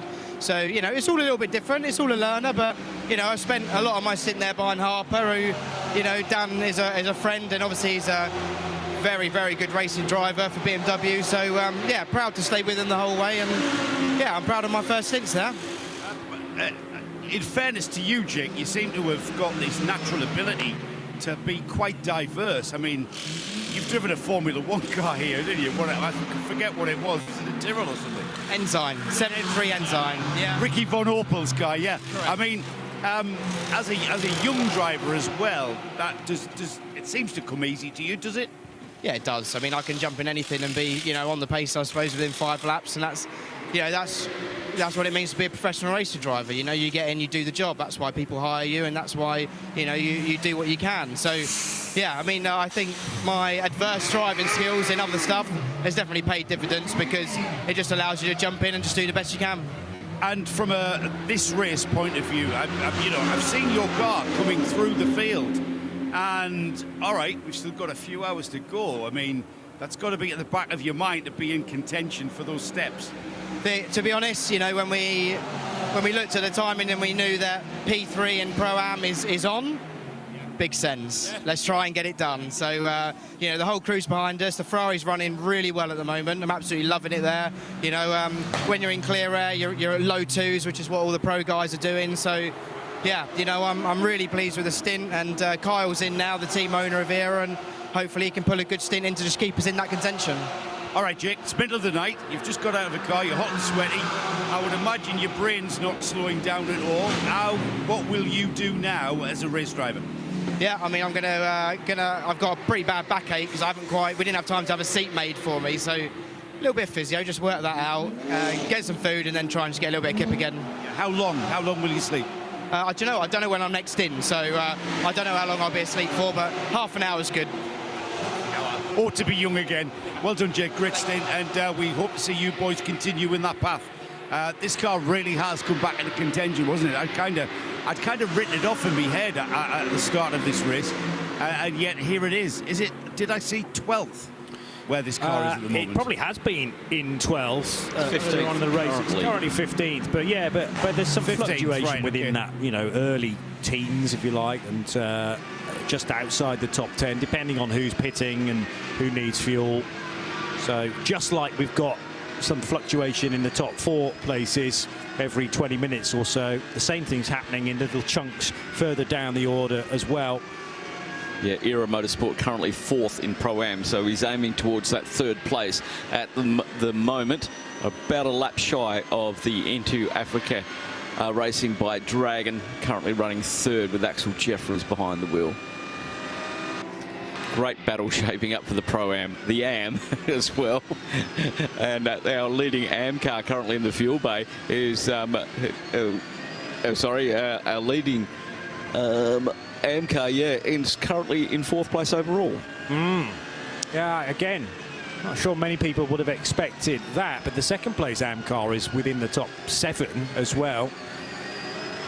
Yes, Herbert Motorsport and Tazal at the wheel. Just noted, we have a young man by the name of El Bamba behind the wheel of the El Bamba Motorsport car. It's just done that team's fastest lap of the race of 59.604. That team will be heading down to the Yas Marina circuit next weekend. Unfortunately, Earl won't, because he may have some other duties to do at the Raw at Daytona. Yes. So that he can continue his merry way on his IMSA Championship Challenge. But again, it strikes you at the adaptability of a quick race car, a race driver rather. We've been talking to Jake Hill, who can clearly get into most things and be quick within 5 laps, as he said. Earl Bamba has been racing Cadillacs in the World Endurance Championship, and when given the opportunity in IMSA as well. But he comes from very much a Porsche background, as do the EBM team. So they're given this Aston Martin, and there's a story obviously about the connection there for this weekend, but it's really not taken Earl very long at all to get on board that car. Clearly conditions are just about as best as they can be. We're in the middle of the so-called happy hour now, so temperatures are pretty cool if you're wandering around the pit lane, as Joe is doing, but the race cars and engines very much enjoy that drop in temperature, where they can work with a little less stress and a little less heat around, so just their performance improves as a result. Indeed. Just going back to Earl Bamba, native New Zealander, currently lives in Kuala Lumpur, and that's why he's recruiting drivers from that area, from the Asian continent, as we can see with Munkong Sira. It's early in the morning, but Munkong Sathan Thirikul and Tanat Sathan Thirikul and Sebastian Santoso, all coming out of the Asian Championships, so he's keeping a close eye on that and building his team up very nicely indeed. And those guys will be back down at Yas for the Michelin 6 Hours of Abu Dhabi next weekend on Sunday. Alex Fontana's just brought his car into pit lane. Don't think they did a driver change, but we'll be able to update you on that just as soon as the car re-emerges at the end of pit road. That's the number 30 Car Collection Motorsport Porsche that also has Roman Mavlanov and Viktor Plekhanov in the driving lineup, together with Matej Knies and Damir Saitov. So Car Collection Motorsport with a very international field. Alex Fontana, I think, has driven for them before. They're in the Pro-Am division of GT3. Car Collection again with some history with Audis in the past, but they made the shift to Porsche a couple of seasons ago. 311 is still pretty busy at this time of the morning. It never does get not busy. No, it just doesn't. It's I mean, 24 hours a day, 7 days a week Dubai operates. Slightly lighter traffic by about 2 cars compared to when we got this thing going at 1 o'clock. And there have been some big incidents at turn 10 earlier on in the race. Notably the 414, which had a brake failure going into that very rapid approach to turn 10. The Razzoon More Than Racing Porsche and Dominic Olbert, who thankfully was able to walk away from that, but it will have been a big shock to him and a big shock to everyone in the team. Amazingly, they got the car repaired though. And he kept his driver band, and that's what he was really happy about. Indeed. Indeed. And yeah, the early incidents on lap 44, the 990, ending up underneath the start-finish gantry after heavy impact of the wall on driver's left on the exit of turn 16.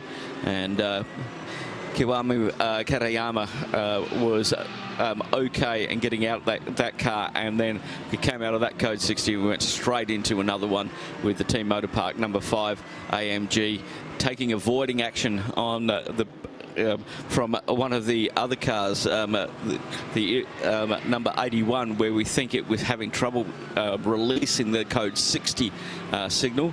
And unfortunately for the Team Motor Park, it was a hard impact into the wall just past turn 2. And that was our second code 60. But as we look at our statistics now, we're on 14 code 60s. And so it's really interrupted the race. 3 hours, 42 minutes of slow running, which has sort of reset it many, many times. And I think the team manager's abacus may be getting, it may be getting worn out. Yeah. With them trying to calculate how to position yourself once that sun comes up and we get into the third stanza of this race. Yeah, 14 code 60s in a little over 16 hours of racing, so it's about 1.14 a code 60 every 1.14 hours, which was not the record we were trying to achieve. No, not indeed. In an attempt to get north of 628 laps. But as we've already stated, as we came back, in fact, sometimes, some years, races just are like that. Yeah. It is steadily getting slightly less populated out there, and that will be a delight for the race leaders like Klaus Bachler and his dynamic GT car, the 777, which is currently being driven by Ben Tuck. He's in the first sector of 3, so venturing around turn 6 now as we speak in the Almanar Racing backed WRT offering. BMW's both the Paradigm competition and the Almanar Racing cars are the newest version of the M4 GT3 with the Evo, and they'll be pleased, I'm sure, with a semi-new car to be fighting there, with a couple of cars still in contention for the overall victory, one of which is a GT3 AM lineup. That's the Toby Sowery driven car, 991, which is in 5th place. But this shootout between Porsche and BMW and potentially Mercedes wasn't that long ago when we were kind of ruling out the AMGs, but Vitaly Petrov in SMP Racing's car now into the top 4 positions. It's getting better and better. Indeed, albeit 3 laps behind Klaus Bachler at the moment. By my count, Johnny, we've got 10 non-runners at the moment. Okay. Around about 10 non-runners that have parked the cars and pulled the garage doors down due to damage, etc., etc. We may see the McLaren, but we're not sure if that's going to be back out again. We'll see what they can do. Yeah, around about 10 cars from the 62 that started the race. And so we've thinned it out a little bit out on the circuit, which is possibly making the running now a little easier. Because you're not battling traffic everywhere. You've got some clear air to cool the front, to cool the tyres, keep the car temperatures under control. Even though it is absolutely Arctic out there at the moment, it's almost into single figures. Still not chilly. I mean, relatively speaking, I get what you're saying, but you know. Joe will still be out there in shorts. I think he is. He's got a big coat on. I told him he had to wear one down there. Yeah, well, maybe he's heeding that advice now and realising that it's perhaps a little chillier than he was expecting down at ground level. But this is great for tyre wear and also for normally aspirated engines particularly. The Porsche with such a power plant continuing to lead the race. It's a turbocharged BMW straight 6 in the M4, the Almanar Racing example, and the Paradigm competition car. Pure Racing Porsche running in third with Alexei Nesov. And just being brought into pit lane is the Treble 1 Grant Donaldson driven IRC GT. This Australian car built in Queensland and still running second in GTX. It must be mightily frustrating to know you've got a good car, but you just cannot get close enough to the Lamborghini Huracan, which has bossed the GTX category from the off. The Lippert Motorsport crew of Germany with Don Yount, the American, driving car 710. So they've yet to be headed, the Lippert Huracan. The IRC is certainly just waiting there for any kind of misstep. The problem is 10 laps separate the top two in GTX. Yeah, the IRC's had a couple of longer than normal pit stops. We did see it getting pushed back into the box, I think, at one stage for a quick repair that couldn't be done on the apron. And so it's heading off down into the fuel bay now.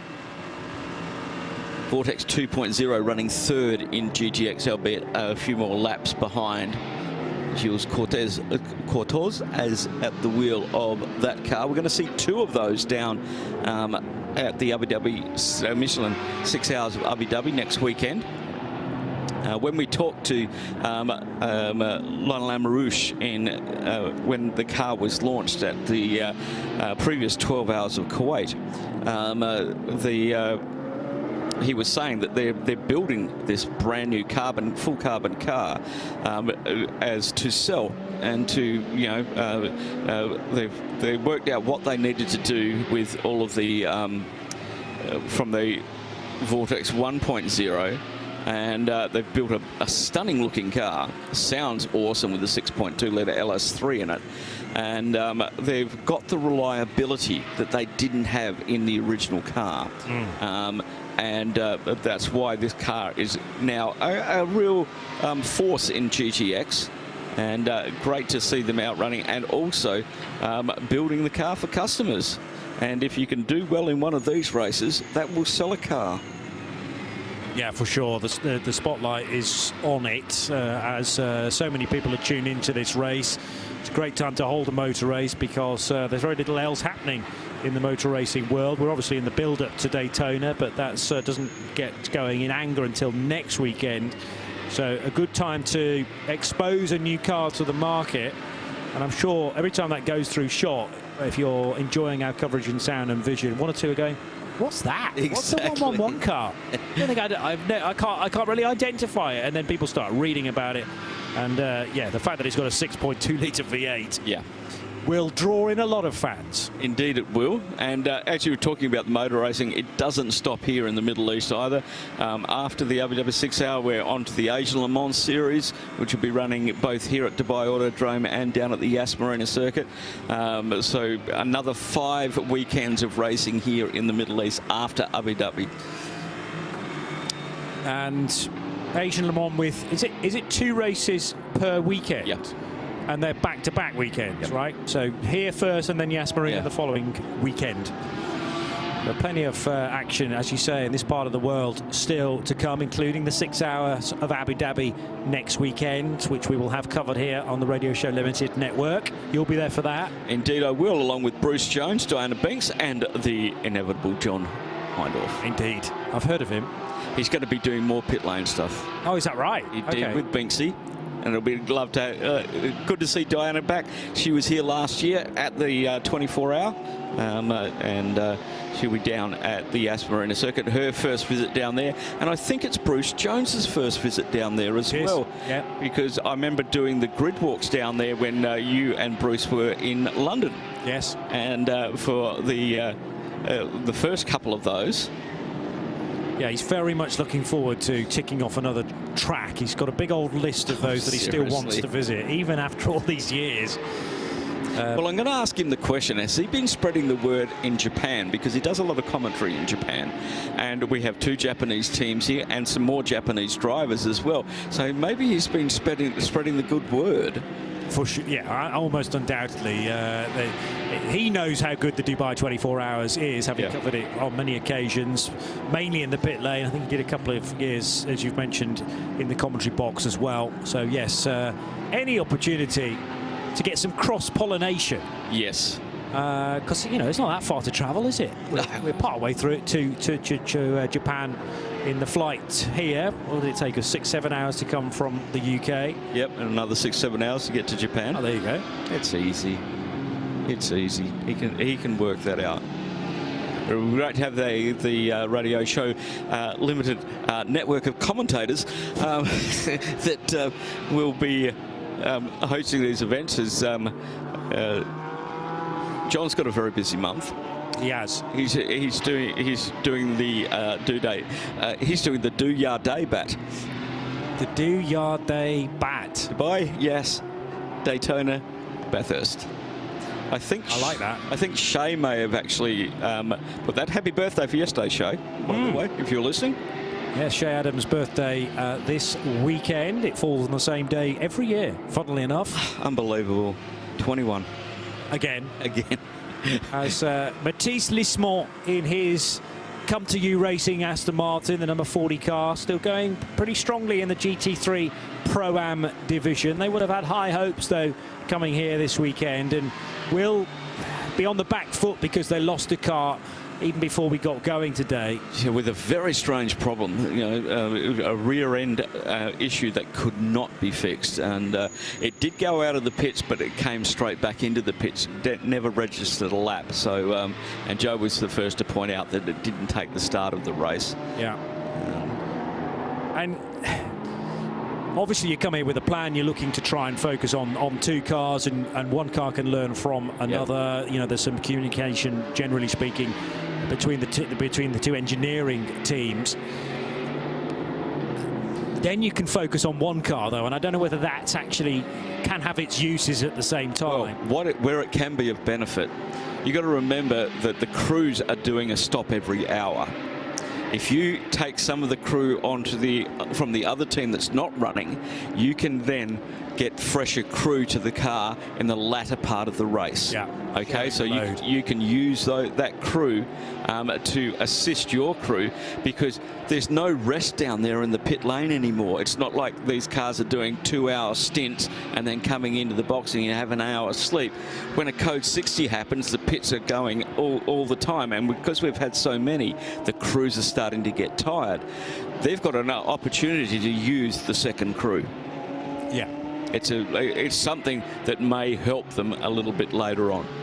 It's also the choreography that has to be so on point at times to make sure the 2 cars don't clash in the pit lane. You know, you're either pitting them on sequential laps, or it might be the same lap but at different phases. Now you don't have to worry about that at all and concentrate solely on the number 40 car. Aston Martin fans do have a couple of cars still to shout about. The EBM car's going as best as it has done all race, with Earl Bamber at the wheel, and Matisse Lismont has just brought his number 40 car into the pits, Joe.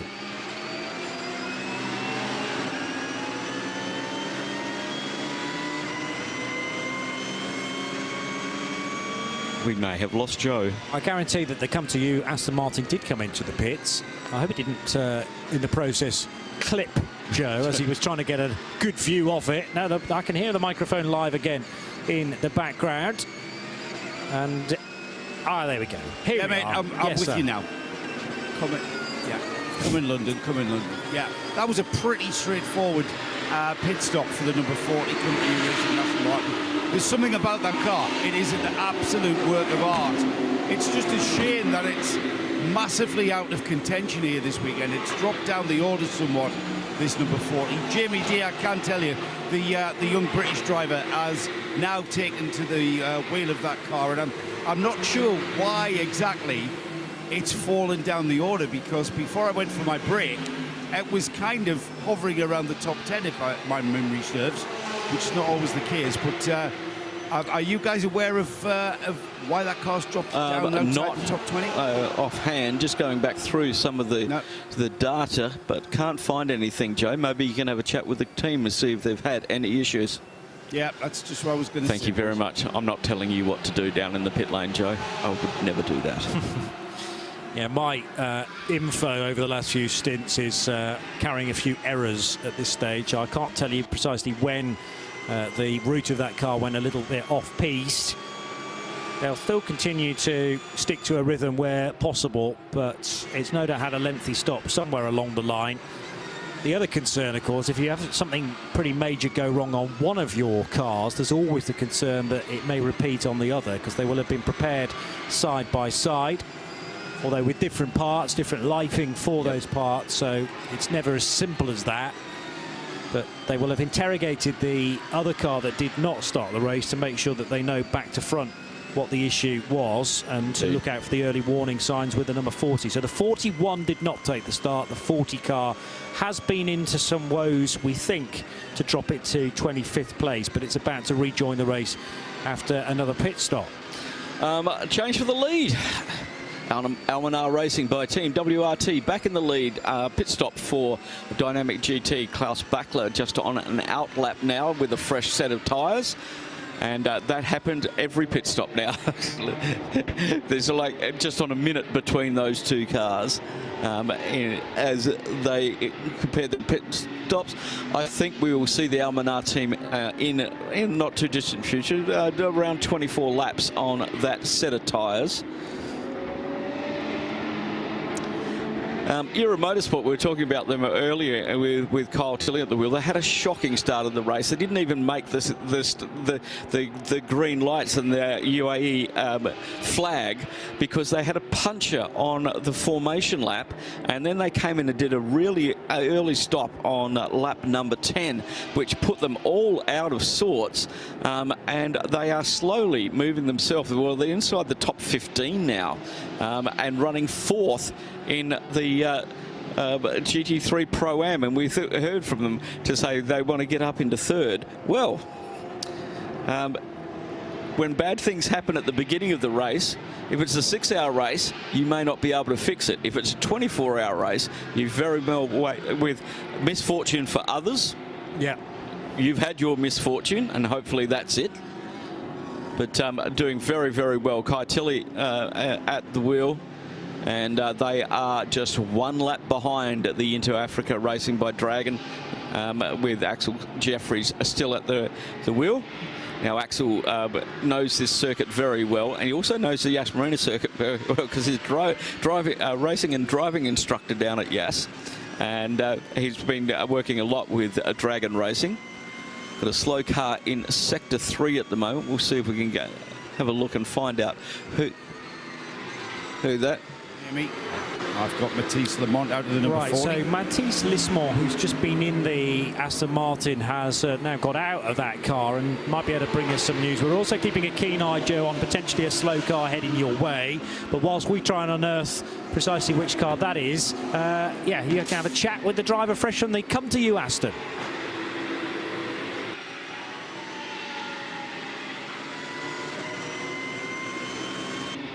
Relating as to your car was doing well and now it's dropped down the order slightly. Has there been a problem at all? Oh yeah, we've been hit.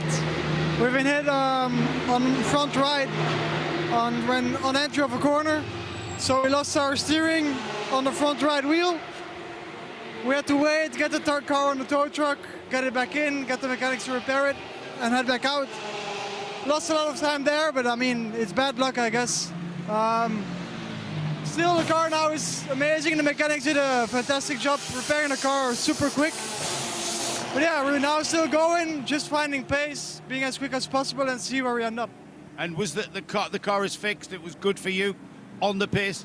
Everything is fixed. The mechanics did an amazing job. Car drove like new. Okay, thank you, Matisse, for bringing us that. There you go, guys. The number 40 has had a problem. Matisse Lismont explained that very eloquently, didn't he? It's what endurance racing's all about, isn't it? It's how you address the adversity. Yeah, and Lismont, a talent from Belgium. It's interesting to see the rest of that lineup. Jamie Day, that Joe's already mentioned, the Brit, but running on the Emirati licence. But you've got Kobe Powells, who, if anybody pays attention to the Porsche Carrera Cup Benelux, Powells has been very successful in that recently. The rookie and Pro-Am champions, in fact, from last year are both in the field. So Powells being the rookie champion and Yanni Kekela not in that car, but a Pro-Am champion who is in this year's entry. And then the other driver, fans of the World Endurance Championship will know all about Tom van Rompuy, who was a pole sitter for TF Sports Corvette last year and was in the championship running for a fair spell as well, eventually falling short, and the title went to Pure Racing, who are second in the overall standings in this year's event. But Tom van Rompuy is a mean racer from Belgium as well. So there's 3 Belgians and Jamie Day of the UK in that Come To You Racing Aston Martin. Yeah, Jamie Day started his karting career here in Dubai. That's why he carries a UAE licence. His dad runs XL Motorsport, that runs a load of Formula 4 cars over the last probably 5 seasons. Gets drivers out of karting. Kevin Day, who runs that, a very polished shifter kart driver here at the Kartdrome, just behind the grandstand where we're sitting. And yeah, a racing family. Their business is based down in the motor park to our left, which is a great innovation by the Autodrome to get the manufacturers and get motorsport businesses all in the one location in Dubai. We were spread all over the place many years ago, and now a lot of the businesses work here, and we see some of the teams that are down there. We see the people who help offering up parts and workshop space and all of that sort of stuff to make sure, especially in when we had the Monday to Thursday practice sessions, if somebody had to get a car repaired, you just take it down there. You've got Dragon Racing across the road there. You've got a whole heap of other motorsport facilities down there which can, you know, do all the needful things to repair a motor car, which means you don't have to transport it somewhere else. It's always here on the property. Yeah. It's perfect in that respect, and this place called Motor City, very deliberately, it's not just the racetrack, but it's the infrastructure that's built up over the years around it. It's a little bit like Moyes Pat is to the Nordschleife, as in, you know, you've got a fabulous racing facility and the teams want as little distance as possible to travel, yes, to get their cars tested and to get their cars up to speed for a race like this, and indeed for events a little further afield as well. Yeah, Klaus Buckler has dropped back into 3rd position after that pit stop, with the Pure Racing moving up into 2nd. So it's BMW, Porsche, Porsche, BMW. Where have we heard that before?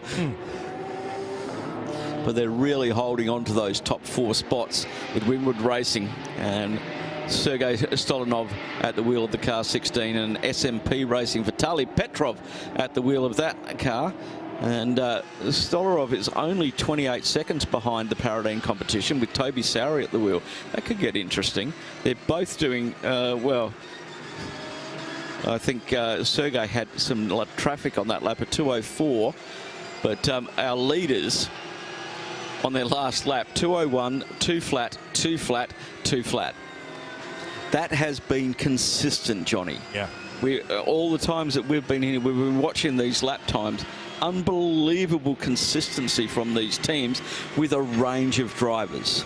Exactly, and yeah, that ability to know what pace you want to be doing ideally, but then can you spend a whole stint doing about the same sort of time within a few tenths? And that's why those cars that are up there at the sharp end, they're very good at doing that, and they're getting the positional rewards.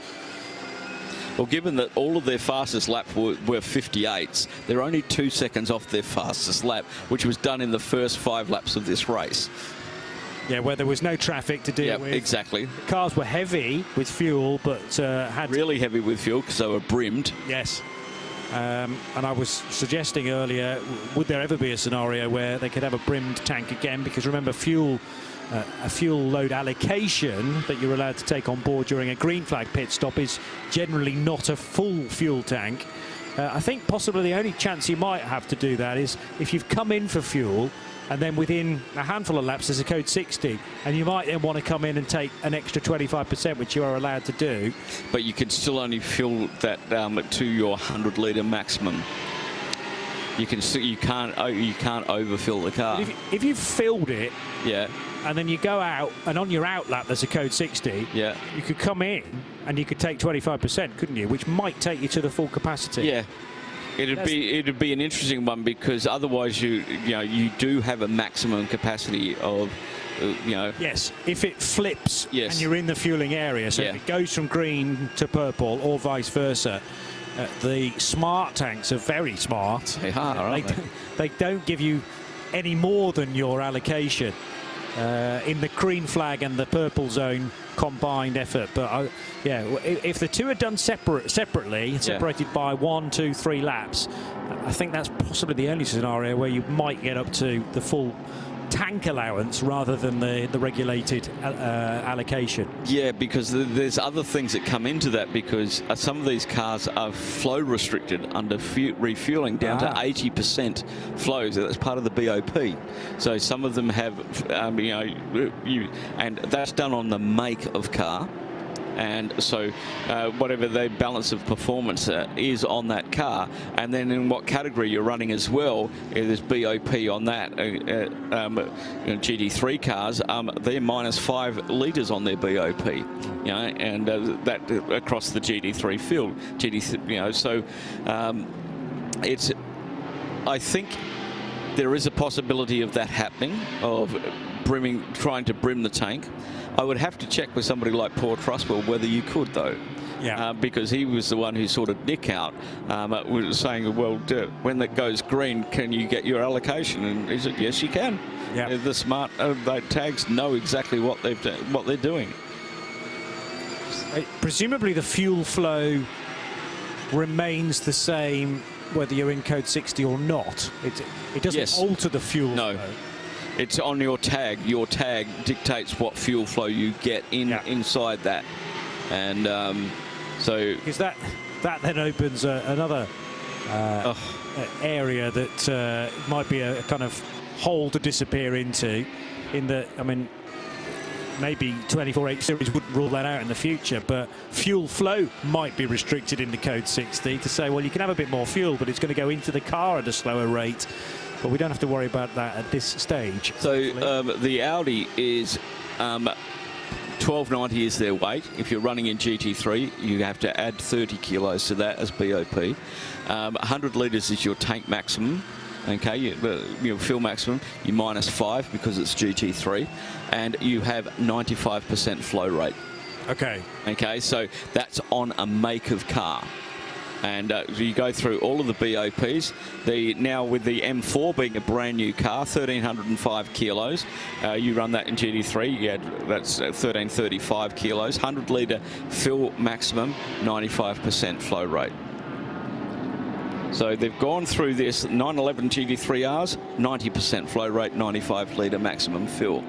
So what that does is that it makes them, with that 95 litre, it makes them fuel their 5 litres less. Then they're going to take another 5 litres off of that. Where for GT3, they've got 90 litres. That's 10 litres less than somebody else. That's maybe 2 laps. Yeah. Over the course of the years, because I'm a bit of BOP nerd, because we get lots of time to look at all of our BOPs and see how it's worked. And I've got to give Creventic due, and we talked about this earlier, is that they've worked out BOP so it doesn't cost you money.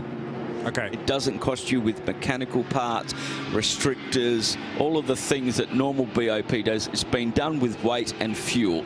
And then you've got the driver BOPs as well, which sit on top of your vehicle BOPs, or sorry, your team selection will have its own BOP, whether you have Pro-Am or Am drivers in there, with limited drive time in certain categories.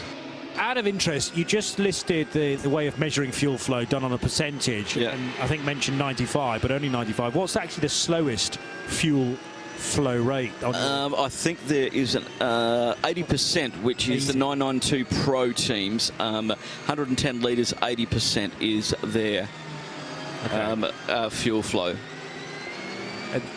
There was a time not that long ago where you actually had to plug in a physical key. Yes. It was just a hole, I think, cut into some metal, and that governed the fuel flow. It might be that these smart tanks can also now do fuel flow as well. They do. That's part of it. Your fuel flow is on your tag. Yeah. And that basically, if you've got the machine then alters its delivery, rather than it being going through an actual hole that is of different apertures. It just works out. Okay, well, you're going to have an 80% fuel delivery rate, and I'll adjust accordingly. Exactly. So the pump will be programmed at 100% to do so many litres per minute. Yeah. And then they will just reduce that accordingly. You will now do X amount minus for the 80%. So I think that works in a really good way to stop the teams having to spend even more money. Motorsport is not inexpensive, and Creventic have got this down to a fine art. They've had 20 years of practice, and congratulations to them, because we're getting some great racing. Yeah, and a lot of that has got to do with BOP. A good indication of how the the main categories are going now. Top 3 in each class, displayed on our scoring tower on the left of your picture. If you're in sound and vision, let's hope that you're able to take a bit of time out of your Sunday in certain places. Still Saturday, of course, in others. And Ben Tuck leads the Almanar Racing by Team WRT BMW, leads the race overall in the Treble 7 car from Alexei Nesov's Pure Racing Porsche and the dynamic GT car of Klaus Bachler.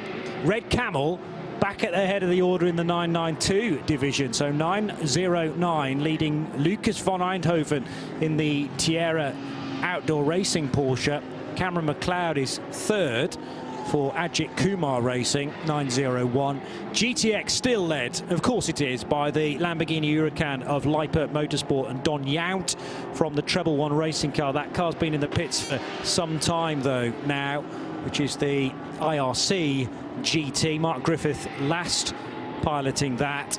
AGMC's number 438 is at the head of the order in GT4, which is Ramez Azam's BMW from Tommy Graborg's Porsche, SRS Team Zorg Rennsports example. Then Ben Bunagel in the 496. Sorry, Marat Gabedulin in the Continental TTR Toyota is third in GT4, and then the two Asbest Seats, 101 ahead of 102. Christian Laderna in his Seat has just rejoined the race and remains as our TCE race leader. Yep, unfortunately, the 127 has not. It was part of the accident earlier on and is not running at this time. I'm going to take this opportunity to head downstairs because Joe Bradley's just appeared in the commentary box, ready to take over from me, join you for 90 minutes or so. And I'm going to go see who's awake at 4 minutes to 6 in the morning. Indeed you can. Thank you, Johnny. Rug up warm.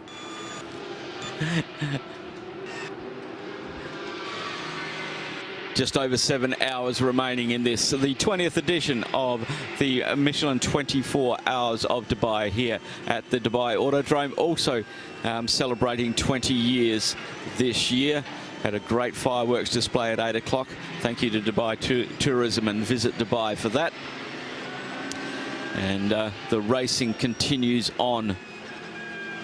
16 hours 57 minutes have elapsed since we started this race at 1 o'clock in the yesterday afternoon, and it's been pretty action-packed all the way through.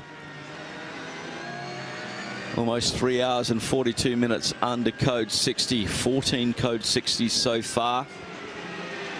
A few big incidents that required about half an hour of running under the purple flag. Code 60 does mean that all cars are limited to 60 kilometres an hour. Penalties apply if you exceed your 60 kilometres an hour.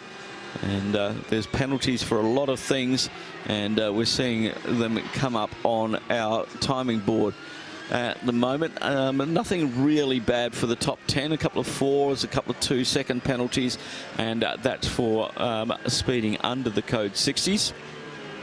You've got 2 hours to serve those penalties, but you can't serve them under a code 60 either. You can. But if your 2 hours expire and a code 60 is active, you can serve them at your next scheduled pit stop. You don't have to take a pit stop to do that. Roman Mavlinov, and currently in the car collection motorsport. And that is car number 30, currently run in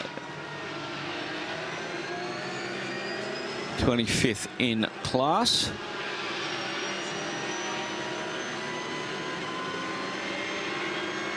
And that's the car collection motorsport Porsche.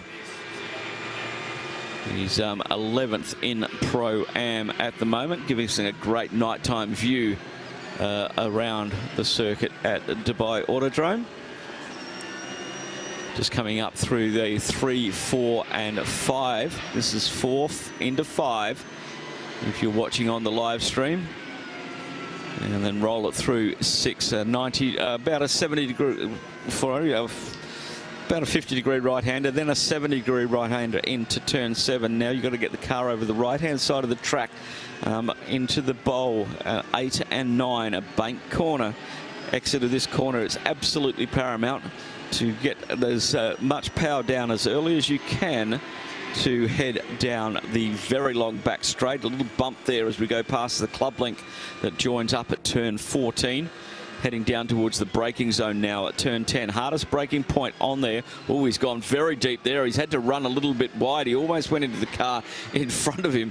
He had to change his line, and he was closing up very quickly on the Porsche in front of him as he makes his way up towards turn 12 now. You enter uphill, and then you exit on the downhill. Big bump there on the apex of that corner. Now heading down towards turn number 13, a flat-out left-hand sweeper leading into turn 14. Another banked left-hander. This is a bowl behind the pit complex. Quite a few lines through here. We've got an AMG GT, a Porsche, and Roman all getting the work done. The 101 into the pits. One of the Abest Racing, current leader in the TCE category. Christian Ladmar at the wheel of the 101 car. Looks like a full service. There's Michelin's coming off and new Michelin's going on. It's a very warm welcome to the commentary box. I mean, Joe Bradley, have you warmed up from that chilly pit lane? It's like a British summertime down there. Seriously. It's no, I did have to put an extra layer on. I thought you might have put my jeans on rather than my shorts. And a little bit of breeze down there as well. And I'm from the northeast of England, so you know I usually wear shorts. It was getting.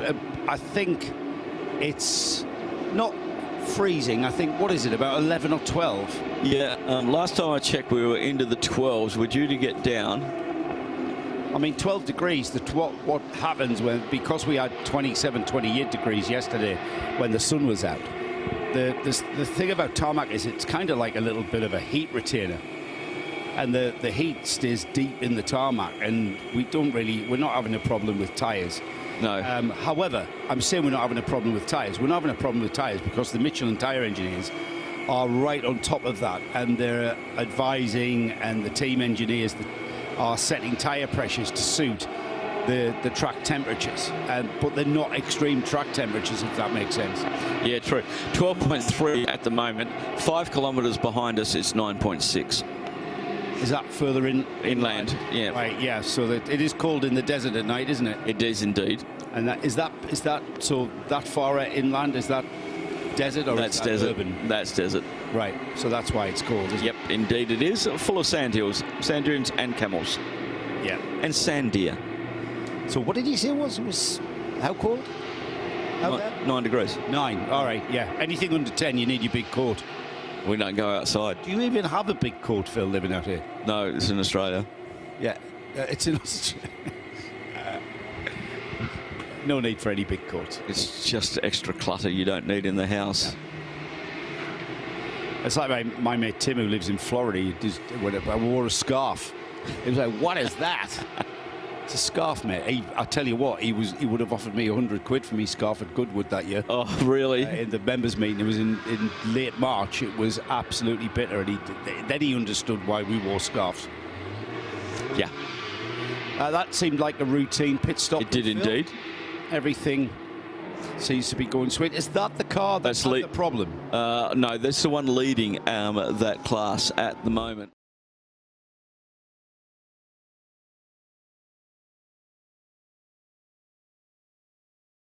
IBC Tamil Sports presents Hankook 24H Dubai 2025 Series Endurance Racing. Title sponsor Your Journey, India's #1 all-in-one travel brand. Powered by Q1Q Pharmacy. Quality healthcare at affordable price. Your Journey, India's #1 all-in-one travel brand. Kashmir package starts from ₹15,000 only. Q1Q Pharmacy. Quality healthcare at affordable price.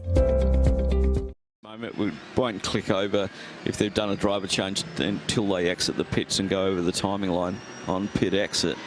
We'll keep an eye on those two Seats, and one's a Cupra Cup car, the other one is one of the Seat Leon races, which was the racing series before the TCRs were developed. I'm familiar with it. There was a British Championship. Oh, okay. In the mid-2000s, yeah. Harry Volkard was the B-class champion, who we then took on to drive a touring car. Yeah. So yeah, it must be the oldest car in the field then. I think that is maybe after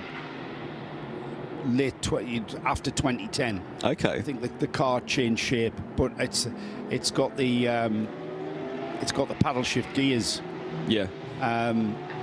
I think it was a DSG box. I never ran one. I'm not that familiar with them, other than sort of being on the sidelines watching their series. But it was a very popular series because it had a massive support system from Seat Sport. Okay. Massive.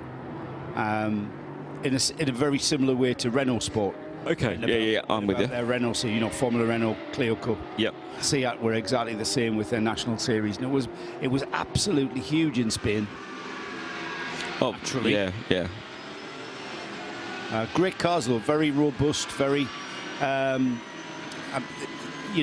race cars go, they were very easy to maintain, and they weren't demanding as some cars that I've been familiar with. Oof. Oh, no, that was brave. That was a Daniel Ricciardo licking the send of that one. Roman Mavlanov in the car collection Porsche.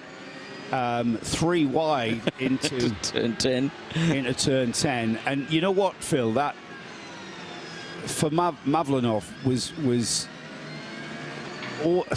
he was committed. He was very committed, but he was also very confident. He was indeed. That the driver that was overtaking the other driver was aware that he was also being overtaken. Yes.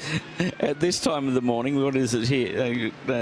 It's around about 6:06. Sunrise in exactly 1 hour at 7:06.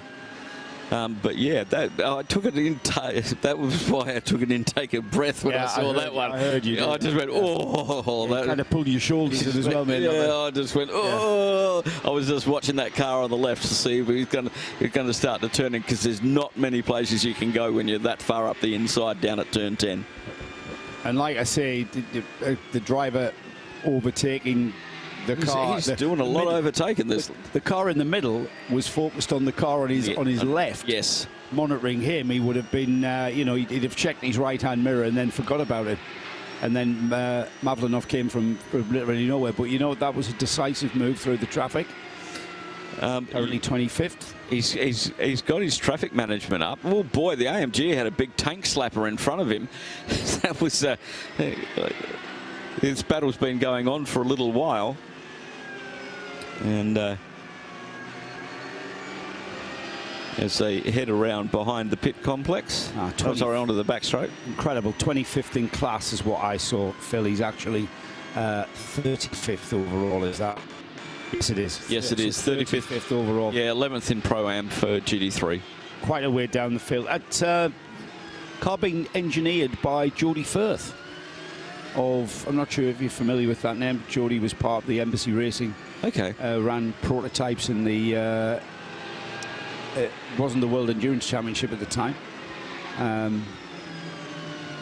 Back in the late 2000s. Yep. So that car being engineered by him. This three-way battle's been going on for quite a while, and I think Roman's getting a little bit tetchy. He just flashed the lights at the Merc in front of him.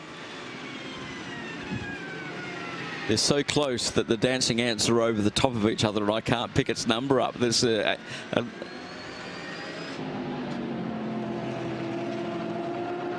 You'll have to explain to the viewer what you mean by the dancing ants there, Phil. The dancing ant, well, we have it on the tracker, you mean? Yeah, on the tracker, on the live timing, getraceresults.com /24H series.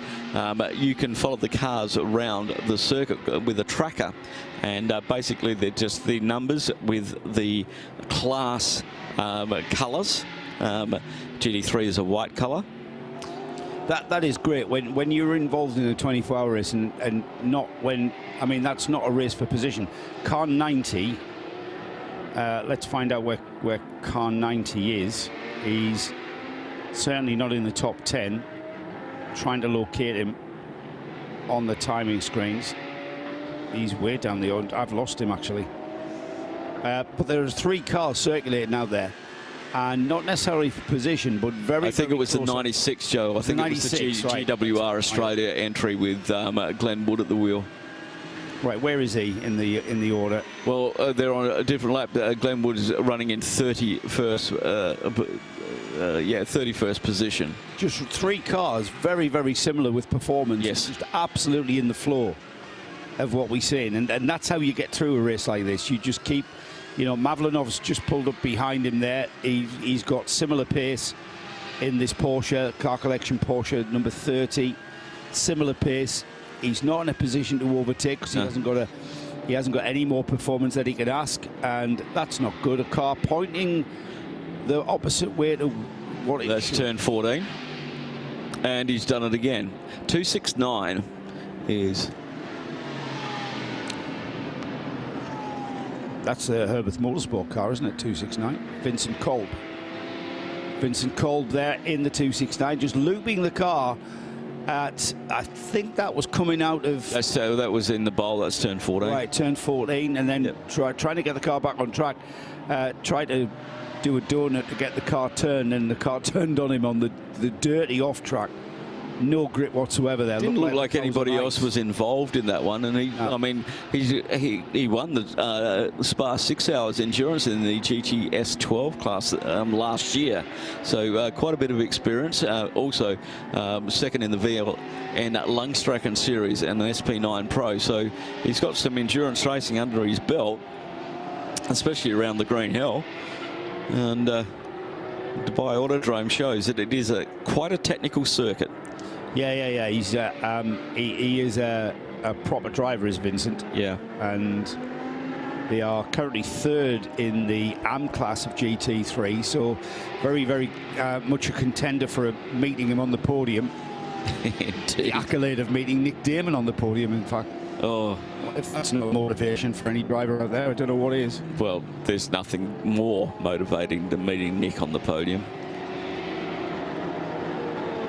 Klaus Bachler back into the lead. The dynamic GT has been seesawing back and forth between the Almanar Racing and Paradigm Competition and Pure Racing. This has been going on for the last 10 hours, Joe. These cars have just been swapping positions on pit stops. There's nothing stopping that going all the way at the flag, is there? Well, exactly. It's just which one is ahead of which one by the time we flip-flop our way to the checkered flag. Have we worked that out yet, or is it a bit early? I think it's a little bit early on that one. Dynamic GT have led 128 laps. Almanar Racing by Team WRT 124. Pure Racing 66. Paradigm Competition 41 and Winwood Racing 29. Dragon Racing 24. Era Motorsport 4. Proton Huber Competition 2. Hassar T1 and Tierra Outdoor Racing by HWN. That's a 911 GT3 Cup car. Has led 1 lap. That's incredible, isn't it? It is absolutely incredible. What makes that incredible is the extent of what did we count? 33 GT3 cars. Yep.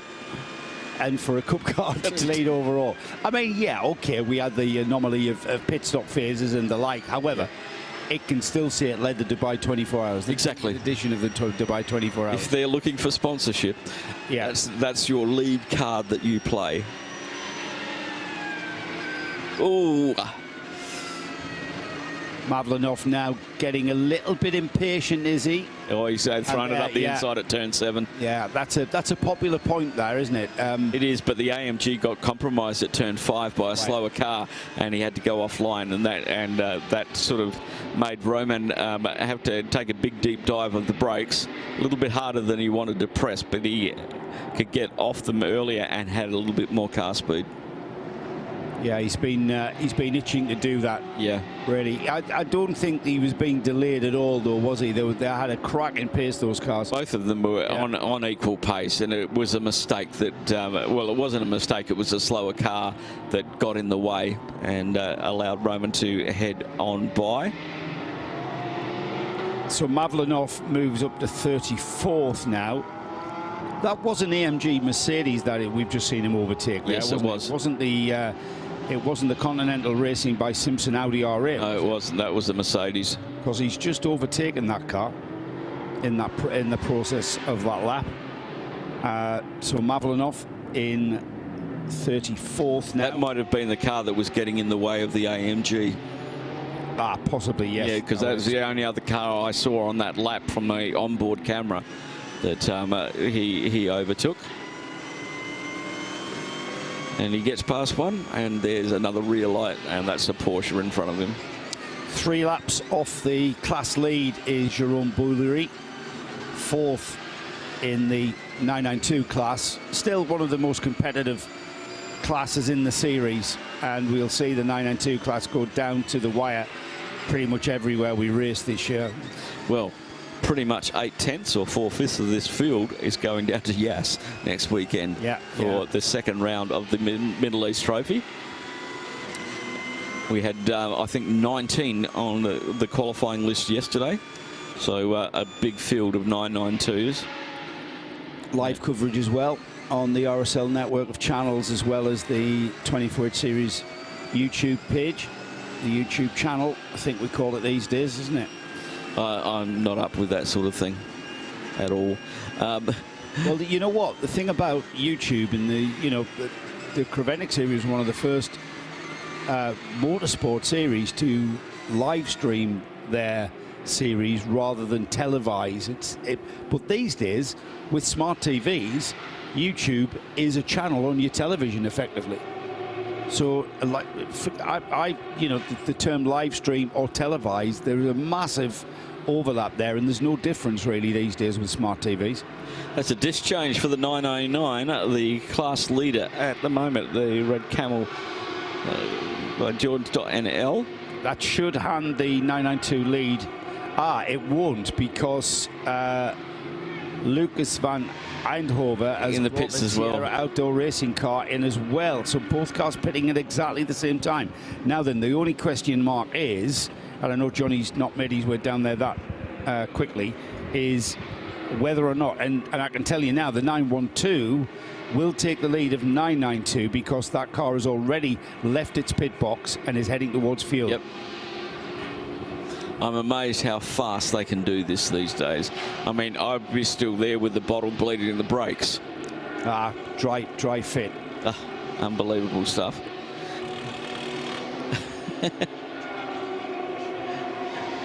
Johnny is there. Johnny, let's...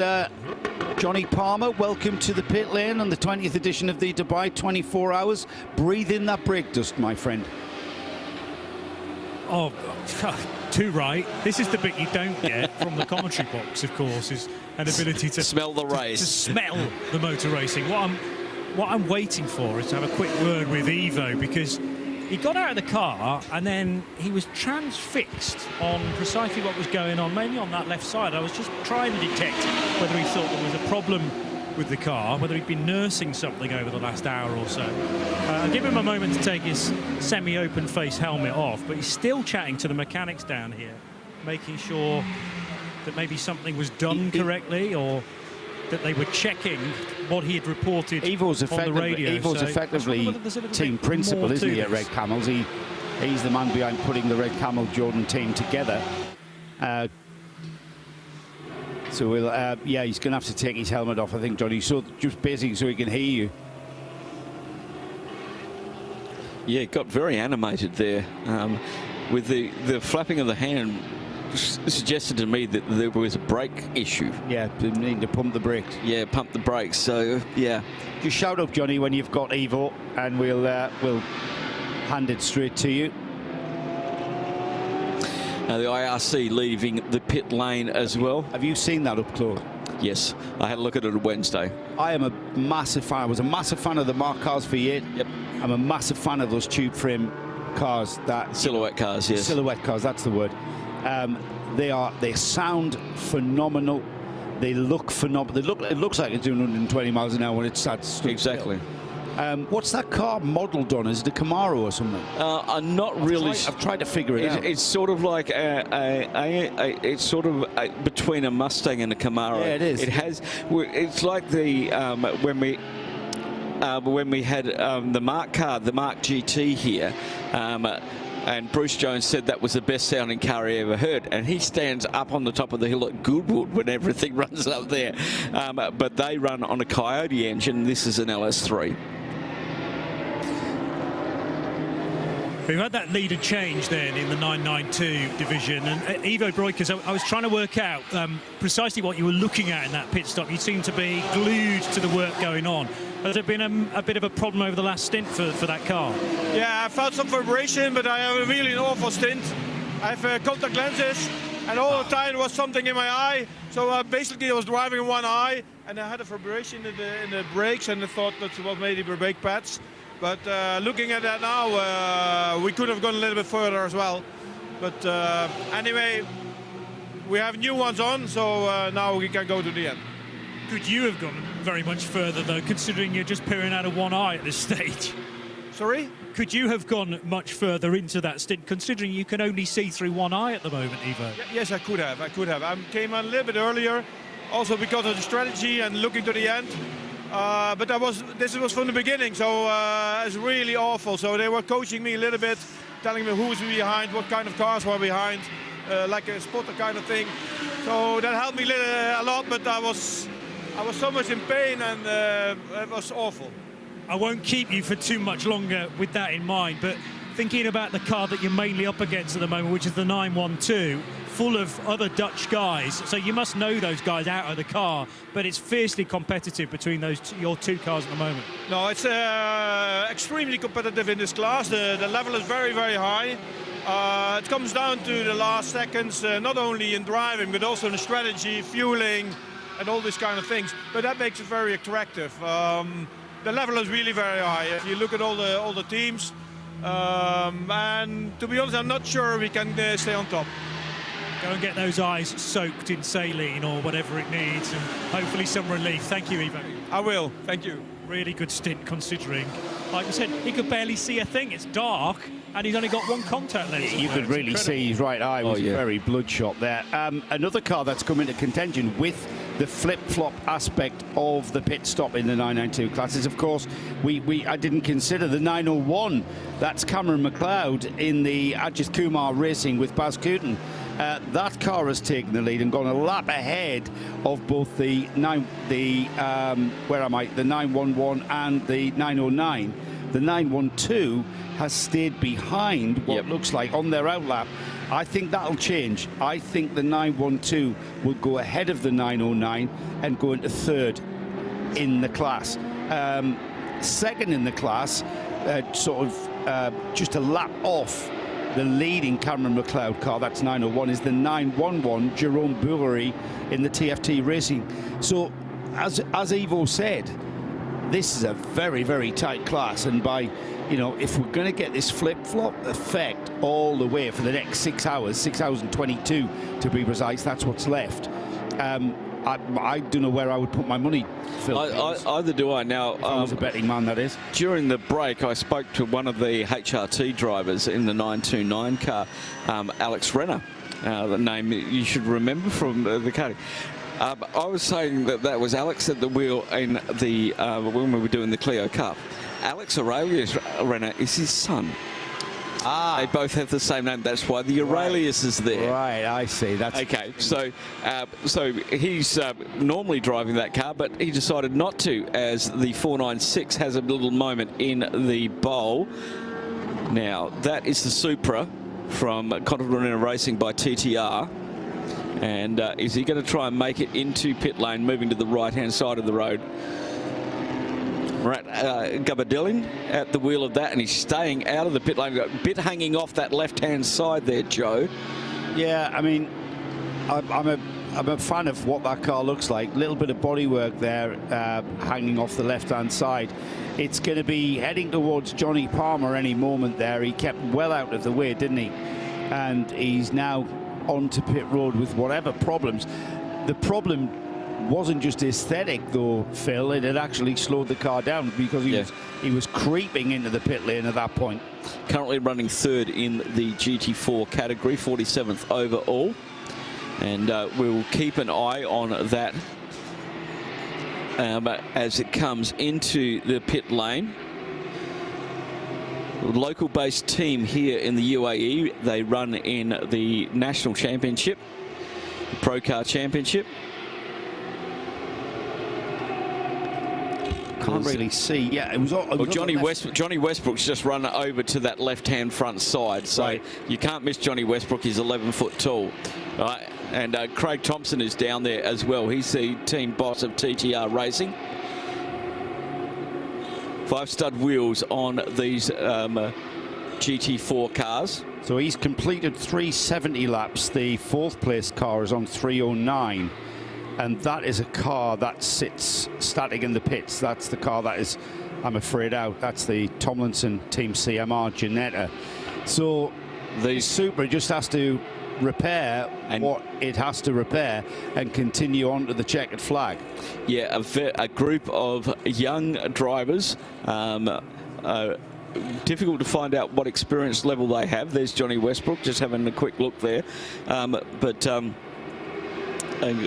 This team won the GT4 race in Dubai last year in this car. They run it in the local championship in Pro Car. Craig Thompson, the boss of TTR, holding the board up. Don't seem too concerned with whatever was flapping around. They look like they've... Johnny's just put a bit of tape on that right rear, and now having a look at the left rear. So they might have been after... I'm waiting for Johnny Westbrook to potentially have a word with him. Yeah.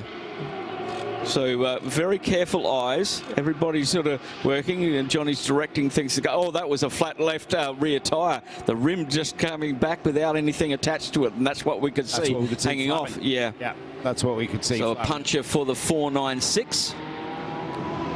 So the job of the driver is to get that car back to the pits without that tyre coming apart too much and start destroying bodywork. And what a good job he did. I think so. Yeah, I think so. He was managing his speed incredibly well. Yeah, it's the other side of the car that the puncture has been. There's a lot of tape being issued there, both white and black varieties. Yeah, now I like that because the car is red and black with white. Now, as long as they put the black tape on the black bits and the red tape on the red tape, I'm happy. Yeah, exactly. But a beautiful paint job on that Supra. It does look really, really nice. But when you pick up the stuff underneath it, there's a lot of BMW signage. Yeah, coming off the jacks now. So yeah, that car's back out and into third place and maintains that third place in GT4. Down to the fueling station for them. Johnny Palmer is down there and he is loitering with intent to get a word with the team and just clarify that that is all it was. But that's great to see that. I've got one of my friends, friend of Nick and I's, Gaz Bury, who if he is still watching, I've got to ask why, because it's late. But he refuses to call that a Supra. Why? Because it's a BMW underneath, he says. It is. Well, I saw all the BMW stuff underneath. He's a massive Supra geek. Let's head down to Johnny Palmer, who can fill us into exactly what the story is. Remaining in Toyota Supra land. Johnny, who have you got? Yeah, Johnny Westbrook speaking to Johnny Palmer, because it was an impromptu pit stop, we think, for the Toyota, and quite clearly I can see a puncture now. This is from the left side rear, correct? Yeah, correct. Yeah, that's left side rear. Lost it halfway through the lap, and maybe he came in a little bit quick, and obviously it's all gone. So is this a common problem or a first major puncture of the race for the Toyota? First puncture. Any idea on the cause there? Tyres have been really good so far. Really happy with them. Obviously trying to run a double stint. I don't know if it's cause or effect with that tyre, but no harm done. A little bit of flapping bodywork, but it's all good. Is this basically the main portion of the race where you can start the double stint tyres? Because we've had the conversation many times in the booth. A lot of teams learning this brand new Michelin tyre and how far you can push it. So the best experiment was overnight when temperatures are cooler. Yeah, totally. And it's nice and cool now. It's kind of perfect time. Get loads of green sectors. But no, also there's when you've got a limitation on your tyre budget, you don't want to run out of tyres. So yeah, we chose to double stint in there. I don't know if that's gone because of life or just because it's picked up a puncture somewhere. But no harm done. We're all happy, and the tyres have been mint. We're really happy with them. We love a bit of variety in motor racing. The fans are loving the fact that you've brought a Toyota to this race. Do you have history with the brand? Who told you that? It's a genuine question. Yeah, we really like the Gazoo car. It's owned by Vasily, who's racing the Audi, and we ran it here last year. Got on the podium. It's built by WRT. It's a really, really nice car, beautifully built. And I don't really like GT4 cars. I'm not going to lie. They're always a bit half-baked, but this is a proper thing. So we love it. A lot of people say it's not a proper Toyota. There's a lot of BMW to it, isn't there? But it doesn't look anything like a BMW. When you stand back, it's very striking. Yeah, it looks loads better than a Beamer. I would agree. Supra. I love the Supra. No, yeah, it's a BMW engine, but the car's built by WRT. It's got a nice Toyota badge on it. It's mint. We love it. We'll let you crack on. Thank you, Johnny Westbrook. No for the update. A wave to the fans as well. I'm sure that's become a bit of a favourite, chaps. And let's hope that's their only major puncture, because they've made it this far with only one. Johnny Westbrook, great history. We see him a lot at Goodwood. He runs some classic Audis, builds the old touring cars. Him and his dad. Emanuele Pirro drives him. Yeah, the Frank Bieler. Yeah. Johnny Bincliffe. Yep. So Johnny is, you always see him on the Goodwood TV because he's 11'6". Yeah. But he's Emanuele Pirro driver. He's always got cars under construction, and they're all old Super Tourers and stuff like that. Right. And they do a great job, and they're always racing at Goodwood at the festival there and at the Historics. Yeah, and I think I was the one who said earlier, wasn't it? It's just great to have a Toyota Supra because forget. How many crossovers have we had with car manufacturers and OEMs sort of sharing floor pans and the like? It's like, that's a Toyota Supra. Yeah. I'm sorry, Gaz, back home. Right now, it's a Toyota Supra because it looks different. Yeah. You can take that argument up with Johnny if you like. It's a great looking car. Garage. It is. It's a stunning looking car, and they've done a great job there, and they did win this the GT4 title last year as well, and most of the guys who were driving last year have gone to the up to the Audi this year, the Continental Racing Audi, so running 2 cars, but that one's not run by TTR. The sun is coming up, Philip. Well, the camera sort of accentuates it. I don't mind that scene. I can see that from over there, and I know where I'm looking, and it's not quite there. We're about 30 minutes away from official sunrise. So in the UK, it's a red sky in the morning, Shepherd's Warning. Is that the same in the desert? Red sky in the morning means there's dust in the atmosphere. Right. And there's always dust in the atmosphere. Yeah. It's going to be sunny today. Yeah, it's going to be sunny today. Chilly, but sunny. Oh, chilly. What do you mean chilly? What's it going to be? What's the forecast for today? 25. By the time we get to the checkered flag at 25. 1 p.m. 25 is not chilly, my friend. I won't even have the AC on in the car.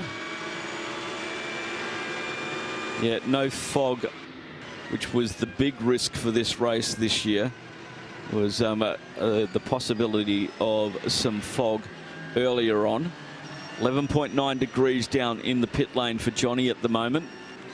But it was good to hear him talk about the tyres and how that car is really shining on those tyres. They really do like them. I spoke with Johnny yesterday in qualifying at night practice. And I asked him, why, what are you doing now? He said, we're just going to run these as long as we can to see what we can do with them and double stint them. Yeah. Because they do have a tyre budget. And it's a voyage of discovery as well on this new Michelin tyre for this series. For the GT4, he said it doesn't drop off. It stays on longer. You know what, Phil? It doesn't matter what you're racing, whether it's a cadet kart or a Formula 1 car and everything in between that. It's the key to success, the key to performance success is all about the tyres. Yeah, it's always been the same. It is. That's what connects you to the road. Yeah. And understanding your tyres, what they can and cannot do, is an evolutionary process. And as I was talking to Johnny earlier about this, and these teams that are here that are going to go to Europe are going to have a huge advantage over the teams that haven't run here on these tyres when they take these Michelins over to do the 5 rounds in Europe. These teams who are running here or going back to Europe are going to have 32 hours of racing under their belts. It could be. So Mugello, we kick off the European season in Mugello in March. It can be a chilly 12 degrees, which it is right now, or a very warm and cozy 25 degrees, which it was very similar. Yeah, incredibly similar. So these teams here have the data. The teams that are only running the European Championship don't have that data yet of the Michelin tyres, and so it's a huge advantage to anybody running here that is going there, because they're going to have 36 hours of racing under their belts. Yeah, as well as the test days, all of that sort of stuff. They've been testing since Monday here, and remember we had the tyre test back in December as well. So they're going to have a handle on these tyres. The difference between this and our previous tyre is that this has got a much stiffer sidewall. I was just about to say that's what I've been told. Yeah, and I've been told that from many people. Yeah, but trusses as well. Yeah. And when I talked to him on Wednesday, yesterday, he said his hardest job was getting the drivers used to the tyre, because it reacts differently to our previous tyre. Okay, it doesn't roll under onto the shoulder of the tyre as much as the previous one did, because it's got a stiffer sidewall, and the drivers were struggling to get used to it, of how to rotate the car. How do you get the car to work with you? It's getting that car, the tyre to lean into the corner, yeah, and then the whole tread width come into contact, which will maximise your grip level. Yeah. If it sits on its camber because you can't create enough energy in the contact patch to lean the tyre into the corner, then you're effectively running on a tyre that's a third of the width of that wide slick tyre. So getting and engineering the suspension geometry to take that into account, perhaps less camber to be used, and I think that's the direction that the teams have gone, certainly on the Porsche. Yes. And the Cup Porsche. There's my favourite car of the weekend, I think. It is sort of a little Camaro-esque, isn't it? It is, but it's also a little Mustang-esque. Yeah, and the back end's a bit Mustang, yes, yeah. But it sounds fabulous. It sounds fabulous. Johnny's going to get that. Johnny's going to get that sound by there. Is it out of fuel? Because they're pushing it down there. They're going to have to bump start it. I thought that was a bump start rather than out of fuel. It looks like it's going all the way. Oh, yeah, no, he got it. Bump start, an LS3. There you go. Well done, boys. IRC team. Wonder why they're bump starting it, Phil. It's a stage of proceedings. It could be to sort of nurse the clutch a little bit. Possibly. These cars have been running in Australia for a couple of years now. Not as long as Mark cars. They've been around since many years. We've seen them in very many disguises racing here in the Mazda 3 and the Ford Focus. So what's the spec of that car then? Are you familiar with that? I am indeed familiar with this car number 111. Let me just find my page here. I mean, if we had a full clap, say we don't need 30 of them, but certainly 12 of them. I said that about the Mark V8. Yeah. The Mark Cars V8. We need about 12 of these things. IRC stands for Innovation Race Cars. Right. That's their name.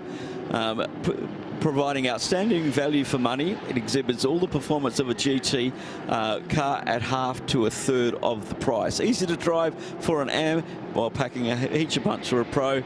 I love driving it. Can't recommend it enough. Uke Lilden at Bathurst 1000 winner. Okay, so it's quite enough. That gets enough there.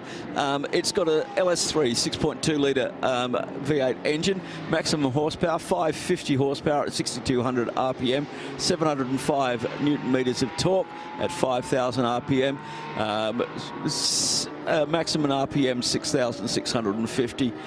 Throttle body, fly-by-wire system, induction system. It is a Hollinger MFT 6-speed sequential transaxle, so it's running a full transaxle down to the back end. You can get different spec on it, so it's all FAA compliant, obviously. Aluminium bolt-on front end, rear side crash structures, so it's the full kit. Running Motec ECU, all the bodywork is carbon fibre.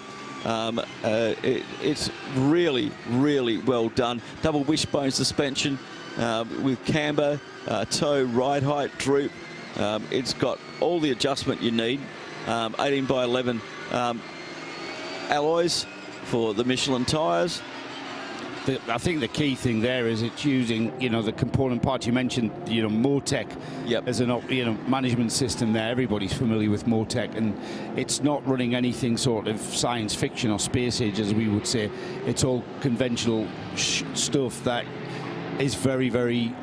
But it has an option package. You can upgrade it as well. So that's the base level one. You can go with the 6.2 hand-built V8 at 640 horsepower. So jumping up another 100 horsepower. Tyre pressures, suspension sensors. Whose engine are they using? It's a Chevrolet LS3. Right, yeah. Okay. So again, shelf motor, isn't it? Well, it is. It's the same as what the Vortex is running. So it's very common in that. Brody Kostecki, it's the 2023 Supercar champion. It's the fastest I have ever driven, just an awesome handling car. So it's getting a lot of plaudits from some serious drivers around there. If you want to know more about it, innovationracecars.com.au, and you can see all the pretty pictures of that running around Mount Panorama and down at the Gold Coast. And some of the versions have a very Mustang rear end, so you can get different types of body panels. So I think this one's more a Camaro, and the other one is more a Mustang. Right, and that's just a matter of choice. It is indeed, because that's the one we've got here, which is, and then you've got one that's more AMG Mercedes C Series type look back end. Right. So yeah, a lot of different designs you can get with it. And that's just bodywork. It's just bodywork. The space frame is all the same. We've done it with space frame. Yeah, with everything hanging off the space frame, suspension wise and stuff. Great innovation from Innovation Race Cars. Great to have it here in the Middle East. They've obviously a fairly healthy silhouette series in Australia with Mark Cars and IRC. We've got Jamie Day bringing the Come To You Racing Aston. We talked to the driver of that car earlier, who said that they'd lost a bit of time in the pits. That's on a recovery drive now, and that car up to 22nd. Jamie Day just been new tyres. Just been announced yesterday that he is now part of the Aston Martin Young Driver program. So congratulations to him. Wow. Well done. Jamie's been part of the scene out here for a while now, hasn't he? Well, he got his first karting license here in the UAE. He still runs under a UAE license. Didn't he race for... he raced in Formula 4 for Paul Hardy's team, didn't he? Well, his dad runs XL Motorsport. That's the one, yeah. Yes. So he's running F4 UAE with XL Motorsport. Obviously, all of his karting from rookies to cadets, juniors. When I used to commentate with him, he used to come up to here on me. He's 6 foot now. He's a big tall boy. I saw him and his parents down on the grid, and just had a good laugh and just reminisced about the bad old days of karting when Nadia was still karting as well. So it was like, boy, these kids grow up so fast, and they drive fast cars now. It's bad crack, that, Phil, because it means we're old. No, as they grow up, we're experienced. Older. We get older. Oh dear. I wanted to stay with an Australian theme, because leading the 992 class now is the number 901. Now, Cameron McLeod, who is the son of Peter McLeod, winner of the 1987 Bathurst 1000, he's in that car at the moment. They've completed 420 laps and are a lap ahead of the second place car, and that's the number 912, who has made its way up into second, and following them through in third on their tail, pretty much, I say on their tail, they're about 36 seconds behind, is the Rick Breukers Red Camel car. Now, Rick taking over the 909. But because of the pit stops, McLeod, who now comes into the pits and will hand that 992 lead back to the 912 car that inherited it from the 909, who did a brake stop. Well, so that's how tight 992 is at the moment. Indeed. Now, Cameron McLeod comes out of the V8 Super 2 series, which are the older V8 supercars in Australia, and did race last year in the Bathurst 1000 with Premier Racing Camaro, which is the current spec car. Load of experience with a front engine car. He's driving a Porsche this weekend. So it's good to have Cameron here, part of the Premier Racing team in the supercar series down under. We've had quite a few supercar drivers here over the years, and drivers we've had an Australian winner here, Tony Quinn, in the VIP Pet Foods car. He owns a raft of motor tracks in Australia now, Hampton Downs in New Zealand. Yeah, the Aussie lineage, back in the day. I'm just trying to look when that was that we had the Quins on top of the podium.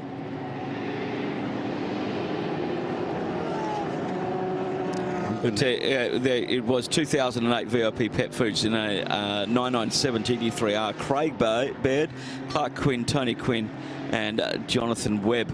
So some big names there back in those days. But Tony Quinn has done a thing in Australia and New Zealand by purchasing a lot of motorsport tracks.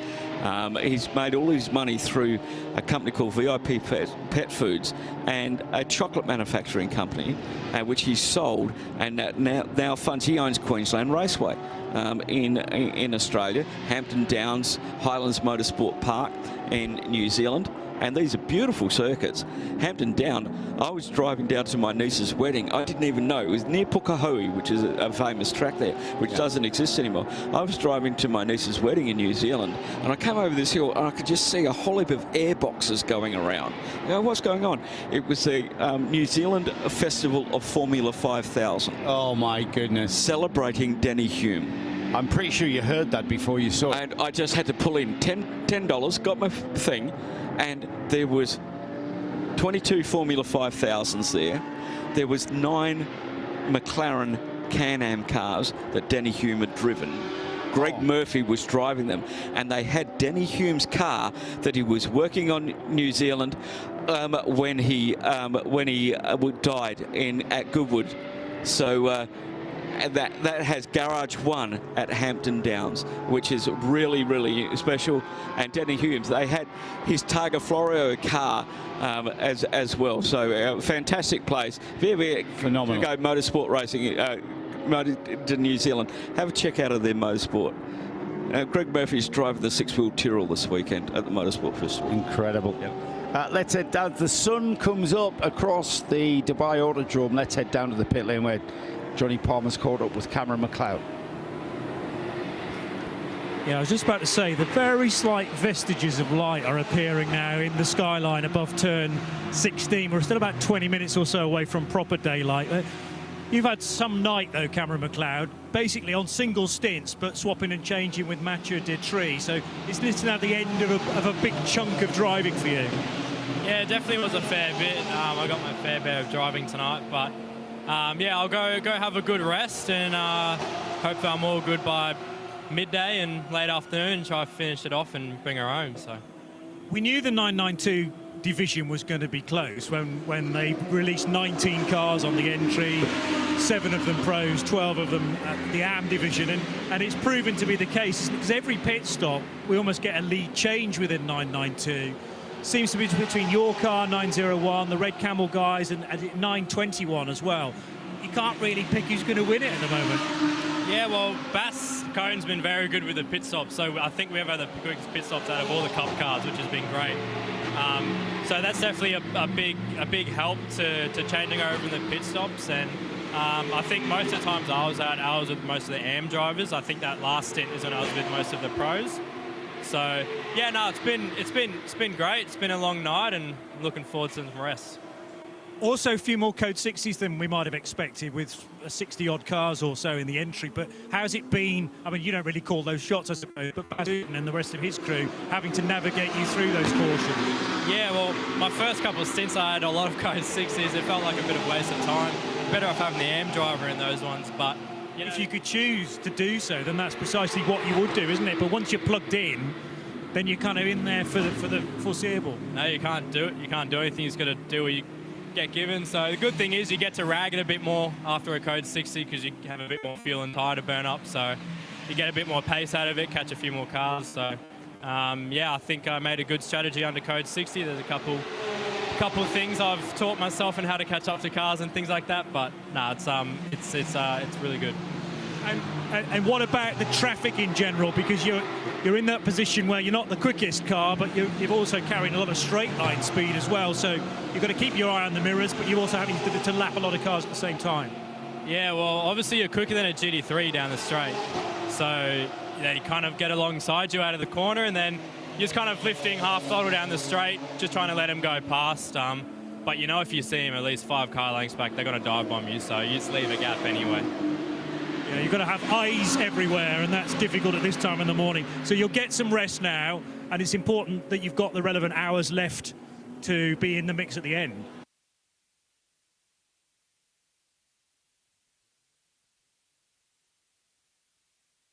Quite clearly, so it's going to be fascinating to watch. We'll allow you some rest period now. Thank you, Cameron, for the time you've taken to have a chat. I think we missed maybe the very end of that interview, but he basically summed things up nicely. Do you want to tell us what he said, Johnny? Because we lost you. We were talking about how many hours he'd still has to go in the race, and it's all about making sure he's got the rest period in the bank so that he and probably Mathieu Detry will be cycled through, because he's part of the semi-pro lineup. But there are a couple of AMs though that need to do their drive time as well, and now the sun's coming up, there's ample opportunity for them to do that. I tell you what, Phil, I loved Cameron's use of that technical term, rag it a little bit more. Yes. That is a pure technical That's an term. Australian technical term, by the way. Yeah. Other terms used of a similar vein. Push it. Push exactly. Yeah, great young driver, great young talent. I think we'll see him in the major league of supercars in the not too distant future. Yeah, you think that's where he's destined? Yeah, supercars? most definitely. He's running Super 2s at the moment, which are the old version of the V8 supercar. And are they detuned for? You know, they're exactly the same car. They're the same car, basically. Wow. And they run them on a controlled tyre. Yeah, there's because we've changed from the Commodore and the Falcon to the Camaro and the Mustang, and then we had sort of a half Camaro or a half Commodore, which was actually an Opel, a two-door Opel, and then we had a Mustang that had a bulging roof to make the aero back to the Opel. It looked a bit, now it's full on because we don't have any vehicle manufacturing in Australia anymore since General Motors and Ford shut down. So there's no localised because in Australia you were either Ford or Holden. Yeah, that was it. I grew up in a town which only had a Holden dealership, so we were Holden people. We were red, Ford were blue. You go to the mountain, same thing. That's going on now through the elder generation. The younger generation don't know anything about that. The parochialism that used to go on in. It was. I mean, it was born on football. Oh, most definitely. Football-esque. Oh yeah. Partisan sort of support, wasn't it? It was, and we had our heroes. We had Peter Brock, Dick Johnson, you know, back in those days when there was no chase at Bathurst. You just went straight down to Murray's Corner and had to pull it up. Otherwise, you'd end up in Bathurst. It was an amazing place.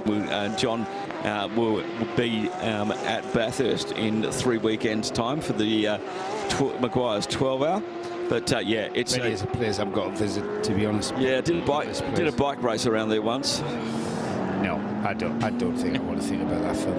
That's before the chase was in there as well.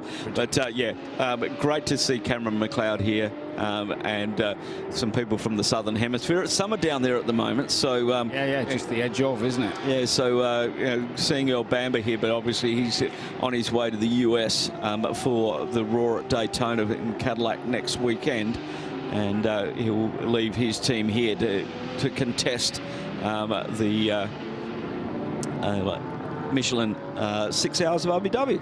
Cameron McLeod, just by coming into the pits, has handed the lead of the 992 class back to the 912 numbered car of Huub van Eindhoven.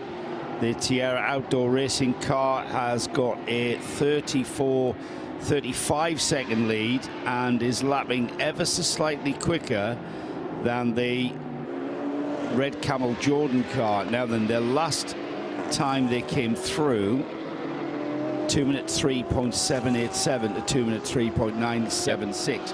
I mean, all right, we're talking about a couple of tenths here and there, but I think, you know, overall those two cars are very, very equally matched. Yeah. And Rick Breukers arguably is still their superstar driver. He's still the quickest driver of the field, even though Luke Breukers, his younger brother, is on occasion getting towards his lap times. Rick is still the you put the time bomb in there and set it away. So that car is optimized, and it's Rick. Yeah, we'll keep an eye on the lap times, we'll keep an eye on the gap, but basically the difference is 35 seconds. And that's quite a chunk of time. Can all disappear in the blink of an eye, of course. Of course it can. However, but if that continues, it's going to be very, very hard to make that overtake on track. Yellow flag out at turn number 7. It's bright enough for me to look across there now. We've got a car stopped up on the driver's right on the exit of turn 7. I can see the lights flashing on and off. As they may be doing the control or delete. It's well off the circuit by the look of it. It's on the runoff on the right-hand side of the road. It's the 69 car. It's one of the Audis that is parked there just off the road. Can't tell which Audi it is quite. It's 69. It's 69. There it is. And it's the Continental Racing by Simpson Motorsport, another UAE entry. This is the sister car to the Supra. Tale of war, really. Down in 24th in GT3, 33rd overall. The tale of war continues, I'm afraid, and that car's going to drop down the order even more so. Now, Andrei Sulakovstev at the wheel at the moment. And he's probably going through the Control-Alt-Delete process, isn't he? Because the lights go, I can see it from here up in the grandstand. It's just off to my left-hand side, about 3/4 of the way across the circuit. And no movement as yet. And 20 seconds to code 60. While we wait to see whether or not that 69 Audi can make its way, we've called a code 60 procedure within 20 seconds. Let's head down to Johnny Palmer, though, who will fill in the gap while we wait for that code 60 flag, which appears as I do so, Johnny. Aha. So we're back under... It's been a fair spell, hasn't it, for us not to be under caution. I just spotted that the GT4 race leader, which is the 438 BMW from AGMC Racing, being driven by Ramez Azam. It came down pit road, didn't stop with anyone. So clearly they're double stinting tyres as well. The priority there was fuel. And the key thing there for the GT4 race leader is that it's managed to get its full fuel allocation prior to this code 60. So I think purely by luck rather than judgment, it will have needed some fuel, but those other cars trying to chase it back within GT4 are now limited to 25%, and that's a big negative for anyone trying to make up that ground. A whole plethora of cars, though, coming down pit road, as we've seen so often. And once again, quite a number of them not stopping in their box with their team at the garage, because tyres, again, in this current state of the track with temperatures relatively low, they're looking to try and double stint these Michelins and maybe even triple. That might be a bit too much of a stretch, but if you can get 2 stints out of a set, you're going to save so much time. Most definitely, Johnny. And as you were correct, just on 3 hours of green flag running before this code 60, and the tow vehicle is in attendance, so we'll be able to tow that back around turn 8 and 9, nip through the club link and get that car back to pit lane and see what the problem is. The lights are still on, so it may electrical. It's so hard to tell. Yeah, it's impossible to tell, really. What I can tell is it's having a tow line, a tow hitch fixed to the front of the car, and it will be being towed back. So not under its own steam. It's going to be assisted back. Whether or not that is we'll fathom out. We'll leave it to Johnny to fathom out whether or not it's a catastrophic failure or whether it's just something simple. It can be something simple. I mean, I can't see any kind of residue of fluid dropping from the car, so he's pulled it off the road. It's kind of ground to a halt, hasn't it? And he's come out of turn 7 and just turned right. Now they're on the correct side of the circuit. They'll stay on the outside, drivers right of the circuit, and come around turn 8 and 9, and then come down to the little club link. They cut through about a third of the way down the back straight. That brings them onto turn 14, and then up in15 and into pit lane. Certainly quickens the process rather than having to go around the whole lap. Is that what he's doing here, Phil? Yeah, no, he's actually that off cut there to the right is actually what's called the peanut circuit. It's an oval circuit that comes in at around turn 3, and we have separate functions on that while running the club circuit here with other cars and the hill circuit on the other side. So three lots of cars can be on this circuit at the same time. And they've all got their own little race controls. And now that it's fully lit, can run nicely into the evening as well, with lots of action here at from the Race and Drive Centre. It's a 7-day-a-week program here at the Dubai Autodrome. Yep, seven days a week. And some of the teams, I noticed there, just that glimpse of the pit lane just across from us, choosing to, now is the time for them to change their brakes, pads and discs, or just pads. I was amazed when Krista Donker was telling me about the Haas Audi only needing pads. Discs on the whole way. Yeah, pads on the front only. Yes. Unbelievable. And we've got some of the Porsches, the GT3 RSs, changing 4 discs and pads.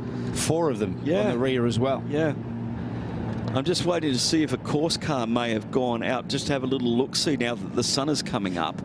But I don't think we're going to be under code 60 for very long. Incident involving car 92 and 928 at turn 12 noted. So turn 12 is up at where the old management used to be. Now the Motor City Clubhouse just under construction up there. We've got a lot of people in the pits on this one, Joe, haven't we? Yeah. It's really getting full now. Yeah, it's a few cars being turned onto, put onto jacks and turned and wheeled back into the garage, which sort of indicates to me that it's more than just a tyre general service. It's they are going to look at something more and get the car sorted out with regard to brakes and discs. And we're inside of 6 hours to go as well, Phil. Yeah. Wow. Are we at the top of an hour for the for a rundown? We are at the top of an hour.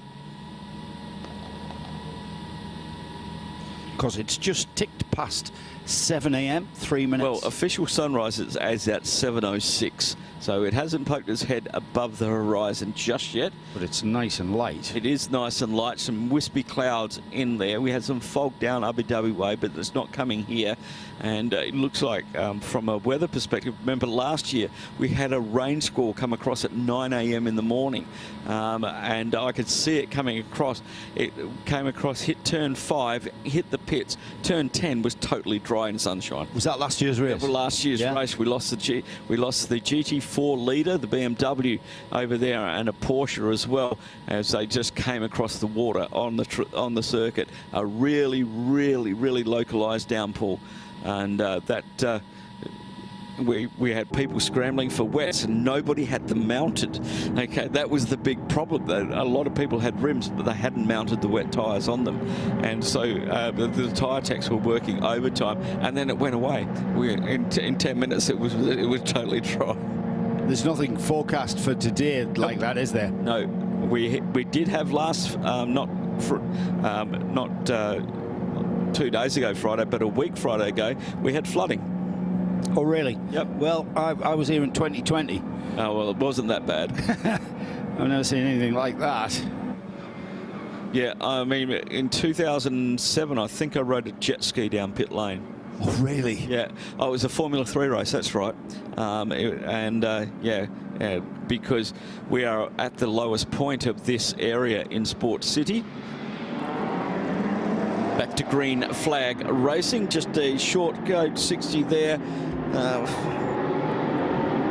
I think pretty much 7 seconds. I think 7 minutes. I think everyone pitted, Phil. Yeah, I've got a lot of outlaps and there's still a lot of P's happening. Yeah, we'll wait for the cars to come round to see how that has shaken up the field. And a car going off there on the outside of turn 1. Ferrari. It is one of the Ferraris. Which of the Ferraris? That's the 88. That's the Dragon Racing car. Right, now that is a little bit down the order, isn't it? It's in 50. I saw 1.8 and sorry, I saw a single 8, but their cars are 8 or 88, and because of the curvature of that bodywork, I couldn't actually pick up if it was the second 8. Well, it could be the 88 because Dustin Blattner has just gone out of the pits. He's on an outlap now, and it looks like he's looped that going into turn 1. Currently 5th in the Pro-Am class. Yeah, we're going to wait for them to all come across the start-finish line to see how that all, as Joe said, how it all sorts itself out. I think we're pretty sure who's leading GTX, and that is Gerhard Fatzinger in the Lippert Motorsport Lamborghini. That car down in 39th overall, but very, very strong in the GTX class. It's the IRC GT that's running second in that class, but quite a few laps back of one another. So that's a pretty solid GTX class lead for the Lippert Lamborghini. And that car has aged. That car has barely aged. It still looks like a UFO to me, that Lamborghini. It does indeed. It's beautiful. I love the Huracan. They've led the GTX category since lap 1. Since lap 1, yeah. I mean, it's one of our smaller categories, of course, but just shows how solid the Huracan has become. It's a super trofeo car, isn't it? Yeah. So races single in days. Yeah. So the GTX category is for cars of more of a GT2 spec, in between. Well, funnily enough, GT2 is in between GT3 and GT4. Yeah, I've never understood. Oh, so either have I. I'm old enough to remember. I thought it was a typo. I'm old enough to remember GT2 when it was bigger and faster than GT3. Yes. Just underneath GT1. I'm disappearing up my backside here. Stop. Oh dear.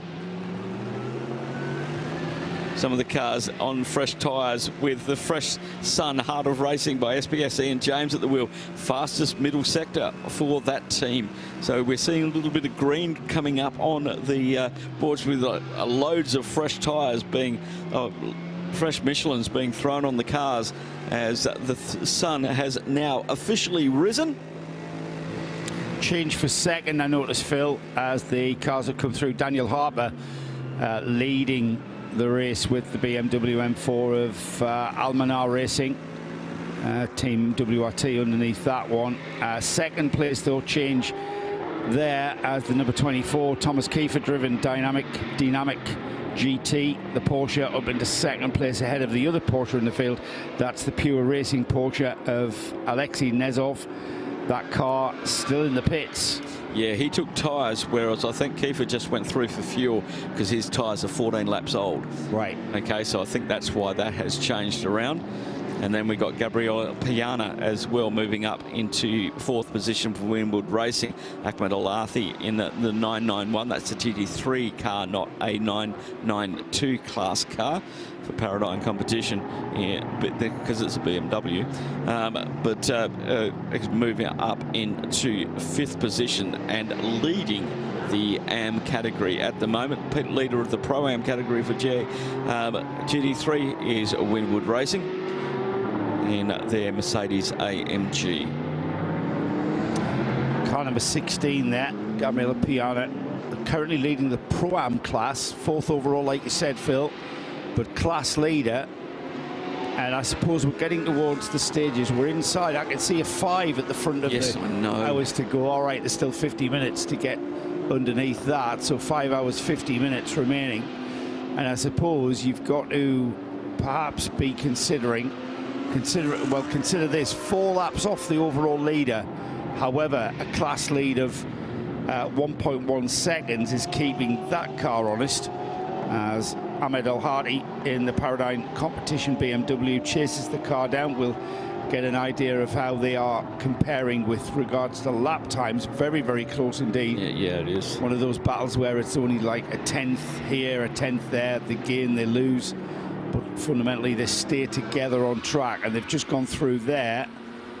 And the gap is, the gap's gone out, actually. It's gone out to 3 seconds. So Piana has got a grip of that one, and he's consolidating that position. Yeah, 58.2 versus a 2-minute flat. So, but what I was going to say, because I didn't finish my thought, Phil, was they're in a very strong position for with regards to the class lead. They've completed 442 laps. The next car in the Pro-Am class is down in 8th place overall. Kay Van Berlo in the Herbert Motorsport car 91. They're on 440 laps. So 2 laps here at the Dubai Autodrome is nothing. Blink of an eye, problem. You can lose that in a stroke. So it is relatively tight. But Piana, Gabriel Piana, as we do, he'll be wanting to be on the overall podium, won't he? Oh, most definitely, because in GT3, GT3 is its own category, but GT3 Pro-Am can win Pro-Am and GT3, as can the GT3 can win GT3 and GT3 Am, but a GT3 can only win the GT3 category. If you're a subcategory, you can win both. Yeah, you can win right. And the same with 992. 992 Am can win the 992 overall and their 992 Am category. The reflection of the sun now starting to shine into the buildings opposite the Dubai Autodrome. I was talking to Johnny about this earlier. This is the third stanza of the race. We had the daytime, we have the nighttime, and now we're back into the morning time. I'm seeing so many. We've seen so many green sector times, and the Herbeth Motorsport, Antes Al at the wheel has just set that team's fastest lap time, a 2-minute flat 91. We've got Winwood Racing in the 58s already. And the cars are dropping down just to put the new tyres on. The sun's come up, and all of a sudden we've got cars that are only a second or so off the fastest lap as the 111 has a spin. Mark Griffith at the wheel of that, currently running second in the TCX class, just waiting for the traffic to work out which way he's going. He's got it all back together again.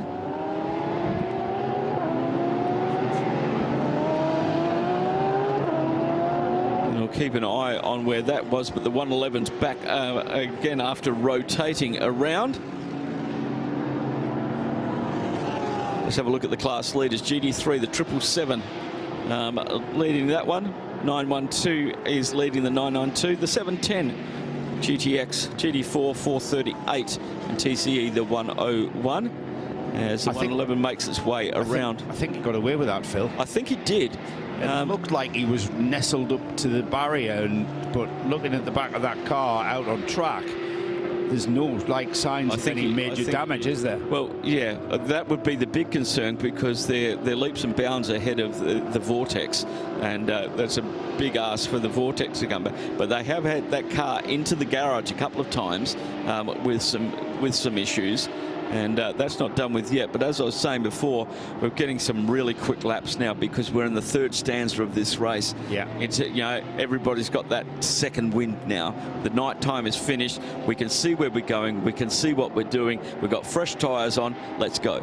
You get the feeling when the sun comes up, like we're seeing now. It's like, oh, the checkered flag's just round the corner. Exactly. It's not just round the corner, though. So, yeah, just over. There's a long way to go, and you've got to keep that discipline. You've got to keep that, from being in the driver's seat to being in the pit lane, to being on the pit wall, I should say, metaphorically these days, because it's all orchestrated from the garages.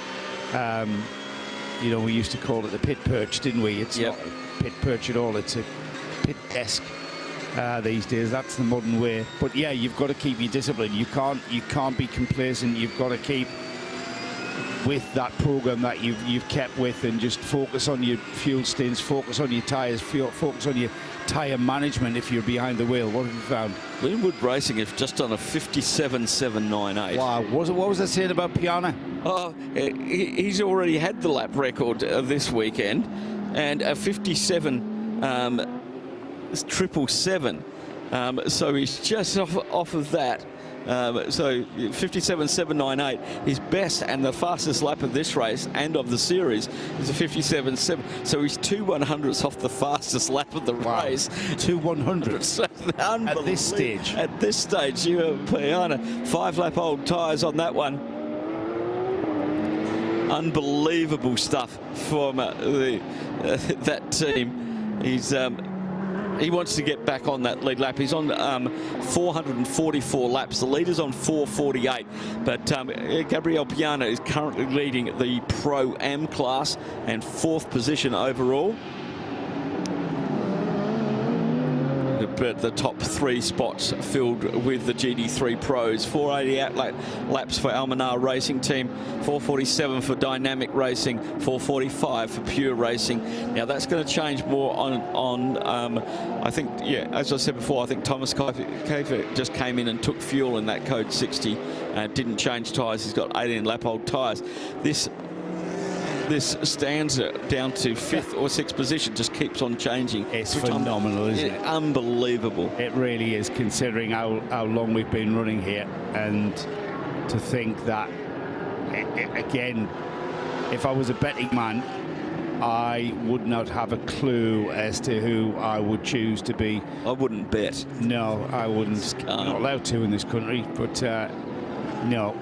It's very, very open, Phil. It's been a very, very competitive race. Yeah. I mean, all right, we've got 33 cars in the GT3 field, the primary field, the primary class, I should say. Yep.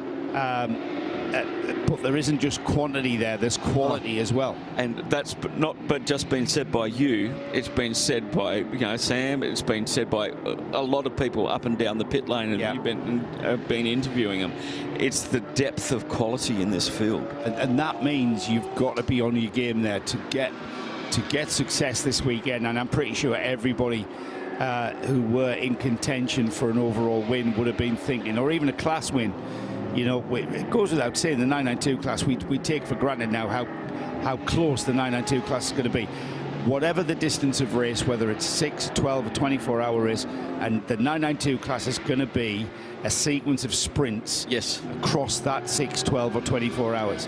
The GT3 class, yes, we get that.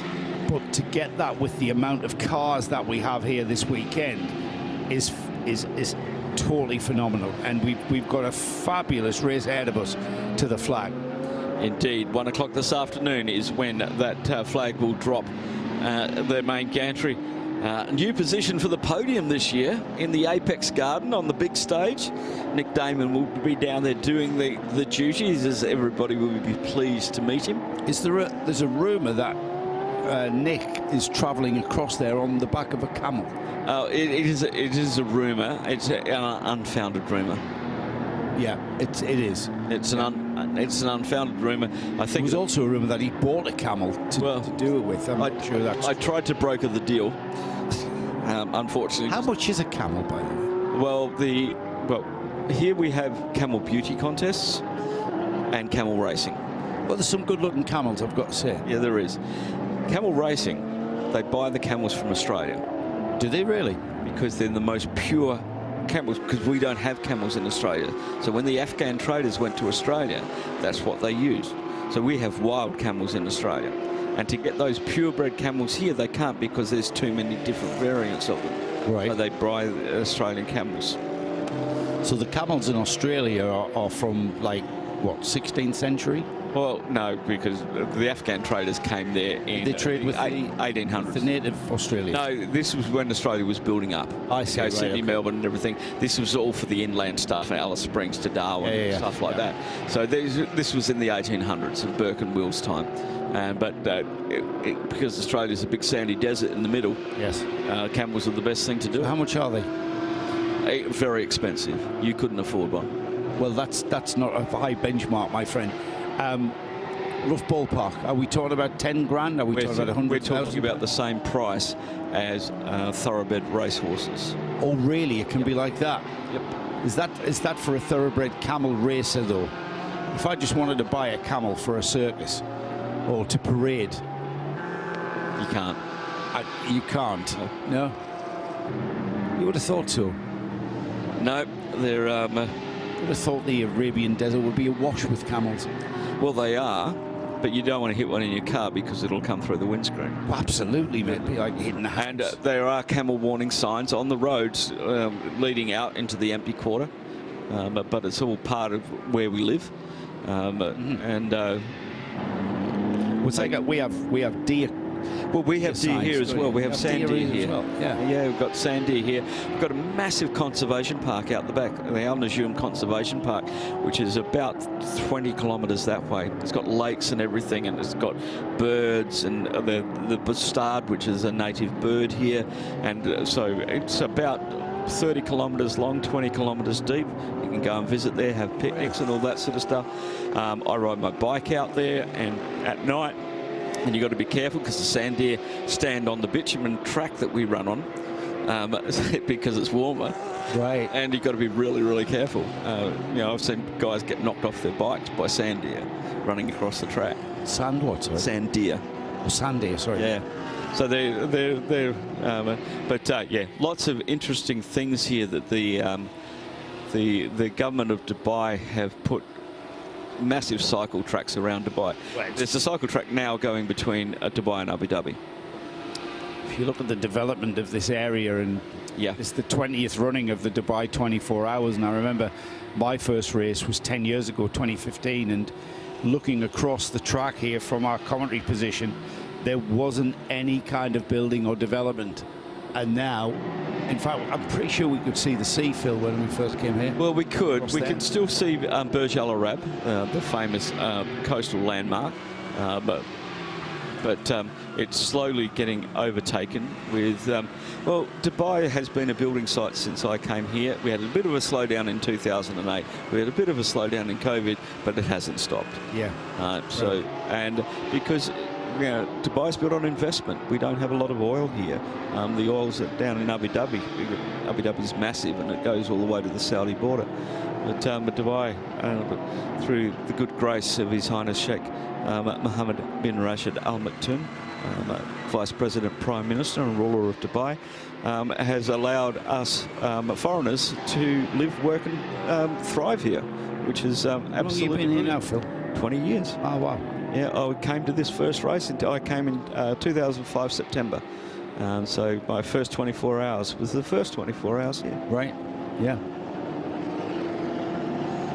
Back to the race, 27, the number 27, that's the Heart of Racing Mercedes. I'm familiar with the Heart of Racing organisation running Aston Martins, but here they are in the Creventic Series running the Mercedes, and running currently in 11th spot. They are 4th, just off the AM class podium there in 4th. Ian James, the man behind Heart of Racing.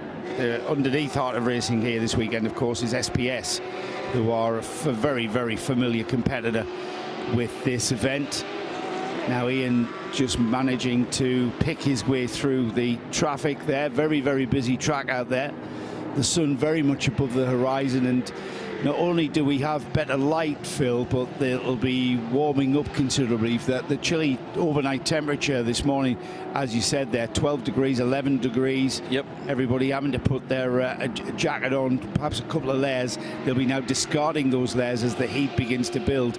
But what will also affect, that will affect not just people taking their coats off, but will affect how the teams address how the tyres will work towards the checkered flag. Well, we've got a couple of situations at the moment where the drivers have the sun in their eyes because it's very, very low in the sky. So down towards turn 10, you've got the sun in your eyes. Coming out of 14 up to 15, the sun's in your eyes. And as you exit the parabolica out of turn 9, the sun's right in your eyes. It's going to take another 45-50 minutes until that gets out of that really bad traffic. Like when the sun sets, the same thing happened last night. You can't see coming down towards 13 and 14 because the sun is right in front of you, right in the eye. And they don't have flags on that far side. They have lights because you can't see the colour of the flag. It's just a silhouette. Right. So with the sun being so low in the sky at the moment, the drivers will be struggling with that a little bit because their eyes are calibrated to the night. You know. Yeah. And you have to readapt. Well, when the sun is low and as bright as it is here in Dubai, it's going to be very. And plus, you've got a lot of dirt on windscreens. Yes. And that can just make the windscreen opaque and impossible to see. And you won't be able to change that until you get to the pit stop and use a rip-off. We don't use wipers here. Wipers can just exacerbate the situation and make the windscreen even worse. So we have rip-offs. But exactly like if you're new to this kind of racing, it's exactly like a visor, a helmet visor rip-off. A big sheet of cellophane, basically, isn't it? Exactly. Big piece of clear plastic that goes on the windscreen. You pull that off at a pit stop, and then you've got a brand new windscreen effectively until you start picking up dirt and detritus from the track. What the worst thing about them, when you take all of them off the first. Oh, you take them all off. Yeah. I've done that with tear-offs on my visor in bike racing. Ian James doing a lovely job there in the Mercedes of just picking his way through the 992 traffic and others, and he's cleared that chunk of traffic there, and he will continue on his way. He's in 11th, as I said, and he is chasing down with a gap of 24 seconds to make up to the car ahead of him, and that is also a car for class. And if Ian James can catch the car ahead of him, which is the Antares Owl driven Herbert Motorsport Porsche Car 80, we will see him on the podium for the podium ceremony. But it's a big ask that. Let me just confirm the gap for you. 45 seconds that Ian has got to make up, and right now he's not lapping quite as fast as O is in the Herbert car. Yeah, once again, swings and roundabouts with the lap times where they get traffic and where they have to roll out of it, but still a good chance there. Gabriel Piana has used the done his couple of quick laps. We've been, after Winwood Racing set that lap record early on lap 5 and led the race for a while, they've been hovering up and down, but really haven't been part of the battle, which is a thing that Johnny brought up, was the Mercedes for that first half of the race were running outside the top 10. You know, they just didn't have something about what they were doing, or more importantly, the other teams, what they were doing, Mercedes weren't. So it's going to be really interesting to see how this pans out, because Gabriel Piana is going to try and get that car up. He's a lap behind Alexei Nisov at the moment for the Pure Racing Porsche. That's just cleared out. He's only 41 seconds behind, but they're almost matching lap times. And so Thomas Kiefer has now taken the lead in the dynamic GT Porsche.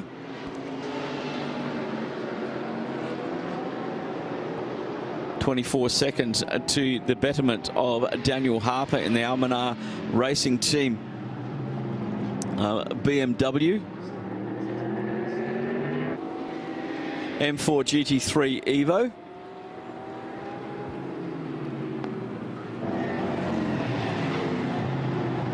And then 2 laps back to Alexei Nisov and the Pure Racing Porsche as well. So yeah, that's starting to get pretty interesting up the front. 24. We thought that Thomas Kiefer didn't take tyres. He just went for fuel during that last Coach 60, and a little bit longer pit stop for the Almanar Racing Team had just dropped them back. No big penalties so far for the top teams.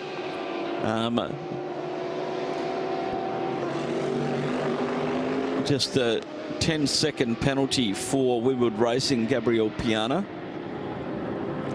This is interesting, isn't it? 2 Mercedes going head-to-head. Piana making his way by. Ian James not an easy driver to get past, because Ian James has got pace, quite frankly. Yeah.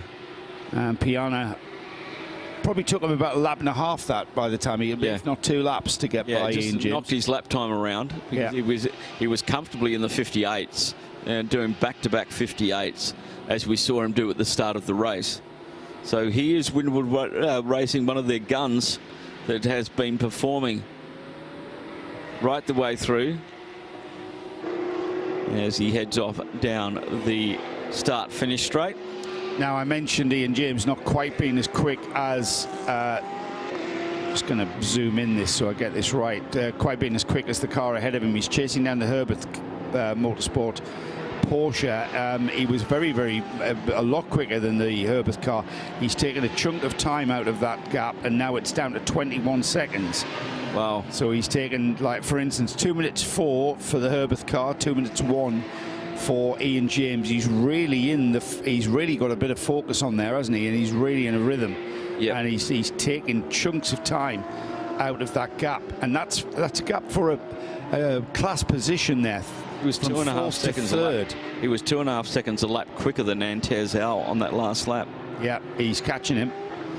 He's catching him, and that will be a podium. That will be for a podium there in the AM class. Let's head down to the pit lane. Johnny Palmer still enjoying his time, basking in the sun, breathing in the brake dust and the light. Johnny, how's it going? I wasn't cold to start with, Phil, but it is nice to have a little bit more warmth now. The sunshine is definitely more present. It was just a sort of hue developing above turn 16, and the hotel, which shows those multicoloured lights, the Park Inn on turn 16, they've been turned off now, and yeah, pretty much full daylight at this stage.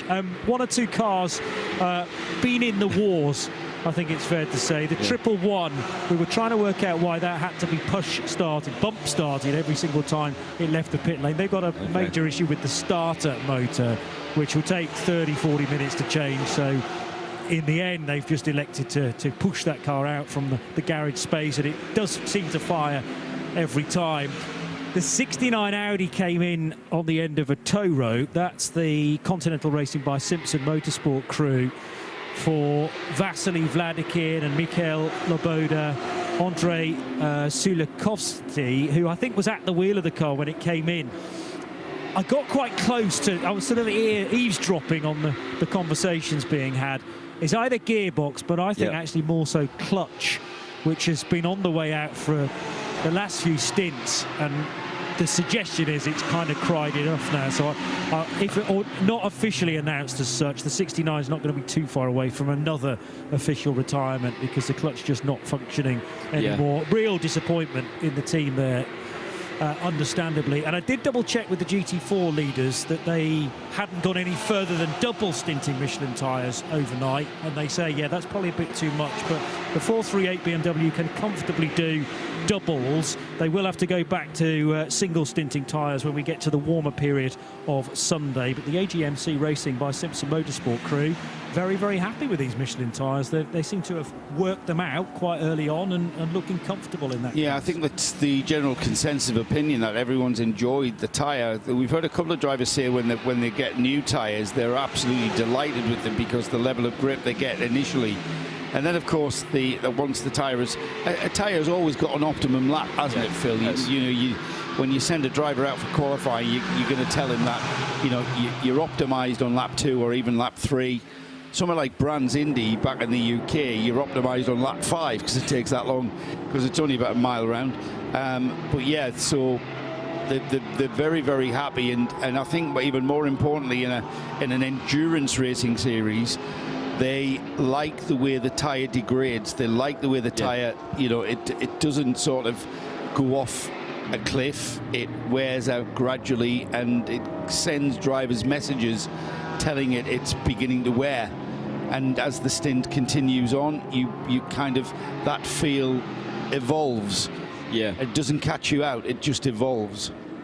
And I think Michelin will take all the feedback from all of the teams, as they always do, and they will evolve this tyre to suit this type of racing. Yeah, I think I mean, I haven't heard any kind of adverse comment about, it's way off, it's not what we need.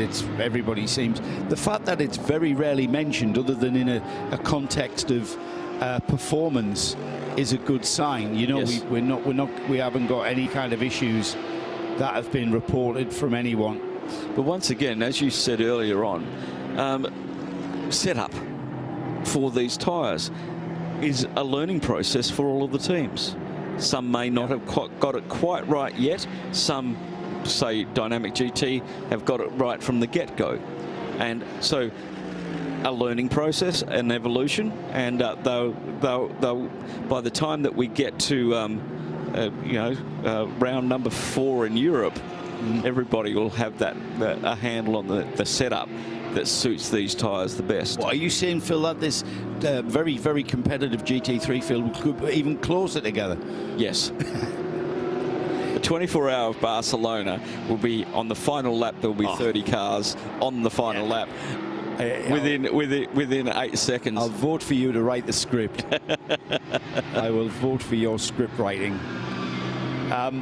The lead has changed because we've had a couple of pit stops, I think. The number 24 Dynamic GT Porsche leads the race. We've got a yellow flag at turn 11. Phil's checking that out. Daniel Harper dropping off the lead. Yeah, just a spinner down there. Looks like they're mobile again. And he has just come through now. And the gap is 18 seconds to the difference between the Almanar Racing BMW of Daniel Harper in second. That's the 777 numbered car. And the leading Thomas Kiefer Dynamic GT Porsche. That's car 24. It's 18 seconds last time by. And Thomas Kiefer's got 28 laps on his tyres, 14 laps for Daniel Harper in the 777. So there's a pit stop offset there somewhere that will come into play as we're into the 5 hours, 22 minutes and 45 seconds to go. This is going to get very interesting because that lead group on pit stop average is just 27 pit stops for Dynamic, 27 for Almanar, 25 for Purex Racing, 24 for Paradigm Competition and Winwood, 28 for SMP, and 24 for Herbert. All of them doing different things. Yeah, they may have done a lot more fueling in code 60, but I think what's bringing them back together is that there are maximum. A driver can only do a maximum of 2-hour stint, and that's where, even though you do all that fueling and stuff in code 60 and whatever, you're still dictated by driver time. You can't exceed the 2-hour maximum. Yeah, and for double stint, the vortex. The vortex. The vortex's ground to a halt is what Phil is alluding to. Solène Amarouche, the daughter of Lionel, who has been a part of the Vortex organisation for some time now as a driver. I think it did have a spin at turn 11, and it's made it out of turn 11. It's on about a third of the way up to turn 12. Was this Vortex the cause of the? I think it was. Yeah. Yeah. Right. Okay. So I'm not sure whether that car. So the car's lights are up against the barrier, but I'm not, from the angle that we can see across the track, I'm not sure if it slammed into the barrier. I think it just pulled up. I think it's pulled over to driver's left, going up between 10 and 11. Now, we've mentioned this car before. It's a V8 Chevy engine motor. Less 3. Carbon fibre chassis, evolving from the tube frame chassis in the early iterations of the Vortex. This is the Vortex 2.0 that we saw debut at Kuwait. I thought it was Barcelona. It came to Kuwait. Remember, we were talking to them. Yes. My goodness, yes. That was the first time we've seen it. Yeah. Yeah. They weren't racing it, but they bought it. They were still racing the 1.0, but we got our first look at that at Kuwait Motor Town. Is that right? Wow. So that was a year gone November. Exactly. It's flying by. This Vortex is going to have to be recovered, so we've brought out the purple flags, meaning that everybody has to start circulating at 60 kilometers an hour. And the efficiency of the recovery teams here at Dubai, the Dubai Autodrome, has always been absolutely top class. I think the nature of the track helps as well. It does, because we've got roads all the way around.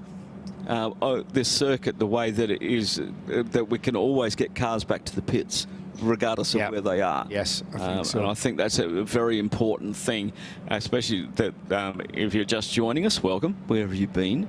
But it's important because these teams can fix these cars if it's something like you've run out of fuel. I love the Krevenik series for a lot of things, and that is one of them, that it's never over. No, it's never ever over, and we will recover your car back to, there's none of this outside assistance penalty and you're out of the race. The organisers will get you back to the pits, and you can do whatever it takes to get that car back and out on the track. It is the essence of endurance racing. Well, they understand that all of these teams have paid their entry fee for a 24-hour race. Track time. And it's and they, under any Creventic series, gets a wealth of track time. Yes. You know, whether it be in partner with the circuit or official testing for these guys have been running since Monday. Yeah, they have. Yeah. Right? Yes. And that was all in the, you know, you paid a test and it was all communicated through that. Who was saying that they'd been speaking to Dwight Merriman, and one of the major factors of him bringing Era Motorsport to this, I think it was Carl Tilley telling us, one of the major factors was the fact that they get so much track time. Yeah. Let's head down to the pits, so I can hear Johnny Palmer in my head, and that's not just a fixation. That's actually Johnny Palmer trying to put in. Johnny, what have you got for us? Who have you got? Yeah, I really am here this time, Joe, not just your imagination. One heck of a battle going on at the head of the order in the 992 division. When we saw the entry list, Hoop van Eindhoven, we knew it was going to be close, but this far into the race, you know, just beyond sunrise, it's still well on, and the 912 car, the Tierra outdoor racing car, is in the mix. Yeah, it's looking good, but the race is finished when it's finished, so we need to stay out of trouble, keep the pace up, and hope for the best. It's very close. Is it closer than you might have expected ahead of time? Because there's some big names. First of all, I've covered some Carrera Cup Benelux racing in my time. Some guys in the French Championship are here as well. I'm impressed with how attractive this race is to those in the off-season. Yeah, some guys are competitive. Like, yeah, I expected it. So it's good. It's always nice to have a nice battle here. So, yeah, look forward how it ends. And it's been a tricky race with so much stoppage as well. We're into one now where the guys on the pit wall, your engineers, are having to make some quick calls, and you only get a small amount of your fuel that you would normally get in green, so it's very difficult to navigate this race. Yeah, it's difficult, but when the Code 60 you can box, it's always nice to save some time on the driver change, and then after it, you look what to do, react to what happens, and just make the decision in the moment. We've spoken a lot in our broadcast about the fact that we're now powered by Michelin in 2025. Did you race on the old tyre manufacturer last year in this championship? And is it nice to now be on a tyre that you all know very well? Yes, I did. Actually, the past 2 years I drove on the previous tyre. This time, for the first time on the Michelin. But it's a different compound than we are used in Super Cup and in Carrera Cup. So it's new for everyone. It's a nice challenge. So we know now conclusively. We've had different messages about whether it's a cup tyre or not for the 992s. It is a different compound. It's a different compound, and yeah, you can feel it immediately. This is really an endurance tyre, and the tyre we use in Super Cup, you really feel like it's a sprint tyre. So it's designed for 45 minutes or so, whereas this needs to do a lot longer. I mean, you've been doing double stints, haven't you, on the tyre through the night?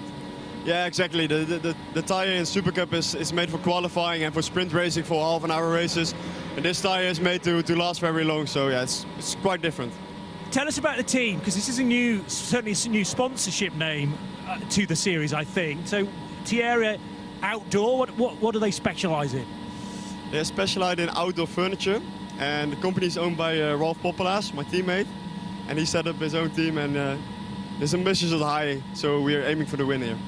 Good stuff. I'm going to let you go because I know you've been doing single stints, but have you been doing most of the night, in fact, as long as you get the right rest period? Yeah, I am at 6 hours driving time now, and 2 stints sprint, so gonna have some sleep. You need some sleep. We'll let you do that. Let's hope you can find a dark room somewhere because that sun is very, very bright. Yes, I'm gonna search for a nice bed. Thank you. Good man. Hoop van Eindhoven, thank you very much for taking the time to give us that catch-up. And, well, I think I've heard about 3 different theories about these tyres now, but there is a man who very definitely will know. So we're on an endurance tyre in the 992 Cup division. Number 30 just had a spin coming out of that Code 60 around turn 16 and turned it all around and got it back together again. Yeah, he caught out. We went green, and I think he just gassed it a little bit too early there, didn't he, coming in? looping the car, and that's the car collection Porsche, the number 30. Damir Salatov at the wheel of that. Now, what we've seen, that wasn't a long code 60, it was 5 minutes long. But talking to some of the drivers down in the pits, I was asking them about what do you have to do after we had some early long code 60s, 25 old minutes. And I said, what did you have to do? They said, you have to get some heat back into those tyres quickly. I'd never seen in Creventic racing the amount of weaving that was going on down the straights with the 992 cars and the GT3 cars to get the tyres back up to temperature. And, you know, that caused one of the incidents in qualifying where the guys were weaving over the track, and we lost the Audi because of that. And you know, it's prevalent here, and it's going to carry on throughout Europe as well. It's just the way that you have to introduce heat into these tyres to reactivate the grip. Well, it's getting the car to be balanced as well, because the front tyres will stay hotter. They're doing a lot of the work with steering, so you can keep heat into the steering. You can even, if you're good enough, spin up the rears to keep the heat into them. But that's perhaps what happened to the car collection car. Damir Saitov there just looping the car around, and it's easily done, isn't it, when you go green and the red mist comes down. We've had a driver change in the two leading 992 cars. We heard Johnny's interview there. That car being taken over by Jock Verpange now in the Tierra Outdoor Racing. Still in the lead, but it's Fabian Dance now in the red camel car. So it's down to Fabian chasing down Jock for the lead of the 992 class, and these two have hung on to this class lead. We did see the Ajith Kumar racing with Bas Kooten Porsche have a little bit of a spell at the lead of the class when we last had that pit stop phase. That hasn't happened this time, Phil. Yeah. Those two have stayed at the top. 912, 909, currently 21st, 22nd overall. And it's now a 50-second gap between those two at the front of the 992 lot. It's going to go down to the wire.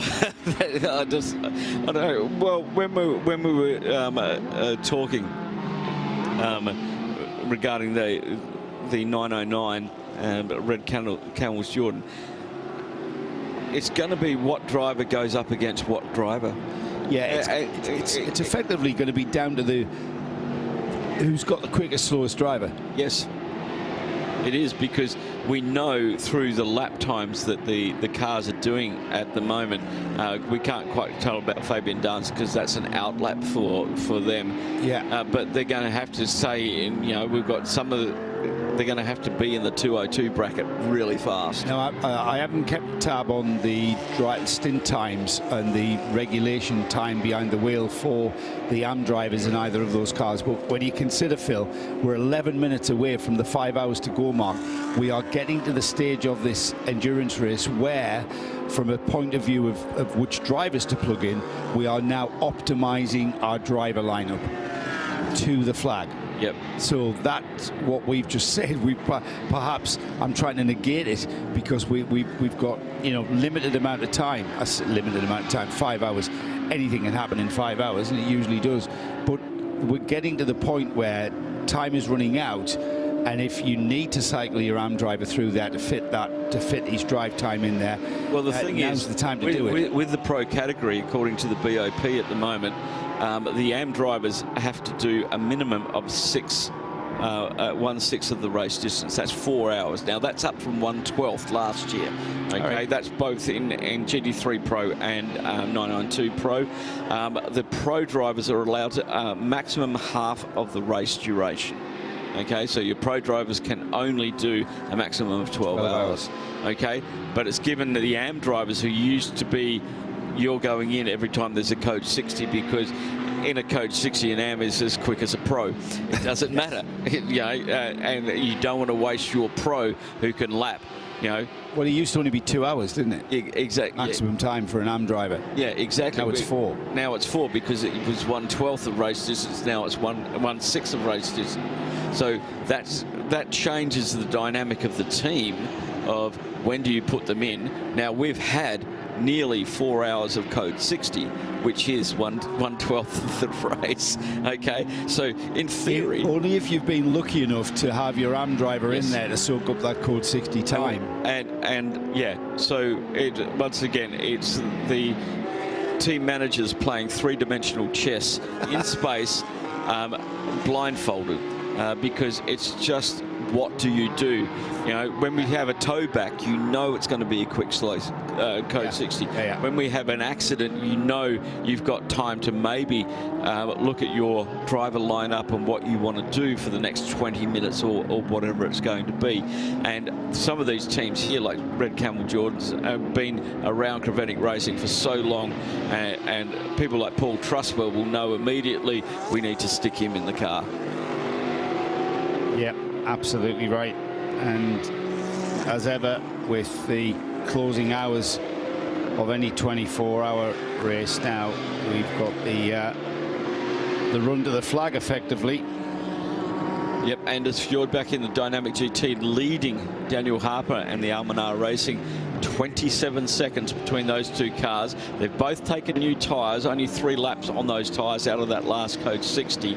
So that's working there. Lap behind for Alexei Nesov in the Pure Racing Porsche for the top 3. Then it's Toby Sowry now. Toby Sowry is a quick driver in that Paradigm competition BMW, leading the GT3 AM category. And he's got about 3.7 seconds over Denis Romanenko in the SMP Racing Mercedes, the highest placed Mercedes at the moment, where we see that into the top 4.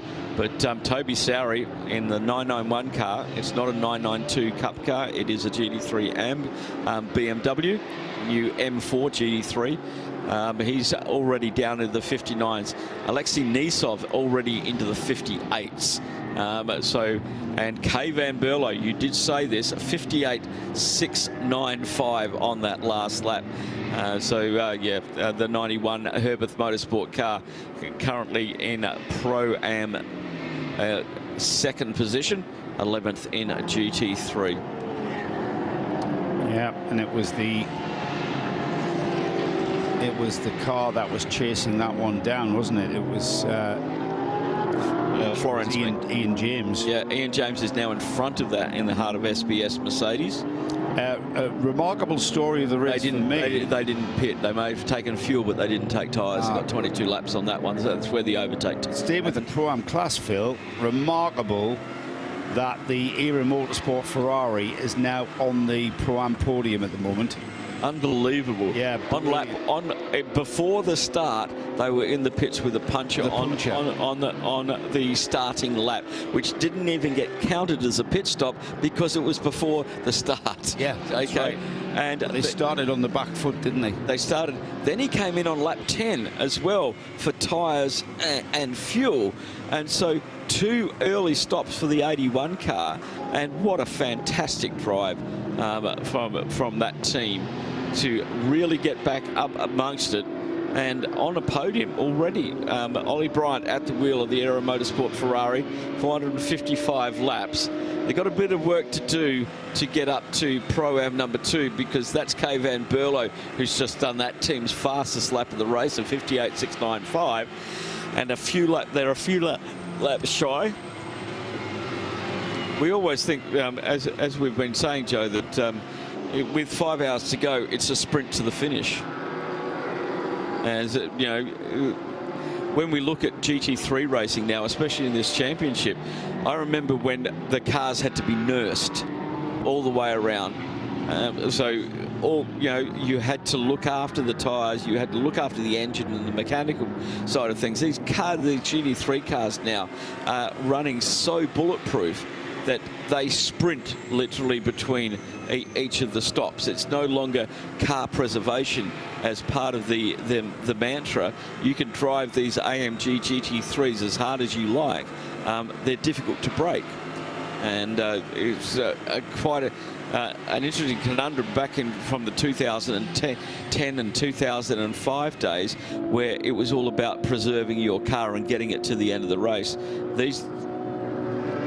these days, you don't have to worry about that. It's basically push the car as hard as you can and drive to the tyres.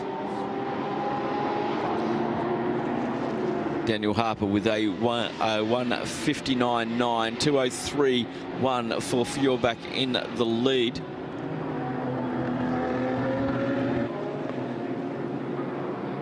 And 4 seconds now the gap between those two. Dennis Reminianko just having to deal with traffic on a lap out into the 2:03s. Patrick Niederhauser is below the 2-minute mark in the Manamari Energy by Ebimoto's Porsche, and currently running 7th in GT3. 31 seconds behind Sergei Stolarov in the Winwood Racing Mercedes AMG, currently leading the Pro-Am category 6 outright. Joyton Lang brings Hua Motorsport Porsche into the pits under green, currently running 6 in the GT3 Am, 16th outright. It's fairly quiet down there in the pits at the moment. Just checking on the lap times of this 992 Battlefield. 2 minutes 2.5 for Job Rapinge and a 2-minute 1.8. The gap has come down to, let's see where the gap is. 54.2. I've lost my column. Yeah, it was larger than that only a few seconds ago. So it is coming down ever so slightly. Indeed it is. Earl Bamber is back behind the wheel of the Earl Bamber Motorsport Aston Martin, and just does that team's fastest lap of the race at 1:58.971. Just getting some practice in for some Cadillac driving next weekend in the Raw before the Daytona 24 the weekend after. Don't forget, we're going to be down at the Yas Marina circuit with the Michelin 6 Hours of Abu Dhabi next weekend. Qualifying on Saturday once again on the radio show network of channels, as well as on the Creventic TV, and a lot of the 992 team. We've got an entry list down there, Joe, of over 50 cars. It's the biggest, it's a tremendous entry list, and well done to the team at Creventic for getting that many cars down there. And it'll be the round 2 of the Middle East Trophy and the deciding round. You have drivers to be eligible for that have to be competing in this round as well. We've got a few newer cars down there that don't race here. We've got the Alpines, the little Alpines. We've got 2 of them in amongst the grid. And a second Vortex, which we may need now since the other Vortex got towed back, and maybe not seeing the checkered flag today. A few years ago, I'm not even going to guess at the year, at Mugello for the opening round of the European season, we had 3 Vortex. Wow. It was, yeah, very well subscribed. Plural of Vortex is not vortice. I think we've got to say vortexes. I think vortexes, we debate that every race, I think. Oh, yes, indeed. But clicking down to 5 hours to go here at the 20th running of the Michelin 24 Hours of Dubai, round 1 of the Middle East Trophy. Zamin Jaffa at the wheel of the Into Africa by Dragon Racing run here, and one of the instructors here at the Dubai Autodrome and for Dragon Racing, Ferrari 296. Very fortunate enough to have a drive of one of their 296s around the Autodrome last year, and I scared myself. It is such, really? Oh, it's a quick car. Oh, I was on old tyres. That's what I'm going to use as my Sports presents Hankook 24 Hours Dubai 2025 Series Endurance Racing. Title sponsor Your Journey, India's #1 all-in-one travel brand. Powered by Q1Q Pharmacy. Quality healthcare at affordable price. Your Journey, India's #1 all-in-one travel brand. Kashmir package starts from ₹15,000 only. Q1Q Pharmacy. Quality healthcare at affordable price. Piece of work. Yeah, with not any kind of exhaust putty or paste in anywhere in sight to get the exhaust to seal.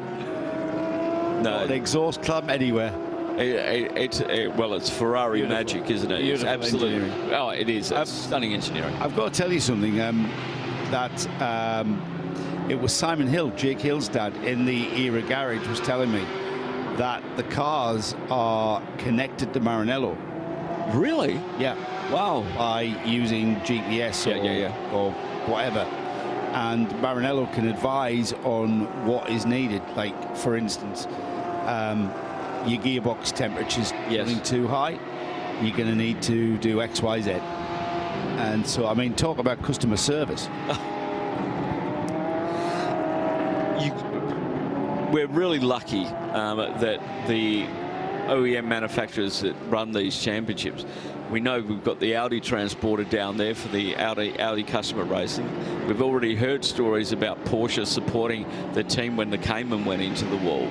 The backing that they give race teams these days is just growing it's growing a lot in regards to, well, one thing, and I want to get your opinion on this, Joe.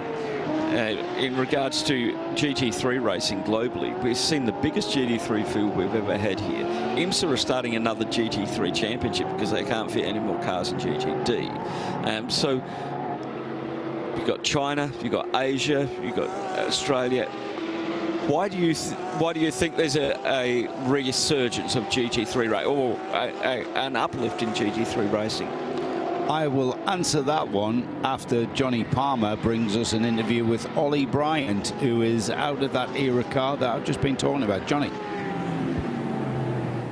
Yeah, my icebreaker to Ollie was, have we actually spoken to you yet this weekend? He says, no, I was wondering where you got to.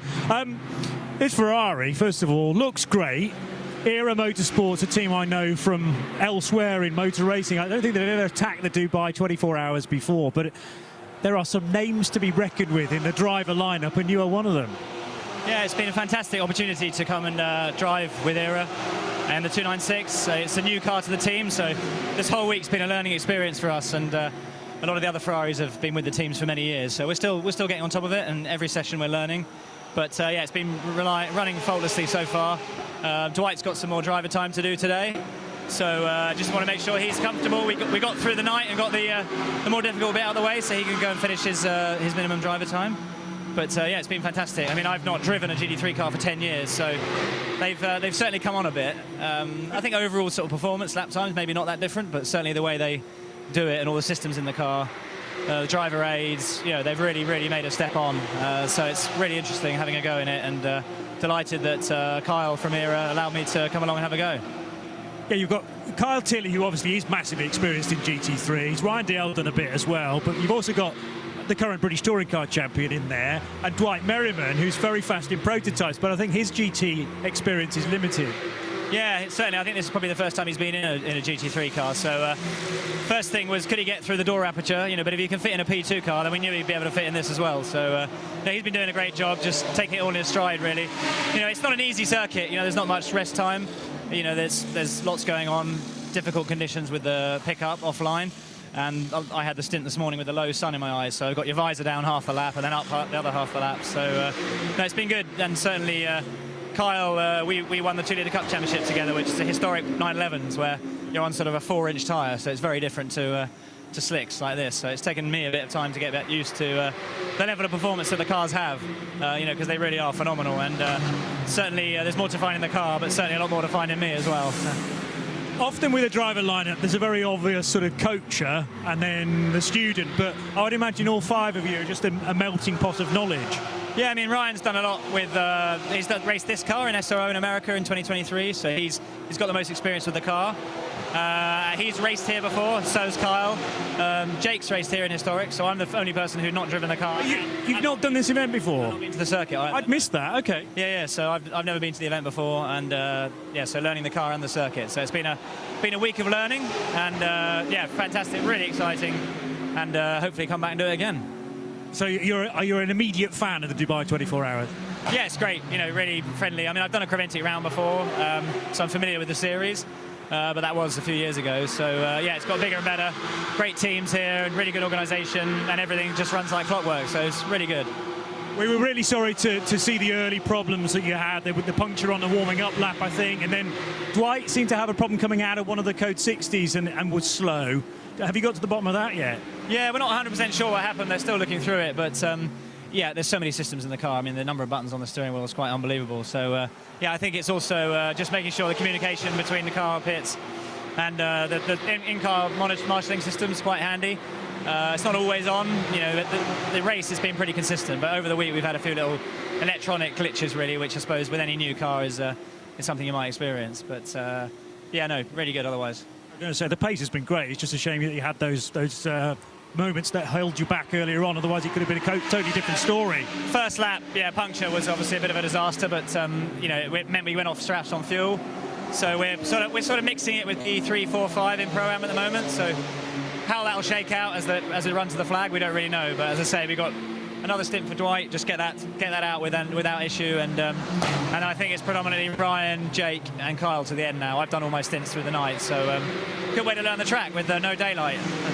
Really well done in that respect to make your debut here and do all the important night stints. Cracking effort, Ollie. Well done. Yeah, thank you. Ollie Bryant joining us down here in the pit lane. We'll let you get some rest.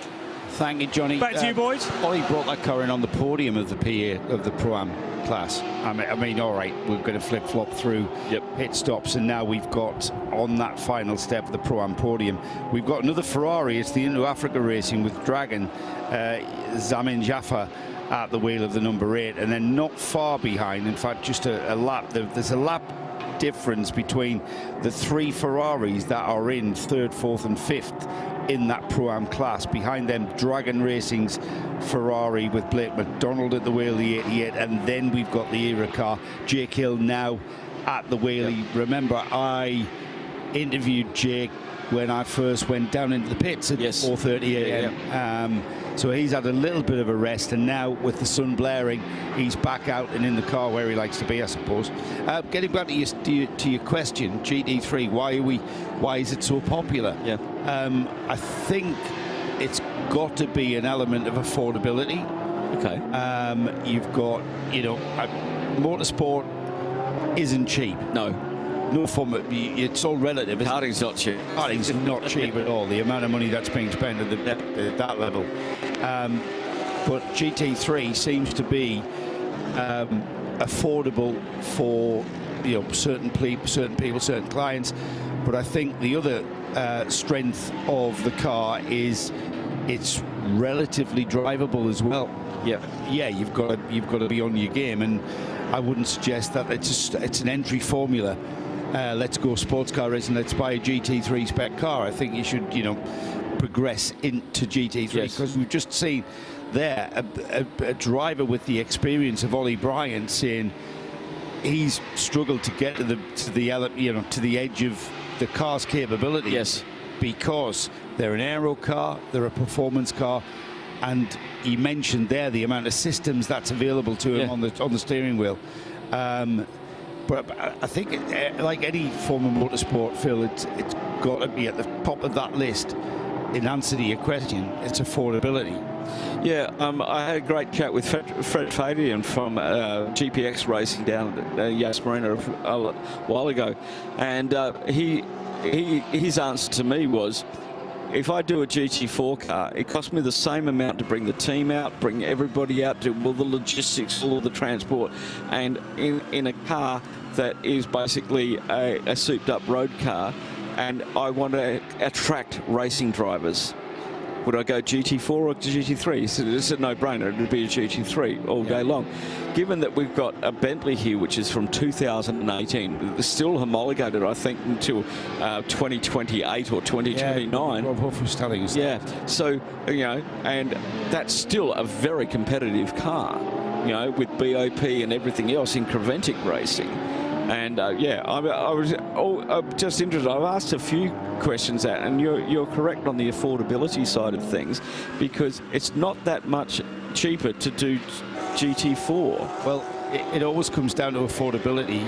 With you know, I've run racing myself, and you can offer. So if everybody be doing Formula One, exactly, affordability. But a prime example of getting the affordability wrong is TCR. Yes. And the way that the TCR car evolved into what became a car that was technologically had evolved to a very high level. However, the cost of that technology, the bespoke suspension components comes to mind, the bespoke components overall in general, has seemingly priced that out of the market. Oh, of course, yeah. And it's all right. It's pretty healthy in the UK. We've got a pretty healthy TCR UK Championship. It's a sprint championship, but we also found an afterlife for those cars after their sprint life in a series like this. Yeah, well, so that's what James Kay was trying to do. That's right. A couple of years ago, he was trying to get all the ones that are no longer eligible for TCR class, and we would run a TCR here, the older model, with BOP to equivalent to the current TCR regulations. But as you said, in some parts of the world and in this championship, the TCRs have really dropped away because you can spend the same money and go GT4.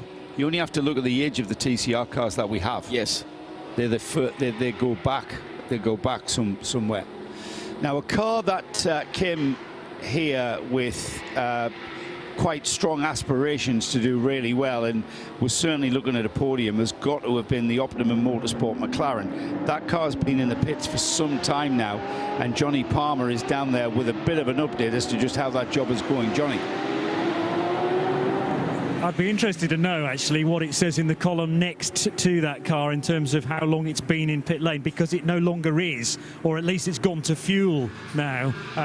One of the crew members reckons about 3 hours to sort that car out. They weren't entirely sure what the issue was, somewhere in the drivetrain. So to make sure that everything, you know, the I's were dotted and the T's were crossed, they just changed the whole gearbox. And there was an ABS sensor playing up as well. They hope they've solved that too. Morgan Tilbrook, one of the drivers, eager for a bit more drive time, because the plan is to take that car to Yas Marina for next weekend, 6 hours. So better to try and fix it today so that they can then attack that event from the from the off, rather than arriving at the next racetrack with a broken car. 3 hours 33 minutes. I'm not even going to bother with the seconds. That's how much time that car has lost in the pits. So that 33 minutes for the 3 hours and car. 33 minutes. So all the threes for 33. They suggested 3 hours. There you go. That's a bit spooky, that, actually. Indeed it is. Almost as if they timed it deliberately. They didn't. They were trying to do it as well, not as quickly as possible. They wanted to do it as thoroughly as possible, knowing really any opportunity of a good result had gone. But there's still an awful lot of the race that you can now. Yeah, they're going to give it a 4 hours 46 minute shakedown, aren't they, for Abu Dhabi? Thank you, Johnny. What you got, Phil? 928 has just had a spin down at turn 10. Jerome Da Costa at the wheel of the HRT Performance gets that car back and mobile again. Just a little spin after the apex of turn 10, between 10 and 11, but all well and good for the 928, running currently in 6 in 992 AM and 36 overall. Things happen when you get towards the end of your stint. He's recovered well, and he's very much up to speed. 13th in his class is Jerome Da Costa, and I'm not sure if the 928 was on an outlap or anything. Let me have a look. No, he was not. No, he's got 24 laps on those Michelins. He was. Where's his stint time? Yeah, he's almost an hour into his stint, is Jerome. Just a momentary lap of reason and concentration. Well, it's easy to do. It is. We really do take for granted that these drivers are getting it right, and they'll go round and round and brake and turn. But you know what? We forget the human element that are making those decisions of where to lift the throttle, where to press the brake, right here through turn 1. If you miss your braking, you're going to end up off the track. Turn in, keep the momentum of the car at the correct rate of momentum through the corner, and then apply the throttle again. We take all of that for granted, don't we? Yeah, we do. And these guys are busy out there. This 5.38 kilometre circuit. you only get 2 rest breaks, down the start and finish straight and down the back straight. Everywhere else you're turning or you're setting the car up to do something else, dealing with traffic at the same time. And it's the sort of track, Phil, I've done a few laps here, and I've seen your times, impressive. It's the sort of lap, Phil, where you have to not necessarily take what be a textbook line for this corner because you're thinking about 2 corners ahead. That's the combination of 3, 4 and 5. Yes, that because you don't take the apex of 3, you stay wide, clip in at 4 and then throw it over to the right hand side to take the left-hander at 5. If you try and take that first apex, you're all the way on the left-hand side of the track going into a left-hander. It's the wrong place to be. And so this is... It takes now that's what saps concentration. Yeah, it is. And that's what saps the energy when you have to keep thinking about not the corner that you're at, but I need to be here because, and it feels wrong, but I know it's going to bear fruit in a couple of corners time, and that section of track really does come to mind. Yeah, it does. And remember that these drivers, as we just heard, have some things to do on the steering wheel these days, and on a long straight that's where you get all that work done. But at close to 300 kilometres an hour, that corner comes up real quick.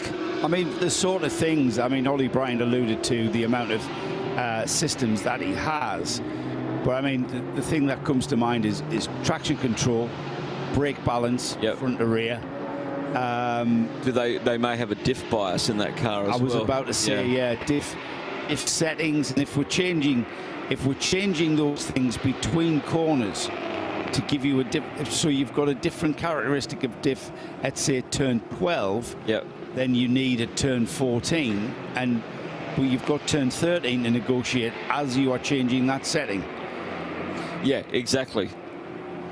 The TCR getting a little bit of work there. I noticed that panel was sticking out when we were following a couple of GT3 cars out of the left-hand front wheel well.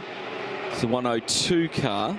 Just a little bit of gaffer tape on there, don't we? A little bit of tan tape. You can put flapping around. You can put staples in that. Henrik Sendell at the wheel of that one at the moment. This is the car that is second in class as well. It is the leader of TCE, is the sister car to this one, and that's the older car as well. Yeah, both cars are in the pits at the moment, according to this, Phil. Yeah.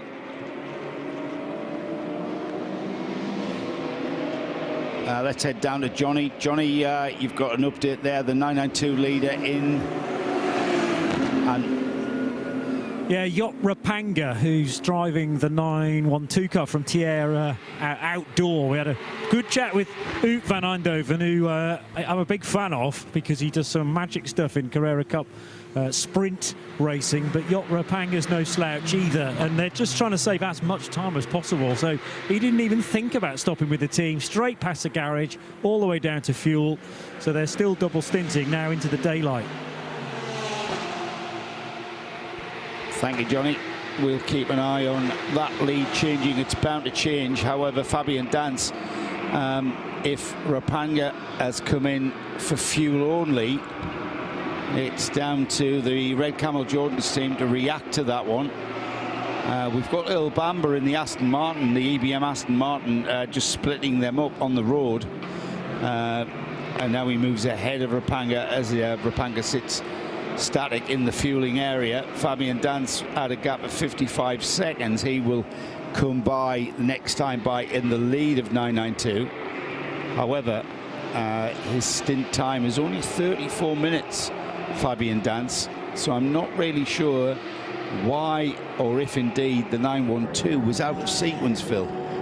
Yeah, bit strange. Out of sequence for fuel. For fuel, yeah. I'm just having a quick look to see if I can find out whence and why.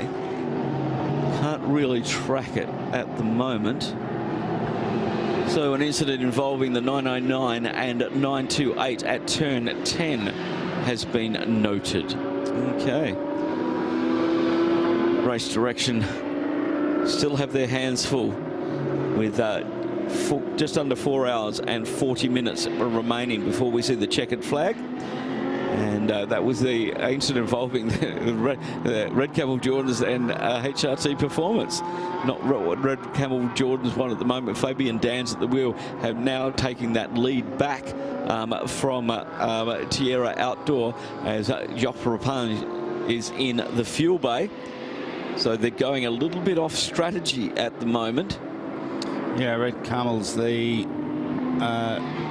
gap between first and second in the 992 class gone out to a lap, of course. He's put a lap on him as Fabian Dance. That will all settle back down when Dance will need a pit stop, but he's quite a way off. He's only done 36 minutes in the car. And Rapanga, I'm pretty sure they pitted at the same time, Phil. So, well, Rapanga's in the fuel bay at the moment. Yeah, that's what I mean. Yeah, the Dance and Rapanga, they're both of those cars, the 909 and the 912. They pitted at exactly the same time. Rapanga now on his outlap, he leaves the fueling area. But I'm surprised to see after just 35 minutes, Rapanga coming into the pits. Yeah, interesting. For fuel only. Yeah, under green. Maybe. Well, I didn't see how many laps he did. Maybe he's just doing fuel and double sending tyres. You know what? Car 912, Johnny Palmer, that's your next mission. Probably the last mission of the morning. 9 minutes left of your session in the pits. The 912 team, the Tierra Outdoor Racing. I know you spoke to his teammate when he gave the car to Yop, but I just wanted to confirm whether or not he is out of sequence for that fuel area, Johnny. I know you can hear that, so we'll wait to see what Johnny finds out with the car that was the erstwhile leader. Now, having handed that to Fabian Dance, we'll keep an eye on that one to see how it pans out. And as fuel back from the lead in the fuel bay for the Dynamic GT, he may well lose that lead to Daniel Harper in the Almanar. Yeah, he will. Racing by, well, it's happened. It's happened. Only 12 seconds. It's happened every time, hasn't it? It's happened now. It just won't appear on the timing screen until they come back through. Alexei Nesov in the Pure Racing Porsche, about a lap behind at the moment. The number 92 car there in Sector 2 of the circuit. Then our leader in the GT3 AM, the 991 car of Paradane Competition, Toby Sowry at the wheel. And there you go, Daniel Harper goes to the lead and just forward back down into second position. Let's head down to the pits for that answer to that speculation. Johnny Palmer. Yeah, considering how close the 992 division is, fair play to Tierra Outdoor Racing, very forthcoming with precisely the facts, and they needed fuel when the last code 60 was out, as in a full fuel tank allocation, and you can't get that. You only get a quarter of it. So they had to kind of suck that up, really, fill the car to the maximum permitted amount, 25%, then go round for 35 minutes, I think you said, and then they just needed to come in for fuel. So that explains to me why they didn't stop with the team. I wonder whether they would have liked to have taken tyres, but it was only really a half stint. So take as much fuel as possible, live with that tyre for the next probably hour, and we'll see that 912 car back in again. But it'll be interesting to see how that affects the order in 992. Indeed it will, very much. We've just had a spinner at turn 14. It's the 901, Fabien Defoe at the wheel of the Ajith Kumar Racing by BKG, and he's just trying to get that car turned around. Luckily there is a lot of overrun there, and he's got it moving again. Just a local yellow flag at turn 14. As the 901 was third in the class, and that spin may not. And let's say 461. They got a lap clear of the next 992 category car, which is an AM car, which is Julian Hanses at the wheel at the QMMF by HRT Porsche, and leading the AM category, our champions from the 992 AM category in the 23-24 Middle East Trophy, which is held over 3 rounds. But Fabian's got that car pointing back in the right direction. The indicator's still on, which means his hands might have been doing a little bit more work than he wanted to do as he was just doing his spin. If it's really bad, the windscreen wiper will be on.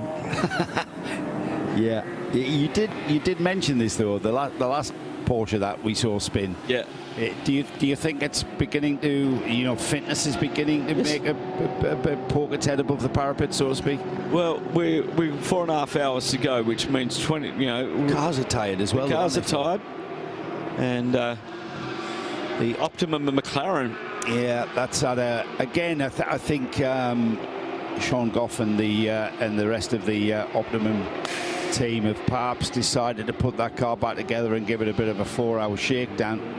Definitely for Abu Dhabi. Yeah, that car's going to be used at Yas. They're massively out of contention. We spoke to Rob Bell earlier, who told us about his new role as head of motorsports in the GT section of the McLaren organization. They are a small boutique car manufacturer up against the OEMs of the VAG group, etc., with massive budgets. They are very well put together race cars and fast. The question mark is not about their speed. Yeah, they haven't really had any great success in the longer distance races though, have they? So that'll be something at the top of Rob's to-do list, no question. Indeed. So let's have an update on the 992 battle. Fabian Dance, he leads by, he's on 464 laps. The second place car, Björk Ravanga, after that fuel stop, has dropped 2 laps behind him. And then in third place, a further 1 minute 28 behind in third is Fabien Duflio in the Ajith Kumar Racing Bas Kooten car. They are currently on schedule for a podium. That'll certainly get the Indian fans of Mr. Kumar. That'll be a good podium celebration, won't it? Well, Nick will get mobbed. Yeah, he's got a crowd. He's got a crowd to play to. Now Nick hates playing the crowd, as we know. He does indeed. Yeah, he hates it. He absolutely hates it. Yeah, it's going to be very interesting as this race now getting into its final stanza. Everybody knows now what they have to do, what they have to achieve to move up in their respective categories. We've got to remember that the teams are getting tired. The teams are tired. The drivers are tired. The cars are getting tired, and it's easy to make mistakes at this late stage. Yeah, they are. That we talk about the driver element. And drivers getting towards the end of their stint as well. The sun's in their eyes, the focus, the concentration. It's not an easy job out there. I'm going to mention this again. We tend to take the human element for granted a little, and it's not. It's hard. I mean, they're going down the inside there of the 16 Mercedes. There is the number 1 car. That's our winner from last year. Is that a move for position? No, I think it was just an overtake there. I'm just looking. Yeah, it was a it was a move for position. Yeah. Up into 6th has gone the Manamari Energy car. Patrick Niederhauser ahead of Sergei Stolярov in the Winwood car, and that was a move, and it was a kind of quite a tentative overtake there, wasn't it? Here we go on the back straight, just moving on the inside, and Stolярov was really put off there by the Porsche, the 992 Porsche ahead of him, and the number 1 car taking advantage of the hesitancy, I think, of the Mercedes driver, and absolutely being decisive in making that stick very, very well. And he comes into the pits straight away, so that's kind of negated that one. Into the pits, Patrick Niederhauser, 22 laps on those Michelin tyres. And it looks like a full service for him in the number 1 Manamari energy by Abbey Motors, carrying that #1 as our GT3 champions for the 23-24 Middle East Trophy. I welcome John Hindorf back into the booth. Good morning, John. How are you this morning? Isn't it a brilliant day? It is. I feel much better than I have any right to. But I've found out that 2025 Macan Turbo front seat is very, very comfortable indeed. And I did make a tactical error because I left my sweatshirt up here, and oh, it was freezing. 11.2 degrees we got down to. Yeah, that's not actually freezing. Let's it's Arctic. Remind ourselves. Yeah, it's Arctic. So it wasn't too bad, but I could have done with it certainly a little warmer. And the race continues with Peter Mackay and me, John Hindorf. Nick Damon about to take over from Johnny Palmer down in the pit lane. And still at the front of the field, the 2 BMWs and the 2 Porsches. The 4 cars have just been shuffling laps, and it's the 991 of Toby Sowery who is in 4th place at the moment, but still leading in arm position. 5th, by the way. Another quiet race. We talked about this with the McLaren of Optimum early on. Sergei Stalayarov in the Winwoods Mercedes, leading at the moment in Pro-Am. 479 laps completed by the 4th place 991 BMW, the Paradigm competition. That's the number 991 BMW, by the way. I'm not suggesting that that is a model designation. Ahead of them on 480 laps is Thomas Kiefer in the Dynamic GT Porsche in 3rd. They're 42 seconds behind a car coming in the pit, so this is going to shake it all up again. Alexei Nezov for Pure Racing and the Porsche on 481, and Dan Harper back at the front of the field in the 777 Almanar Racing. And Nick Damon, who has, even as I said it, he has teleported himself into the pit lane and is watching that 2nd place car make its pit stop. It's making a full service as well, so that's interesting. They have changed the tyres, they've got the driver out the car, drops it down, and away we go. And out of the car has gone Alexei. And that was an absolutely clean start in all its entirety. Excellent, Nick Damon. In the classes, we've given you the Am and the Pro-Am leaders in GT3. And Fabi Dans has just pitted in the Red Camel Jordan NL.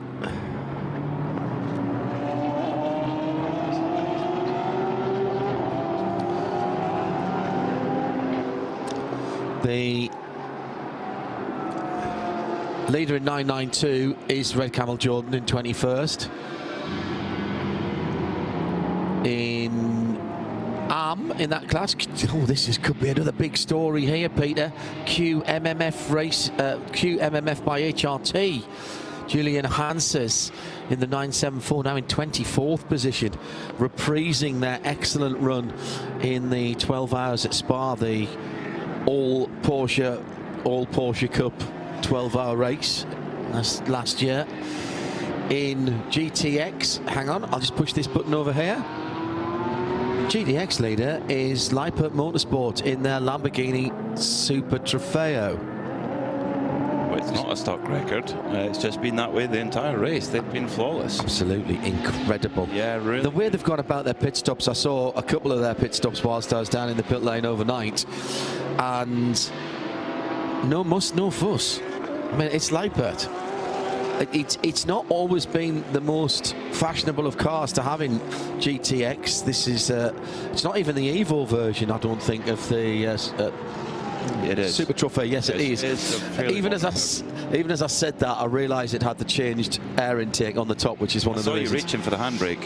I was actually going for the binoculars to see it next time through, and then I visualised it in my mind. GT4 now up, leader now up to 40th position. Will Tula for AGMC Racing by Simpson Motorsport. That's a BMW. And in TCE, the Asbest Seat Leon Cup car is back in the lead of that class by a considerable margin after a gearbox change for the Cupra from the same team, and the SRS Team Zorg Rennsport Porsche, which had led the class. All three of those cars have led that class. The Zorg Rennsport car didn't look like it was going very much further, and I'm not sure it's come out since I returned. Yeah, there's a few that may return from seeming doom, but yeah, there's been some miraculous repair jobs. I honestly thought the 414 Razun Modern Racing Porsche GT4 RS was done for after a brake failure and going into the wall very, very hard. They got that out in almost double quick time, and much to the delight of the huge number of fans here. Oh, yes. Many are here to support Ajith Kumar in his return to racing after many, many years away from the track, and he's got big ambitions for this year's 24H series, and we'll see him racing in Europe when we head to our European season in the springtime. So, I mean, but Razun Modern Racing, they're running two cars here. They've got the 414 GT4 car, and they've also got the 914 Porsche Cup car. It has also had several accidents. It's had one early in the week, and it's had one during the race, and yet they keep fighting on, they keep going. That car, the 914, is in the pits at the moment. Now, it hasn't been in the pits for lengthy time, 22 minutes. So, hopefully that isn't going to be a too lengthy a delay, and they'll, or at least they'll get the car back out again, because they deserve to finish. For me, they've put a very early stake in the hot contender for spirit of the race. I've got to tell you, there's a lot of them though, up and down that pit lane. There was very few cars. I made a point when I went into the pit lane, as you know, of walking all the way up and all the way back to see who was working and who wasn't, and I did exactly the same on my way out of the pit lane at just before 4:30 this morning, and incredible the amount of work that was going on from tired teams.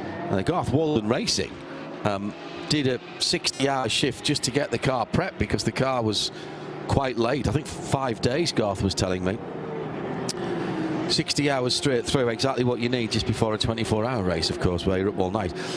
Having just walked back, the other thing I notice is that even cars that are moving at the moment, there is an element of already packing down in the back of the paddock, not just for the from the cars who've had problems. I reckon we've got 54 cars still running, and from the 64 on the entry and the 62 that started, and I was just thinking to myself, wow, really, you've been up all night and you may have had problems, and whilst the car's still running, you're tasking some people that already start packing the container to get it ready to go to Abu Dhabi next weekend. Things are going to get forgotten, things are going to get not fastened up properly, and all of that. Kai van Berlo behind the wheel of the Herbeth hippie car, as we were calling it earlier on, psychedelic colour scheme. And Nick Damon is... Oh, hello Nick, can you hear me?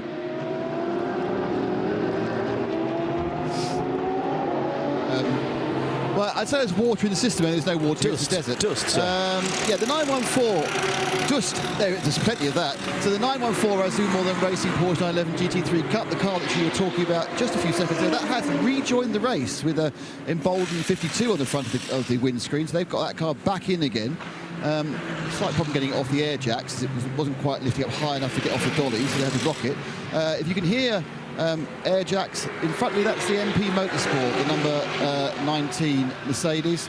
I think possibly in it is Henk, but there's a lot of D there, and it's getting a tear off. I can't see what position it's in. Car looks battle-worn, battle-scarred as far as dirt and filth is concerned, but interestingly sort of untouched as far as contact's concerned. So they're probably quite pleased with how that's gone so far, John? I mean, it's just relentless, no-quit attitude from Razzoon More Than Racing. What they've been able to do to keep repairing cars, keep sending them back out onto track. Because the thing is that in the series, yes, we've got former Formula 1 drivers, we've got factory GT drivers, and we've got World Rally champions and all sorts. But we also have people like you and I, dear listener, that enjoy a bit of weekend recreation. For me, it's golf or maybe a game of curling or driving on the simulator, but for many people in this field, it's going out and taking part in a 24-hour race. Yeah. And they are part of a team of 4 or 5. They might not know any of their teammates prior to the weekend, and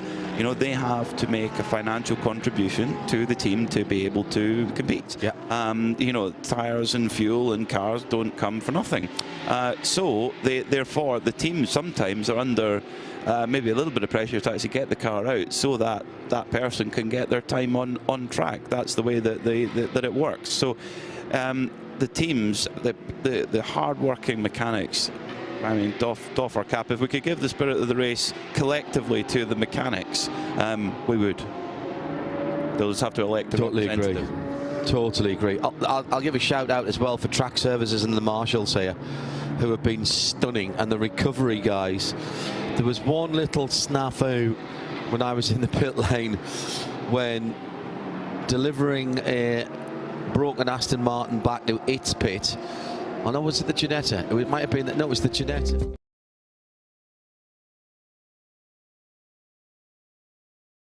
IBC Tamil Sports presents Hankook 24H Dubai 2025 Series Endurance Racing. Title sponsor Your Journey, India's #1 all-in-one travel brand. Powered by Q1Q Pharmacy. Quality healthcare at affordable price. Your Journey, India's #1 all-in-one travel brand. Kashmir package starts from ₹15,000 only. Q1Q Pharmacy. Quality healthcare at affordable price.